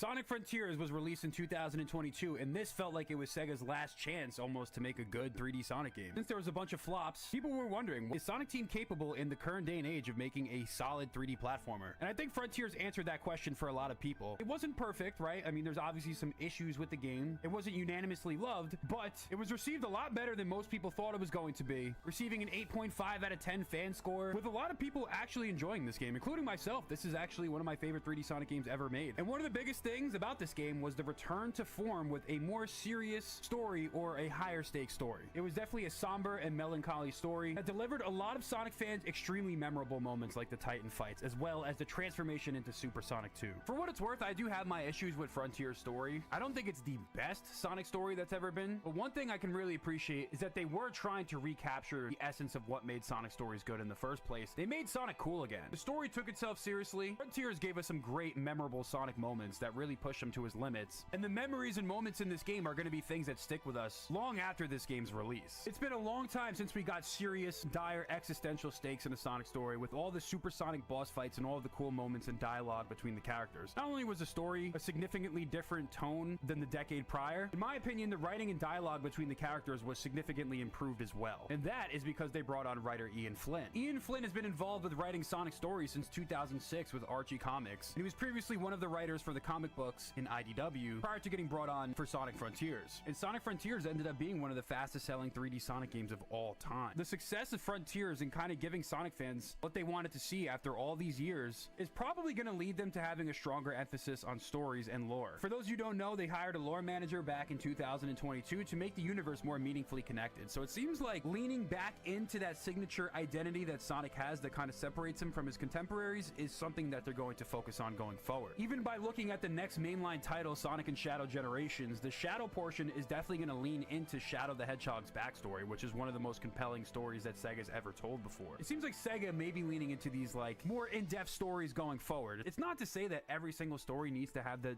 dire existential stakes, but I think at the very least, one thing that these games cannot have is mischaracterization or bad dialogue. The story doesn't have to be super crazy, but you also want these characters to be handled well, and I think that's going to be a priority going forward. So, after all that, do Sonic games need good stories? Well, obviously the answer to that is a little bit complicated. Does a video game need a good story? Games like Sonic Generations, while few and far in between, prove that you don't need a good story, but here's the problem. Not every Sonic game is as good as Sonic Generations. It only works if the gameplay is absolutely fire like Sonic Generations. This is not a perfect world we live in, okay? Me, I think it is extremely important though that Sonic games do have good stories, because I believe that the actual appeal of Sonic, after all these years, all the games that have done so poorly, what is the one thing that kind of binds us together? It's that Sonic the Hedgehog is really cool. Some of these awesome moments and battles that you see in Sonic games are not things that you'll see in other franchises, and these are the moments, at least to me personally, of course this is all my opinion, these are the things that keep me coming back to Sonic over and over again. It's the memories and the chills that you get when you experience some of the climaxes in these Sonic games. To me, it's moments like this that are the glue that binds the Sonic community together. I'm telling you right now, ask anyone who's played Sonic Adventure 2 growing up, even if they're not Sonic fans anymore, but they all have fond memories of playing this game growing up, and one of the main reasons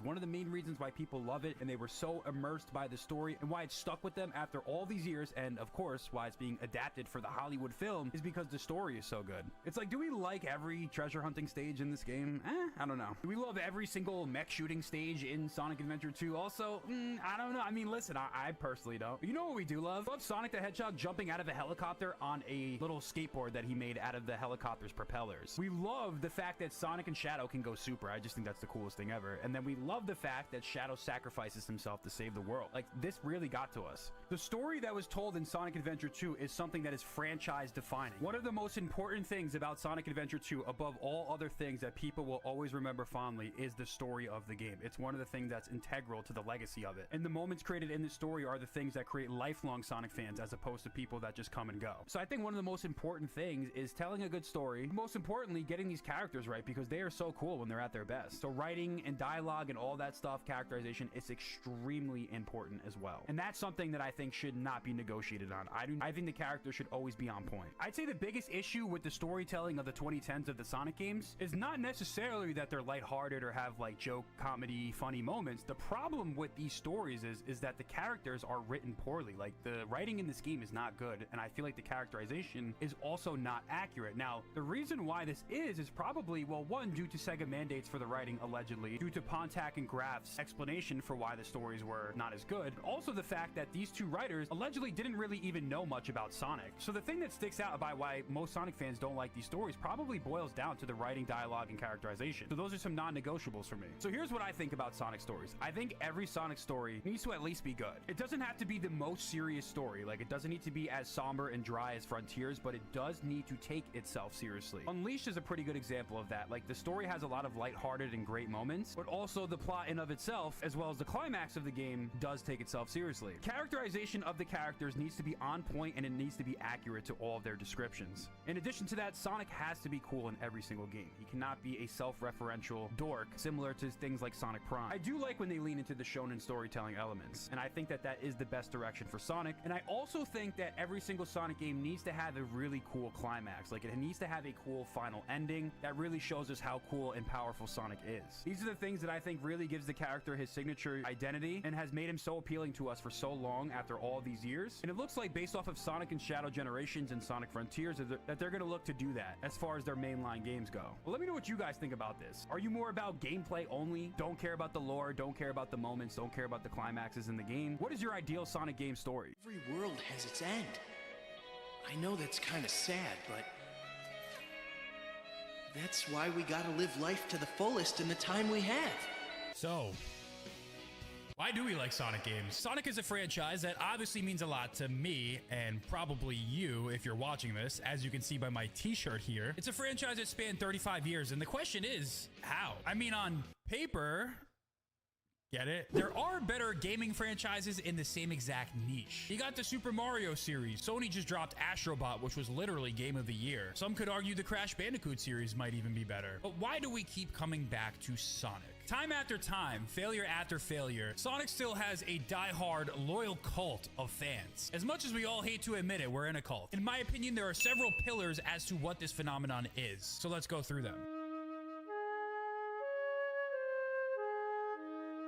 Starting with the character himself. The character Sonic the Hedgehog is extremely cool. From the opening of Sonic Adventure 2, the CGI cutscenes from Sonic Adventure 1, I mean, that just sends the chills down your spine. Even Sonic Heroes has a cool CGI cutscene in the beginning. You see Sonic running backwards. That was my first experience with Sonic, and that's when I knew. I was like, damn, this guy really is cool. And I was a die-hard Mario fan growing up, and when I saw that, my love for Mario started to wane a little bit, and I became obsessed with Sonic. Especially, what really solidifies it for me is Super Sonic. When all hope is lost, the giant god has just gotten the upper hand. Sonic gets 7 Chaos Emeralds, he goes golden, he can fly, his quills go up, his eyes turn red, and he can seemingly defeat anything. I think my real solidification for my love of Sonic for the rest of my life started when I saw Sonic Heroes, the final boss battle, when Sonic went super, and they had the Crush 40 music playing. More on that later. You have a character that has plot armor like none other. He's the fastest creature in the universe. Despite being 3 feet tall, he's able to defeat gods, and the character himself is the embodiment of freedom. In a real world where so many things are out of our control, it's always refreshing to see a character that embodies living life by your own way, not compromising on your values, and being cocky, confident, and having a smile on your face while doing so. Some of my earliest memories and kind of having this gravitation towards Sonic started with the Sonic X TV show.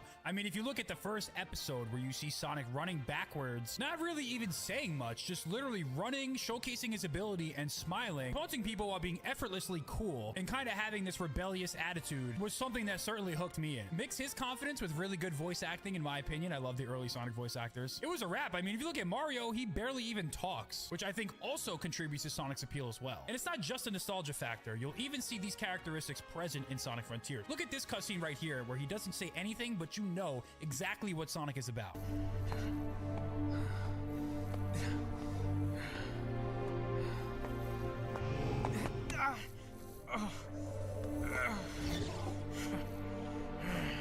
Your cyber corruption is accelerating. How can you smile when you can barely stand?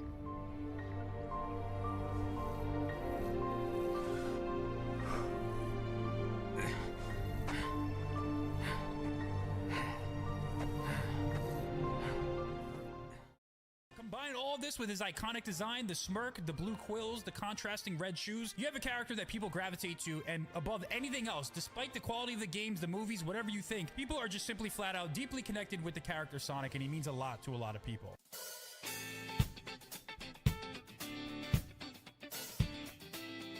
The next pillar that kind of ties into Sonic's character as well is the storytelling of the game. Sonic games often have a greater focus on narrative and storytelling. It was much more prevalent from like Sonic Adventure all the way to Sonic and the Black Knight. But let's take a look at Sonic's contemporaries. Like, for example, his biggest rival at the time, I know we hate to say this, was Mario. And if you look at the typical Mario story, minus the RPGs, the typical Mario mainline platformer game, it's like Bowser kidnaps the princess, Mario has to go save the princess. Now, granted, story doesn't necessarily make a game better, as you all know, but when you look at the average Sonic the Hedgehog story, usually there's something more deeper at play. When you look at the first two adventure games, you have stories like E102 Gamma, you have the lore of the Echidna tribe, which culminates with Chaos destroying Station Square, but the power of Sonic and his friends' positivity is able to charge the emeralds to make him go super again in order to counteract that and correct Chaos's behavior by addressing it instead of pushing it aside. You even have stories like obviously Sonic Adventure 2, which introduces Shadow and the whole Project Shadow lore. Think about a lot of people who maybe haven't played a Sonic game in like 20 years, but they played Sonic Adventure 2 Battle. The average person that played those games and they haven't touched a Sonic game since, most of them are like, yo, that game had the best story. Sonic and Shadow going super at the end, how cool was that? The story was amazing. Live and Learn playing in the background when you're fighting the final hazard. Stories are very important because they immerse the player. They again contribute to this gravitational pull that people have towards the character Sonic, and it all kind of ties together. There's a lot of lessons to be learned in Sonic games, like in Sonic and the Black Knight. Every world has its end, which is why you should live your life to the fullest. Sonic Unleashed, do I need a reason to help a friend? Shadow Generations, it's about moving on from your trauma, but also honoring your loved ones. Sonic Frontiers, doing anything to protect your friends. And also, when you talk about the story of Sonic games, the climaxes are usually the best parts of the game. There's this phenomenon that I personally have when I play Sonic games. Usually when we get to that climax, we get to that final boss fight, you usually get the chills. I don't know if it's just me, but these cool moments are something that really stick with me and keep me coming back over and over again to play the next Sonic game. These are some of the highs that I feel like you don't really experience in other gaming franchises. Sure, the gameplay could be better, and also you might not even like story, but at the same time, this is something that I think helps people connect with the character Sonic and why we like the franchise.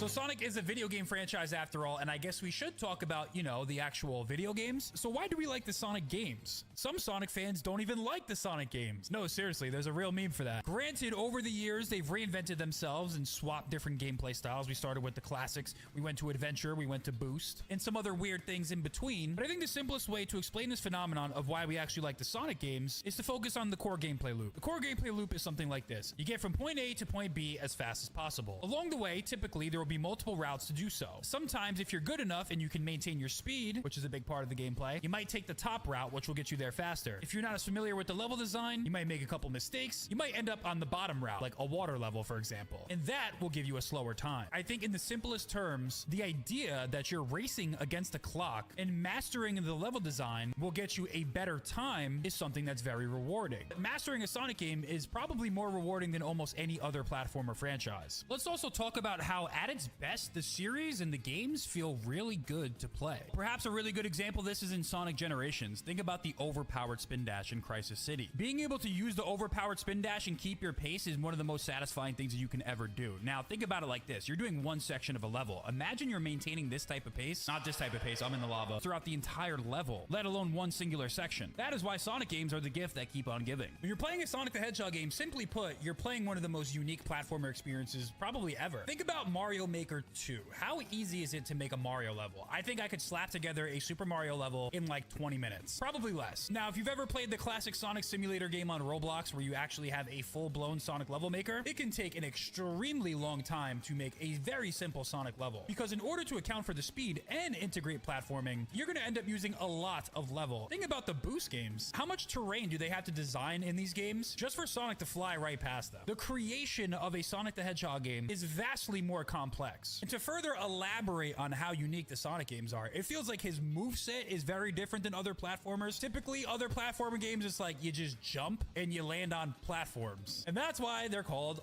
Platformers. But because Sonic has the most unique movement, it feels different than almost every other game. A Crash Bandicoot and a Mario game, while yes, there's nuance, obviously, save the paragraphs in the comments, they feel a lot more similar than how a Sonic game feels compared to those two. That's because you're moving at a fast pace and you have these unique moves such as the homing attack, you have the boost, you have the spin dash. It's not always perfect and it's not always pretty, but you are getting something uniquely different than the competitors. The idea that Sonic's like canonical power, which is his speed, is perfectly integrated into the gameplay, especially when you think about the boost games. There's something about that just works so perfectly. In a world where we're craving constant stimulation with these little boxes right here, there's nothing more stimulating than the sense of speed and thrill of completing a Sonic the Hedgehog level. Whether it's adventure, whether it's boost, whether it's classic, the core philosophy for the most part always remains the same. The Sonic genre of games are platformers that play like almost no other. It's about going fast and maintaining speed. Most other games are about vertical platforming or skilled or precision platforming. It still exists in this one, but in some games, it gets turned up to the next level because you're going at a breakneck pace. Playing a Sonic game is almost competitive. Sometimes you're racing against your friend's best time, sometimes you're racing against yourself. And that's why this time attack philosophy will always make Sonic games feel rewarding to play. It feels like the time that you put in is actually building towards something. And watching someone complete a Sonic speedrun is just straight up awesome. So I think in a nutshell, I think that's why we like Sonic games. It's the progression, it's the dopamine from hitting a certain route that took you a couple times to hit. It's just flat out rewarding.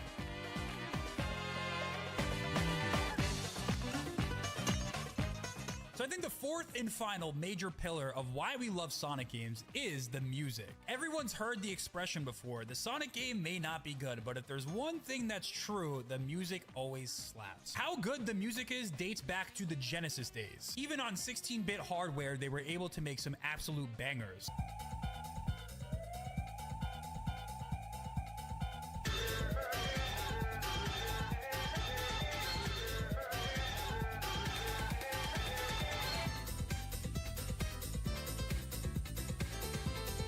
They even recruited Michael Jackson to work on Sonic the Hedgehog 3. That's how you know they had aura and clout. You can't necessarily say music is something that makes a game, but when you take all the other pillars like the character, the gameplay, the stories, and the music, and you put it all as one harmonious package, it greatly enhances the experience. Sonic has had all different types of genres such as hip-hop, jazz, rock music. I think Sonic was like my introduction to rock music. Even nowadays, they dabble in EDM. I'm not like the biggest EDM guy. I would prefer if they went back to more of those traditional soundtracks, but it still works. Some of those cyberspace songs absolutely slap. I think the best example of all four pillars being in action is probably the ending of Sonic Adventure 2. You have Sonic, the character, being cool and going super. You had all the good gameplay that kind of led up to that point. You have the storytelling where Sonic and Shadow have to save the world. And then the icing on the cake is Live and Learn playing. Live and Learn is an absolutely iconic song. It's hard to talk about Sonic games and the Sonic franchise without talking about the Sonic music. As a matter of fact, I went to a Sonic concert this summer called the Sonic Symphony, and it was a great time. Music is something that connects people. Music is something that enhances and immerses. Music is a language that transcends. Why do the Sonic Symphonies exist? Simply put, because all of the songs in the franchise are iconic. You don't go on a world tour bringing all these fans together, singing the songs at the top of their lungs if music wasn't one of the biggest pillars of the franchise's success. Tell me you don't walk around humming all the songs or singing them by yourself. I know I do. Maybe I'm just weird. I don't know. When Super Sonic first went up against Giganto in Sonic Frontiers, I got the absolute chills because it brought that feeling back. So yes, music is one of those unique things that if you're telling the story about Sonic, you cannot leave out this part.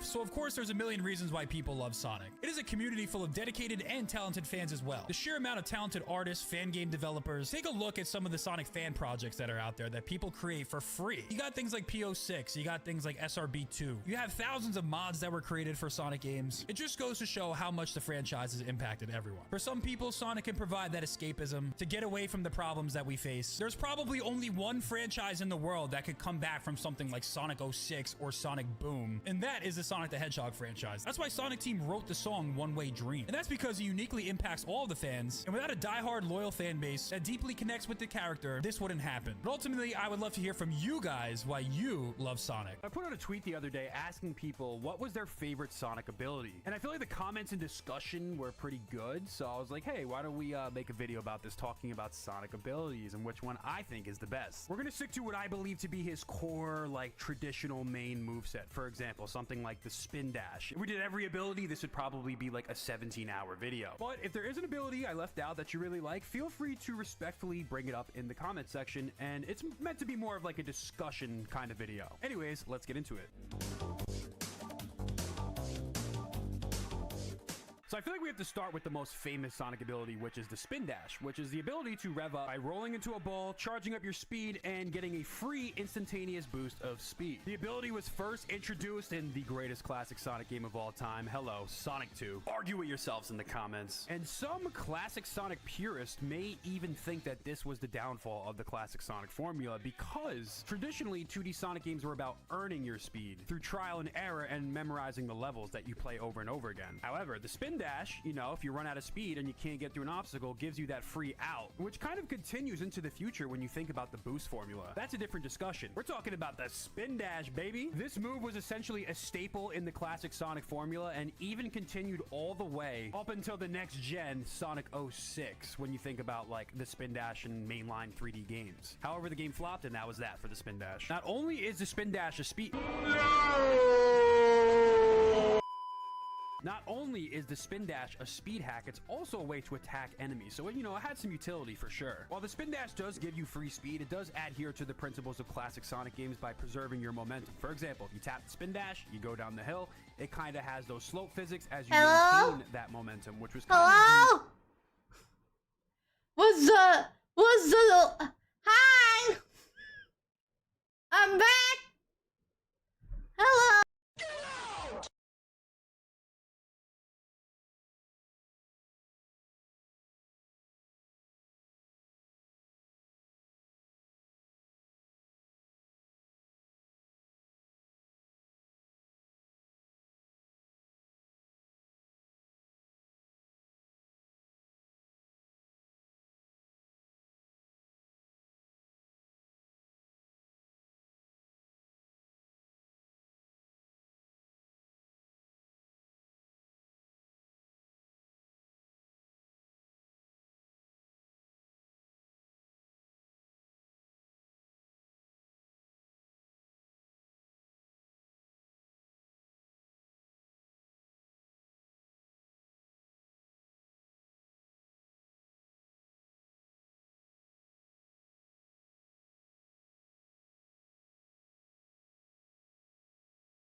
Okay, so how did y'all enjoy that 1 minute of silence?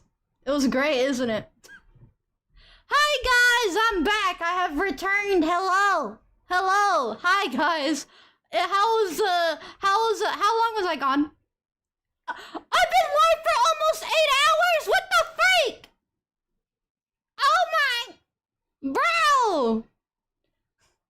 Thank you for the welcome back. How was the movie? If I had to rate it, I'd give it a 6 out of 10. I liked it, but you gotta understand that this is coming from someone that doesn't understand the references. I'm pretty sure if I knew more of you know, the lore, then maybe. 8 hours also include the pre-AFK moments? Right, yes. Yes. Why is this a surprise to you? Bro, time went by quick. You came back with the milk? No. Sneaky! Bro, where's Sneaky? Is Sneaky in here? Where's Sneaky, bro? He's over here thinking that he's gonna get away with, like, by the way, he's over here saying, no, look. Y'all know when you guys send super chats and stuff like that, I have the notifications on the side of my screen. I can see it. And he thought he was gonna get away with it? Oh, shoot. Why did it show? What the freak? Why did it show my files on screen? Oh, wait, no, I'm stupid. I think I'm blind. Yeah, I'm blind. Yeah, no, wait, never mind. It is showing my files. Why? Why is it showing my videos? What the heck? You had a raid while you were gone? What the freak I did? Did y'all apologize for me? Did y'all make sure to apologize? Yeah, no, that's not, I can't believe you didn't come back with the milk. No? Y'all didn't apologize? Why? We did? Thank you. Thank you, electrician. Thank you. I told y'all, if I get raided, apologize, okay? Because You ain't gonna see nothing. Alright. Where'd it go? Oh yeah, there it is. Okay, look. I can see this on the side of the screen. Where did it go? Are you freaking kidding me? Where is the picture? What? What? Huh? What? What? Well, I guess you guys can't see it. It's for some reason not showing up on the screen. I don't know why. Great. I don't know why you can't see it. But I took a screenshot of the freaking notification and yeah. Great. I just woke back from a nap and she's back, yes. But yeah, no, Sneaky says, shh, chat, don't let her, about this. I guess don't let her know about this. Let this one be sneaky. Great. She says 6 out of 10. Yeah, like, I mean, like, it's, I like it. You know, I mean, it's not terrible. You know, it's not terrible. I like it. But apparently it has, like, some hints and stuff, you know, regarding, you know, yeah, no, I'm just gonna shut up. I'm so bad at explaining stuff. Only 6 out of 10?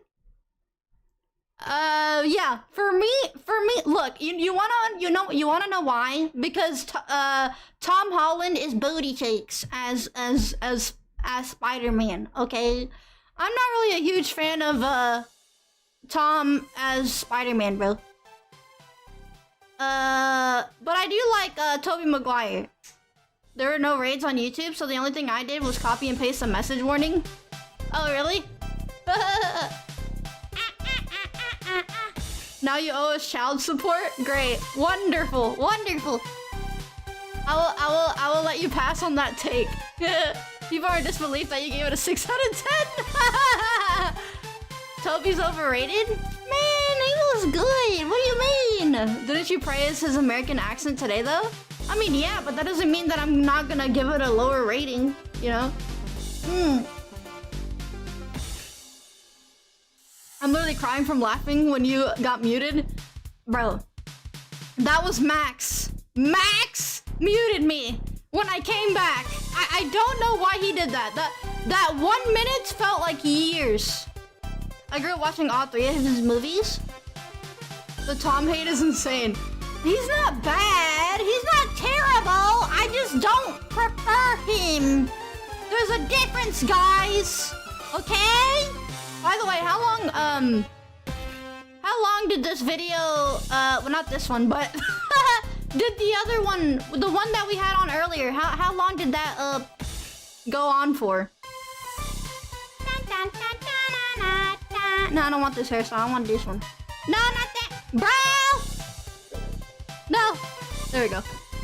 How long did it go on for? 2 hours? What? Wait, no. How long is the video?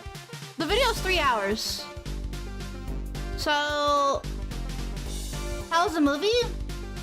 I liked it. It wasn't terrible. A long time that it replayed itself. So okay, so yeah, I was gone for 4 hours because we were on the 1 hour mark when I came back. It's 3.5, yeah. Whenever you're indifferent to something, it means you hate it. Okay, bro, that's not how logic works. Guys, this is what happens when you're on the internet for too long because you don't understand how criticism works. Alright? There's things that I like about it and there's things that I don't like about it, you know? The video actually ended. It got to the first loop. Oh, that is so funny. What'd y'all think of the video? What was he talking about? Was it good? Was anybody listening to it? Anybody in here was actually listening to the video? Oh my gosh. Hi, Sneaky. Hello. Is internet logic clearly? Yeah, apparently so. Look. It's you can like something, and there's things that you also will dislike by it, you know? Oh, you were listening for Garia? He was glazing frontiers a lot? Are you freaking kidding me? Are you kidding? Bro, I thought indifferent means you don't care enough to have an opinion on a subject. I mean, I guess so. Did you enjoy Spider-Man? I liked it. It's not bad. I was half asleep. Really awesome, Johnny. Oh, man. To some degree, I was to some degree. He was talking about a lot of different topics in general. Oh, I bet. He was glazing SA2. SA2 was great. I passed out halfway, so I forgot. Great. Great. Wonderful. Anybody else in here that fell asleep when I was gone? Anyone else fell asleep?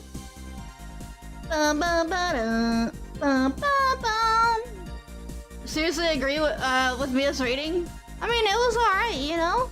No, you guys didn't fall asleep. Man, y'all could have took a nap. You could have slept through Sonic Hub video the whole time. My cat did? That's great. Oh, little cat. I was playing games. Oh, nice. Just got around in Marvel Rivals for a while. Oh, okay. Yeah, I did stream Marvel Rivals one time and then I just got rid of the stream because, I just didn't feel like playing it again. Silver Slander on 06? What do you mean? Bro, I'm not. Who's slandering Silver? We gotta ban him. I enjoyed the Sonic stuff. Oh yeah. I would watch it, but I'm not gonna watch a 3-hour video. I'm good. On stream, no. It was a joke. Me? Fragaria, why would you do that? Why would you slander Silver? How could you? How could you? I hope someone complete the festival. Oh, really? Nice, Ronan. Speaking of which, we're gonna go ahead and hop on it really quick. I know we didn't play much of Sonic 06, but don't worry, we will come back to it again anyways. I most likely will get on it again tomorrow. And we'll do other stuff too. Bum bum bum bum bum bum bum bum bum bum. Sonic is gay. Yeah, he's a very happy man. Yeah, he sure is, dude. He's a very happy man, indeed.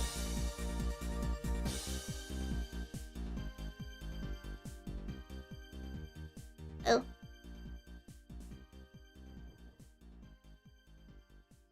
I would have gone away with it if it wasn't for those meddling notifications next time. Yeah, Sneaky, good luck, dude. Hadouken! Hadouken! Bro! Stop! Stop! Stop with the 6-7! Stop it! Stop!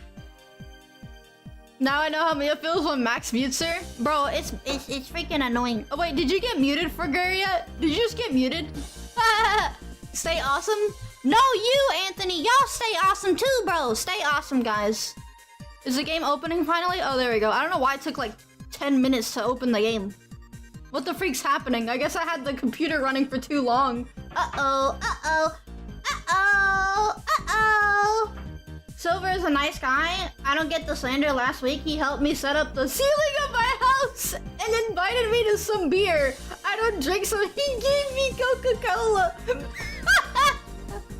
Okay, Nick, that's wonderful. That's great. Ah, that's great. Line traffic? What do you mean line traffic? Do you mean fine traffic? Traffic was there was like nobody earlier. Bum bum bum bum bum bum bum bum bum bum. Y'all can't hear that well. It's too low. All right, here we go. What you got at the theater? You mean like food? I had some popcorn. I did have some M&Ms too, but I kind of didn't really eat the whole thing, and I don't want to eat the whole thing, so. I had the peanut M&Ms. The peanut. Guys, do you guys like the peanut or the normal M&Ms? Which one do you like more? I like the peanut ones more. Opening Crossroads right now? Cool. She doesn't read me because I'm not subbed. How could you, Jarp? Bro, sub to the channel, man. What are you doing? What are you doing? Subscribe to the channel! If you're here, subscribe. What are you doing? Just sitting there not clicking the subscribe button. You know it's free, right? Allergic? You're allergic, Chloe? No, that really sucks, man. I think I might be allergic to Rio, thank you for the $2 super chat. You were gone too long. I'm okay. It's okay. We're back now, alright? It's okay. Thank you, Rio. I appreciate it. I prefer pretzel M&Ms. Pretzel M&Ms. Peanuts are good. I might be allergic to mayonnaise. I think I'm allergic to mayonnaise. Ba, ba, ba, ba, ba. You know how like when you get older, your body kind of just changes. So like when I eat mayonnaise, like for some reason I get like pimples on my face. But it wouldn't last that long. But I'm just like, what the freak? Why does that happen? But that's about it. The ew. Peanut butter is yummy with bread and cheese. Peanut butter with bread and cheese. I've never had peanut butter with cheese. Ever. Dylan jumps. Are you freaking kidding me? We got Dylan. We got Dylan, Max, and Patheon. Okay, great. We're gonna do 3 rounds. Every 3 rounds, we're gonna switch. Apparently, burgers and peanut butter and jam is good. What? Burgers and peanut butter and jam is good. You mean all together? You should. It's yummy. I never tried that. What the freak? Oh shoot, we're blue team, guys. Lock in. So, I'm trying to get Amy to my top 3 character lineup because I've been playing her a lot recently, as you can tell. So I want to get her up there. I need to! Back to New York City. Let's go! Hey, that'd be kind of cool if I traveled to New York City one day. That'd be kind of awesome, no? You mean the jellyfish jelly Krabby Patty? You know what, Frigeria? You're right, yeah. That's what he's talking about.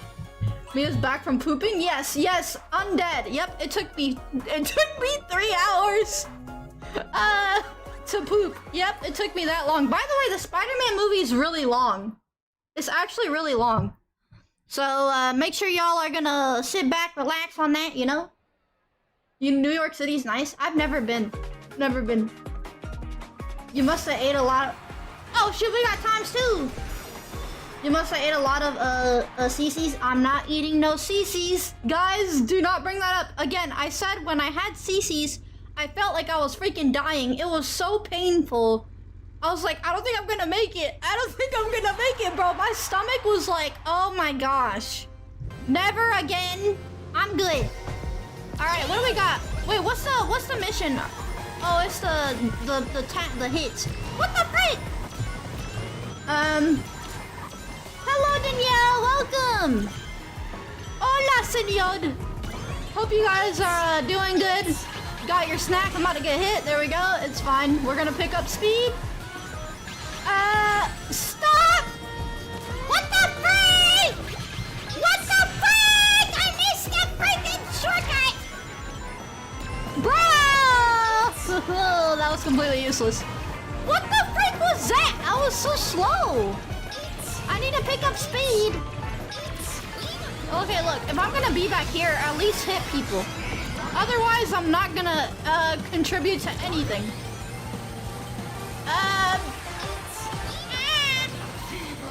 We gotta lock in, bro. We got 2 times. Wait, y'all are kind of locked in though. I'm not though. I'm doing really bad right now. So hold on. I need to get my warm up. Hey Theo, what the freak are you doing? What are y'all doing? What happened? What the freak happened? Y'all were just at the front. Bro. Lock in, bro. Move.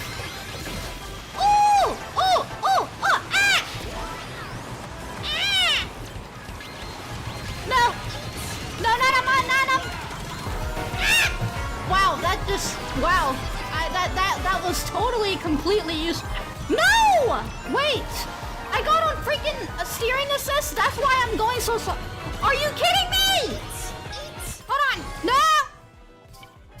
Ah! Why does that thing turn on? Oh my goodness! No! What the freak? Why does that turn on? I don't need that. No! I need the drill. No! No! I should have used it. Well, sorry guys, I did terrible. I'm last place. Oh my gosh, bro. Mia's currently doing a walkthrough. Why did you jinx us? No, I didn't. Oh, that's great. That's great. That was just a warm-up? Bro, I had on steering assist like an idiot. And I didn't even know I had it on. I could put the time when you get back for people who want to skip to the section with you. Without you? What do you mean without me? Oh my, bro, we did so bad to the point where the other teams got plus 10 as well. We didn't even get anything. That's what we call a Mario Kart moment. It's not even Mario Kart, it's just freaking... I just had on steering assist by accident.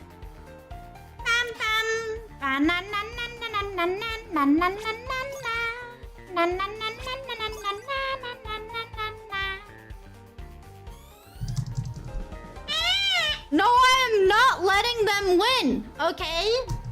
I'm not letting them win. By the way, did you guys change the category on Twitch? Make sure to change it to Cross Worlds, guys.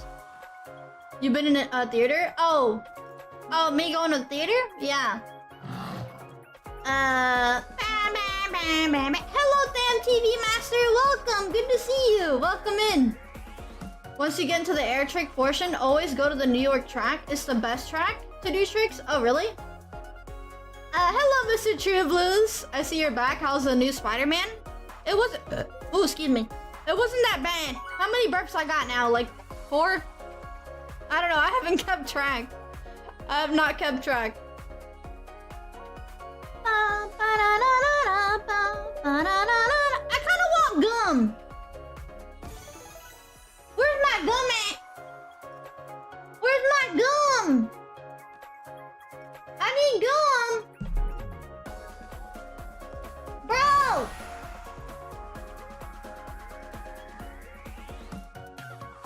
Okay, I don't know where the gum is. I wasn't able to keep track because of the connection issues. Oh, great, that's wonderful. Where's my gum? Gum is bad for your teeth? Wait, is gum bad for your teeth? Is gum bad for your teeth? Wait, really? That's bad? No! I can't have that no more. I can't have gum. What the freak? Bro, us humans suck. We suck, dude. We're so like, oh, we got time, so we got another chance. You can, but in moderation, right?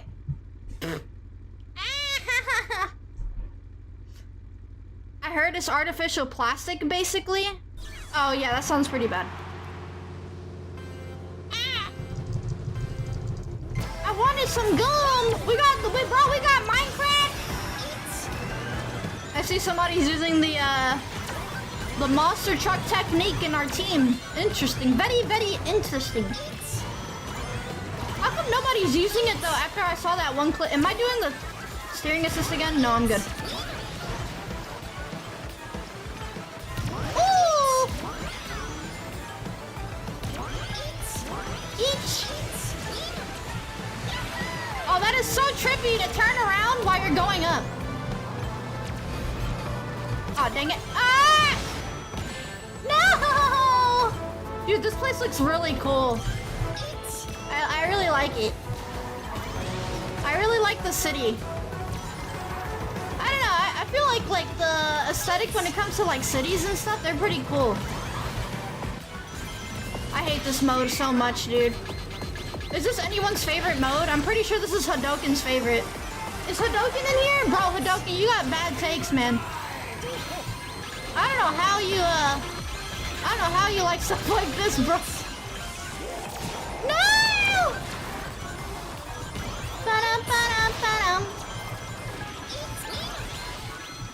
Shootout is peak. No! Hadoken, look what you're making me do. You're making me turn around and mess up the race. Sweet mountain color supremacy. Yes, colors are great. They're wonderful.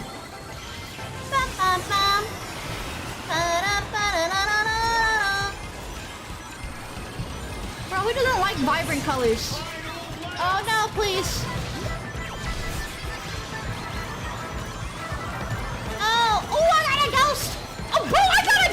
second place? What is this? What the freak? Why did I get a ghost at like second place? Doesn't make any sense. And I got a shield. No! I got a shield though. Can I clutch this? I need to clutch this now. Ooh, ooh, you thought you were gonna run me over? No, no! It really ran out the moment I got sliced. Are you kidding me?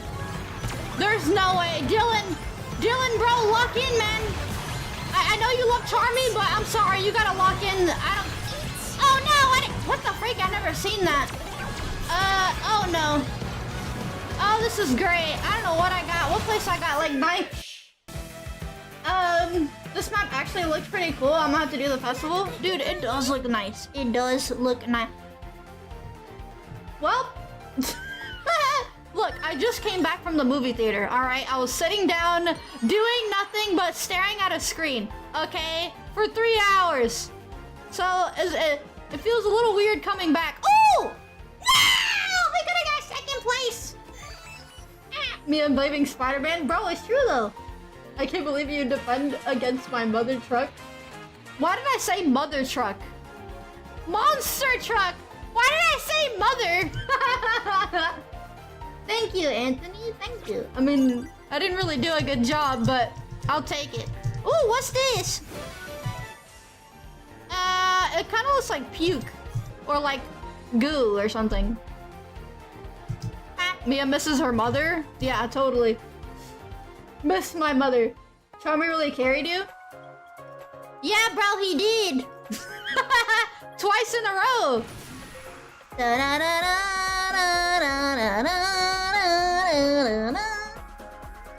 What did you say about your mother? Mother truck, guys. Also, I don't think we didn't get rated. I don't see the notification on the side of the screen. I'm pretty sure you guys lied to me. What the frick? Good night. Alright, Sneaky. Thank you so much for coming. Rest well. Hello, Overdrive. Welcome. I'm going back to New York, guys. We're gonna lock in, okay? This is my... I'm not used to this. We did on Twitch? I didn't get a note. I don't see it on my notifications for some reason. Oh, yeah. We got rated with the party of 7 3 hours ago. Oh, okay. Can I join the lobby? Yeah, anyone can join as long as you're fast enough. You know?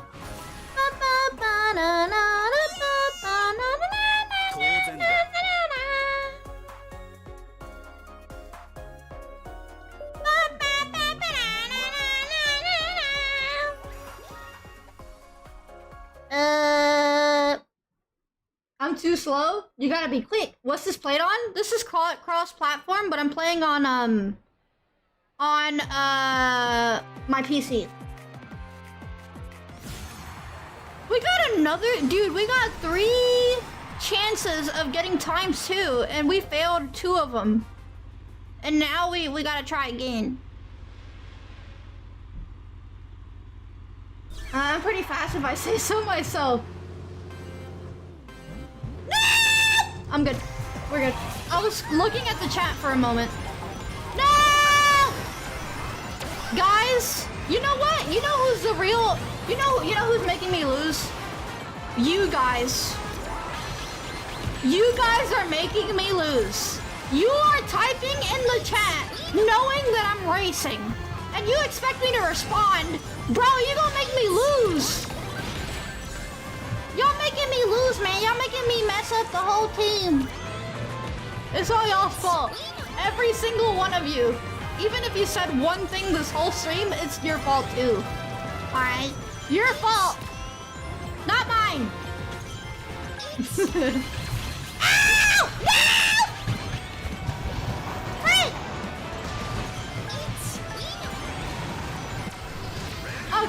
Okay, Minecraft gravity guy, bro.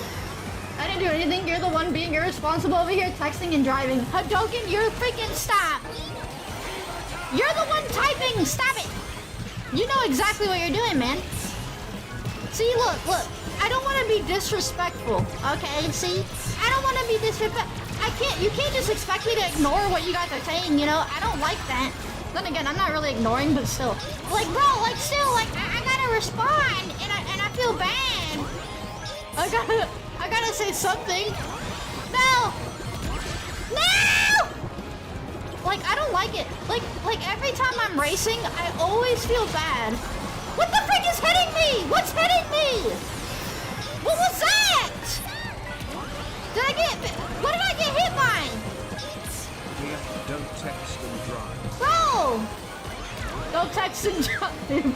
Bro, Casca, thank you so much for the 199 super chat. I think we're screwed, by the way. I'm in 12th place. I need to get some punches in at least. I freaking hate this mode. It sucks. I don't know how someone like Hadoken likes this crap. What the freak? This is like the worst one. You know, I used to hate tapping, but actually I really like it now. I really don't mind the tapping game. Bro, we're all the way... Who the freak is, who's playing as... Dude, who's playing as Puyo Puyo Girl? Bro, they're locked in, man. Keep it up. I don't know who's playing as Puyo Puyo Girl, whatever. Forgot her name. But they locked in.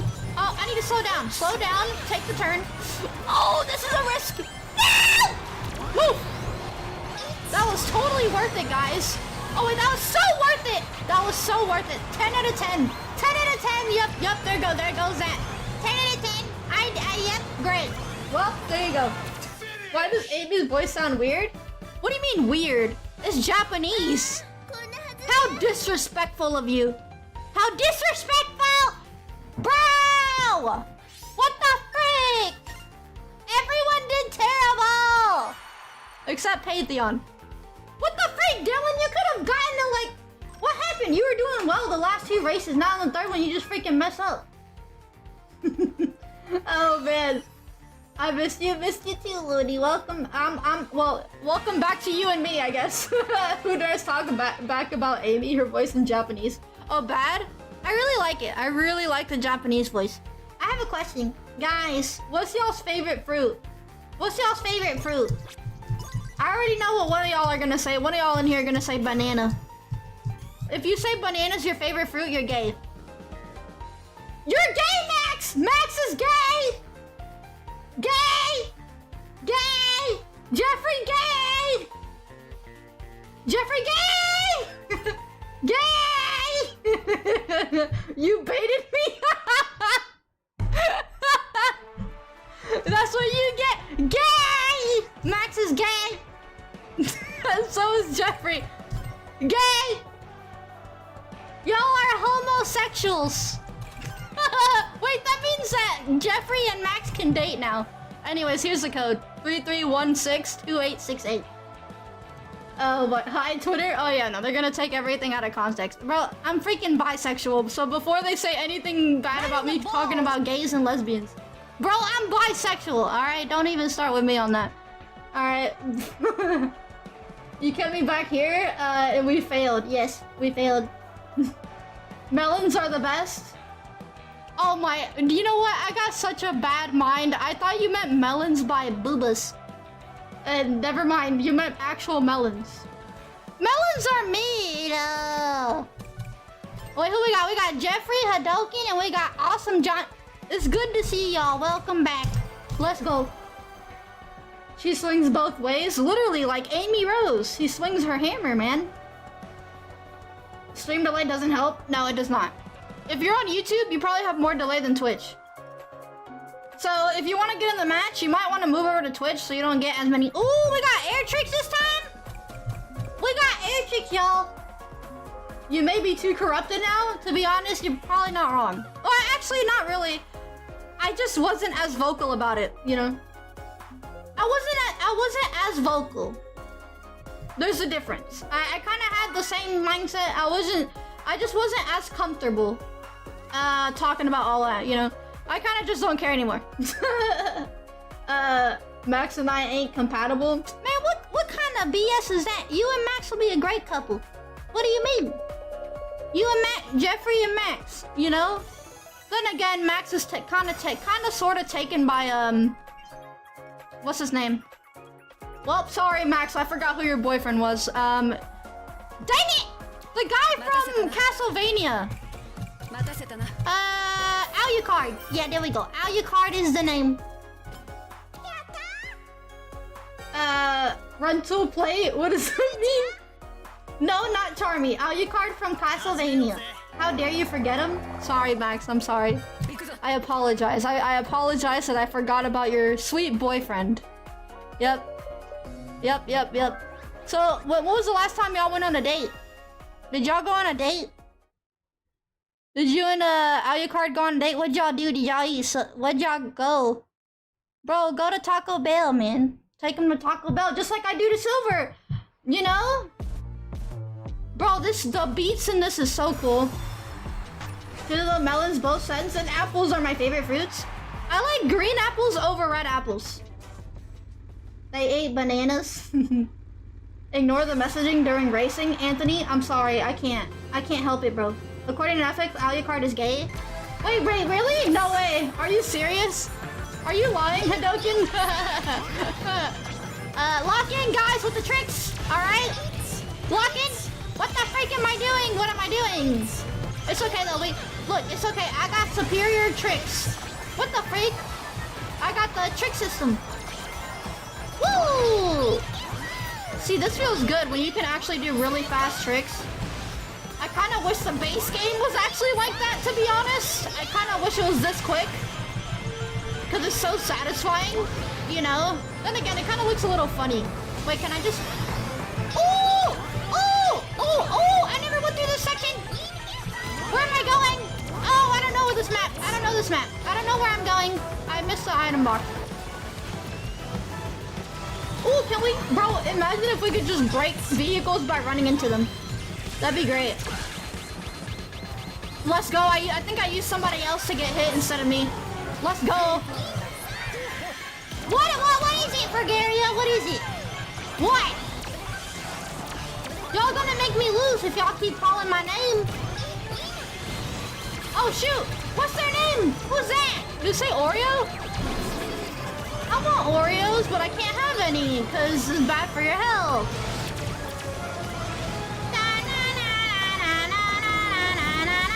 Woo! What the freak? I just barely dodged that bomb. Oh my, the timing, bro. Timing is crazy. Is that Jeffrey? Hi, Jeffrey. Look. I got it. I can make this. I don't think that was intended. No, that was not the intention. Wait. It's not. This wasn't the trick system the whole time. Was it? We're supposed to be doing punches! Oh my! Well, take a ghost. I thought we were supposed to be doing tricks for some reason. Okay. Well, I'm sorry, guys. I'm useless. I'm useless. I'm just making this so much harder for everyone else. Ooh! Ah! Are you freaking kidding me?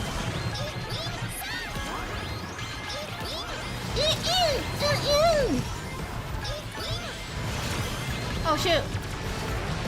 No! No! Oh! Ow! Ow! Who cares about health anyway? That's so 2005. Yeah, you're right. It only took her 5 days. Yeah, bro, I didn't know. Jeffrey! Oh my, we are so divided. We are so divided as a team. How could this be?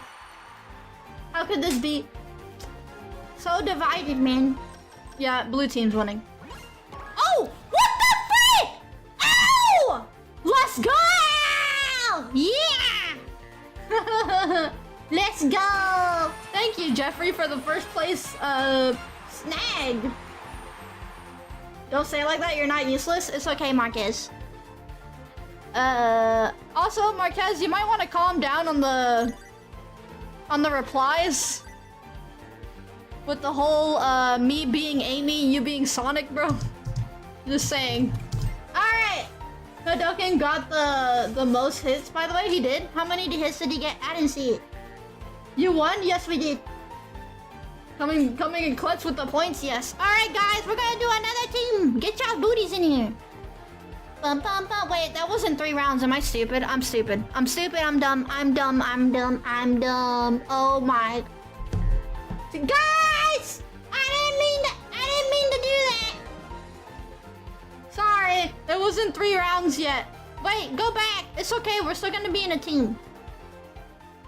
Let me just go back in again. That was one. Yeah. The guy named Hadouken got the most hits? That makes sense. Yeah, exactly. Hadouken, bam.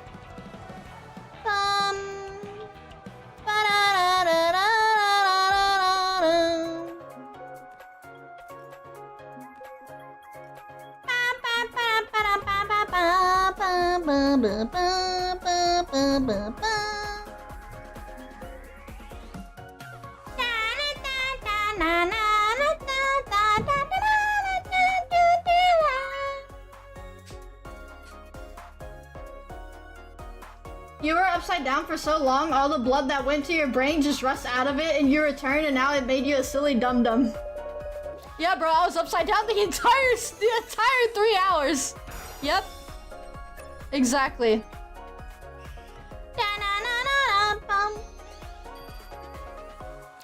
Leo's best turtle? I agree. I think so too.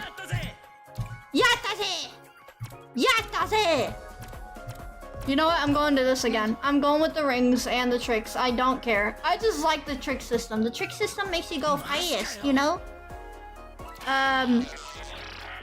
Excuse me.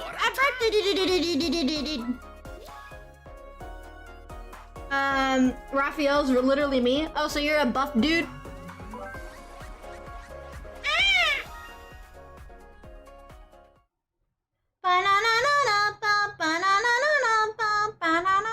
Submit to chaos.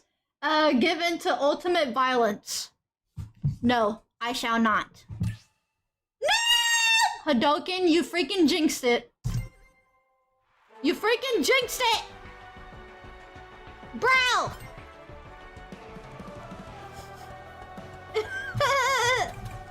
Great. Here's the code, guys. 48002465. I can't read for some reason. 48002465. Ahora mismo. Get your butts in here! Hadouken, why did you jinx it? Bro, he did jinx it, man. Why the freak he be doing that, man? Bro, I'm telling you, he's bad luck. Actually, you know what? Was Dylan in the race? No, I don't think so. He was in the previous race. I feel like we should let Hadouken and Co rejoin Miia. I mean, they can, but if they're too slow, it's too bad. Oh, wait, they're back. Wait, wait, Sora. Hi, Sora. Isn't that Exceed, or... I'm pretty sure that's Exceed. Is that Exceed? Hi, Exceed. I don't know. Nick, I'm gonna tell you, bro. Nope. I'm not. I'm gonna always tell you what to do. I am the woman of the street. We got Atrix. Let's freaking go. Oh, it's you, Roxas. Right. I'm not in. Too bad. Oh wait, that's right. Okay. Just ignore him and focus on the race, Anthony. I can't help it, bro. I can't help it. Look, I gotta pay attention to you guys. You guys matter to me. I can't just look away and don't expect me to like, bro, come on. I gotta talk to y'all. I don't like to just look at the game and like, I just feel bad. Like, no, like I'm not even joking. I actually feel bad all the time. Like when I'm racing and I just see the chat like flowing in the corner of my eye. And I'm just like, I can't even say anything because I'm too busy looking at the race. I'm sorry. I apologize. I'm sorry that I'm too busy looking at the game. Wait, what the freak? Hold on. I just realized what characters. Who the freak was that? Bro, I just now realized the characters on the screen. I never bothered looking at the screen. Who the freak was that? Oh shoot. Always too slow in joining? Bro, y'all gotta lock in. That's April O'Neil? I thought you were gonna say April Fools. That's April, you know, redesigned. Who's April? April O'Neil.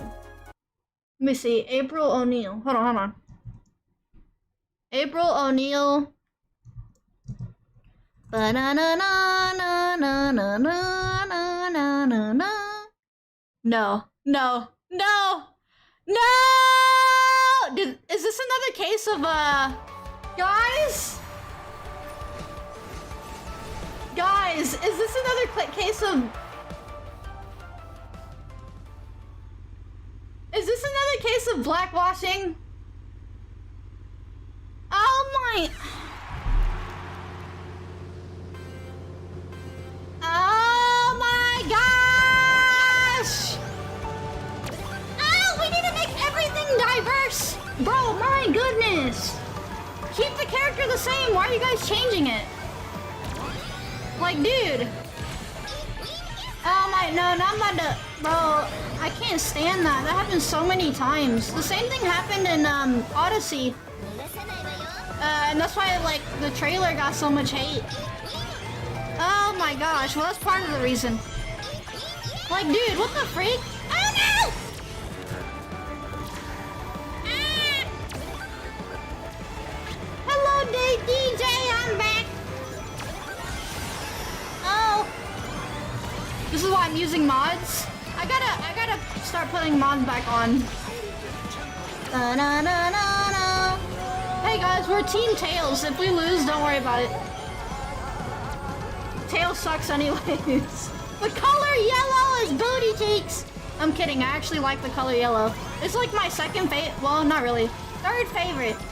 Yellow's really pretty. Except when it's pea. You know? Because pea can be dark yellow. You know? Ba-da-ba-da-bum-bum. Yellow is meh. Yellow team curse is real. Hey man, we blend in with the water and everything. This is our race. You know why? Because we're in a world track that is yellow. So we gotta win this, man. We gotta win this. We're surrounded by yellow. Indy, thank you for the follow. I forgot to turn on the freaking sound for follows or whatever alerts. Wow, what the freak happened with the camera? Oh my goodness.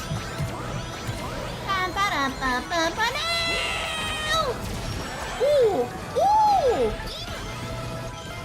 Ooh, guys, I'm trying, I swear. I'm trying. I am trying. Jeffrey, no, don't let them do this to you. Don't let them do this to you. Don't let them do this to you. Move. Second place, let's freaking go. I'll take it. Wait, I don't think I got second, did I? Let's go! I'm pretty sure I got it. I used to hate the color yellow. What the freak? Where's everybody else? What the freak? Hadoken and Jeffrey. All right. You guys are like really good at races. What happened? What happened? Y'all are like really good at this game. What happened? Y'all just dip. He can be yellow, dark yellow, and orange. Orange? I don't know about orange. It can be dark yellow to the point it looks kind of brownish. Sonic Racing happened? Yeah, great.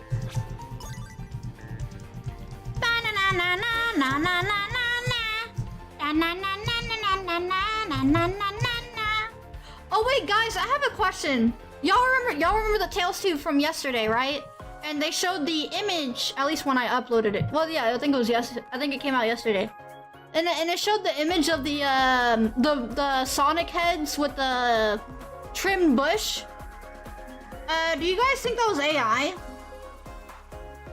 If you look at the video, skip to near the end, and then you just see like my reaction. I'm pretty sure that's AI. If your pee is orange, start drinking water. Yes, exactly. How's the movies? It was great, DJ. It was great. It wasn't terrible. It was alright. I liked it. I didn't get to watch it, to be honest. What about a trimmed bush? If you look at it, skip to the end, and it just doesn't look right. the thing is like, yeah, you can say like they might have messed up or whatever, but you can tell like based on like the pixels, you can kind of tell it's AI. Probably AI. Yeah, like you can kind of tell. Blizzard Valley? No. No. We ain't AI Chia Pets. There's only one room for DJ? Too bad, DJ. You got 2 DJs now. As long as it doesn't have woke crap, it will work. Oh yeah, I don't want... Yeah, no, if Sonic starts becoming woke, I will go on full blast. I will not hold back. I will go on full blast on the franchise because I grew up with it, including you guys. So it's like, well, you know, at this point, shoot, you might as well stick up for what you love. And then I'm not even gonna play the games if they put that stuff on there. Nope, you got me all messed up. See, it's one thing to have a community that does it, but to put it in the games? Yeah, no, you got me all messed up. Nope. No, no, no, we are not gonna have that situation in the games. No, thank you. That's a problem. If that does happen. I will not back down and make sure to talk about it because that's crazy. Each, ah! But I don't think they will do that though. When it comes to merchandise, however, I'm pretty sure they'll still do it. But, you know, putting it in the games, yeah, nah. I don't think they will. Woo! I think actually if Sonic did have that, I think a lot of people would end up leaving it. Rightfully so, because we don't want to fall to that mindset. It's like, no. We're good. I hate how feminine the IDW comics are. I haven't read any of the IDW comics because of what I've heard from the IDW staff and all the things that I've seen. So I haven't even bought any in so long. I did buy like, I think I got the comics like collection and stuff like that before I found out about all the crap that they had. No! Oh, I'm good. I never even went through that route before. Oh no! I really don't like this map.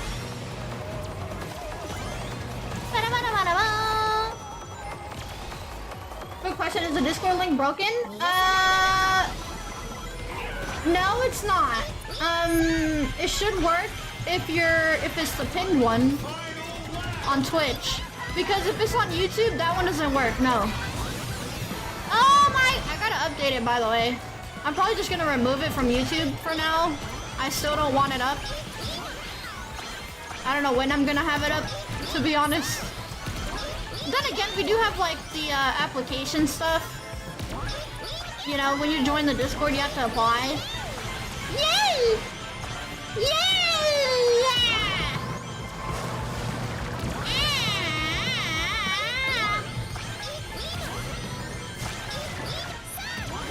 Where are we going? Oh, I keep thinking that I have to turn there, but I don't. Oh my gosh.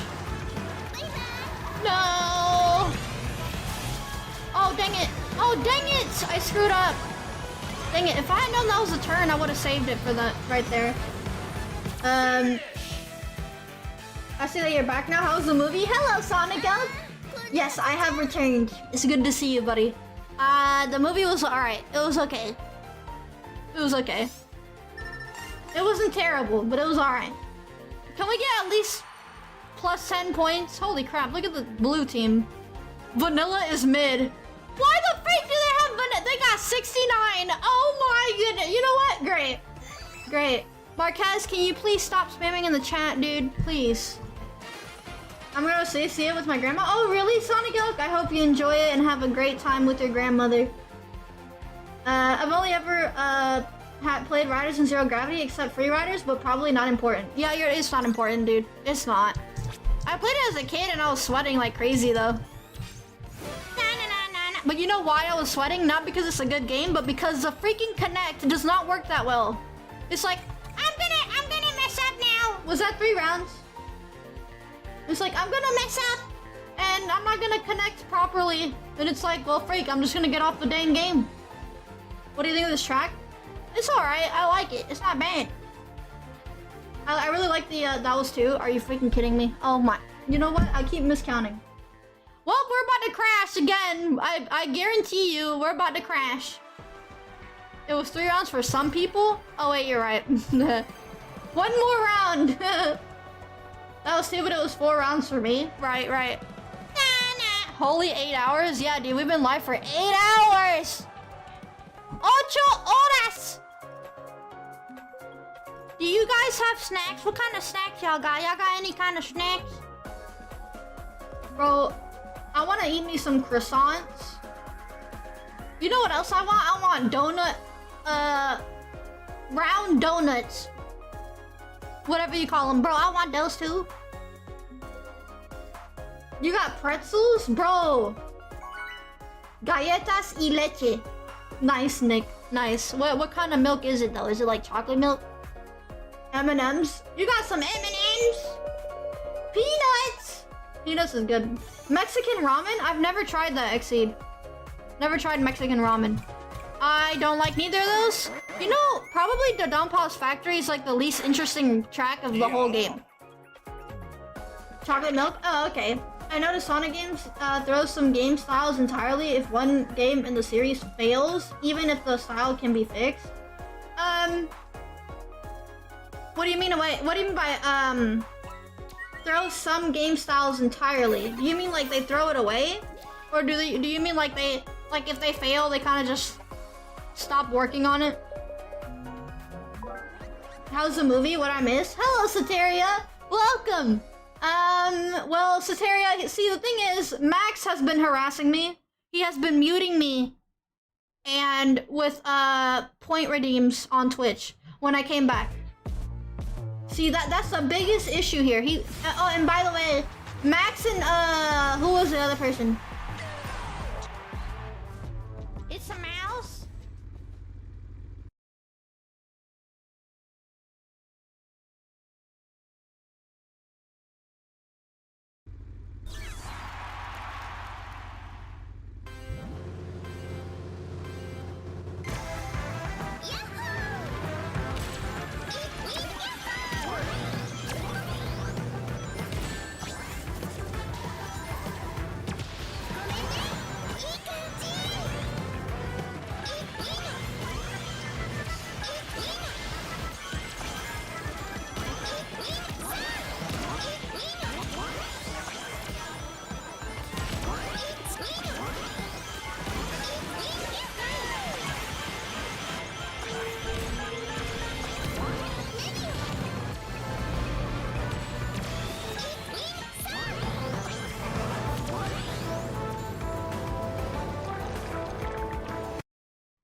Like I was saying, Max and Jeffrey are confirmed to be a gay couple because they like bananas.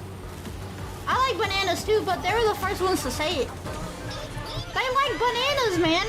What can I say? I'm kidding. I'll stop. I'll stop. I'll stop. I'll stop. I'll stop. It's okay. It's a joke. Because I know people are very sensitive. No!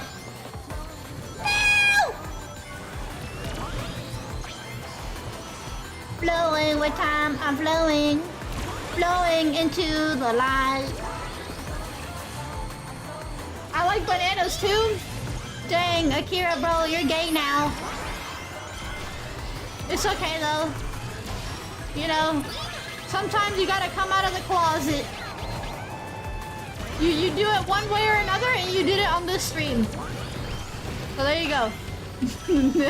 That's how Akira has come out of the closet, through the stream. Yep. He did not tell his family. He just went out of his way to just admit it on stream. Okay, great.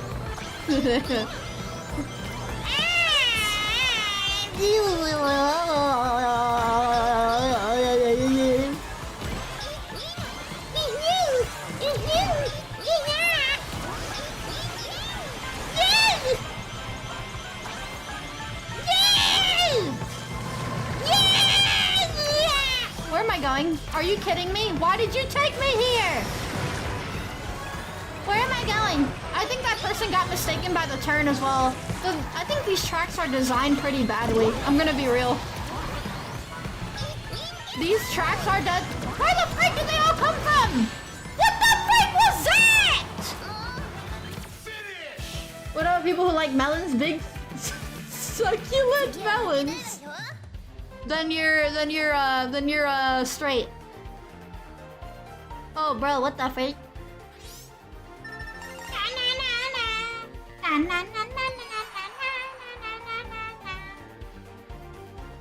This is an accepting stream. Chloe, what does that mean? What does that mean? Am I in trouble? 10th and 12th? We did not lock in. No, we did not. I think I'm distracting you guys too much. I might be distracting y'all. I might be a very big distraction for many reasons.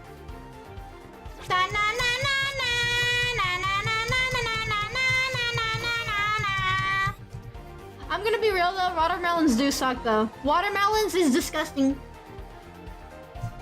I signed up for the Crazy Taxi closed network test. I didn't even know they had one. What the freak? Was that 3? Yeah, it was 3. Alright, Soteria, I don't curse. You're too cute to ignore. Thank you, Anthony. I appreciate it. Watermelon hate? Yeah, bro, I don't like watermelon. It's mid. The only watermelon I like is like on candy, you know? 3, 0, 1, 2, 1, 1, 5, 4. Get your booties in here. Ándale, ándale, ahora mismo. I'll spank you with the chancla. Chancla.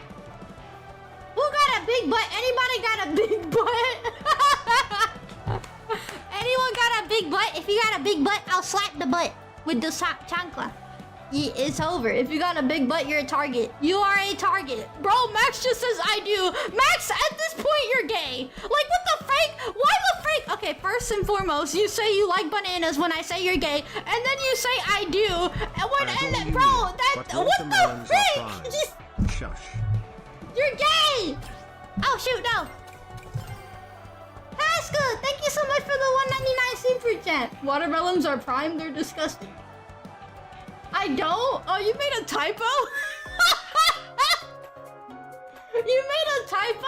Oh, that is so funny, bro. He says I do. Like, he's so proud. Happy and proud. But look, no, look, if you got a big butt, that means you got extra armor. You know? You know? When you mention slapping, bro, I'll slap the butt with the chancla, and I'll grab a belt. Bro, I've been spanked with a belt when I was a kid. Probably like once or twice. You know what? Probably more than once or twice. Probably more. Joke's on you, Miia. I'm into being threatened with chanclas. Oh, okay. I'm into being threatened with chanclas. Okay, bro. On Sanyo. Okay, bro. Thank you for the $5 super chat. Okay, well, there you go. I guess he's our main target. There you go. I got bottles thrown at me? Oh no, dude. I remember one time my uncle and my mom, they were arguing, and they were arguing like to the point where they were like fighting, physically fighting. And they threw a freaking plate. I was playing Minecraft and they threw a plate and it hit the wall and it was right next to me. Like a glass plate, and then it shattered. I'm like, good lord. Like, dude. I mean, they don't do that anymore. They were, you know, they were our age, right? So they're a little bit more immature. But now they're like, you know, they don't do that no more. I gotta be honest about this game. I miss when this game didn't have metas and everyone played how they wanted. That's usually how it goes. This game always had a meta. There's always gonna be a meta. When it comes to like building a set, there will always be a meta, even when the game first came out. My grandma got into a fight over a lady hitting her car. She was pulling her hair. Oh my goodness, Max, are you serious? Dude, no way. Dude, no, my stepdad, bro, he's, oh my gosh. Like, oh my, he makes like the bro, you know how like when they, You know how when they, what's it called? Ah, freak, I forgot what I was gonna say. Well, in general, basically when they have like rules and stuff to like, I don't know, like checking your receipt at Walmart and stuff like that, he gets an attitude. I'm like, bro, just freaking get it done and over with and let's leave. My goodness. I'm like, stop getting so mad, let's go. It's just like, just show the receipt and then you're good to go. And then we're heading out. Like, my goodness. Playing against Minecraft ring engineers really gets tiresome, and it's why I don't play online often anymore. Wait, Minecraft ring engineers? What is that for, Gary? Your grandma got some hands? Bro, oh shoot, yeah, bro, he does, bro. Max over here got his grandmother pulling other people's hair over a car accident. Well, then again, a car accident is serious, but it depends on who made the mistake, you know? Right?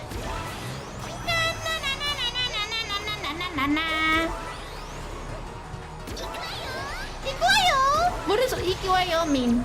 Ikuayo? Eat me! Eat me!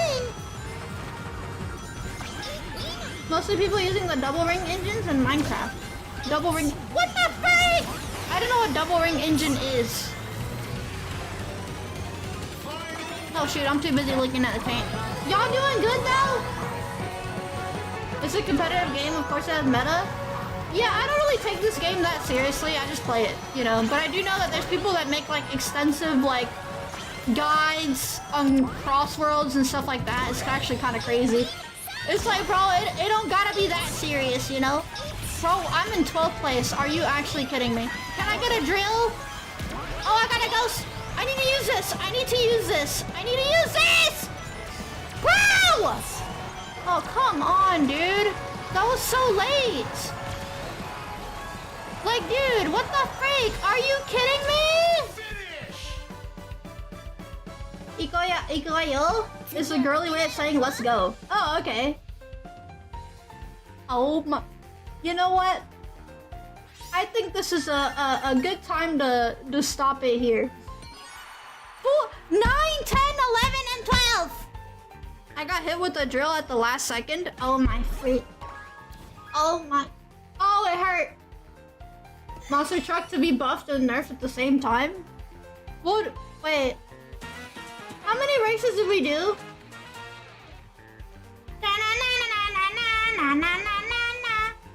One. Oh, let's do 2 more. Let's do 2 more, guys. 2 more.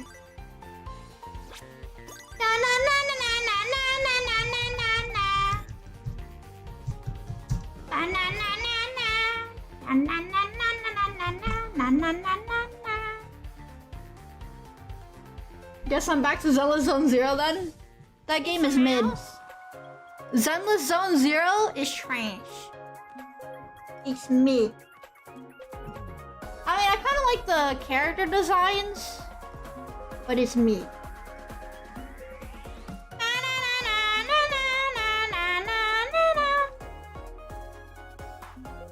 I feel like I need a burp, but it's not coming out. Man, this sucks. Excuse me. Well. Oh my freaking goodness. You're mid? You're mid, Chloe! You're mid! You're mid! You know why you're mid? Because you got a stick in the middle of yeah. You know what? I'm gonna shut up now. I'm just gonna be quiet. Everyone has a yep. You guys have sticks. You got a stick in the middle, and it's on the lower section, so you're middle. You know, you're mid. You got something in the middle, bro. You got mid. You know what? These jokes make no sense. I'm not funny. It's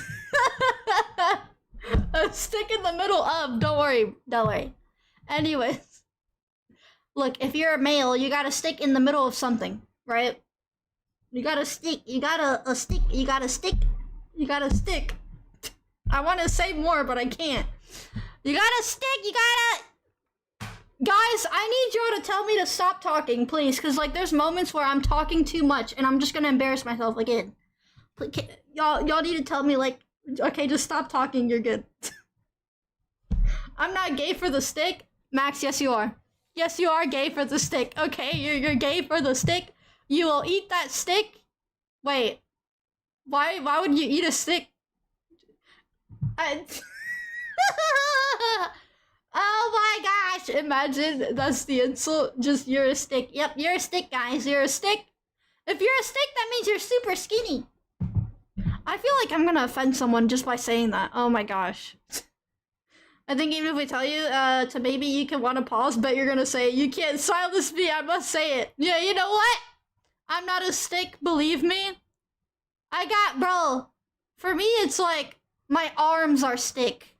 Everything else in my body is like, you know, I got thick, but then my arms are like super thin. And then you look at my wrist and it's like tiny, and then I got like stick fingers. It's like, dude, like, what the freak is this? I remember when I was 5 back in 2000, my dad and brother got into it because my brother was disrespecting him. My dad put him behind the window bars and slammed him through a table and broke one PS1. Bro, what the frick did he do? Oh my gosh, what did he do for that to happen? Dang, bro. Trust me, Twitter's not gonna like the stick line. After a bundle of sticks is the F-Slayer? What does that mean? I don't know what that means. Good lord, I don't know how somebody gets in that big situation. Built like a One Piece character? Who, me? Oh my, okay. You know what? Bro, One Piece characters look funny. They look funny. So I guess I'm a One Piece character now. Great. Da, da, na, na, na. Are you gonna sleep? Of course, yeah. It's 11:28 p.m. My brother was cursing at him. That's why. Y'all wanna know something funny? As a kid, I was at the park and I was with my dad and I was like, hey, you wanna see something? He's like, what? And then I just straight up flicked him off. Like, I did the middle finger. By the way, that was the only time I've ever done that. And dude, and he was like, he got mad. He was like, well, who the freak taught you that? I just straight up flicked him off with the middle finger. Bro, as a kid, you don't know any better. You just do stupid stuff. You got far more meat compared to One Piece character. They barely got a tummy. What is that one character with the big booba? She got big booba. That's the only meat she got. Miia blaming us as usual while I jump scare her. Yeah, Dylan. Great. You and your charmy bee character. That's nice. Sucks I'm stuck with the midnight shift. Man, that really sucks, dude. Sensei, that really, really does suck. You mean Sticks the Badger? You know what, Akira? You might be right. Sticks the Badger, guys. Sticks the Badger! Big Boobo One Piece character, which one? I forgot the name. Well, I don't know her name. But they do exist. Boa Hancock? Boa Hancock. Your dad must have been shocked. Oh yeah, he was. You could be a Bleach character where the women are either flat or as bored or have the gag size booba. No in between. Oh, I see. Nami? I don't know who it is. I was freaking the heck out. Said nothing for the rest of the night and scared that we had 2 PS1 consoles stuck with one. Yay. Because my dad broke one of it out of his temper. Yeah. No, I don't blame you, man. If you see something like that happen, you're just like, alright, I'm gonna keep my mouth shut for the rest of the day. Hadouken, bro! The 6-7, bro! There's not an actual character name. There is, but I don't know who it is. Alright, guys. It's been... can I hold them? Okay, Zaya. Alright, dude. Guys, I'm ending the stream now. Thank y'all so much for coming. If y'all haven't done so, be sure to check out my Patreon, TikTok, Instagram, my Twitter as well. You know, usually Twitter is like, if you want to take a look at what's going on, you can see Twitter. Usually, sometimes I be posting some stuff there, you know. We be having some arguments. because people be crazy on there. But yeah, sussy baka. You're a sussy baka, Polo. Sussy baka. Thanks for the stream. Thank you guys so much for coming. I really do appreciate it. Thank you, thank you. Sorry, I don't use Twitter, so I don't see all the weenie. Yeah, all the weenies. Yep, there you go. I got from work late today and missed the stream. No, bro, Bronze. I've been streaming for like 9 hours. My goodness. Best 8 hours, bro. I was gone for 3. Is Twitter happening again? I mean, besides getting... People are still rambling on about my outfit with cream. They're still raging about that, which is kind of funny. And the artist is still getting upset about the whole design thing, which is... Obviously, I already blocked them. But it was really unfortunate that you had to block them because of... Like, you have to block them like a year later, and it's like, dude, you had all that time to tell me or like remove me. Twitter's a disease? Yeah, bro. Yeah, I actually have all the next week off due to me having to burn off PTO. I don't know what PTO is. I knew that would happen, but whatever, is a cute cosplay. Thank you. Yeah, no, I seen it coming a mile away as well. I joined and you were missing. I leave, join back, and now your stream is ending. Spider, I'm sorry. I'm sorry. I apologize. I forgot to cancel the raid. It's okay. All right, guys, be safe. Love you all. Thank you for coming. Bye-bye, everyone. Bye-bye.